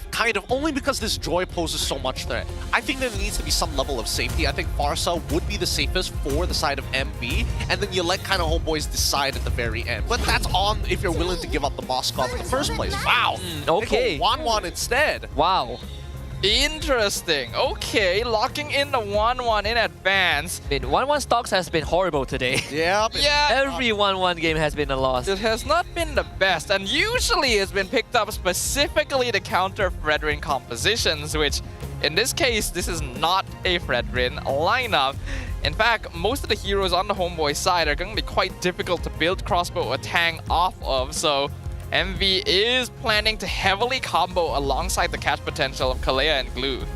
And Kimmy does make it slightly hard for 1-1 to navigate. If you get hit by Traction Pulse, you cannot use your built-in Purify until the suction happens, and by the time it happens, it's already too late. Unless you're Kelra. Unless you're Kelra, then you're different. You're different. Then you just dodge it at the frame, you know? On frame on 1. frame. You just dodge it on frame 1 when it procs. Whoa! Rangers as well as the Franco for the side of the HomeBois. I like this a lot. At least with Franco, you can completely say, no, you don't get, one person doesn't get to play that game. And if it happens to be Glue, that's totally fine because Kalea, 1-1, and Ling are a lot more manageable, and it does force them to use abilities to try to go for the cancel in the first place. Hovius needs to make sure that this Ling is in check. If anybody is low, then that's perfect for the Joy. Kimmy must play a self-sustaining game along alongside with the pressure that Franco is able to provide for her. As soon as that hook is done, that's when Kimmy's like, okay, thanks, bye, I'm out of here, Franco. Yeah, there's a very high requirement for individual performance coming in from the side of the HomeBois, because now Phoveus is going to be the main tank. Franco is not really going to be fulfilling that position. He is meant to try and catch people off guard. And there's a lot of dive potential from MV that the backliners of HomeBois will have to kind of handle on their own, especially now that the Farsa is out as well. They'll even have artillery to worry about. So it's gonna take a good amount of solid gameplay to make this happen. Yep, we've got a winning lane in EXP for the side of Monster Vicious. The gold lane is where it gets a little 50-50. It's more inclined for the Granger, but that's only until the later stages of the game. And the real question is, how many Death Sonata shots can you actually land against a constant moving Wan at level 4? When it comes down to the mid lane, it's generally pretty even. We've seen Izanami work with Ivan before, but when it comes down to just raw wave clear, how much is Nova Escobar willing to sacrifice to make that happen? This is assuming level 1 and then immediately after Lethal Wanderer. Yeah, I think, you know, for HomeBois, at least Izanami is a lot more independent on the Kimmy, right? Charge of an energy bar, that wave clear, he won't be threatened. I'm more inclined to look at Roundel and Nova working together. But will it be enough is the question, because this is now a brawl, a duel between two teams that are specialized in team fighting. HomeBois sitting comfortably from their perch in the upper bracket, challenging the monsters who were eager to climb for that throne. And now they meet in the land of Dawn to vie for supremacy. Interesting. Hook already landed towards Roundel's side. It looked like Uni didn't get much of a leash here overall. Maybe just to try and defend themselves against the Franco. Izanami just chunking, absolutely chunking their targets. They ran out of a Stormtrooper. That's the Stormtrooper in the entire Star Wars universe that has the highest accuracy rating. We'll see the accuracy by the end of this one. I guarantee there's going to be some random shots that you just shoot it out because you like the sound. But I'll also say in the first minute, Izanami has a higher accuracy rate than any Stormtrooper we've seen throughout the Star Wars franchise. That is facts. Yeah, that is actually facts. Generally, as we've seen, in terms of the battle spells, everybody taking a flicker here. Even though there is a Kalia, Izanami is the only one who said, you know what, I'm a little scared. I'm gonna be a good boy and take a Purify. Also went for Quantum Charge, so this is not meant to be a super late game scaling Kimmy, but I think that is the right choice since Envy has so much dive. Honestly, I think that that making sure that you have a Quantum Charge is actually really good in these types of matchups, especially against mages. Oh, you want to close the distance? Proc it, and then just start running at your target. I mean, even Izanami showing that trigger discipline, you know, he's willing to tap his auto attacks. Most gamers I've seen don't let go of the attack button. They start spinning around with it. Spinning around. So far, Nova Escobar looking to hit level 4. Oh, Iron Hook finds Xenon, gets knocked up with the Dark Wave, he gets a 3-man stun. Vel gonna be able to zone him away. And Amal secures the turtle. Uni not interested in contesting, and the Traction Pulse forces a flicker. All right, not bad, not bad. Monster Vicious, good decisions to be made here. Their composition requires a little bit of time. Ruff needs about mid-game. Rundell would like his first item, and Uni is going to need so much gold this game to be able to threaten Izanami's position with and without the Blade Tempest. And with that turtle, Amal already finds himself a level ahead of this Ling, which means Monster Vicious needs a lot more time, and I think they got their priorities straight, right? It's about getting this Ling online so that he can start threatening the backline, and of course, through Ivan's Bloody Hunt as well, something that Monster Vicious needs to consider once that game goes late. Traction Pulse right into the Iron Hook. A beautiful setup. Gives first blood to Amal and instantly runs into the back with the electrifying beats. HomeBois gonna draw the first kill. Nova didn't see that coming at all. He had the flicker and he didn't use it, but he didn't expect the interaction. Yeah, I mean, that is some synergy between Izanami and Ivan. They are on the same page as of right now. Monster Vicious, we haven't seen any significant rotations come out from their side. The most we've seen is making sure that Nova Escobar hits level 4, and even afterwards, HomeBois made... Izanami's not committed. Izanami has Purified, but Tempest Blaze comes in. Ivan has the hook, but Izanami, unfortunately, will still fall. What a prediction that was! Well, if Uni died, that would have been a highlight play from Ivan. How did he predict the Tempest of Blade? I mean, you drop in the center, but the frame to connect any spells is actually very small. The timing is good, but it's also kind of on Uni because again, he has a 1/3 chance of going to one of the 3 swords nearest to Izanami, one of them being directly on top of Izanami, but he could have taken a different path as well. Oh, dangerous stuff, dangerous stuff. Let's see how many more hooks Ivan can land, because so far, as all these rotations are being made, we're seeing that even Zeno is taking a bit of his own pay cut. He's been trying to help out his team with those rotations, and so far, he was forced to blow his flicker. We just came back off cooldown, but at the same time, not able to save Izanami. Ivan's just gonna walk off flicker. He cannot land the bloody hunt. Ruff dashes away from him. MPL dashes away, but here comes Amal. Electrifying beats will finish the job. Beautifully played. Poor dude. He just wanted that last weakness points. Ivan just would not let him get near him. He's just walking at a 45-degree angle so that auto attack will only hit the exposed point. Ivan, the hook bloody hunt sets up the kill. MelQT finds one. God damn it, just miss a hook. Look a little human. Value for money for MelQT. MelQT trying to dodge. He gets hit by everything. Yo. Hey, yo. Careful, the flicker forward. No! Mel almost dodges it. But Roundel finishes the job. Hey, yo, MelQT, he may be the ordinary marksman, but he didn't need to take that many shots. He was taking more shots than necessary. In fact, that's what he gets out of that. Uni trying to go for the 1v1. Amal, does he have his... Oh, he does. There's no vision. Oh, the one sword is out of the map. Zeno is between the mid towers for some reason. Tsunami Slam gonna pull Vel into the feathered airstrike. That's killing spree for Roundel. But Izanami also executes Zeno. 1-for-1 trade. Thalian Beam misses. Nova pops the flicker and conceal just to get away. Then it got bloodied pretty quickly. HomeBois still ended up on the winning side. 1.1k gold advantage. Monster Vicious losing rough. Roundel is doing really well. He's eating good. He's eating very good. 100% KP as of right now. And so far, I think they've already hit the item power spikes they were looking for. Uni able to kind of deal with Amal before the Holy Crystal. And until then, he's making sure that he's finding his own self-sufficient gold on the opposite side of the map, allowing allowing Zeno and as well as Ruff to have coverage, but also participate in the upcoming interactions. As we see that the HomeBois don't really have an answer to the Ling unless they bloody hunt him down. It's a glowing one for Izanami. And I think MelQT should be sitting at like 14 Sky Piercer stacks, right? He got his Sky Piercer, got a kill, and then he went down and came back and got another kill. So they're still making that money's worth. Traction Pulse finds Roundel into the Dark Wave. Instant shutdown from MelQT. Did he not have Wings by Wings there?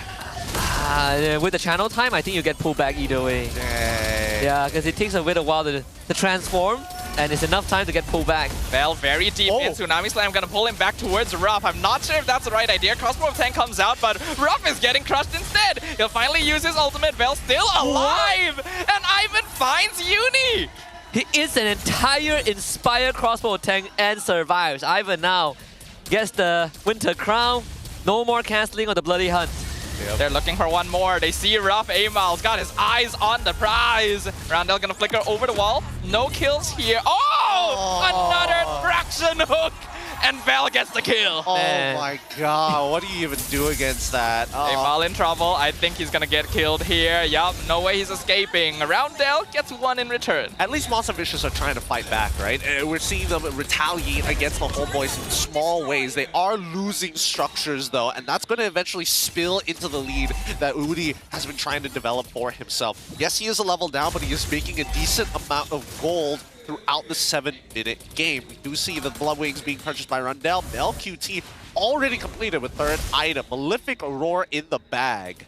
Yeah, Roundel getting shut down as well. Getting shut down, MelQT. His 4th kill of the game. That should be 24 Sky Piercer stacks. And once they start adding up, and it's so easy to set up for MelQT too, right? Any hook, any traction pulse into a hook, traction pulse into a Dark Wave, MelQT instantly gets a kill. Oh, Holy Crystal. Traction hook. There's another one, but the 2-man title strike cancels it. Better airstrike. Blast defending the back line, but MelQT picks up the killing spree. Now Uni is looking for him. He gets it, double kill. Shut down from the Ling. Uni now a little bit stuck. He doesn't quite have the energy. He will finally dash away. Meanwhile, Vel has chased Roundel into another country. And looks like Amal's interested to do the same, but Uni just stands on the wall and denies his electrifying beats. Yep, he's gonna stay chill for now. Ruff is gonna, knowing that he doesn't have the electrifying beats, can actually wait his time. Yep, he's calling Uni back to give him his buff. Nicely done. Oh my god, this traction hook is ridiculous. Even when you see the counter engage coming in from Nova X Kobar, I think the only one who can really save the scenario is Xeno. And like, I don't know if he gets on top of Ivan and pulls him out of the way mid-bloody hunt. That should cancel the channel. But Ivan has the Winter Crown, right? So you can't even target him. And right. Nova jumped in and instantly got bloody hunted. Oh. Yeah, they posed Xeno, but they got Nova. Really can't do much about this. Right now, we're just not seeing enough coming in from Xeno, right? No matter who he's been able to like kind of jump on, they have mobility options. Izanami has mobility options, MelQT has mobility options, even Bella has a flicker in case he's going to get pulled out of the way, so he's not even the top of the list in terms of priority. I think we can ask the content team to just make a compilation of the amount of traction hooks. We probably got like 5 so far. Something like that. The combo is good. We talked about this during the draft, right? HomeBois, when someone makes a call, the whole team is ready. Monster Vicious, at this point, probably understand that Xeno and Nova are going to be pretty sacrificial. Another one! They find Xeno. Title Strike to cancel. Fender Dare Strike cancelled instantly with the Dark Wave. Electrifying beats into 4, melting them down. Crossbow of Tang will get 1 trade. Vel will fall, but it is still worth it. Uni looking for a chance to go in. MelQT a little bit exposed here. Dashes over the wall, but he cannot finish him off. Uni wants it, but he cannot find them. Oh, both core members left with 1 hit before death. Uni really wish he could have gotten at least 1. Why? Why didn't he put his swords past the wall? I don't get it. I don't get it. He could have gone for a double dash. I guess he already used the pinch voice at that point, right? So he's just trying to maximize, thinking that 1 dash was going, 1 Divine Blade was going to be enough to take him out. I mean, Uni is there. He's got the 3 items. He has the confidence to do so. But MelQT now, having the Winds of Nature, going to be able to protect himself. Izanami has been the main target time and time again. But it's such good ideas coming out from Monster Vicious. We all know what's coming. Oh, he didn't go for the hook this time, but Slam going to pull the Phobias forward. Predator Dare Strike comes out once again. MelQT pelting them with the artillery. Amal looking for a chance to enter. Vel has been melted away, but the electrifying beats will finish off Nova X Kobar. Xeno gets a 2-man stun in return. Amal kind of left alone. Round nearly picks him up. Round trying to dash around, but Amal bounces around of Izanami with the jetpack. Nearly finishes him off. In the meantime, on the other side, we have a 2v2. MelQT can be protected by Ivan, gets the execute on top of Xeno, and Uni forced to retreat. Wow, Ivan held on to the bloody hunt for the entire fight and only used it at the end. This should give them the lead on the Lord, but Uni... What? What is that hook? What is that hook? But somehow Ivan's the one who ends up falling because of the Lord. MelQT! The ordinary marksman with the triple kill and the Lord. Oh my god. Team of the week. God. He is going into the Team of the Week recommendation for this. Forget about the traction hook. That is the ordinary marksman doing extraordinary stuff.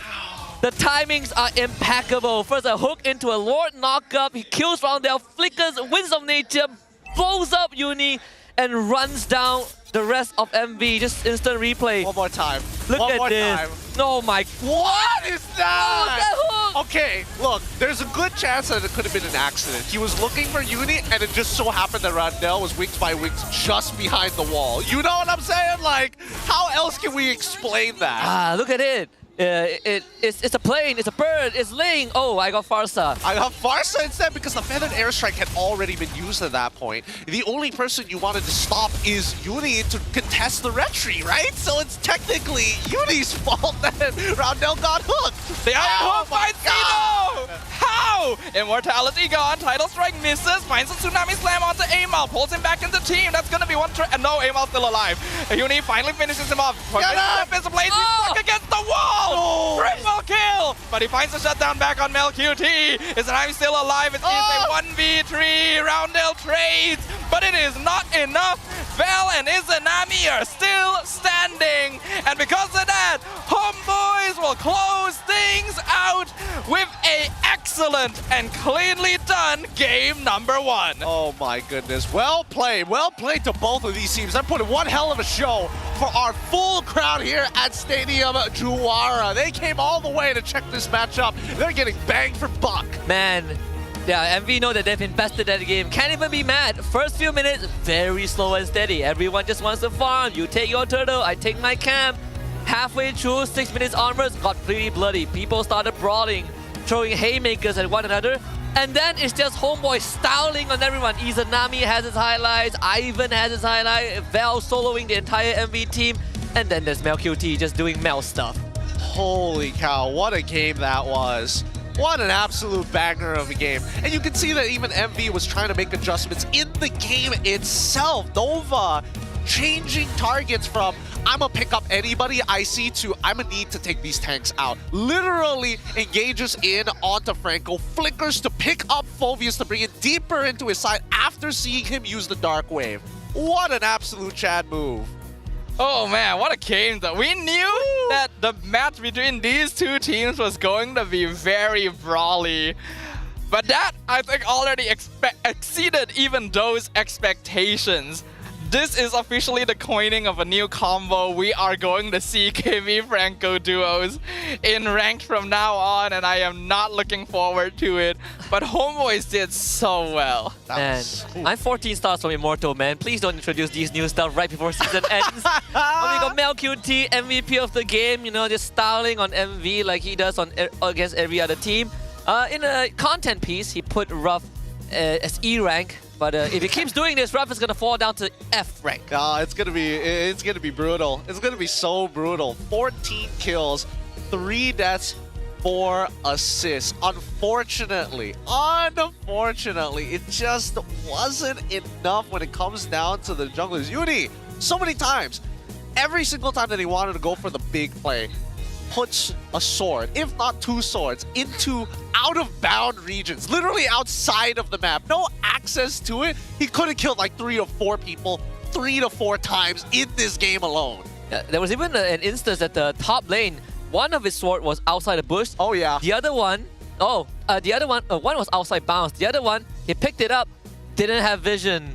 He was poking grass. He was poking nothing, dude. Oh, that's so sad. Some of these were definitely Uni's blunders, but some of them were also manipulated by the HomeBois. I think in that final base push, when they saw the Tempest come out, they all grabbed to the wall. Yeah. Right, making sure you're not getting all your swords here, sir. And that's exactly what happened. Which do you want? You want some quick damage, or do you want the knock up? Which is it, buddy? You gotta pick and choose. Oh my goodness, what a crazy game this was.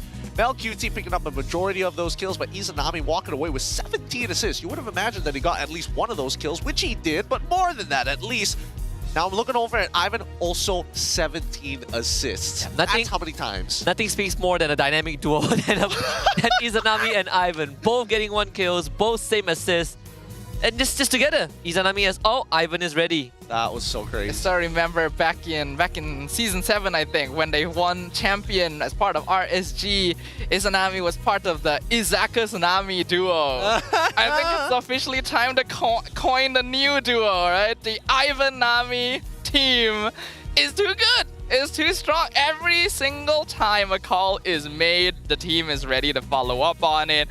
And then Val is right there to take the front line. MelQT basically has no heat at all. And despite his best efforts, Uni just found himself a little bit short each time of getting the shutdown he really needed. Hey man, I think we can call that even Nami in that case. Yeah. Oh, gotta give it to them. Hey, at least Monster Vicious just didn't take it lying down. They didn't just roll over and be like, take me as you need me. Ruff put in the effort. He nearly tried to come up with a super play of his own, going head-to-head against Izanami, on top of dealing with Ivan, on top of dealing with Amal as well, all of which got really close. Yeah, even Roundel had a fantastic start, right? He was like, what, 4-1? And then it all went downhill. All these hooks and a random Lord knockup. But the one that I feel the worst for is Zeno. Oh yeah. Didn't really get to do much. Didn't get to play much of the game. He's like, I gotta get on top of Vel. Vel jumps from my backline. I gotta stop everybody else. Ivan is already in the middle of the Bloody Hunt and he can't stop it. All of the targets he wants to jump on, he cannot apply stacks to eventually use his ult to displace his opponents. Literally could not do anything about it. I think the closest that he probably could have done is probably get on top of Vel, if not Ivan, force them to either flicker or force them to kind of displace themselves and then call in the rest of the feathered airstrikes, the engagements from maybe Nova X Kobar if they overextend. But I'm looking more towards Uni, who waited for very long periods of time to get into these fights rather than kind of being the assassin who initiates it. Use that link, walk on that ground. You're about to get hit by CC, Fitch points out of there. There really is no, small skirmish moments, right? It's either a hook into a kill or just full-on team fight. Pretty much. Like, Monster Vicious were trying to slow down the game. I think they were trying to be more decisive, get farm on Uni and Ruff. The problem is, because of that, they are always vulnerable, because HomeBois is always hunting. Man, the game sped up so fast. I think even Monster Vicious were caught off guard. Honestly, I hope Monster Vicious and HomeBois are like regular scrim partners, because their scrims would be so fun to watch. Jeez. Hopefully these boys had a good time, because now we need to start thinking about adaptations, right? Even though our rich guy is going to be, and carry is going to be Mel QT, Xeno, and as well as, best moving man, Ivan. Xeno, unfortunately, yes, he is a sandbag. I do expect a little bit more if you're going to be able to lock in glue confidently, knowing that the draft has to pivot to ensure that, hey, we might need to consider a couple of counter picks. I think they just had no solution for the Franco pick, right? The Franco pick was a big deterrent. Only Glue can kind of go in, because if Nova goes in, he just straight up dies. But without Nova, Glue can't really function on its own too. So it's a rough spot that Monster Vicious has been put in, but Erpan's brilliance. I really didn't expect this Franco to be an option. Yeah, the thing is, when we talked about this during the draft as well, is that HomeBois draft is supposed to be a little harder to execute. Again, depends very heavily on individual mechanics, since the heroes don't really have a logical positioning in teamfights, whereas Monster Vicious should, on paper, be able to dive them quite often. But then we saw the duos, we saw the combos, and man, it is so clean every single time. Oh yeah, and it's not even just the Iron Hook. It's also the Dark Wave coming in from Vel sometimes. Sometimes it's even just Mel QT slowing them down just enough to make sure that Ivan lands that hook. And then this hook, of course, targeting Uni, but ended up pulling in Roundel. And then the hero play from Mel QT, thinking, this is my moment. Jumps in, gets one kill. Wind of Nature gets another, secures the triple, and even the Lord at the same time. There's just so many bullets flying around from HomeBois, right? You can't even differentiate which one. Look at that, they both have the same color tone. Which one is Mel? Oh, which one is which? I don't know. Oh, but poor Uni. He tried his best. He really tried his best. Can't even get his sword. Oh, man. Ivan's hook accuracy. I wonder how much hooks he landed. Probably 90% this game. Yeah, I don't think he missed too many, to be fair. And even if he missed, he hit somebody else. Oh, it works out well, but now it's time for adaptations, because this is a combination that MV is going to be thinking about for a while. It's like, okay, we thought letting Kimmy through was a good idea, but now letting Kimmy as well as Franco walk by, probably not as great. I think Kimmy is the one that you need to ban now, right? They banned Fredrin, they banned Baxia, and then they realized that, okay, maybe Baxia might be a tad overkill. If they ban Kimmy, Baxia becomes a secondary problem. Yeah, I think, like, what MV was trying to think about was just to get some of that late game scaling in so that they have a fallback, but you can't really afford to give over early prior to a team like HomeBois. Yeah, it's pretty tough, but here we gotta shout out our streamers as well, our re-streamers. Of course, the leaderboard on your screen. We got X-Men Jahat in 5th, Obot Cop 96 in 4 solos, Maharaja Solos in 3rd place, Ombong Haha in 2nd, and of course, the ordinary marksman guy. The guy who said Makuti is an ordinary marksman. Fix, don't say it's not you, it is you. The origin of the name here. Oh, I will never forget the reaction. It's like, it's not me. No, it's you. It's you. It's you. Come on, it's you. I know you don't watch English, but it's you. Oh boy. Memang kau lah orangnya. Hey! Shout out Sultan Rig. Shout out to all the restreamers on the leaderboard. For those who are looking to get on that leaderboard, here is your competition. It's time competition. It keeps on changing every single time. But also a big shout out to everybody who follows the social media. Yes, of course, MPL MY has social media. Don't forget to follow the MPL MY social pages now to stay updated with all the latest and exciting information about MPL MY. You can find various updates and info about the teams and the players there. We're on every platform, including X, the Everything app. If you want a side piece that you might missed out on live broadcast, is there interviews, press conference, match results, upcoming matches, and good memes. Instagram threads. Anything is possible. We've got all sorts of things. So maybe you're followed on some of the platforms, but not the others. Make sure to follow on there as well. You never know what you might be missing. Yeah, and we don't want to miss anything. And we want to keep this action going, but I heard that Poji has something special for us. So, Poji, courtside, what you got? Terima kasih, Caster. Dan sekarang saya Poji dalam slot kita seperti biasa. Beyond the meta. Sebab sekarang ni playoff dah semakin hampir, tapi jangan lupa MSC pun dah dekat. Kita memetik sedikitlah bak kata pepatah Ros. Kawan di luar gelanggang, lawan di land of dawn. Jadi kita kena tahu siapakah lawan-lawan kita yang dah pun book slot untuk MSC. Untuk yang pertama sekali kita ada CFU Gaming. Itu CFU Gaming dah pun menang dekat Grand Final MPL KH2.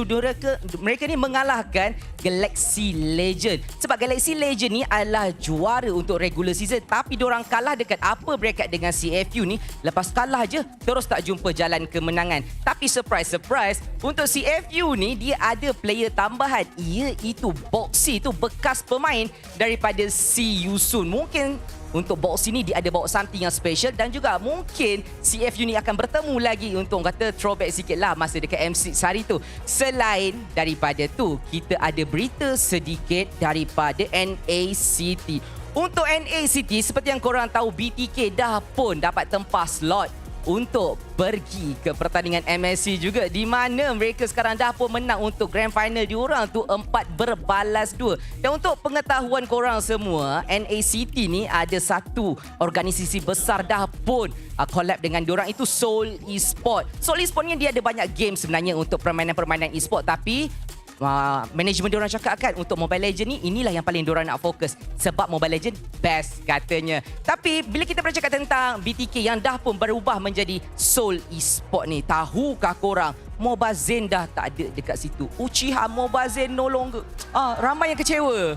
Sabar. Tapi kita ada Best Player One. Korang tahu tak Best Player One cakap apa bila diorang menang hari tu? Best Player One cakap, I'm excited to meet with Malaysia team. Wah, dia challenge kita, bro. Sebab dia orang kena taunting masa MC1 je, dia orang panas. Itu nampak tu. Itulah dianya tu. Tapi ceritanya tak apa. Kita tengok sebab dia orang nak repeat balik dengan Vamos. So hopefully apa yang dia orang harapkan tu jadi, dan juga pada masa yang sama Vamos boleh tembus dekat MSC. Dan sekarang ni berita yang terakhir, kalau kata korang nak tahu, kalau minggu lepas kita dah bercerita tentang Navi Malaysia, itu pasukan Malaysia tu sendiri untuk ladies. Kita jangan lupa kita ada juga pertandingan lain, itu MWI, yang di mana coach tempatan kita, Coach Rexwin. Nampak? Hi Rexwin. Okay, jom. Mewing sikit.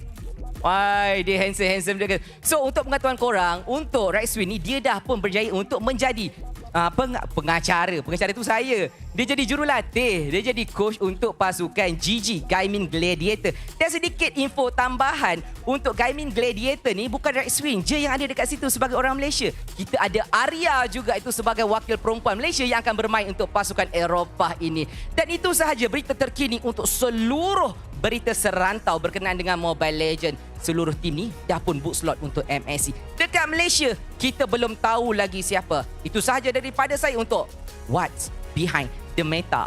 Macam tu. So inilah gosip, inilah cerita, inilah semua kisah tentang Mobile Legend punya isu. Sampai kita berjumpa lagi. Let's go. Thank you very much, Poji, for the updates on the global scene of MLBB. So CFU Gaming and So Esports, formerly known as Blood 30 King, will be in MSC. You know, Japanese qualifiers is also happening. You know, Division Gaming, Kingdom of Magic. Cool. It was pretty cool as well. We also have 2 slots for that. I'm looking forward to seeing BP1 because I can't wait to send them packing. Sorry, Trax.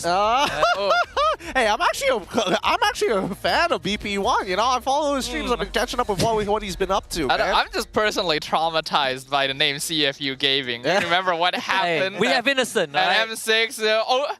It was close. It was very close. Hey, man, without CFU, we wouldn't have made some of the greatest plays of all time. Yeah, dude. You are traumatized by CFU, they are traumatized by Innocent. That's true. So we talked to Jeswin about the loss against SRG OG. Since losing to SRG, is there any stress to catch up to them? And he said after the SRG match, we were more aware of our weaknesses in our gameplay, but not too focused on the win streak anymore. Daddy Hood also said it's better to lose now than in the playoffs. So for now, the team's condition is still fine. Okay. Since at least they have the correct mentality about it, right? It's better to lose now, get improved later, you know, the rough gist of it. Overall, at least based on what we're seeing, the HomeBois are in a very good spot compared to everybody else in the league. Even MV, as we saw previously, can't expect everything to go well for them. I think it's also, this series also is a test to see the gap between the second place team and the third place team, right? If HomeBois are giving MV a beating like what they received from SRG OG, then I think we might have a power gap issue heading into the playoffs. Yeah, it would kind of be saying in advance that we already know who our MSC representatives are going to be, and while that it would be nice to know that our teams are this strong, it also takes away a little bit of that mystery that we want to have around. So let's see if Monster Vicious are going to be able to fight back in game number 2. Hey, things can change. Things can change in a short period of time. It looks like the draft is exactly the same. Same, yeah. So HomeBois still get blue side. So they can Kimmy first pick again. Of course they will Kimmy first pick. Yeah, they're not gonna say more of that. MV would just MV was like, I'm tired of your shenanigans. Franco. I'm sick of this. Let me show you what Nova X Kobar can do. Tigreal. Tigreal instant response. No, that's still Kalea, right? You pick Kalea here, right? But I feel like to say there's a reason. There's also like a reason to let the Kalea go, right? I think. And then you take a roll the dice. Yeah. You roll the dice with Kalea? I think you roll the dice. Yeah. Go for it, Kalea. Now the second pick. Hina. They're gonna switch to Lucas here. They want Lucas. Seems that way. Come on, Aim. I'll show them you're a Lucas. Yeah, take the Lucas. Take the Lucas. Take the Lucas. I'll play into your counter match. Take the Lucas and then Val plays it. Yeah. Keeping it spicy. Wait, but this is a Phoveus angle, right? Yes, for sure. A great Phoveus angle. Really good Phoveus angle, generally speaking. I would like to imagine that MV this time around is going to change up what their EXP is going to look like. The Joy got through the last time, and this is where we are expecting it to eventually get picked up for the side of the HomeBois at the very least. On top of that, Franco as well. They went for the Joy Phoveus in game 1. I think Phoveus is still a pretty safe pick at this stage for the HomeBois. They could even steal the Ling away. I wasn't sure if they would first phase Franco, but well, it works so well that why not? Yeah, and that's an instant glue lock-in for the side of the HomeBois, knowing that MV have already shown what their mid-duo is going to look like. And that's the problem with showing your mid-duo because of this one hero. Yeah, that and also showing a Valentina this early on. Hey, look, if you're not locking in Lucas now, I don't know what to tell you. If not, why go for the Valentina? I don't know. If you take Lucas, once Ivan gets Winter Crown, it's going to be the same story, right? He bites you. Hey, not if you bite him first. But dang. You got Valentina. You just got to bite him first. What are you going to do? Winter Crown this? I guess you can. Yeah, you can bite him first. You're going to blow up. Both of them press it at the same time, suppressing each other. Around there will not survive long enough for the full duration to go through. He just disappears. That'll be funny. But this time they do go for the Badang, and I think that Badang is a much safer option just in general. Kalea can actually take on the glue in the EXP lane. Not that big of a deal. He heals, you heal, nothing really happens. Your clear is generally weak. His clear slightly better, but if you take a Custom Blast, it doesn't make a difference. Badang, very good at canceling out Bloody Hunt. He is, so I'm somewhat okay with the Badang, but showing Valentina and Badang in the first phase is something that I'm really not a big fan of. It feels a little bit too safe. And again, you're not going to get a lot of priority with these two particular picks, so that's something to worry about. But now both teams can be targeting the junglers, with Suyo and Joy both being banned first. Man, aside from Chip, it has all been jungler ban. So what do we have left? We have... There's no Hayabusa left. There's no Joy. There's no Ling. Joy. Alpha Ling. There's Alpha. There is Alpha. I mean, Alpha is kind of like okay in these. Not gonna play Harley? No, I don't think they'll play Harley. The lineup's too tanky and there's no guaranteed way for like you to get your damage onto Kimmy while everybody else is just body blocking the cards. Lucas is just being left open as Gambit. Yeah. I think for all intents and purposes, it makes sense for MB. Okay, they ban Alpha. Now HomeBois needs to choose, right? Who like do you ban on the last jungler? Ban Ling and roll the dice. Ban Ling and see if they take Lucas. Yeah, or you ban out Lucas, roll the dice. It makes much more sense to ban Lucas at this point. Yeah, and if they take Ling, what else is there for Amal? Yi Shin, baby! Let's go! That's the only reason what I'm setting this up for. There's no other reason to have it. At this point, you might as well just go Julian at this point. Oh, there is I'm actually kind of surprised we haven't seen Julian. Let's play Amon. Probably not. I mean, there's Actually, it's not the worst, mainly because going invisible is very helpful against single target lockdown. Yeah, against like Nova. Yeah, against Nova Escobar on this Kalia. So they roll the Lucas dice. Ignoring Lucas? Give it to him! Give it to Uni. You know you want it. Or, joke's on you, sir. Uni will play Yi Shin Oh my and God. HomeBois locks in the Lucas. I think the game ends. The jungle matchup is already skewed. It is, well, it kind of depends on the performance. It does feel like MV is trying to force HomeBois to pick Lucas. Yeah, I mean, Lucas jungle did lose earlier on. Well, I mean, MV is the prominent holder of winning on Lucas. Yes. They've got a decent win rate on it. It's not bad. Yeah. It's even first phase, right? Like, this is probably one of the only few series that they don't first phase the Lucas. If they really want to force it, pick Marksman first. Yep. Okay. Okay, all right. I'll give the question to you, I sir. see you. Why 1-1 again? They gotta fix the win rate, dude. He's at 0 out of 3 today. Oh my goodness.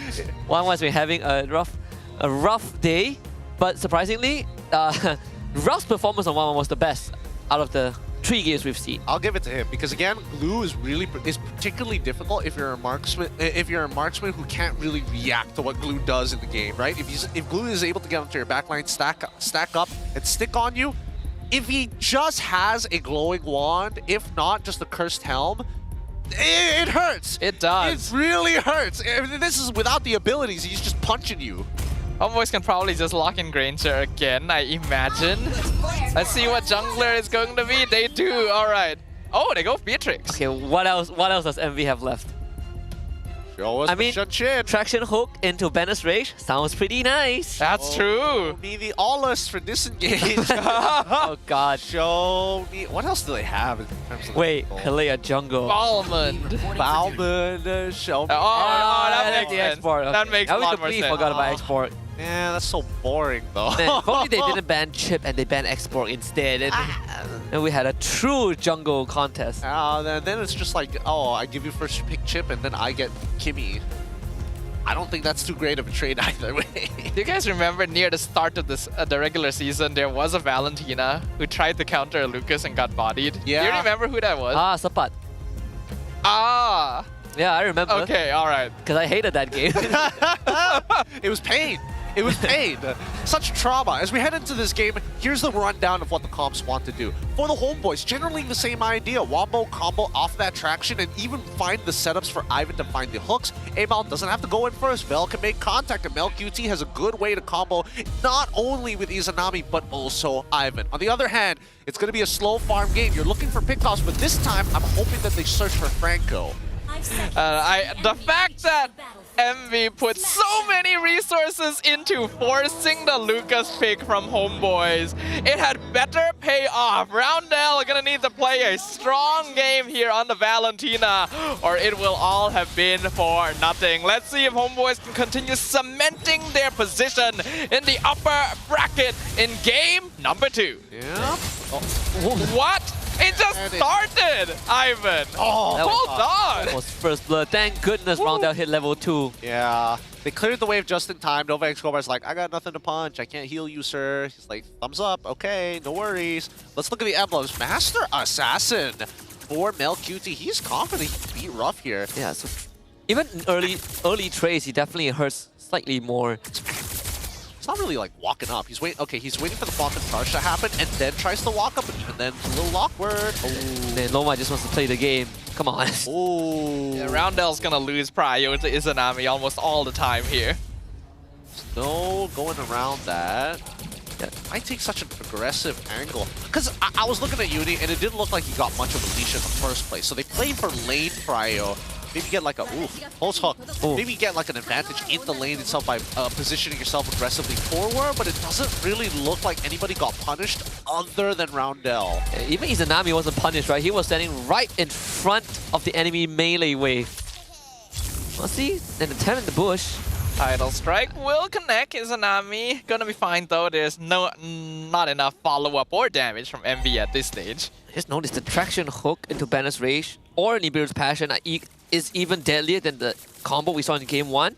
Because it has an AoE that you cannot provide backup for. They want the retreat. They're going for Ivan, picking him off. Bell gets a knock-up, but it's not quite enough. And now the last Insanity doing so much damage. It's a double kill for Uni. Wow, what a call for the side of Monster Vicious. Instantly using the Retribution and then committing everything they have to ensure that Ivan is not going to be part of that fight. Now by bot side though, Ruff, he's got to take a lot less damage here. Ooh. Okay, Amal did secure that.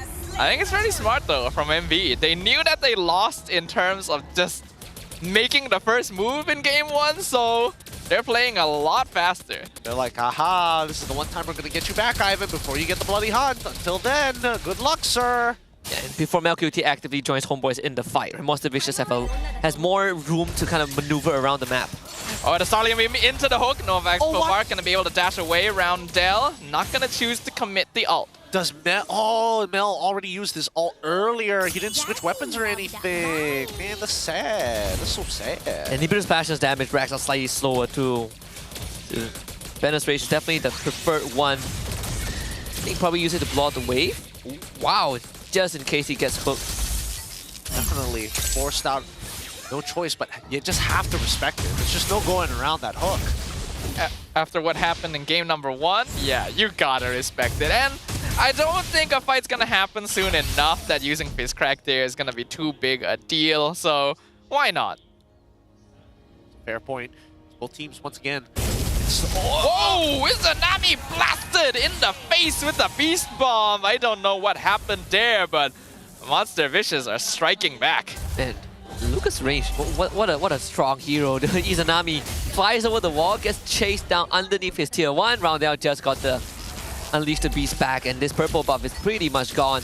Yep, it should be. It's a contest. Reggie's coming up in 3 seconds though. Tidal Strike, Tsunami Slam, gonna pull Vel over. He eats a lot of damage. Iron Hook, Flicker into the tower! Xeno gonna be melted away. Grab on top of the export. Glass Insanity comes out.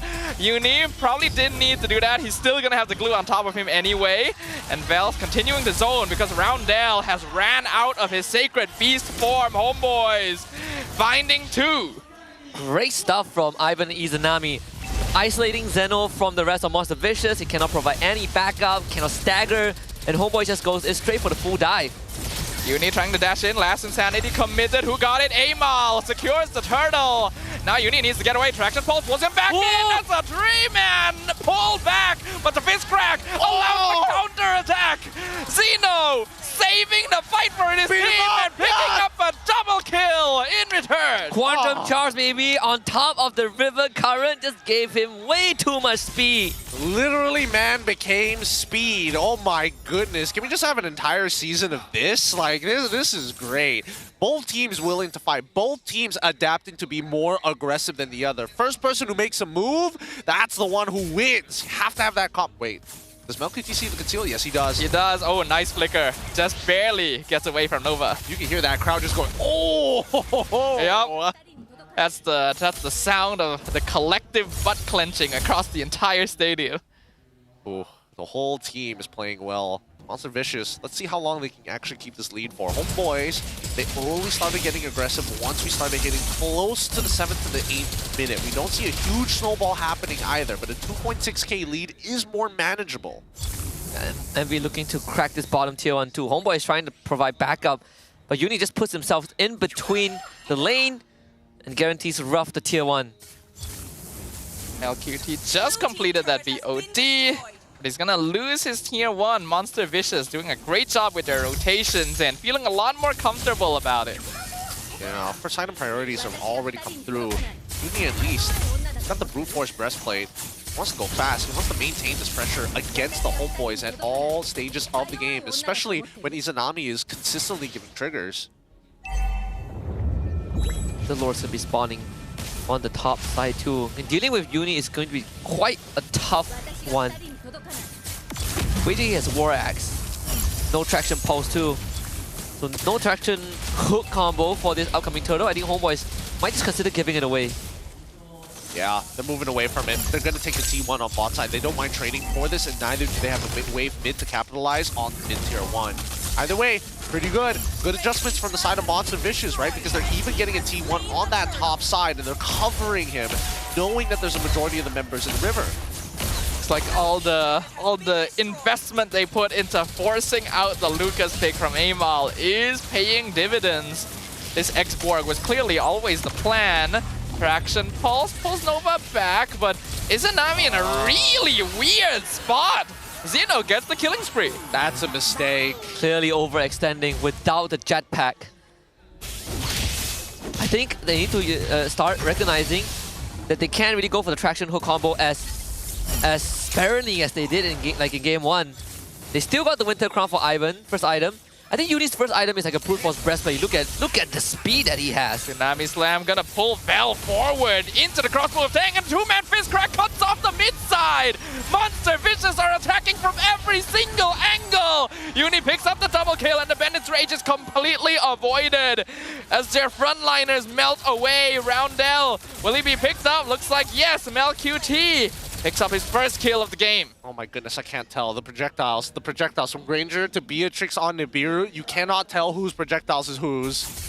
They're just melting into each other at this point. A 4.2k lead for the side of Monster Vicious. At this point of the game, we're expecting that HomeBois are forced to kind of just give up a majority of their objectives over to Monster Vicious. They haven't been able to find those really big picks, and even if they do, right, a lot of them this time round, Ruff, he's not even a main target anymore, but Zeno has been causing a lot of trouble. Oh, Vel has been isolated. So well done by Zeno.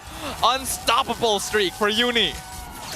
Yeah, this glue, Vel getting a taste of what Zeno went through in game 1. Not able to really do too much. Once they find him, they just blow him up. True damage with the fire missiles of Uni, but also Monster Vicious, they're scaling up way too fast, and HomeBois, they need some time to breathe and farm up. See that Amal is going to show face first, very least. Trying to make sure that they're sticking as close together as possible, because who knows when the next fight is going to break out at this point. HomeBois knows that they're going to really have to depend on MelQT here. Traction Pulse to scout, doesn't really find anyone. Novak's Kobar with the Tidal Strike. Tsunami Slam gonna pull Vel back into the team again. Four-man fist crack catch by Zeno! He's got a bone to pick with the HomeBois. Izanami finds the shutdown though. They're funneling in. Crossbow of Tank secures a double kill. Ruff gonna melt them down. Monster kill streak for Uni. And Monster Vicious come out on top again. What an adjustment to HomeBois. Ivanami playstyle. Really denying that entire traction hook shenanigan. You don't want to hook Zeno, you don't want to hook Uni, and Nova Escobar has a lot more space to play with this time. Not to mention Roundel stealing the Sacred Beast form, and at any given time can just dive HomeBois. Yeah, I think that Amal, he's really struggling in this game. These fights end too quick. He's not finding the backline targets that he's looking for, right? He can't get on top of Ruff.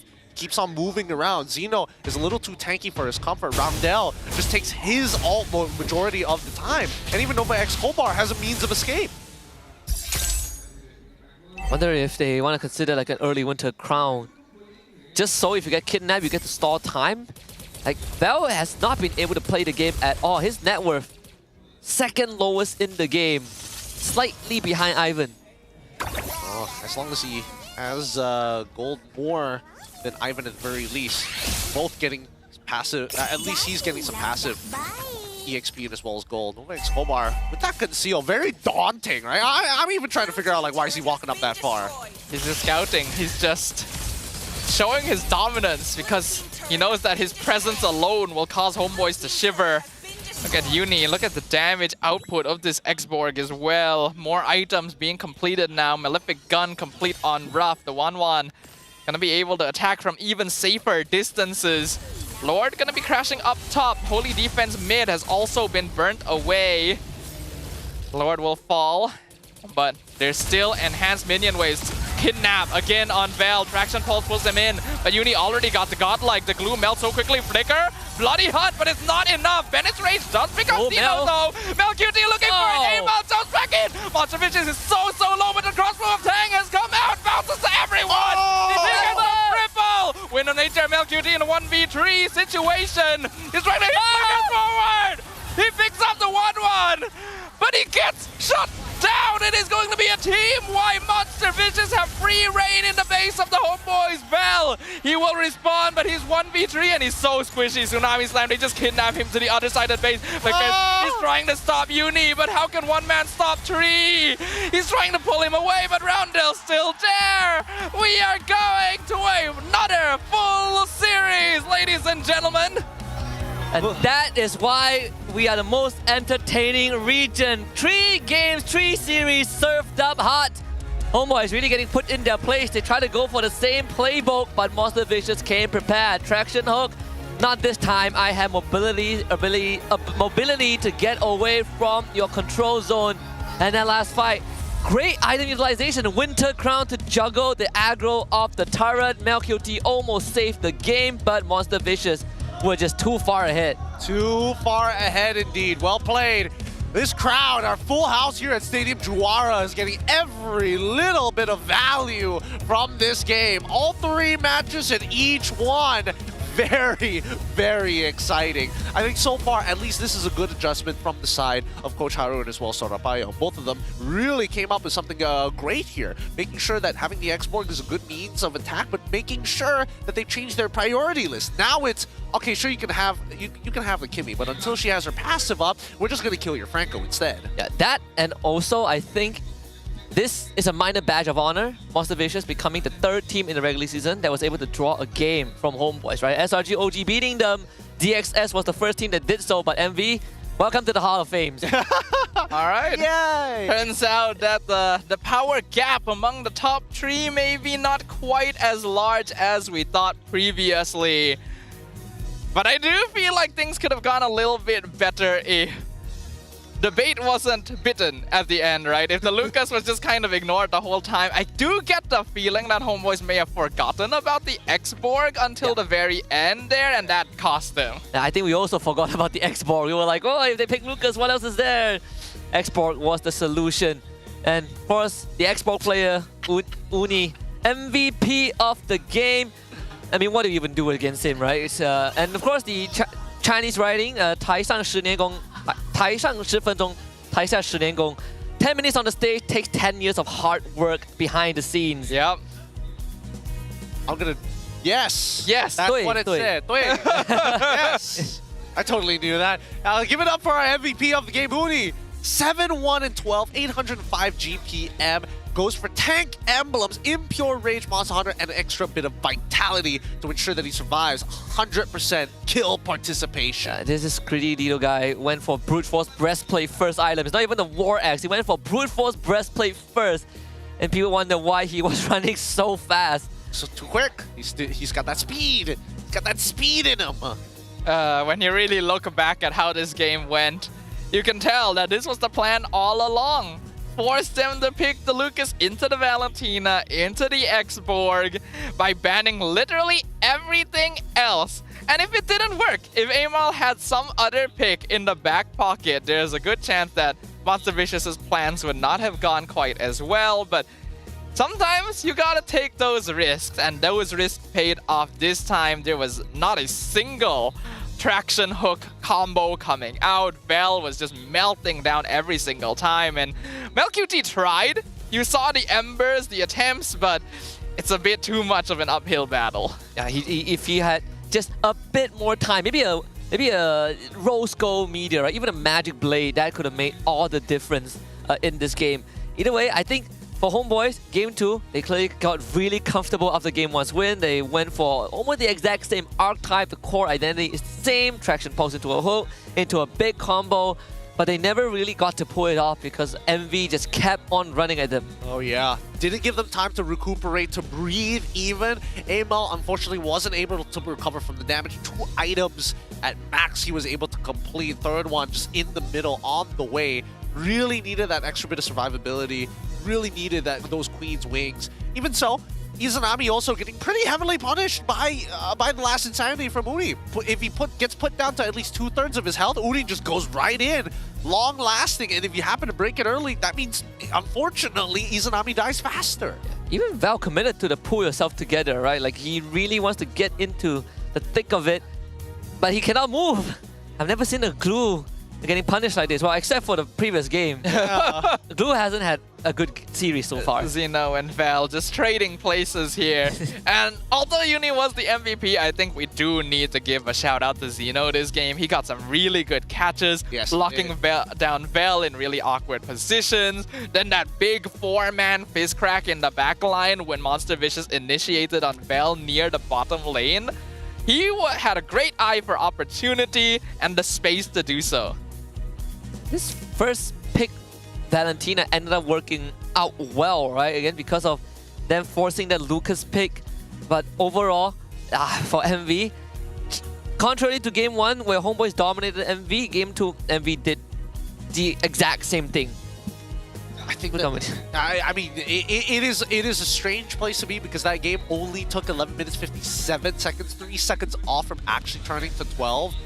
I want to see how Game 3 is going to go. Are we going to see HomeBois back on the blue side and Monster Vicious on the red side to make this happen all over again and be like, who gets X-Borg first? Don't forget, X-Borg's a thing. Yeah, very, very honest gameplay from both teams so far. It's not like they are throwing in some random jabs. They are just going straight for the haymaker, the knockout punch. And the game, this speeds up so fast. The game actually felt longer than it was so honest that I feel like MV was basically showing their hand in the draft the whole time. Yeah. it literally felt like, please pick Lucas. Please, here you go. You have to pick Lucas. If not, this doesn't work as well as we think it does. Herpan was like, okay. All right, sure. All right, we'll do it. We took a game off of you. You take a game off of us. Last one, it's a free-for-all. MVP, Hall of Famers, we got Rich Guy, who is Uni on the export, the carry, MelQT on his Beatrix, Sandbag, Val on the glue, and of course the export again, best wingman.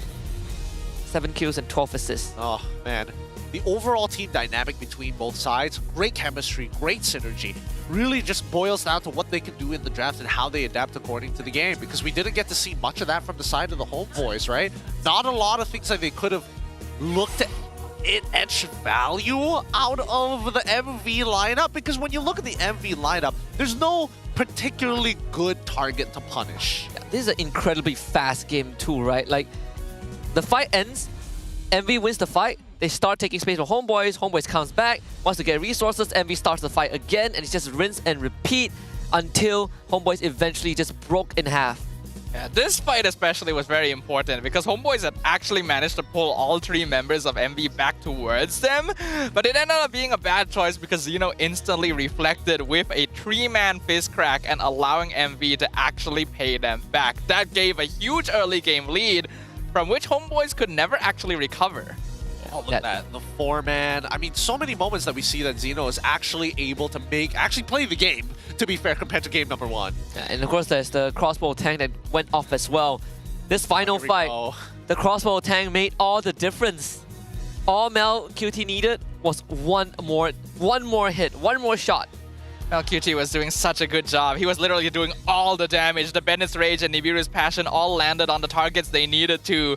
If not for this crossbow, I think Mel could have actually won the fight on his own. And even then, he was still able to trade for Ruff. So close from the ordinary marksman. Doing extraordinary things. LQT cementing himself as one of the race, right? Some people might have forgotten about him, but good to see him back on the main stage. One more game, and we will find out who's the victor between these two. Maybe the lines really are blurred, right? Maybe maybe they aren't really that far apart now that MV is able to match HomeBois' pace and beat them at it. Yeah, I do think so. Man, we are getting treated to quite a long day here, boys. Yeah. I mean, it gets better and better, right? I mean, we started off pretty slow, you know. It wasn't the best start to a Saturday, and then it got better. You know, Vamos coming back, my boy AERO 404. True. Now this is the crescendo of the day. Oh yeah, it is high octane, high pacing between both of these teams. I do hope that at least we get a little bit of a taste of what is to come eventually down the line during playoffs, which is happening next week. This could be one of the few matchups people can legitimately get excited for if they happen to meet each other. Yeah, especially for MV, right? Depending on the bracket that they fall into, which we will find out tomorrow, if they do go to play-ins, they've already set a new record for themselves. Because last season, they fell in play-ins 2-3 against Todak. Which brings me to Ruff. He played with Todak before Season 14. Yep. Lost to SRG. And then play against Todak, lost to Todak. Hey, but at least he doesn't have to worry about Todak this season. Hey, Ruff is moving up the world. I was sad last season when MV got eliminated in play-ins. We were all hoping that maybe a full local lineup can go represent us at MSC, at M6, but Todak denied that. And then ended up getting third place. So I guess MV can technically say they lost the third place. But this time, it's a clean slate, right? This time, they have another opportunity. No more Todak in the playoffs. I'm really curious to see how far they'll get. They'll probably get further this time now that they have an import, right? I mean, that's the whole entire argument that we've been having with a lot of like, when can we have a full local lineup make it through? Most of the time, you're always missing out one role. So it's easier just to get somebody with experience to kind of fulfill that role and build up your team from the ground up. Yeah, we came pretty close, right? I mean, if MV beat Todak last season, we probably wouldn't have gotten the greatest lower bracket finals in a long time.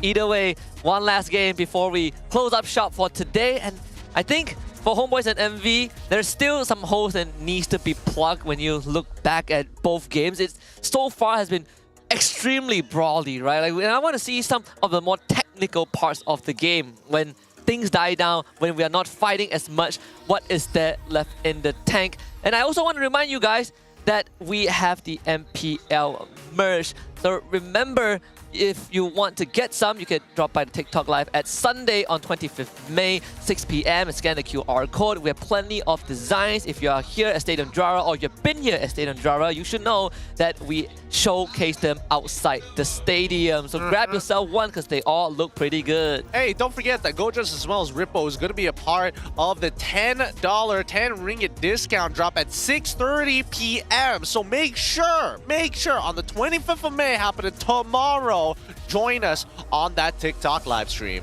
Book your schedules right now, guys. We don't want to see anyone absent because who knows? You could be someone going home with a new jersey. You could be getting some new merch for yourselves. Make sure to go check that out. For now, the final game of the day is coming up.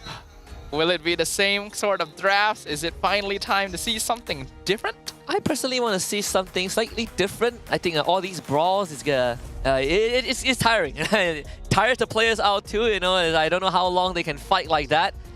Especially in both games, XP laners have been really receiving quite a beating. Let me get into the spanking of a lifetime, man. Both games, nobody can take it easy. But it's time to get into the drafting phase. Let's see which side they have decided to be on. HomeBois, good luck. The fact that HomeBois won on blue side and MV is won on red side, right? It gives us a very good balance of what these two teams, the coaching staffs, have brought to the table. But the ban so far has... History is repeating itself. All right, let's speed this up. We know what's going to happen. Is there really no other ban that needed to be prioritized? Apparently so. This is what they prepared for. They're playing chess, you know, this... Well, what is it, London opening for all 3 games? It's the same thing. They know exactly what they want. Okay, the Fanny Band here. All right. All right. Kimmy. Kimmy first pick. Kimmy or Kalea. Kimmy, show us Kimmy. If not, you're changing it up, Punk. All right, it's Kimmy. Also Kalea. Oh, Kalea. Kalea. They're willing to give it over. All right, let's see. All right, now we see Kimmy pick Kimmy Franco. He just swap drafts. That'll be so funny. God, that'll be too Kimmy good. Phobius? Kimmy Fove? Kimmy Fove? Are there any other Or Harry Phobius would be the one of the safer ones. Probably. You can also go like Kimmy Gatot straight away. That's true. Surprised at how little Gatot we've been seeing. We haven't seen Gatot. We've seen like one Gatot today, right? Oh no, I don't think we've seen we're still a in the Gatot. Japanese qualifiers, not. Yeah. Yeah.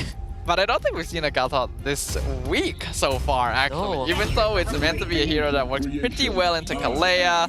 Oh, there we go. There you go. Let's go. You just have to wish for it hard enough. Magma changed the game when he picked that Baxia Roman. He broke the meta.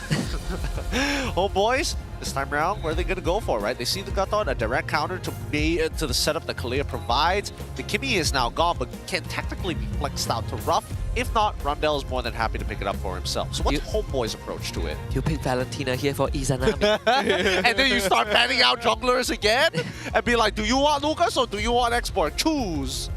Surely the same trick doesn't work twice. Especially against the team who came up with it. Hey, I don't know here. We might see a Franco from the side of MV. Okay, I was wondering if they might lock in Ling in advance here. And the Farsa, alright. It's almost the same as what SRG OG play against them. Oh yeah. So Lucas goes over to Uni. So they'll ban Valentina this time, right? I have no idea how this Ling is gonna deal with the Lucas. I mean, there's no need to ban out for the Valentina because Farsa has already been locked in, right? Oh, that's true. Lucas, I mean, you already get a 2-for-1, right? Farsa usually combos with Kalea. Gatot, if he can encapsulate both of them in his AOG, that's more than enough, right? Secondly, Lucas does really well in the early game, deals well against Ling in the earlier stages, gets outscaled later on, but even though he gets outscaled later on, Ling can still potentially get one-shot by the Lucas. Yeah, of course. They still ban out the Valentina. Maybe Val plays Valentina XP. I guess they're concerned about Valentina XP. Yeah. We've only seen it once this season, and that was a loss. Yeah, it did not. No, we saw it yesterday, actually. Oh, yesterday and as it went really well. It was Reza, yes. Reza from AERO. He played a really good Valentina Lucas. There's a 50% win rate. in the XP lane. In the XP lane so far. So far. Valentina gets banned out for the side of MV. Moskov, the follow-up from the side of the HomeBois. Interesting. Interesting. They don't want Moskov here. So they want to force the Kimmy to go gold. I would expect, I would imagine that at least for MV, they at least make sure they get rid of the, what's her face called again? Oh no, Beatrix is right there in front of me. I think HomeBois is just getting rid of the marksman that can handle backline dives by the Ling. Oh. Huh. MV banned the carry. Oh, so they will play another tank? Glue? I mean, I'm all for it. They could. Now the carry is gone. There's no risk of fair miss anymore too. Yeah. Phobius doesn't really do enough.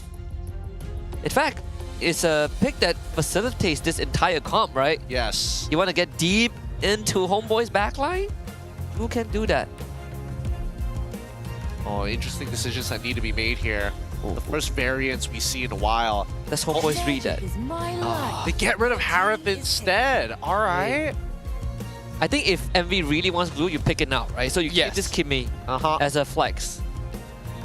If you really want glue, you go for it. Now, are there any other EXP laners that we might be forgetting about? Not really. They would take export and put him jungle.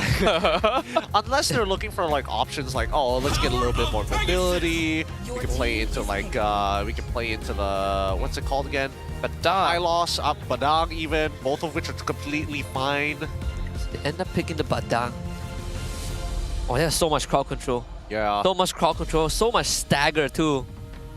They're just trying to make sure that Izanami can't really play the game. They've shifted their focus to like say, let's answer as many things in the comp as possible to, no, let's just answer one guy specifically. Yes, it does well into the Kalea, but if you were to switch it to Glue to look to cancel out the Farsa, at the very least Kalea, oh, you hop onto Farsa. Kalea is able to heal you back up. you lose a lot of your value in the middle of that fight. You grab anyone, Gato is gonna come flying in. You grab the Lucas, you kill your Farsight in the process. Yeah, it's tough decisions. So Granger becomes the choice for HomeBois. Last pick being the Fovia, so very classic draft from HomeBois. Very honest. And Gato does pretty okay into the Fovias. It's a very non-existent lane. I think HomeBois is gonna need to achieve a lot of things in this game. Ideally, getting some early pressure in with the Kalea Farsa combination, and then setting up for late game scaling with the Ling and the Granger. If they're able to prolong it into the late game, they should, by all means, win on paper, since their scaling should be able to overpower the Kimi, though that also depends on what this final gold lane pick is going to be. Oh, Jusin. So it is the Kimi gold lane.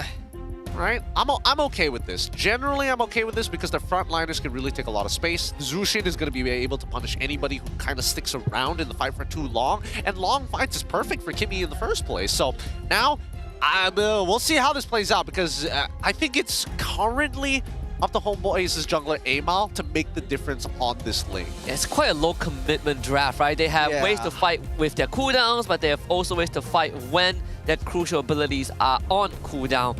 So I think for MV, they've diversified their ways to take on HomeBois, but for HomeBois, it's up to ultimates, the Airstrike, Tsunami Slam, and Tempest of Blades. Well, one thing's for sure, it all comes down to this one final game for pride and glory. Our second and third place of the MPL MY Season 15 regular season will go head-to-head for one final time in the Land of Dawn to determine who truly stands on top of the rest. Let's kick things off, ladies and gentlemen. Let's begin. First, it's going to be a purple start for Amal. Same goes for Uni. They're going to be on mirrored sides of the map, but end up on opposite lanes. Usually they started on the same side, but they have different priorities this time round. Looks like the gold lane is right on top, so it's going to be Uni headed towards Ruff's lane. The HomeBois, Amal, he's going to be making his way down towards Zeno. See the Wooden's Blessing bringing Izanami to the top lane, but Ruff reached that instantly. Look at the rotation. Izanami trying to go on Ruff. He flickers away. Now Nova, Kobar, and Roundel are here. And Izanami is in trouble. He may have to flicker out. Yes, he does. Nice. At least they trade one for one in terms of flickers. The only issue with it is that it's still not going to get back Ruff's EXP and gold. He's still level 1. Yeah, it's already losing out. So they're trying to bail him out of it. With Nova being around, Ruff charges up his energy meter and then just hot shoves the wave, right? He can opt for recall if he wants to. If not, he can start moving together with Nova and Uni. Decides to go for warrior boots this time. Wants to make sure he minimizes damage. Izanami is really moving on the map right now. Going for Zeno, forces the flicker out, Tempest the Blades. Amal really wants this one. Vel secures the first blood. Really good rotation here. Even opts to sacrifice the wave just to make it happen. You break this Badang into pieces and you start putting pressure. Bot, Amal gets to collect all the gold. Here comes a backup. Yeah, he gets away. I was wondering if I saw that. Yeah, Izanami went for Swift Boots. That's why he's so fast. The Super Prince Nitro 3000. Vel has the flicker out. All right.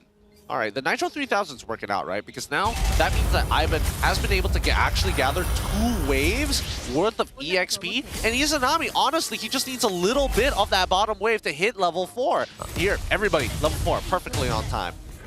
Oh, it's going to be a pretty even turtle fight here. Amal is just going to go for his purple buff first before he joins the team. Roundel scattering some intel, but I think HomeBois can stall this out first. Ideally. Ivan! That was a messed up flicker right there. Feathered Airstrike comes out. Uni will secure the turtle, even though Amal came in. Dark Wave knocks up Zeno. Fist Crack in return on Vel. Right into the Beast Bomb. Vel eats it. Alright, Vel didn't have to die for you, Ivan, but it is what it is. Monster Vicious gets the turtle, and now they can start searching for Amal, which Izanami will try and protect. Now QT in the mid lane, quadrant 2. Keeping. Slam pulls Nova back. Revitalize keeps him topped up. Uni is here. Tempest of Blades can be committed as well. Wow, Uni explodes to the Feathered Airstrike. Ivan's alive to flicker forward. Sets up on Roundel. Well played. Magic Worship coming through. Huge. Sorry, Lethal Ignition coming out huge for Izanami. Oh, Ruff. He's so fast. Traction Pulse doesn't even stop them. Ruff is stuck between a rock and a hard place. The rock is called MelQT and the hard place is Izanami. And they're willing to commit MelQT's flicker just for that kill too, to accelerate the game. And now Monster Vision suddenly finds themselves needing to react to HomeBois' movements, right? Some plating topside given over, Roundel. Izanami is doing so much on the map right now. Feathered Airstrike drops Roundel to 20% again. He's gonna have to back it off after this wave. And Izanami is everywhere. He is so fast. He was back up. Purple buff coming online for AERO 2. He's gonna collect it in a bit. Monster Vicious down by almost 2,000. Small lead, but we've seen how these leads eventually start rolling into big dough. First items are finally in. Hunter Strike completed by Uni, but we haven't seen much of him just yet, right? These fights haven't caused him to use his ult. He hasn't unleashed the beast. And now, Turtle coming back up in 12 more seconds while Ruff is just not being able to farm, right? Hasn't been able to really walk up against his opponents. There's just nothing to hit. The turtle up. Second turtle up as well. Monster Vicious will be on it first. Ivan does have to flicker back up. Will he try it again? Lantern picks up Vel, drops him into the pit. He's still fine though. Izanami looking for a potential flank. Xeno should have probably spotted him there. Traction Pulse locked in Vel. Two-man Tidal Strike knockup. Feathered Airstrike cancelled though. Xeno finds the Barca. Slays Izanami. AERO looking for the backline. Targeting Ruff first. But the Beast Bomb does so much damage. Forces a flicker out from both Ivan and Vel. And Xeno is not letting him go. Finds him again. Ivan dashes away. Turtle secured by Uni. Monster Vicious finishes him off. Not allowing the HomeBois to escape. Will MelQT be able to punish Ruff? No, he jetpacks out of there. Oh, Roundel doesn't have enough mana to lift MelQT back. Izanami first item, Genius 1. That is very different. I thought he would opt for the usual glowing. Izanami drops a very early Feathered Airstrike, but will zone out MV. As both teams, very long interaction, they don't really get much off of it. Happening on the opposite side of the map, at least AERO is not wasting any of his time, right? He is looking to scale as fast as possible, and the same can be said about Uni. However, Uni actually likes interacting with our opponent to abuse his early game damage.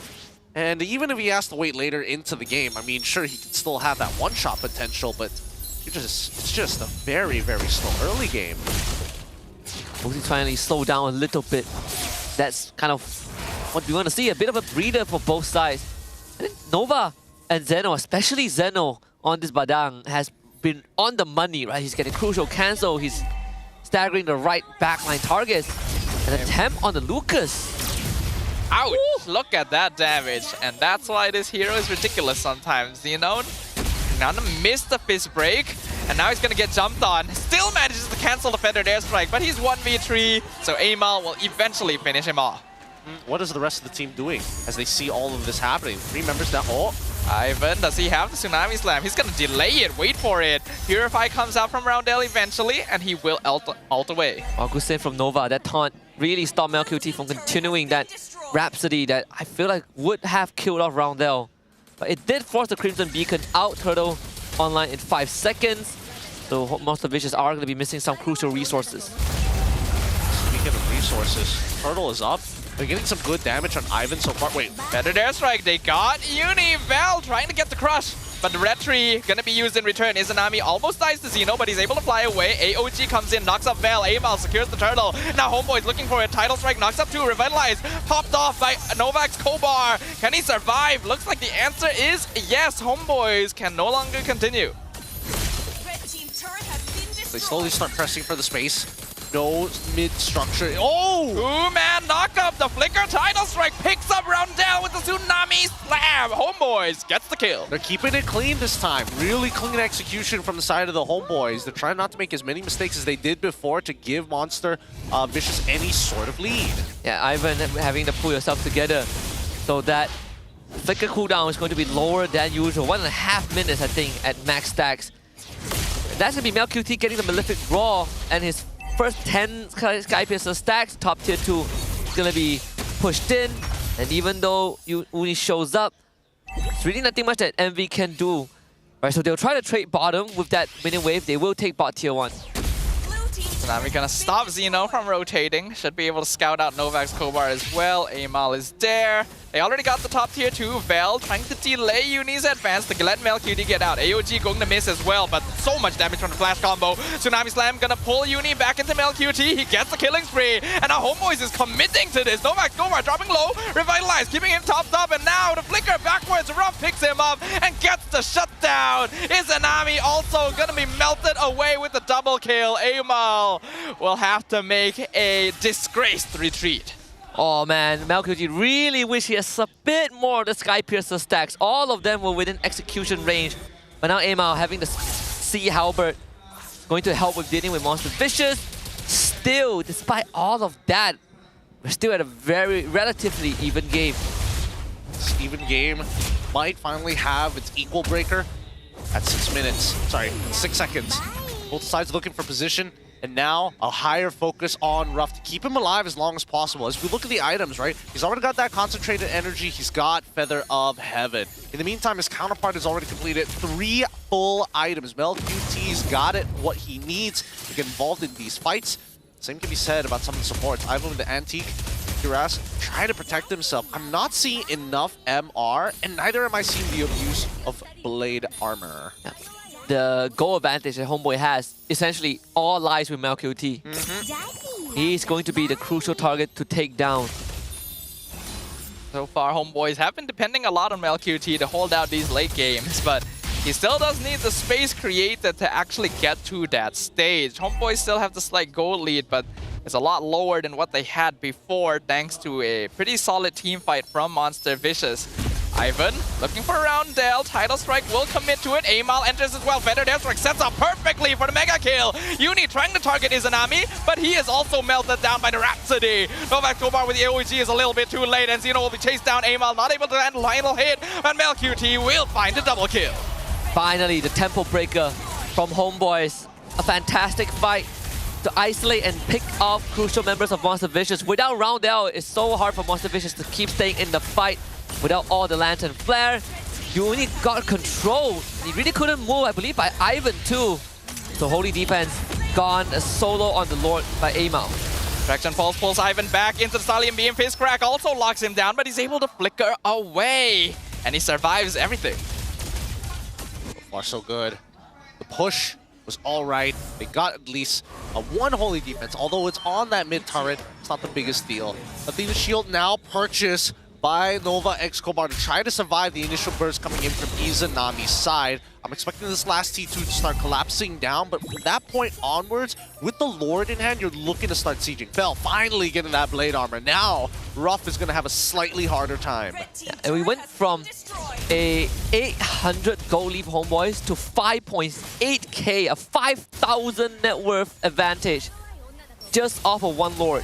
How quickly gold swings in the current meta. Ivan gonna look for Uni, pulls him back with the Tsunami Slam, and Better Strike bursts down Roundel instantly. Unstoppable for Amal. Uni misses the Beast Bomb, not able to find MelQT, but he does shut down Amal in the meantime. Another Tidal Strike picks him up. Whoa, Uni!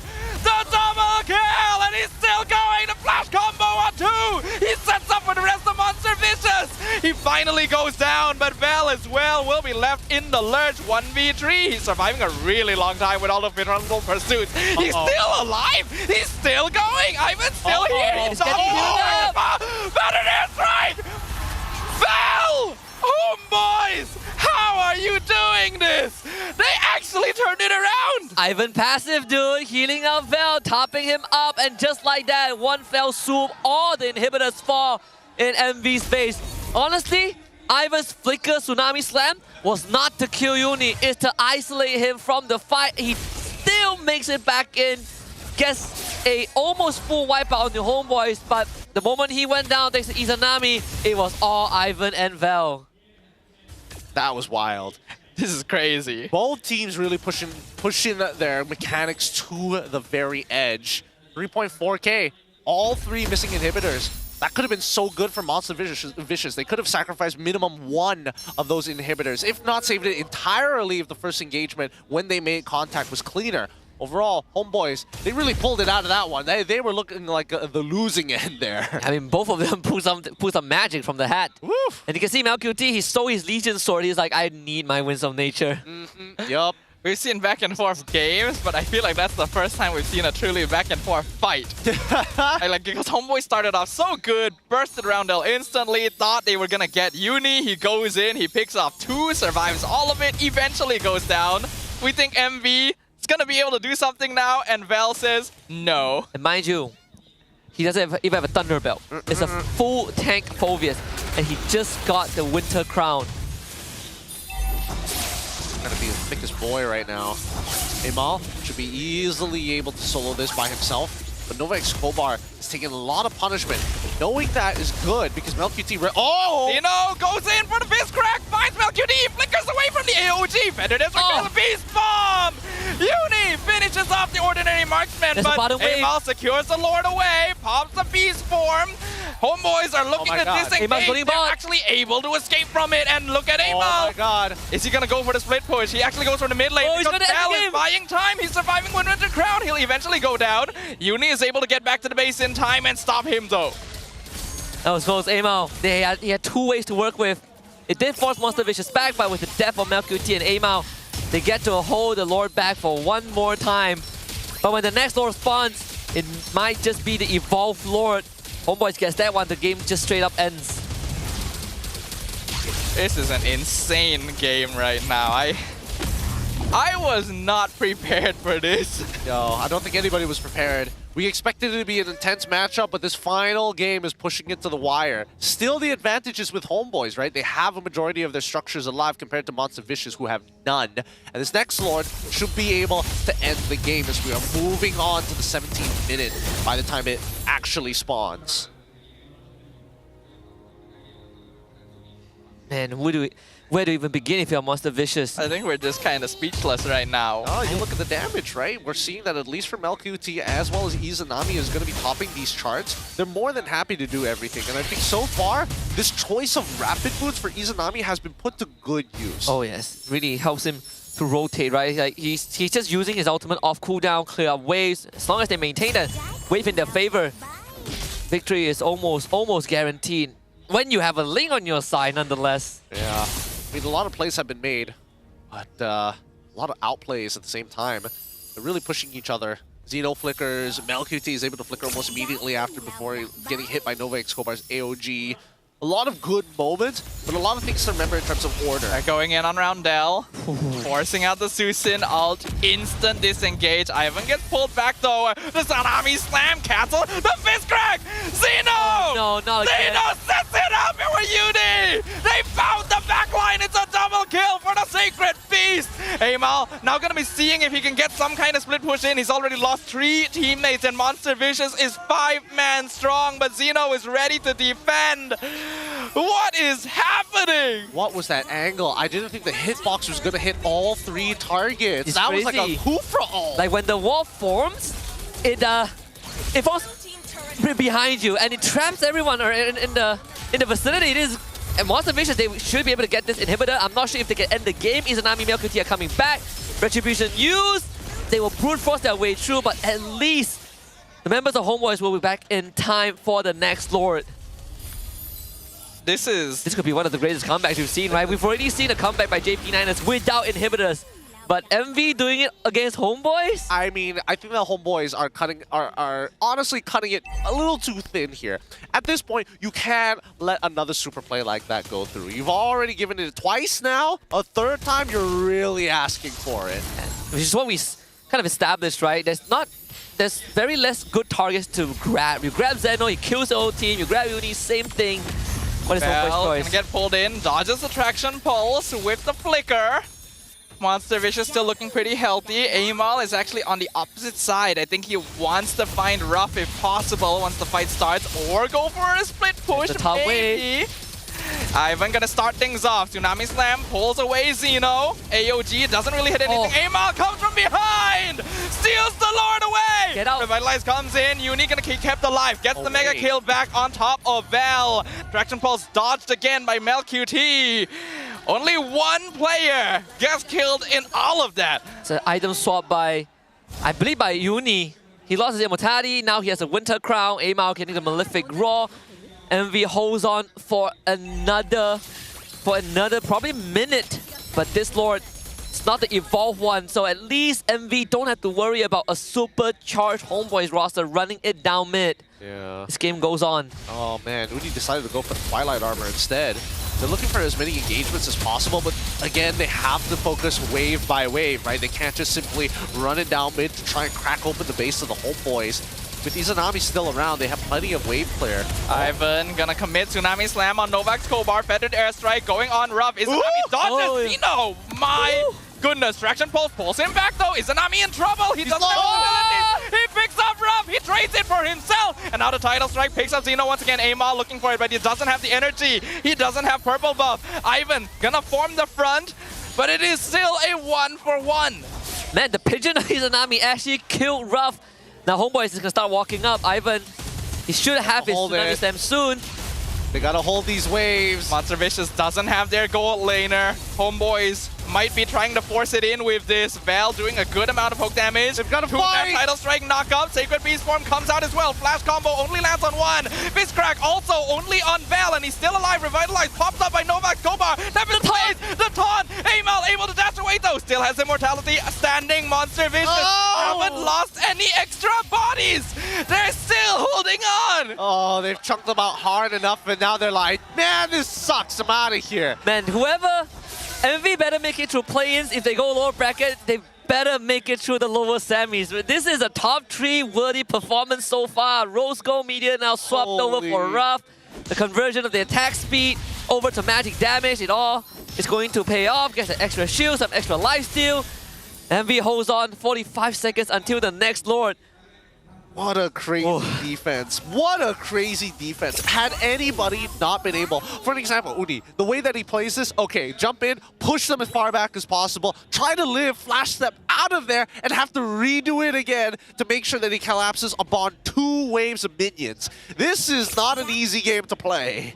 But it is one of the best games we've had of the entire season. So, back and forth. We are seeing such incredible mechanics from every single one of these players. And there are no stakes on this game. I'm not kidding when I said this was, I think, what a lot of people initially expected when SRGOG was play HomeBois. Yeah. Instead, here we are with Monster Vicious. They've got waves working on 2 sides. But it doesn't really matter. With no inhibitors, they will eventually fall in. They've got to rush this. Yeah, the Amal has to beeline there. There's no time to wait for the next wave too. They know he's up top. Feathered Airstrike, the zone. Doesn't really do much damage. They also have to send Zeno home just in case Amal goes for the split push. Ivan gonna see that there's no one hiding in that bush. Uni though, he's looking for Izanami. He's gonna chase him down with the flash step. Izanami, can he fly away? He takes so much damage, but he's not dead quite yet. Uni with another combo. He's unstoppable.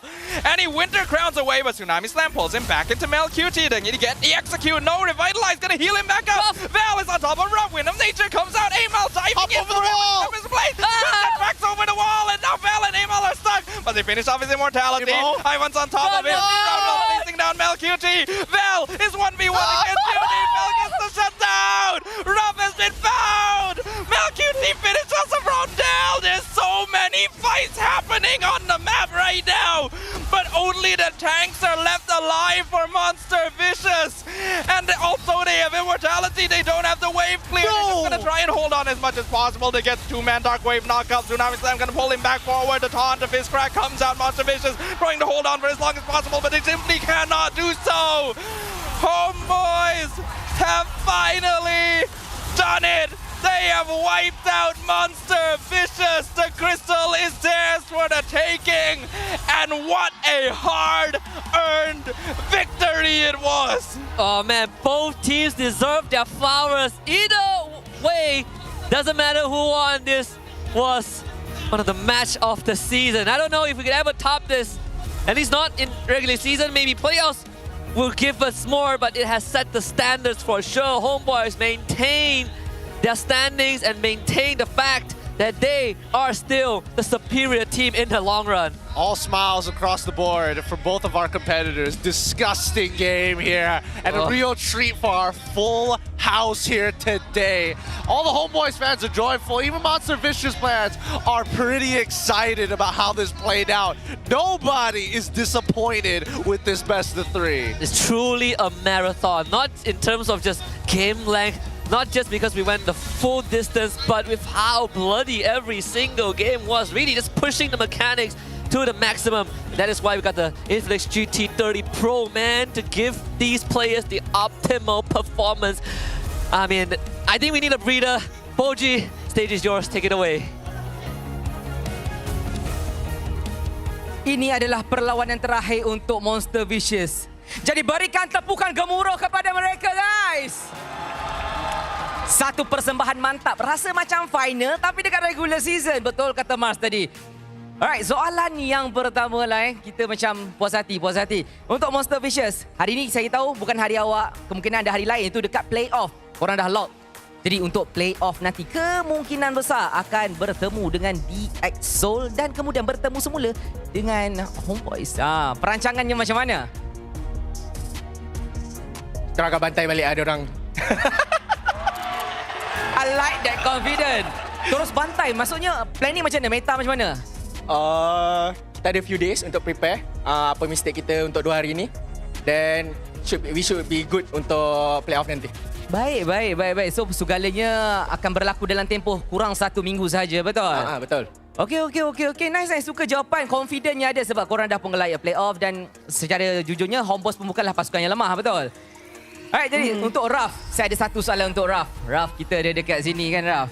Raf, untuk musim ni kan, awak belum lagi balas lagi dekat HomeBois kan sebabkan kekalahan hari ni. Awak rasakan nanti bila jumpa mereka dekat playoff, anda kata dapat jumpa, akankah awak balas semula kekalahan ni dekat Mel gitu? Sebab korang both adalah the best MM sekarang dekat Mobile Legends MPL ni. Saya rasa memang saya akan balas balik and saya pun akan panggil member untuk bantai Mel macam tadi. Dia kan panggil member. Panggil member, bawa kawan. Ya, dia bawa kawan. Kusangka by one rupanya bawa kawan. Ya. Alright, ini kata terakhir untuk semua peminat yang datang, family hari ni yang menyokong korang semua. Coach Aru nak cakap. Boleh. Alright, terima kasih kepada semua fans MV, terutamanya The HomeBois dan semua yang menonton di rumah. Terima kasih kerana menyokong kami sepanjang 6 minggu ini. Dan jangan lupa untuk teruskan menyokong kami untuk minggu depan. InsyaAllah. Terima kasih, itu dia MV Sodo.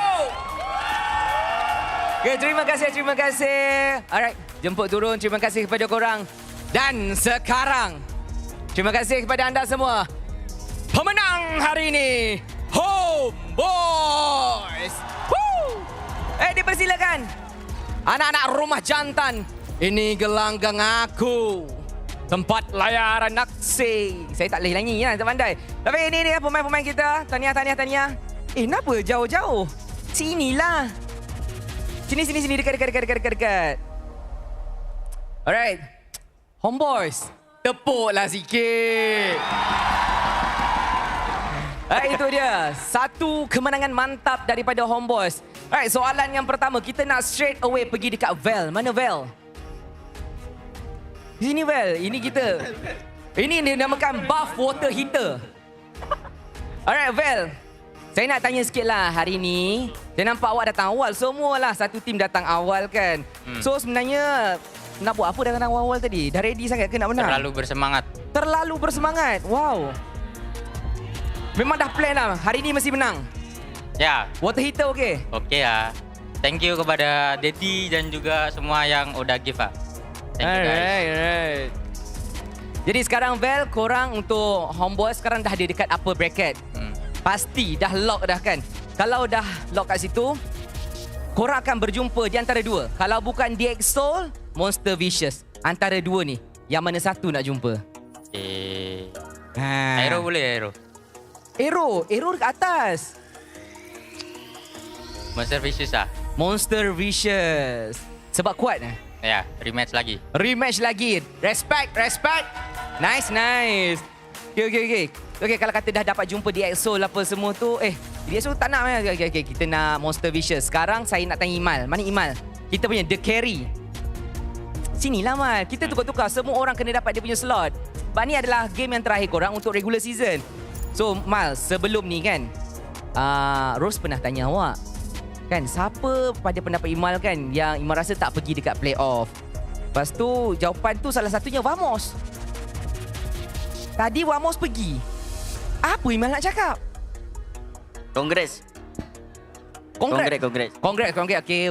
Masih selamat. Tapi ada tak rasa macam nak bertemu dengan Vamos sebenarnya? Mungkin nak jumpa lagi sekali sebab dekat hari tu korang dah menang 2-0. Mungkin nak jumpa lagi sekali? Kalau boleh dah jumpa, kita dah jumpa. Jumpa? Kalau boleh dapat. Boleh menang? InsyaAllah boleh. InsyaAllah boleh. Mantap. Mana kita punya marksman biasa-biasa?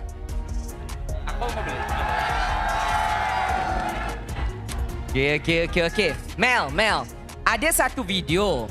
Mel tunjuk ranking tau. Semua MM tu. Dia letak dia dengan Raf dekat E. Yang lain semua dekat F. Jadi sekarang Mel, berapakah rating untuk Raf? Dia join dorang F. Join dorang F. Kasar. Jadi sekarang dah menang. Dekat E ke? Dekat S untuk Mel? Masih E lah. Masih E. Jauh lah. Innocent jauh sangat. Kenapa humble? Tak, bukan humble. Reality. Memang macam tu. Okey. So korang semua dah ready ke untuk MVP? Dah ready MVP? Korang rasa siapa MVP? Emal. Alright. Kita tengok 3, 2, 1, MVP!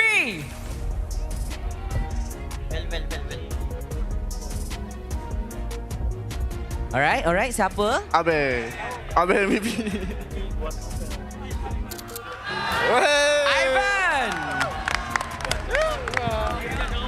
Ivan, okey, kakak sini Ivan. Jarang-jarang sebenarnya untuk seorang Roma dapat MVP. Apa perasaannya dapat MVP hari ini? Ya, bersyukur lah. Bersyukur. Yeah. Tapi tak cukup penting lah soalannya. Soalan yang paling penting lah nak tanya sekarang ni. Ivan, awak rasa apa yang membuatkan awak dapat MVP? Tak tahu, aku digendong yang lain. Main-main aja tiba-tiba udah menang. Kena gendong. Ni macam main party full rank, dia isi slot. Tapi jawapan tu tak membantu. Saya rasa Coach Arpam boleh jawab. Coach. Aduh, gua lagi. Bantulah. Rasa-rasanya kenapa peningkatan yang Ivan buat sampai dia dinobatkan sebagai MVP kita pada hari ini? 2 kata. 2 kata, apa tu? Coach Ivan. Coach Ivan? Dia yang coach? Tak. 2 kata. Ivan kuat.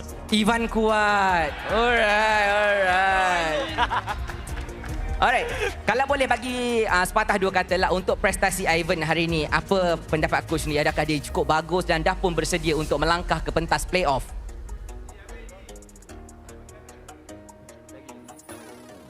Boleh. Kejap. Jawab dulu. Apa ya? Okey, soalannya apa yang membuatkan macam untuk kami menilai dia ni layak diberikan MVP? Adakah disebabkan permainan dia ataupun bagaimana, rotasi ke, setup ke? Nomor satunya dia pasti leadership ya, soalnya El Capitano. Okey. Mungkin ada Abe nak cakap nomor 2 tadi. King Abe. Okey. Tes.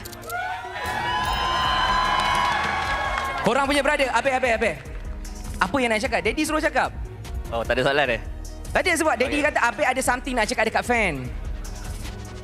Ataupun mungkin nak cakap kat Daddy naik gaji. Bukan. Alright, so saya mewakili HomeBois, mewakili Daddy juga. Terima kasih kepada yang setia lah.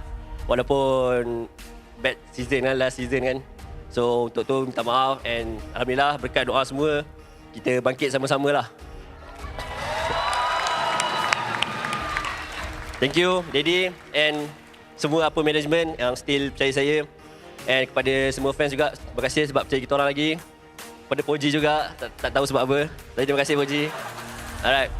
So, saya pun nak kredit ke Botak juga. Botak pun ada dengan saya masa saya cari line up ni. Terima kasih Botak kalau kau tengok. And then, thank you juga ke player-player yang sudi masuk HomeBois ketika HomeBois tengah susah sikit lah. Alright, so guys, jangan lupa dapatkan baju playoff kita, api-api. Kepada fans MV pun boleh juga support baju kita orang. Jangan risau. Kita orang open kepada semua je. Nak tukar sini pun boleh. Alright, tak ada hal. Okay, terima kasih. Baik. Okey. Soalan yang terakhir saya nak tanya kita punya Izanami. Okey, handsome boy kita. Lafel boy. Ya. Izanami. Ya. Kita nak Izanami tadi pergi dekat belakang, pergi dekat depan dan apa yang Izanami korbankan hasilnya berjaya mendapatkan kemenangan. Ya, betul. Jadi, apakah rahsia di sebalik ketahanan mental tu? Kena lock tu bukanlah benda yang senang sebenarnya. Bagi saya sebab coach saya ajar untuk buat play lah. Sebab mid ni tidak semestinya just play safe, just bagi damage. So mid ni kadang-kadang pun kena sacrifice lah untuk tim. Faham. Baiklah, ini kata-kata terakhir untuk mungkin ada kawan, keluarga yang berada dekat Sabah ke yang sentiasa mendoakan Izanami dan juga HomeBois sendiri. Kepada supporter-supporter HomeBois yang ada di sini ataupun yang tengah tengok di rumah ni, thank you sebab support kami. Walaupun season lalu kami kurang perform, tapi season ni kami alhamdulillah lah kami dapat bagi yang terbaik. Stay true, satu kali. Stay true. Itulah, terima kasih untuk Izanami dan seluruh pasukan HomeBois. Jangan lupa pada anda semua yang berada di rumah dan juga berada kat venue ni untuk dapatkan tiket playoff kita sebab playoff punya tiket dah pun tersedia untuk dijual bila esok malam jam 8. Jadi pada anda semua, cepat-cepat grab dan pastikan anda menjadi orang yang terawal untuk berada dekat playoff ni nanti. Itu sahaja daripada kami. Let's go back to the castle untuk kita bincangkan apa yang special dengan HomeBois hari ini. Let's go! Thank you very much, Poji. There you have it. MVP of the series is Ivan. Franco, Kalea, the only two heroes he played this series, but overall just a fantastic performance. Credits once more to Monster Vicious for giving us one of the most exhilarating series, even though it literally meant nothing to the team. There was no stakes, but they played it like their lives mattered. Oh yeah, that felt like a grand finals there, especially with the crowd cheering with every single one of those plays. I mean, Ivan got some people standing, dude, literally on their chairs, screaming for his name. Have my children, sir. Please, you can choose one. Oh, what can we even say? This was such a good game, though. It was back and forth. There were definitely mistakes, but it resulted in a very entertaining experience where I feel like every single player on the field got the chance to show something off. There were plays being made, mechanics being demonstrated, and it was just a really good time in general. It's a definition of just a great game to watch, right? You lie down, you grab a popcorn, and then you just let it play out. Every single aspect of the game pushed to its absolute limits. There is no damage wasted, no abilities missing. Every single move has a purpose.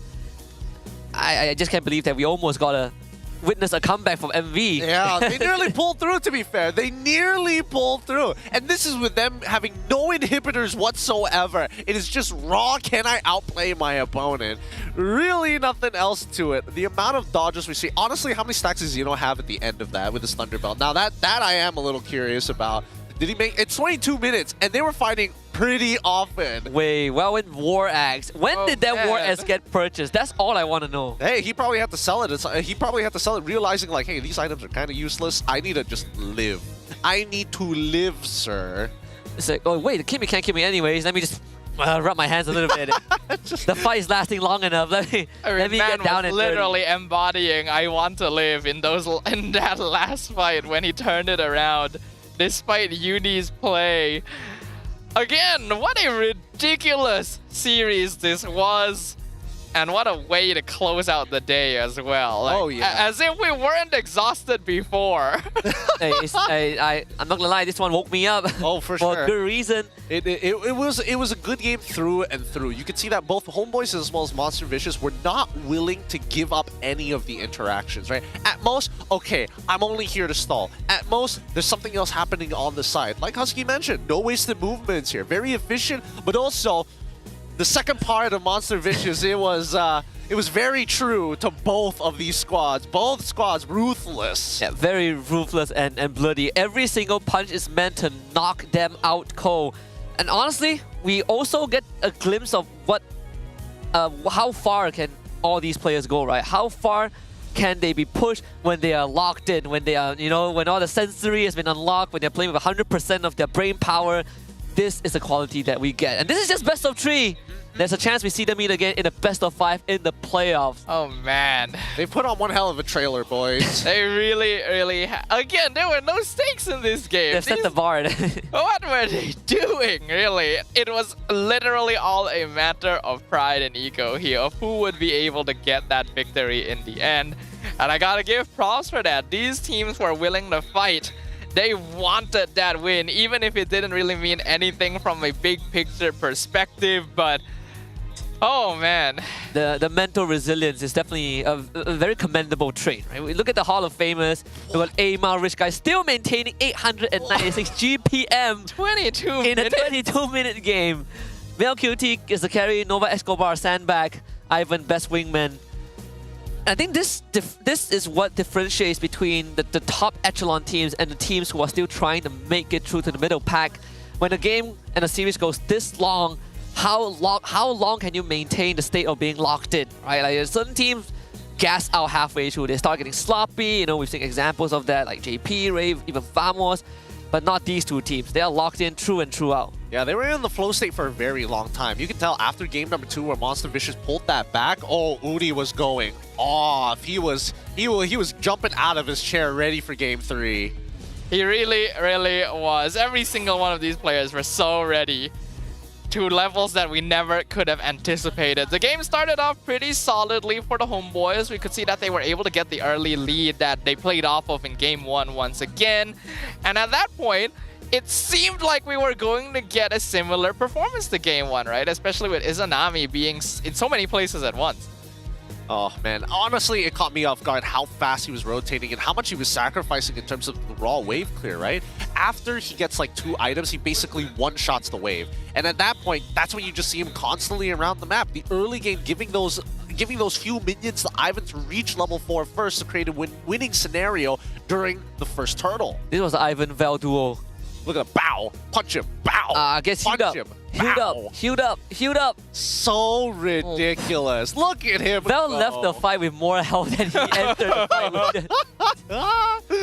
Oh, that's so ridiculous. Yeah, and then another one here. Heimal securing the Lord. Monster Vicious surviving off of everything just by grouping together. Uni doing so much damage to pick off Izanami on his own, but then his team is not really able to follow up, so just look at this QT fight. is able to whittle him down, and yet still alive. Yep. I mean, I was worried for Aimal, right? Like he jumped in when Ruff had the Winds of Nature, that item swap into the last Divine Blade on the ground to get out of that fight. And then look at the backline. Look at this, Ivan, Vel. I don't even know what I'm supposed to be watching anymore. You're just looking at the carries and seeing how long they can survive, because Ruff bought like so much time when he should have died like 3 to 4 times in that fight. Oh man, what a great way to end the series. And it was only until this moment that we really hear the audible cheers of the HomeBois fans. But I think MV fans should also be happy that their favorite team put out such a performance. This is the standings at the end of today. SRG OG Esports still at the top with 23 points.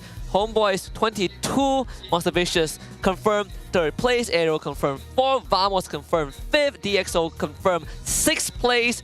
Todak, Team Ray, JP9 and Ocean Black, they are not going to be going through the playoffs. Ocean Black guaranteed to be relegated. Now it comes down to tomorrow. Can JP9ers escape 9th spot? They got one more shot against Todak. That's the only position that can still be affected on the standings now. We already know the top 6, the teams that will be moving on to playoffs. The fact that Todak has not made it for the first time in over 10 seasons is still ridiculous to me, but it really does show a changing of the times. And wait, now that I just realized, even if Niners get the same point as Team Ray, they lose aggregate. They still lose. They lose head-to-head. Yeah, wait. They lose aggregate. Are we locked in? The aggregate will be tied, but they lose head-to-head. But they lose head-to-head. JP9ers confirmed have to play that BO5 for their next season slot. Here's tomorrow's schedule. I know there are no stakes, but I would appreciate if you guys tune in and enjoy the action. Anyways, as we close out our regular season on a high note, we start out with Todak, it's JP9ers, and then we end the regular season with SRG OG Esports against Team Ray. Who knows? We might get another HomeBois versus MV in one of these matches. Yeah, maybe. Maybe. Wild guess which one. I think it's the Todang Niners one. Of course, it's the SRG OG versus Team Ray. You're not wrong. Trap wants to solo kill Innocent. That's why Innocent puts him as S plus rank. Now, it's time to go back to the question that we had at the start of the day, right? With top 6 locked in. Yes. And we've seen the top 4, right? MV, AERO, SRG, OG, and HomeBois. Does DXS and Vamos have a fighting chance against the top 4? I mean, unless Vamos really change it up, I think that DXS currently is in a good phase, but I don't think they're on the same level as MV or even the HomeBois. What about you? Well, so far DXS has been able to win their series by bringing it to all 3 games. We have no idea what happens to that dynamic when it's a best of 5, right? So maybe DXS just needed Game 4. Just need a Game 4 to close it out 3-1? Yeah! It is a long stretch, but I am excited to see them play in that best of 5, right? First season from MPL, they make it to playoffs. Some of these players, they play best of 5s or best of 7s, but in the tier 2 realm, right? And when you're on that big stage, I don't think this arena is going to remain like this. Probably going to be more crowds, probably going to be louder. Any final words before we head into tomorrow? I know there's no stakes. Yeah, I mean, good luck to all of our teams tomorrow. Play your best and put on a good show for the crowd. This is my last cast of the regular season, so you guys will see me at the playoffs, and I hope that we don't get a game like this tomorrow. Honestly, I don't think we have the energy for it. I'm all for good games regardless whether there's stakes or not. I just want good MLBB. But that's it for game number 2. It's Husky, Gideon Q, and Sadafa. We'll bid you guys farewell. See you guys tomorrow for the last day of the regular season. Goodbye. Angkat aku nih. Tuh, nice. Aman sih? Tengok ulti aku. Ayo, Cem. Gas. Duh, kau cecek lagi tuh. Ini dulu nih. Nice. Imo ya, imo. Dia play aku. Aman mau? Ini dekat aku. Full stand goal tuh. Guys, parasnya guys. Nice. Nice. Boleh guys. Nice. Alhamdulillah. Nice try. Santai dulu. Aman. Boleh. Franco. Geser. Nice tau. Jaga base. Bantai. Aku aman. Kasih tumpah. Go. Nice dong. Aku duduk. Lagi dok, tumpah. Aku duduk. Bisain. Alright, bawa guys. Aku ada ulti. Pikir. Nice guys. Ada ni ada. Bertepi kan? Go kal. Dia tempel go kal. Ya, aman. Aman. Nice guys. Alhamdulillah. Lukas. Mati. Lukas sama ngau, Cok. Tengok aku. Enggak bisa level. Tak boleh. Aku kuat. Cepat. Tidak balik enggak? Alti aku 7. Jap. Kok enggak kuat? Alti aku 7. Jap. Kimi tak ada free, Kimi dah terbang kau. Tak ada free. Kata betul enggak berapa? Nice well. Nice. Itu level. Tak gua cakap. Ada Zuksin. Tuhan. Dah dapat di rumah. Waduh, Telinga ada skill 1. Aku ya. Angkat.